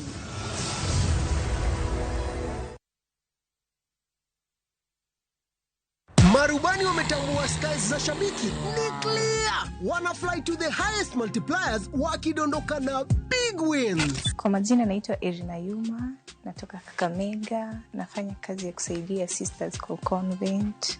Niliekelea 100, nikasukuma, nikapata hadi 2400. Hadi baadaye nikapigiwa simu, nikaambiwa nimeshinda nusu milioni. Nilifurahi sana. Hii pesa napanga kuziendeleza kimasomo na nianzishe kabiashara kadogo kenikatani boost pia. Nasikia vizuri, nimefurahi sana. Nimeshinda hadi ku express the joy that I have. Changamka champe, download app ya Shabiki on Play Store na utawale hizo skies ukidondoka na big wins in seconds. Gaming is addictive. Play responsibly. Not for persons under the age of 18. Shabiki.com is authorized and regulated by BCLB license number PG 0001082. Machigni nyakoromoga jwange chenro mar ngoma owake. Wok tich akelo ni mix mokwe. Kaito kichario. Reggae owake, yani tunaongea na Majar Rastafara. Alafu ticha dek nyakoromoga jwange akelo ni mana yani ngeni baka kiwasani. Ticha Ngoena is kama nene, yani kitambo zama za kale. Alafu Friday, si unajua tu Friday tutafanya namna hii. Nyakura Magojong Friday supuzo wake. Sapar gina kapaga beat nyaka sapaga rio kod an PDG Papa Vic, yani ukipenda mzee kijana.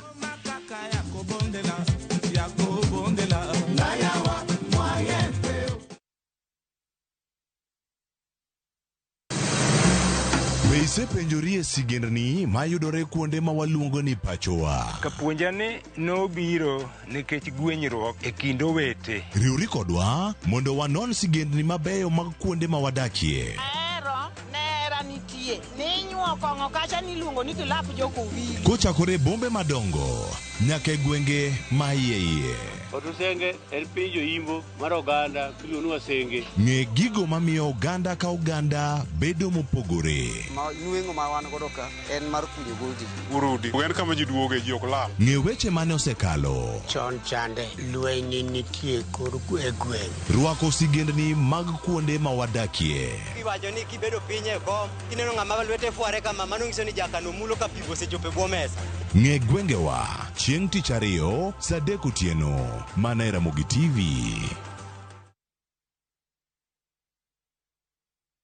Chakre dho nam lulwe nyaka e nderni mag boma maduong', pesa ka pesa nigi sigande. Kae en kar dak mar joloko ohala. Growth wa mostly bedo attributed to consistency and hard work. Kokalo kuom jo ohala manyiso rieko margi e ohala mopogore opogore. Gima nyaka ikwong ing'i en location kamidwa kete dukano. Wapuonji timo ohala okang' kokang', kaka ilose, kaka ipidhe modongi, nyaka kaka irite mondo odagi. Siri mar business wane gimomiyo osebudho kabisa en ni itiye gadier. Kae, kama timo gik moko gi kinda, romo gi rieko, kod lek mabedo adiera. Watemo choko artifacts mag luo, to watiyo kod gas decoration e ot ka. Ohala gi mwandu, gi Cleophas Oluoch, tich ang'wen, saa 1:45 otieno. Kik bai.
Erokamano nyako Ramogi, en thuolo machielo ma oikore achiel kachiel kowuok e Ramogi TV gi weche manyien mag migago. Weche gi biro ni achiel kachiel kowuok Communication Center Nairobi. Mokwongo thuond weche.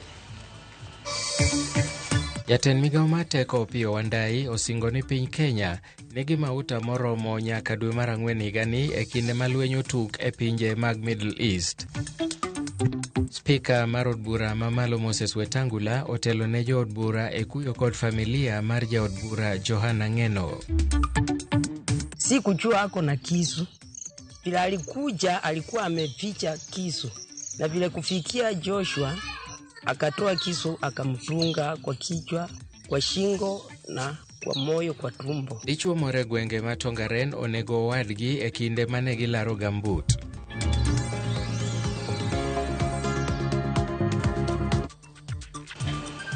Arwakeni machiegni nyinga Milton Ochieng. Jatend migao mar teko kod modhi e pacho ka Opiyo Wandayi oyango ne jo Kenya ni ok onego gibed gi luoro kata kibaji e wi tiye mar modhi ma pacho ka kaluwore kod lweny madhi mbele pinje mag Arabu manomiyo loro dundu mag golo mo e pinjego kendo keyo pinje mamoko moriwo nyaka piny Kenya. Wandayi oyango ni migao mare osenono kendo yango ni dero mar modhi e pacho ka kama noyango ni nyaka sani piny Kenya nigi modhi maromo Kenya gi alwora mare, ka bende olero ni giseketo chenro makare ma ibiro kel godo modhi e pacho ka nyaka giko dwe mar 4 mar higani. Kokalo e oboke manogolo kawuono ne ute mag fwambo, oyango ni gitiyo gi tudruok ma piny Kenya ni godo motisi ni G2G mar loso chenro mamoko makelo modhi e pacho ka e kinde mabiro ka bende girango machiegni chal mar lweny masani dhi mbele pinje mag Arabu bang' monj mane piny Israel gi Amerika otimo Iran kendo kelo kethruok mar mwandu, lweny ma bende nokelo tho mar jatend piny Iran Ayatollah Ali Khamenei.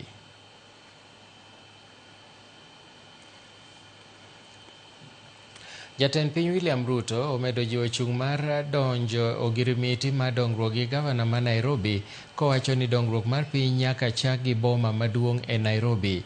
Koloso e limbe mar dongruok ma otimo e gwenge ma Dagoretti, Ruto wacho ni sirikal oketo maino mar medo bero boma ma Nairobi kokalo e chenro mopogore opogore mag dongruok.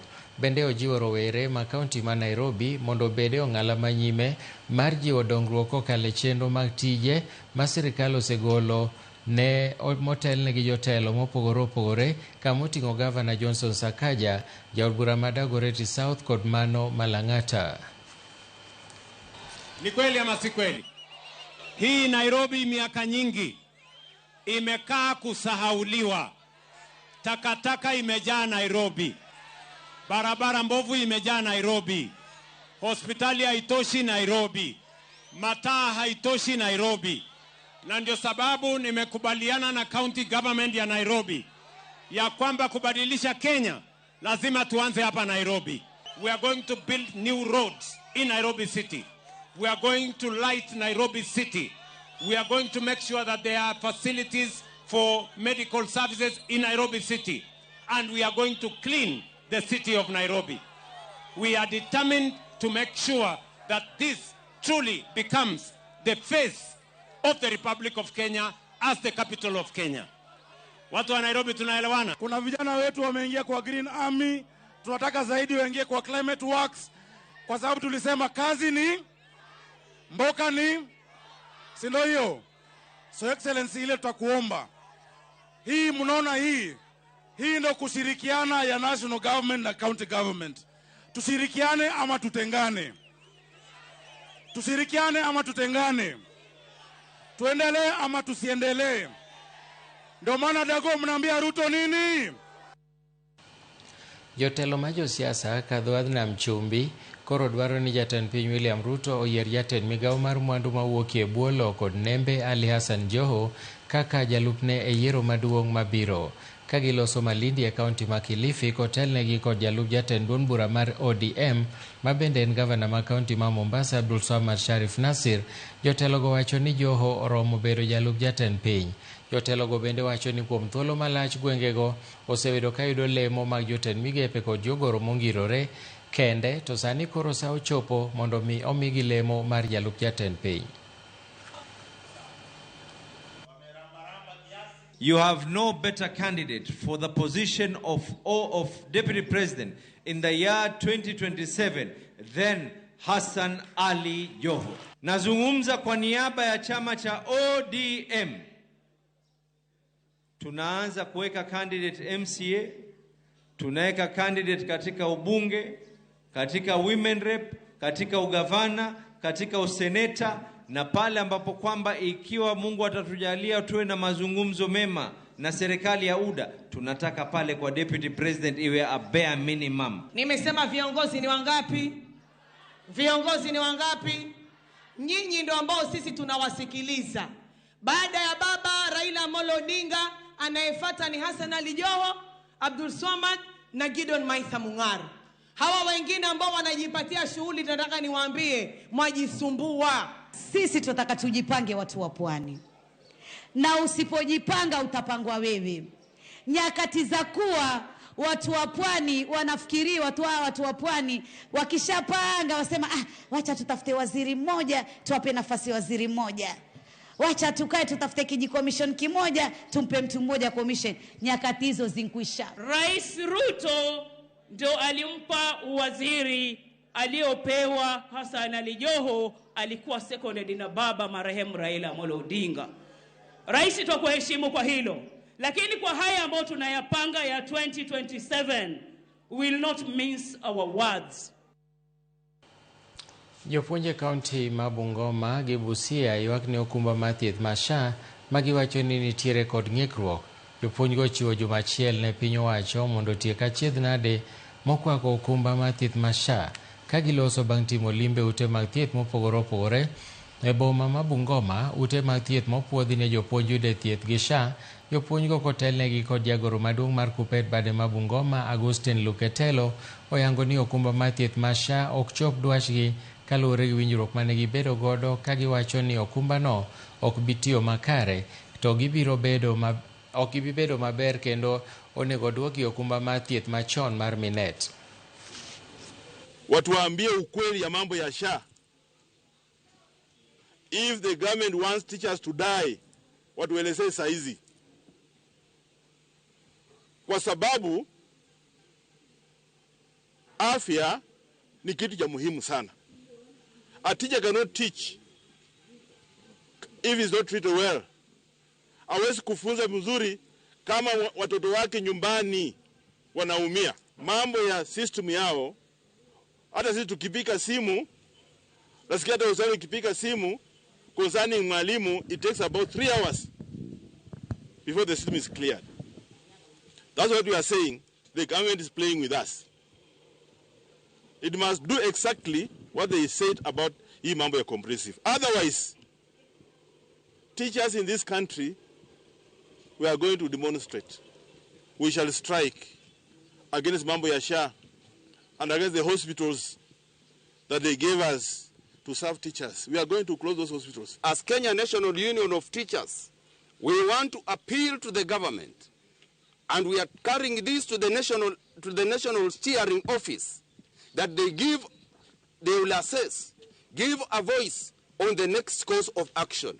Otherwise, in Western region, this appears a disaster. I am addressing the Minister for Health, the Minister Duale, that those stories is talking about fraud in the ministry, he should steer away from that, because teachers don't want to hear about fraud, they want to get services in the hospitals. Jotuo madwaro remo e kaunti ma Busia yudo pek e ka kaunti no onge kod remo maromo, gino momiyo jotuo go manyo remo kuonde mopogore opogore ka gitiyo kod omenda mathoth. Wachni osemiyo ten kaunti ma Busia owuok oko mar kwayo ji mondo wuog oko mondo gol remo. Kata kamano, jatend migawo mathieth e kaunti no Laktar Mina Rabare owacho ni giseyudo mana remo maromo pint 20, to kaunti no dwaro remo maromo pint 37, gino maweyogi gi nok mar pint 17. Kuom mano, johera mag adhula mapako tim mar Manchester United mawuok Imbo mar Kenya ochako chenro mar lombo jopiny mondo gol remo, kendo gikwayo johera mag Manchester mondo wuog oko okonygi e chenro no. Our stocks of blood, which, as I've said, we need to stock at around 37 units every day. At least 37 units need to be in our county. Transfusions, we transfuse in every around 15 places in the county. We have transfusing centers. All our sub-counties are transfusing centers, plus other private facilities in the county.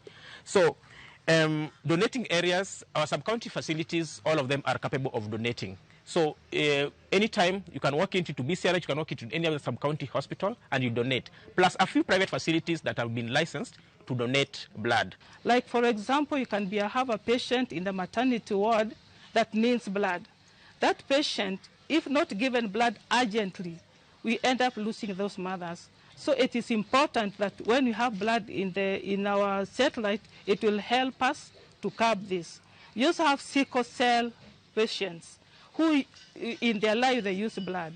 So this will help us so much to get blood for them so that we don't lose any sickle cell patient. Nia yetu ni kuhamasisha umma kwamba tuko na hiyo kazi Jumamosi, ndio sababu tuko hapa kueneza hili injili, tupate watu wengi sana.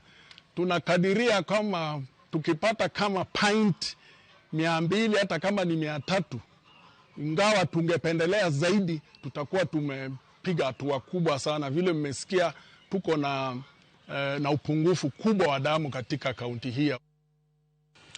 Jodak e gwenge ma Shivakala Lusoko mayudore ka chung'od bura ma Tongaren e kaunti ma Bungoma obedo kod buok malich tok ka jal moro ma jigni 21 nego owadgi ma jigni 24 ka gilaro wuoch mag gumboots. Kalure kod mingi owacho ni wuode ma Joshua Wafula ne ochuo pala mohiny kod owadgi ma iluongo ni David Wanyonyi e kinde mane gilaro wuoch, kendo no owito ngimane bang' thuolo machuok. Jalup ruoth ma gweng'no Fred Wanyonyi oyango masirano kowacho ni achich osemaki kendo nonro dhi nyime. Narudi na hapa.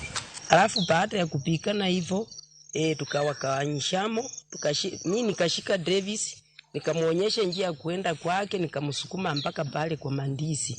Na huyu naye wengine wakamshika kumpeleka kwake. Saa ya kufanya hivyo nikaona Davis alikuja, bila alikuja, si kujua ako na kisu. Bila alikuja alikuwa ameficha kisu. Na vile kufikia Joshua akatoa kisu akamfunga kwa kichwa, kwa shingo na kwa moyo, kwa tumbo. Ukamwambia usimkuze. Joshua akasimama tu, Davis akatokea.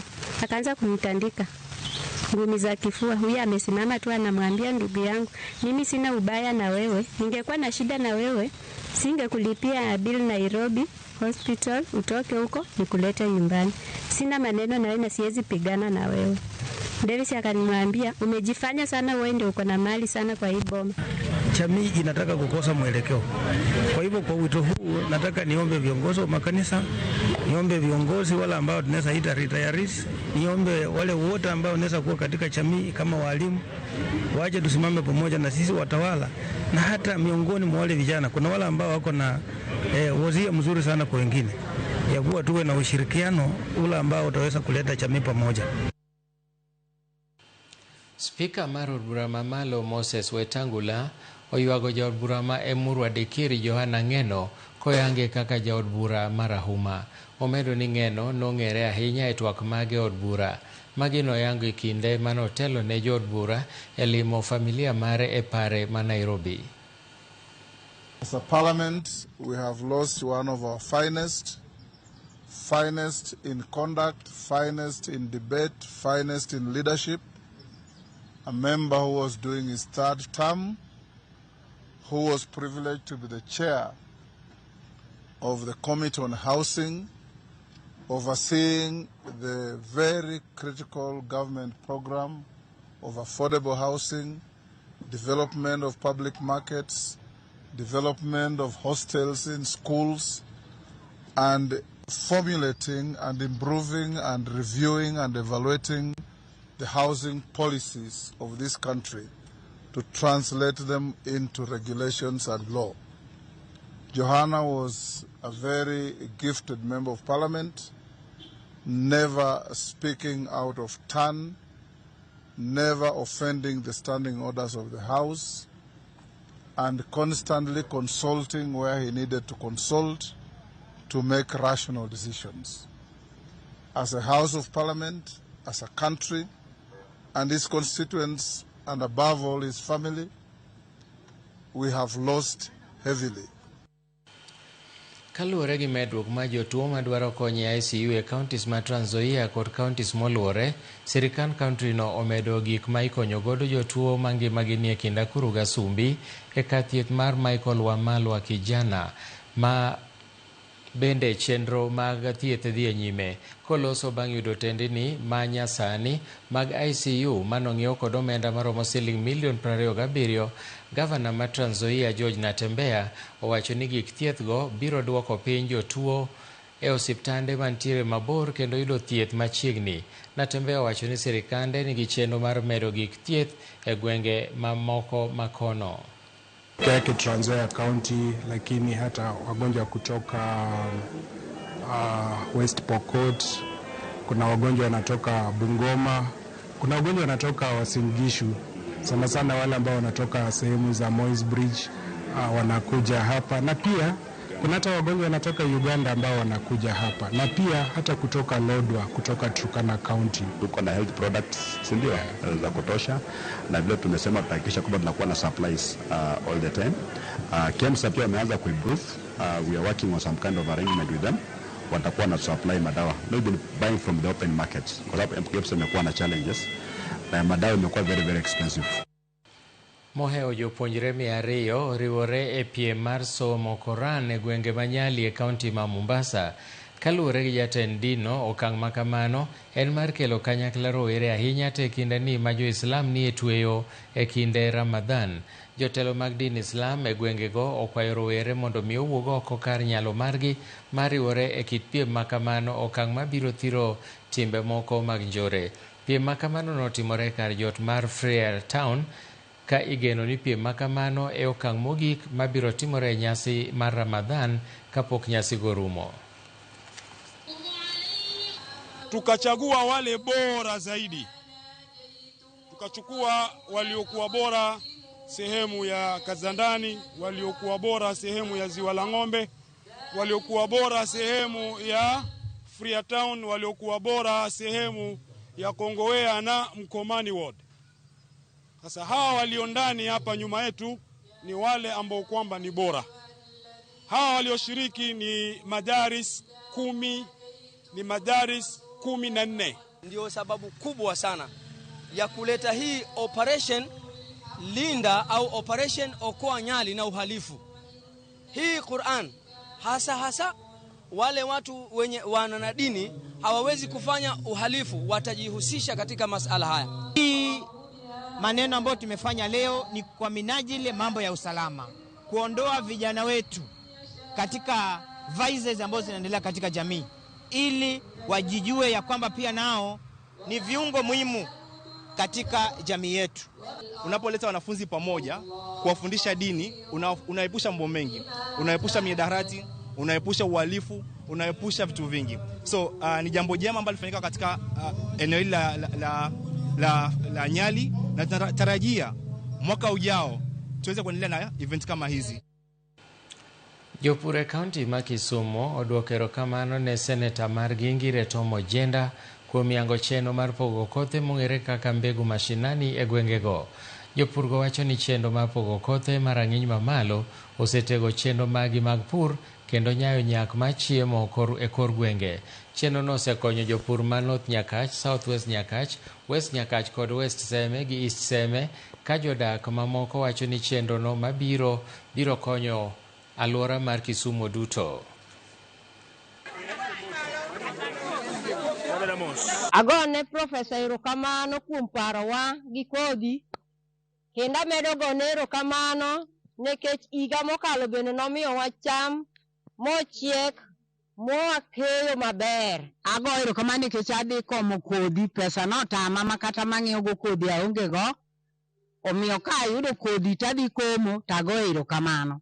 Ma Profesa otimonwa kawuononi, onge jatelo moro amora mosetimonwa e Seneka kocha riambo mondo ogolnwa kodhi mondo mi wakom, nikech ong'eyo ni mon orem, warem mar adieri.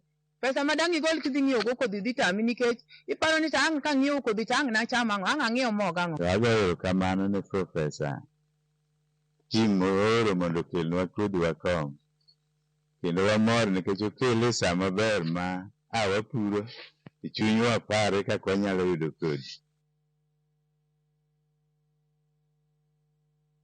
Erokamano Nyakwaramogi, ma en Ramogi TV, to magi gin weche manyien mag migago.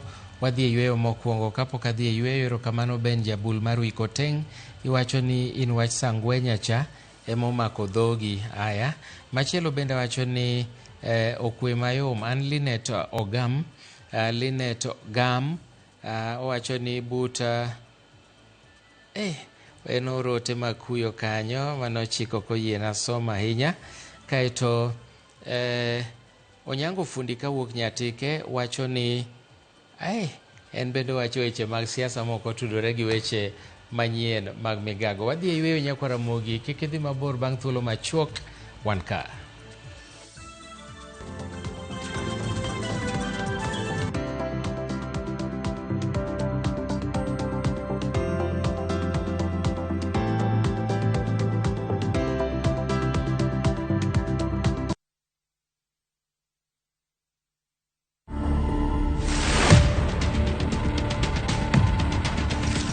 So mimi niliweza kupitia juu ya maiti hadi nikafika finishing point yangu. Nikachukua simu yangu faster na nikatuma record, nikatumia my wife record. Nikamwambia in case muone si uko online, msinitafute, mkuwe tayari mimi nimekufa, na nikisha kufa mwili yangu haitairudishwa Kenya. Watch this story and more. Download the Citizen Digital app or visit www.citizendigital.com and find the Citizen Originals portal. Kenya's #1 app, Citizen Digital.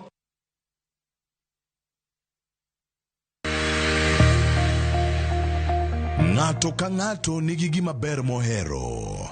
En mich. Gima wadhi gi art. Onge ng'at mabobiro to yudi kuma intiere to kawi gi kanyo. En tije madhi ming'eri. Mae en chenro ma ji nigi nyalo mar timo gik moko e yore mopogore opogore. An ma design tani ma arango quality mar gino kapok owuok. Moro ka moro kuom gik matimore e ngima ng'ato en gima duong'. Tije lwedogi nigi pesa sana, kikutegemea tije andika. nikech duong' ok en gima iwacho gi duol maduong' seche moko, to en gima itimo gi lwedo. Mipokni no teko.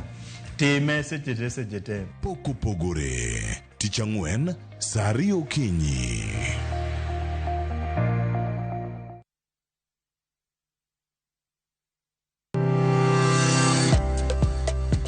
Piny chalo chiro. Igo e nengo. Ing'iewe to bende iloso e mwandu. Tich Ang'wen ka Tich Ang'wen juma ka juma, are saa 4 mar okinyi nyaka saa 7 mar odiechieng'. Arwaki e paw ohala. Itime nade? Yot mage mantiere, to maling'ling mage mantiere. Kidwa chako ohala, ichako king'eyo gimomiyo ichake, gi gimomiyo idwani time. Magi gin penjo Nyakwaro Mgajwang' madwaro duoko, to ka emwabiro duoko gie. Siwinde mar ohala kod an Lydia Okeyo. Kik bai.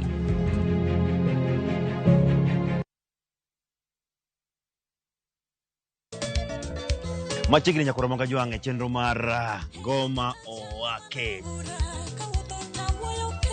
Wuok tich akelo ni mix bokwe. E kaito tich ariyo. Reggae Owake, yani tunaongea na Majar Rastafara. Alafu tich adek Nyakwaro Mgajwang' akelo ni mana yani ngeni mpaka gi wasanii. Tich Ang'wen is kama nene, yani kitambo zama za kale. Alafu Friday, si unajua tu Friday tunafanya namna hii. Nyakwaro Mgajwang' Friday supu zo wake. Sapara kidaka paga beat nyaka sapaga rio kod an PDG Papa Vic, yani ukipenda mzee kijana.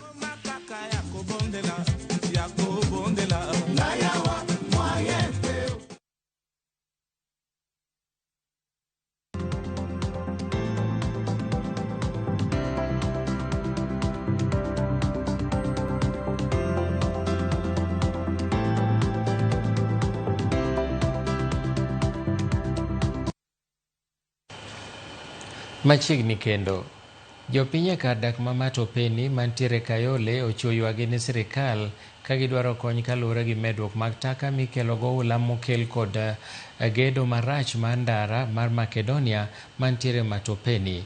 Jodak makanyo wacho ni ndarano noger maonge odundu mar pi molil manyalo kale, kendo koro miyogi midhiero mokalo kendo ketogi e thuolo mar gamo tuoche kaka nyaldiema kaluwore gi pi mariwore kod pi taka mochung' nyaka ne koth maduong' chakre e piny Kenya. Gidwaro ni jotendgi mondo owuog oko mondo los odundu mar kalo pi taka, kendo koro gin giluoro ni tuoche mikelo kod chido mar alwora kidek sieko e alworano. Koro gikwayo jotendgi bende mondo ne ni otucho wang' pi mondo mi ohula okal, ka giwacho bende ni onego kaw okang' kaluwore gi gedo mar dino wang' ohulano. Wengine wamefunga biashara zao, wengine hawajui mali wanaenda, wengine wameama kwa sababu hawezi kubali kukaa mali, watoto wao watafanya nini? Watagonjeka. Sasa naomba yule ambaye alijenga hii barabara, ambapo ni MP wa Embakasi Central Major Doc, kujenga barabara sio mbaya, but ukijenga barabara inafaa ukuwe na the proper arrangement. Vile maji hiyo itafanya nini? Itaenda.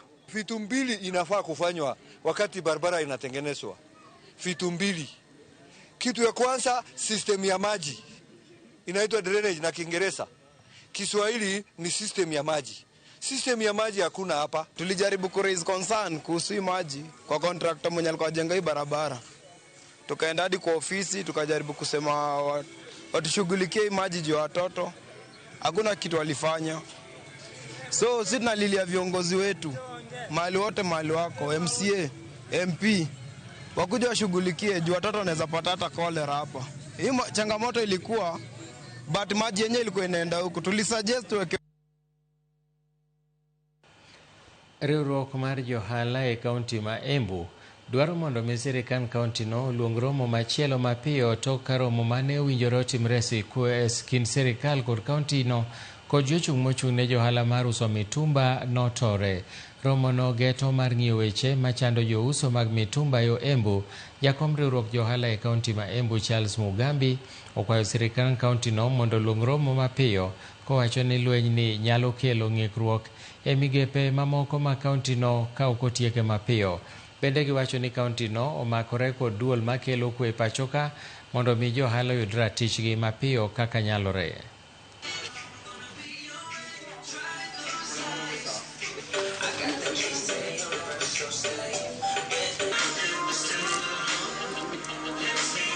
The current misunderstanding between the thrift shop and our mitumba traders is a wound that, if left unattended, will infect the entire body of our local economy and spread to other sectors. We must be very careful as a county the precedents we set in this. Mitumba traders are an important part of our daily commerce, and your concerns about unfair competition and survival in the changing market are very valid. A lot of us have been fed, clothed and schooled through the mitumba business. No one wants to see you pushed out of the space you have occupied for years. Your hustle is the heartbeat of this town and as important as any other. Kuna mambo ambayo kama county government mnafaa kufanya ndio hao wachuuzi pia waweze kupata customer. Kwa sababu ikifika 6, 7 customer hawezi enda kununua kwa sababu ya mambo na lighting. Na ikifika mambo na 6, 7 tena hakuna parking huko Embu imejaa. So county government tunafaa kuiomba kiconsider maneno ambayo inafanya. So we are calling upon every stakeholder, the government, the county government, the Mitumba committee, and then wakuje tukae chini tusikizane and see the way forward. Jatend piny William Ruto ni e chenro motudore gi weche mag dongruok mar kaunti ma Nairobi kaluwore gi tudruok e kinde kod gavana ma Nairobi Johnson Sakaja. Wadhi ane achiel kachiel mondo wane ane kaka chenro dhi nyime.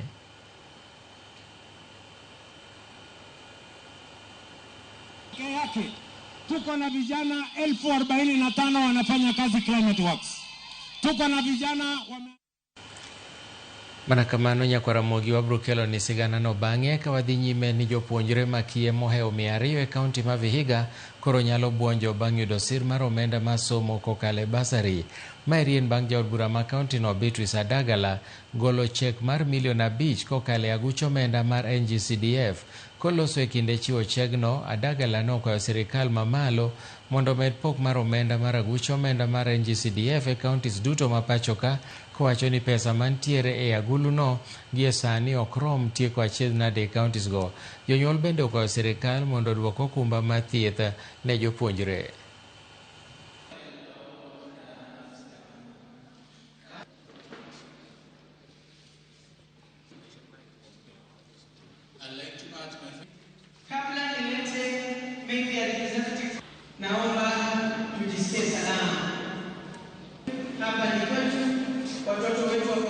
Wito wangu kwa sababu kaunti ni kubwa, kwa sababu kama hapa Vihiga niko na Hamisi, Sabatia, Vihiga, Emhaya and Luanda. Unakuta constituencies ni mingi na ward 25 wards. So ukiona ile allocation iko hata ukigawa per ward unakuta it's coming to around 48,000 or so. So 48,000 ward moja utapatia wanafunzi wangapi? Tafadhali kundi la wanawake 47 Kenya mzima, kama unaweza waongeza. Jukumu ni mingi, hao watoto ni wengi na hatuwezi manage kupatia kila mtu, na kwa sababu hata hao watoto kama yule ako shule ya mbali hatuwezi kumpatia tu 10,000 aende tena arudishwe.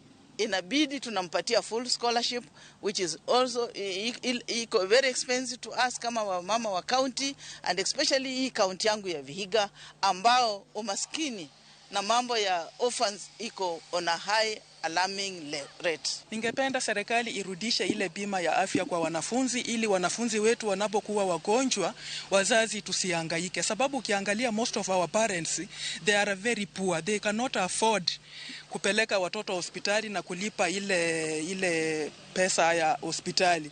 So unapata serikali inaposaidia wazazi ile bima ya afya ya wanafunzi, most parents wenye hatujiwezi tunapata kusaidika pale. Giko ne to koro do mamalo ma Mombasa ogwetho ke apisi Simon Sang mane en jagoro mar riwruog jotich kawadh nam chumbi Mombasa Dock Workers Union ewi gino miko ni en tiyo marach gi mbi mar apisi. En okang' manoser gi moko kuom jokanyo manie riwruogno masani koro otelne kod Solomon Otieno kaka jagoro ma kojolo ka girito yiero mibiro bagi dwe mar 6 gani. Joja oko nigi ler mathoth.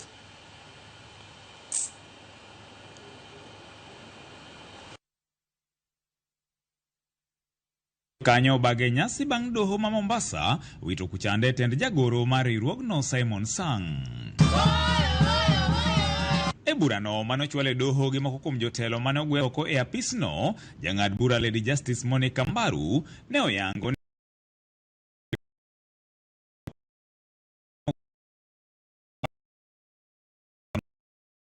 achiel kuom jogo manoriko gweth oko. Yajo wacho ni en gi makosa, yajo wacho ni ok en ng'ama ni jaratiro ma ok onego bed ni ne nobede e ofis mar Dock Workers Union.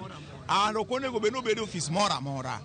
Chakre kawuono General Secretary machon, ok masani machon, miniluongo ni Simon Sang, ok ng'atwa wakia kendo kiko wuondre no kala no nyalo wuoyo on behalf of Dock Workers. Ok en General Secretary marwa. Gimora mora onge gimotimo makonyo jotich. En odich gi kaw loan. Okaw loan to tiyogo marach. Kano jotendwa mane wayiero odhi mondo odhi oti ofis. To kotemo geng'o ne mondo kik okaw londe mondo wakaw mondo tigo gi yore ge mag stare. To ogeng'o jowago mogol e ofis. Koro wagone kotero kamano kech koto duokonwa jowa mane wayiero gi kura. Nyalo ero mona ngiso gandana mar luo. Ni so chopo mar keyo. So chopo mar keyo Nyasaye momiyo wagini. Wabiuru kamoro achiel kik wawe gino wuog e lwetwa. Wariwre uru kaka joka ng'ato. Kata kanyo inoko warwaki ot. Doho no ne bende olero ni okang' mar Sang golo e apis jotelo 5 mag riwruogno ne okoluwore kod chik, kendo ng'ado ni giduto duokgi e apis, wach mane orwaki gi jokanyo mag riwruogno. Tunakuja kufurahikia ushindi ambao tumengojea tangu 2024 mpaka leo. Ni ushindi ambao sisi wafanyikazi tulochaguliwa na members kama viongozi official wa Dock Workers Union tulitolewa nje kimabavu kwa kuonewa na kwa kudhulumiwa kwa sababu ya kusimama na haki za members. Siku ya leo imefikia siku ya leo kuwa Sang hayupo tena kama GS wetu, labda atumie ubavu tu, lakini kisheria hatuko na Sang. Saa hii ambayo tuko naye ni Mr. Solomon Ward ama correct, ndio tuko naye. Kwa hivyo kitu tunachosherekea hapa leo ni kulingoa lile jini ambalo limetuongoza sisi kwa miaka hiyo yote kimabavu.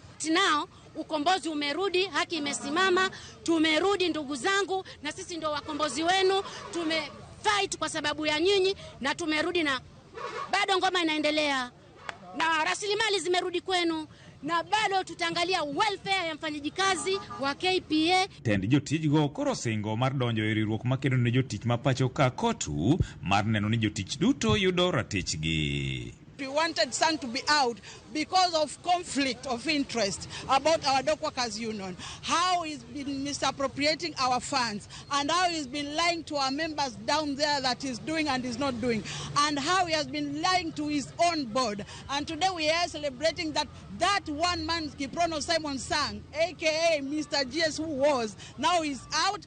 Kendo wanyiso jaduong' Atuoli ni waduoko Dock Workers Union kuma nyocho wae e kotu.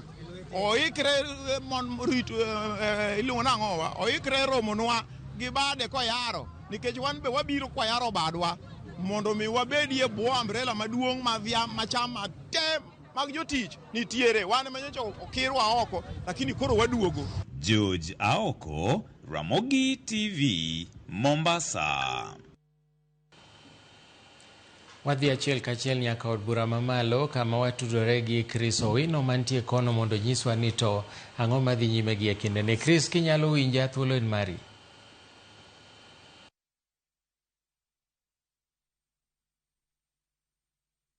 Obago romo mar jo od bura kaachiel kod jokanyo duto kata PG meeting kama e thuolo mokwongo mar romo kama ibago e alwora mar od bura. Kinde mokalo romo maket gi mae osebedo ka ibago e magawa madito e boma ma Nairobi kata e log tich maduong' mar ODM. Kata kamano mae thuolo mokwongo ma ODM obago romo mare mag jokanyo kata PG mare e alwora mar od bura.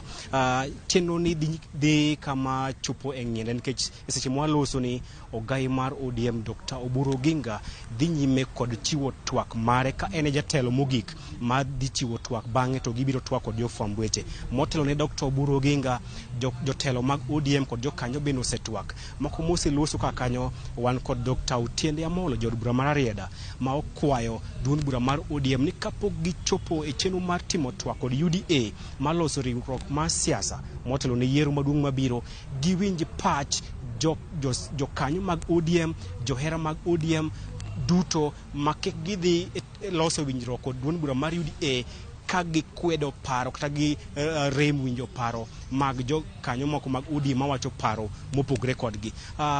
Jatend duond bura manok Junet Mohamed bende obiro ka wang'e ger Kasimba ka owacho ni onge ng'at ma ODM nyalo chungo madhi laro tend piny ka oramo ngang' ni iseche mwaloso ni onge ng'ato ma ODM nyalo wacho ni me ng'at mwachungo madhi laro tend piny omiyo gin gidisro lwere jatend piny William Ruto ODM onge ng'at madhi chungo.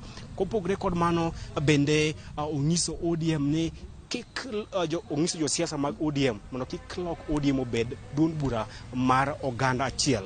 Owacho ni duond bura mar ODM okwako tunge Kenya duto omiyo kik bedie paro moro amora mar keto ODM mondo nen kaka duond bura mar oganda achiel kata ogendni matin. Kopogre kod mano wach ma bende okelo liet e romo ma kamae ka watemo na chiko itwa oko nikech ok oyinwa donjo e kama bura dhi nyime en ni nitiere paro mopogre, nitiere joma penjo ni to udwa timo twak kod UDA, twak chakre karang'o, to jokanyo gin jomage madhi tayo twak ma kamae. Mago achiel kuom penjo ma oket e romo ma kawuono. Gipenjo ni to gin jomage madhi tayo twak e kind UDA kod ODM, to twak dhi chakore karang'o. Mopogre kod mano wach mar 10-point agenda bende owuok ka jokanyo mag ODM penjo kama chenro mar keto e tim weche 10 madito mane ODM kod UDA okete kokgi e kind ogaye machon mar ODM Raila Amolo Odinga kod jatend piny William Ruto. Gipenjo to 10-point agenda osechopo kanye, bende gima ne wakete kokwa oseketi, mage ma oseket kare to mage ma odong' to nikech ang'o. Magi gina moko kuom weche ma dhi nyime kakae.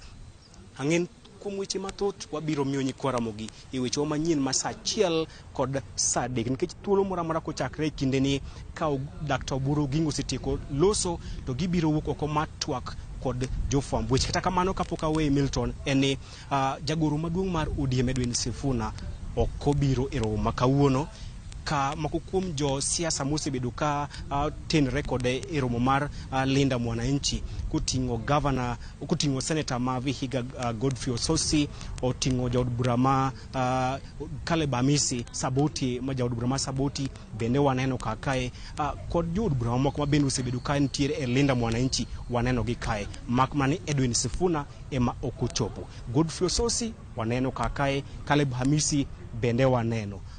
Sifuna kende ema okochopo. Koro mathoth wabiro minyi kwaramogi e weche ma saa achiel kod saa adek. Milton kain kod penjo moro amora. Erokamano gi e thuolo ni Krista onge penjo, wabiro tudore bang'e. Ka wadhi nyime en ni kwan nyithindo malondo piny e boma ma bae boma kod oganda mokoso kar jot oyangi ni medore pacho ka. Ewi mano riwruok mar Undugu Society of Kenya nyoketo romb lalruok ewi chal makama kendo moko kuomgi okwayo sirikal mondo ketie paro jopiny mathoth mokoso kuonde jot. Jokanyo mopogore opogore manochope lalruok makamano olero ni pod oganda mathoth okoso kuonde dak kendo kaka sirikal okelo chenro mar gero udi manengogi oyweyo onego kuongo ket jogo maonge kuonde jot ema obedie laini manyime.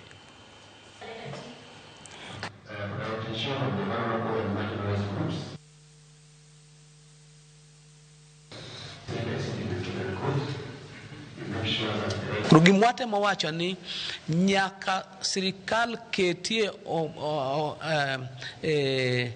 okang' mambele jogo mago ma onge kuonde dak makaregi. Wadwa sukuma review mar policy mar law, bedo gi law to gi sheria security land laws and the land policy o align constitution to o address how the poor kaka jok ma yuto gi piny kama gidake will not be grabbed by the so-called grabbers. We believe that resilience is built where people are, but then you must address those questions from the personal perspective, but also from the policy level and the systems that are available to deal with this question.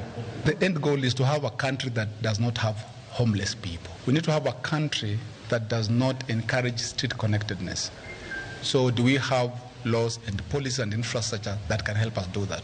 But number two, do we carry the attitudes that then help us deal with that problem?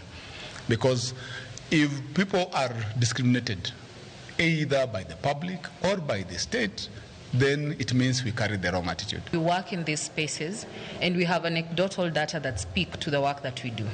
For instance, how many, we sit in consortium in Kisumu County, for instance, that does quarterly census. And we are able to provide that data in regards to how many street-connected individuals or families do we have.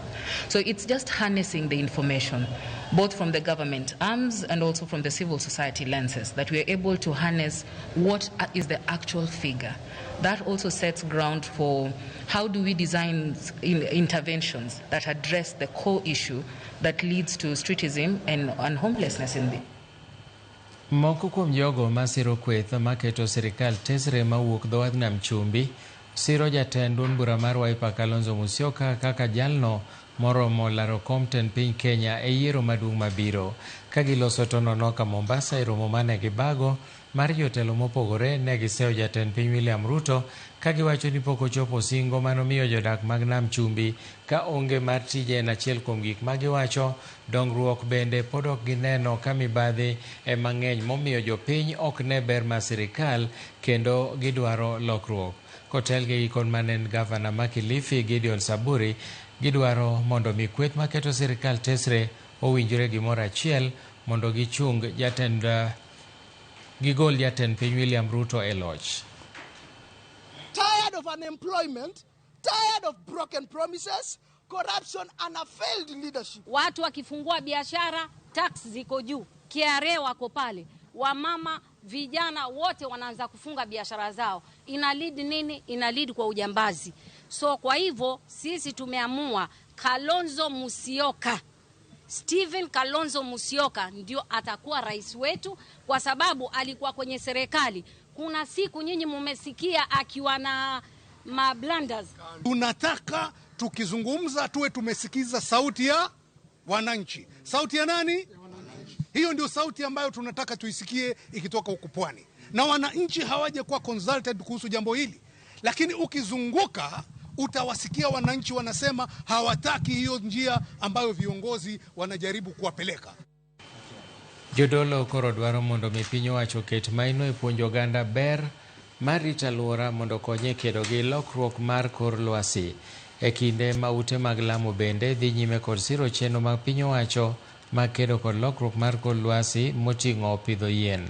George Juma nigi ler mathoth.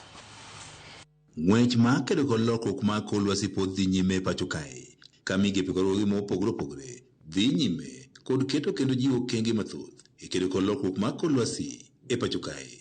Kanisni bende koro ok odong' chien e ng'wech mar kedo kod lokruok mar kor lwasi e kaunti ma Migori. Wadwa ensure ni wa empower the community mar pidho kata chiemo nikech wayudo ka nitiere nok mar chiemo. We've been able to capture all spheres of environmental activities. We've been planting trees as an organization. We've been doing our market cleanups. The government should do more of civic education towards training and enhancing more information to our citizens on the importance of planting trees, on the importance of taking care of our environment. Jotend kanisni mopogore opogore riwruogno mar Steward of Grace International Africa mane wuoyi kinde mar yawo opis margi mar Steward of Grace International Africa e bade ma Migori kod Kuria ka otele kod Apostle Patrick Tile Namolo wach ni ng'wech mar kedo kod lokruok mar kor lwasi pod digni nikech jopiny mathoth ok ong'eyo ting' ma gintiere godo. Koro wadwaro ng'eyo kendo wadwaro mondo mi watim mijing'o marwa ni weche alwora obedo kod weche mag liet odok piny, weche mag chido mar kor lwasi odok piny. Tila nowacho ni kaka jodolo kod jokanyo moko mag kanisni gidhi nyime kod chenro mar pidho yiende kod chenro mamoko mag rito alwora. Wanyalo wacho ni wasepidho yien moloyo to e gwenge mag Migori. Wasepidho yien, wan gi rekod maber kaluwore gi kaka ne wachako. Sani koro yien wasepidho, wasewuotho e chirniwa.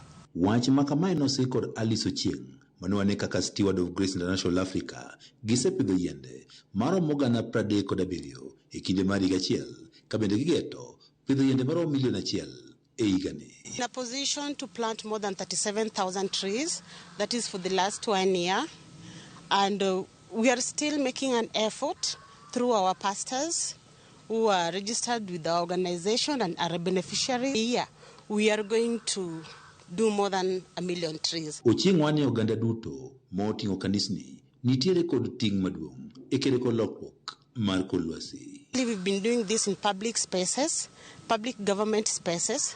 We've also been doing this in our schools around, especially where our beneficiaries go learn from.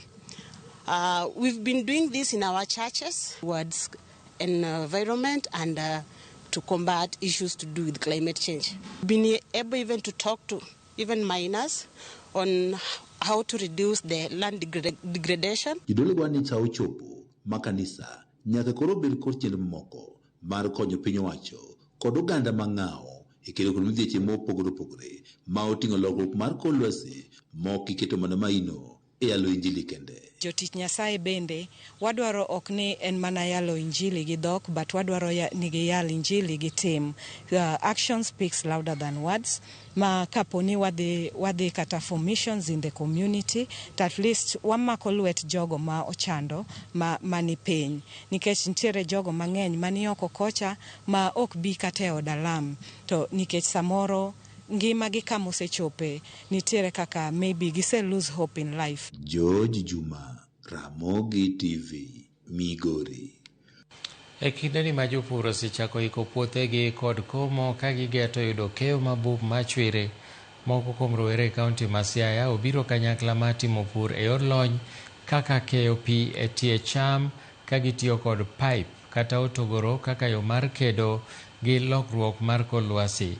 Kaka Steve Biko leronwa, rowerego noywago bor mar chiro kod nengo mamalo mar mwandu mag pur, gino ma osenego lek mar thothgi magombo donjo e pur kod ohala.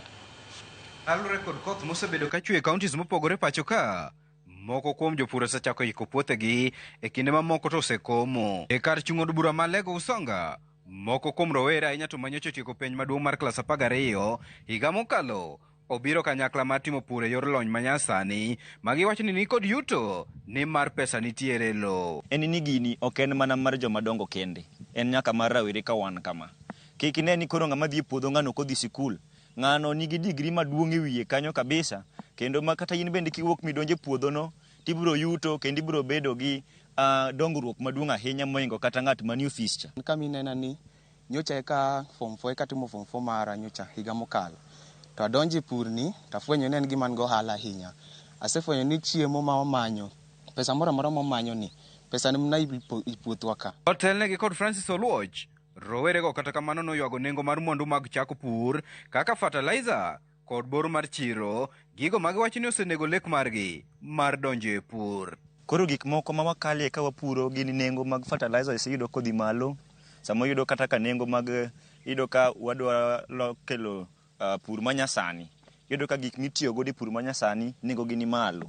Koro yudo ka samoro jo pur ok nyal yudo gi machiegni mondo mi giket puro bed malo e kaunti wa Siaya ka. Nada kwayo governor ma Siaya kaunti mondo kony rawere gi a certain amount maginyalo chako godo kata pur margi giwegi mondo gibed gi pesa gi income gi mag gitenganisha go group margi kendgi, makata ka gilak gimoro to ginyalo dhi to gigolo kanyo to gitiyo go tijegi moloyo kata mayo ji. E kinde no, rowerego nonyiso geno margi ni pur mar ohala biro loko ngimagi, ka gikwayo rowere wetegi mondo donje e pur mar ohala kaka achiel kuom yore mag chugo thuolo mag tije giwegi kendo kedo gi nok mar tije pacho ka. Anyiso ni chiemo moro amora ma didwar tinya yudo mana e farm ka. Pesa moro amora ma idwaro inya yudo mana e farm ka. Waduto kaka wang'eyo en ni higa mokalo lwasi nochando ahinya, to jopur marod mang'eny noyudo loss mang'eny koa kuom pur. To kwabire lony manyasani ni wafwenyo ni wan kod drip pipes makonyowa waketo pi ei cham. Tich mar pur en tich maber kendo okip rowere busy, then okelo income piyo piyo.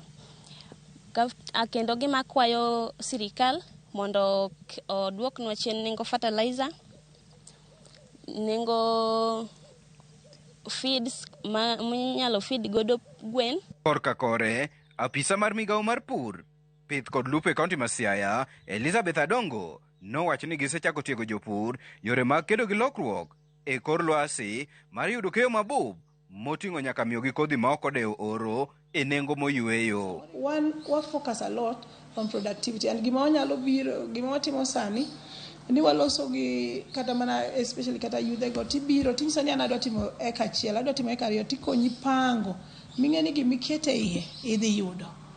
To sama ikete no ipange maber, mang'eni ka tiyo kata gi siling kama tadhi yudo kama. Koro mane gima waluongo ni commercialization of agriculture, nikech ohala onge moro mibotimo mokitimango mokiketo gimoro iye. Steve Biko, Ramogi TV, Siaya.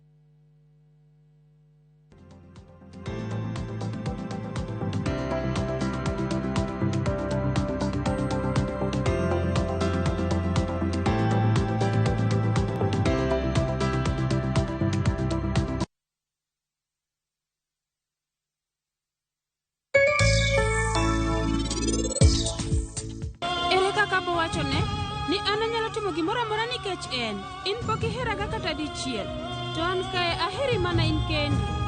Refisha ushinde.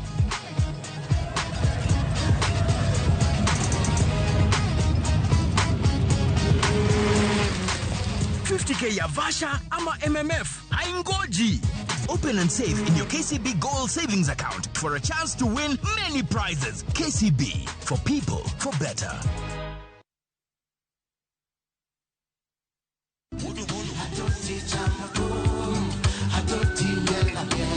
Woktich ka woktich wakelo ni don ya Wotonagi. Kabinet chariyo kati chariyo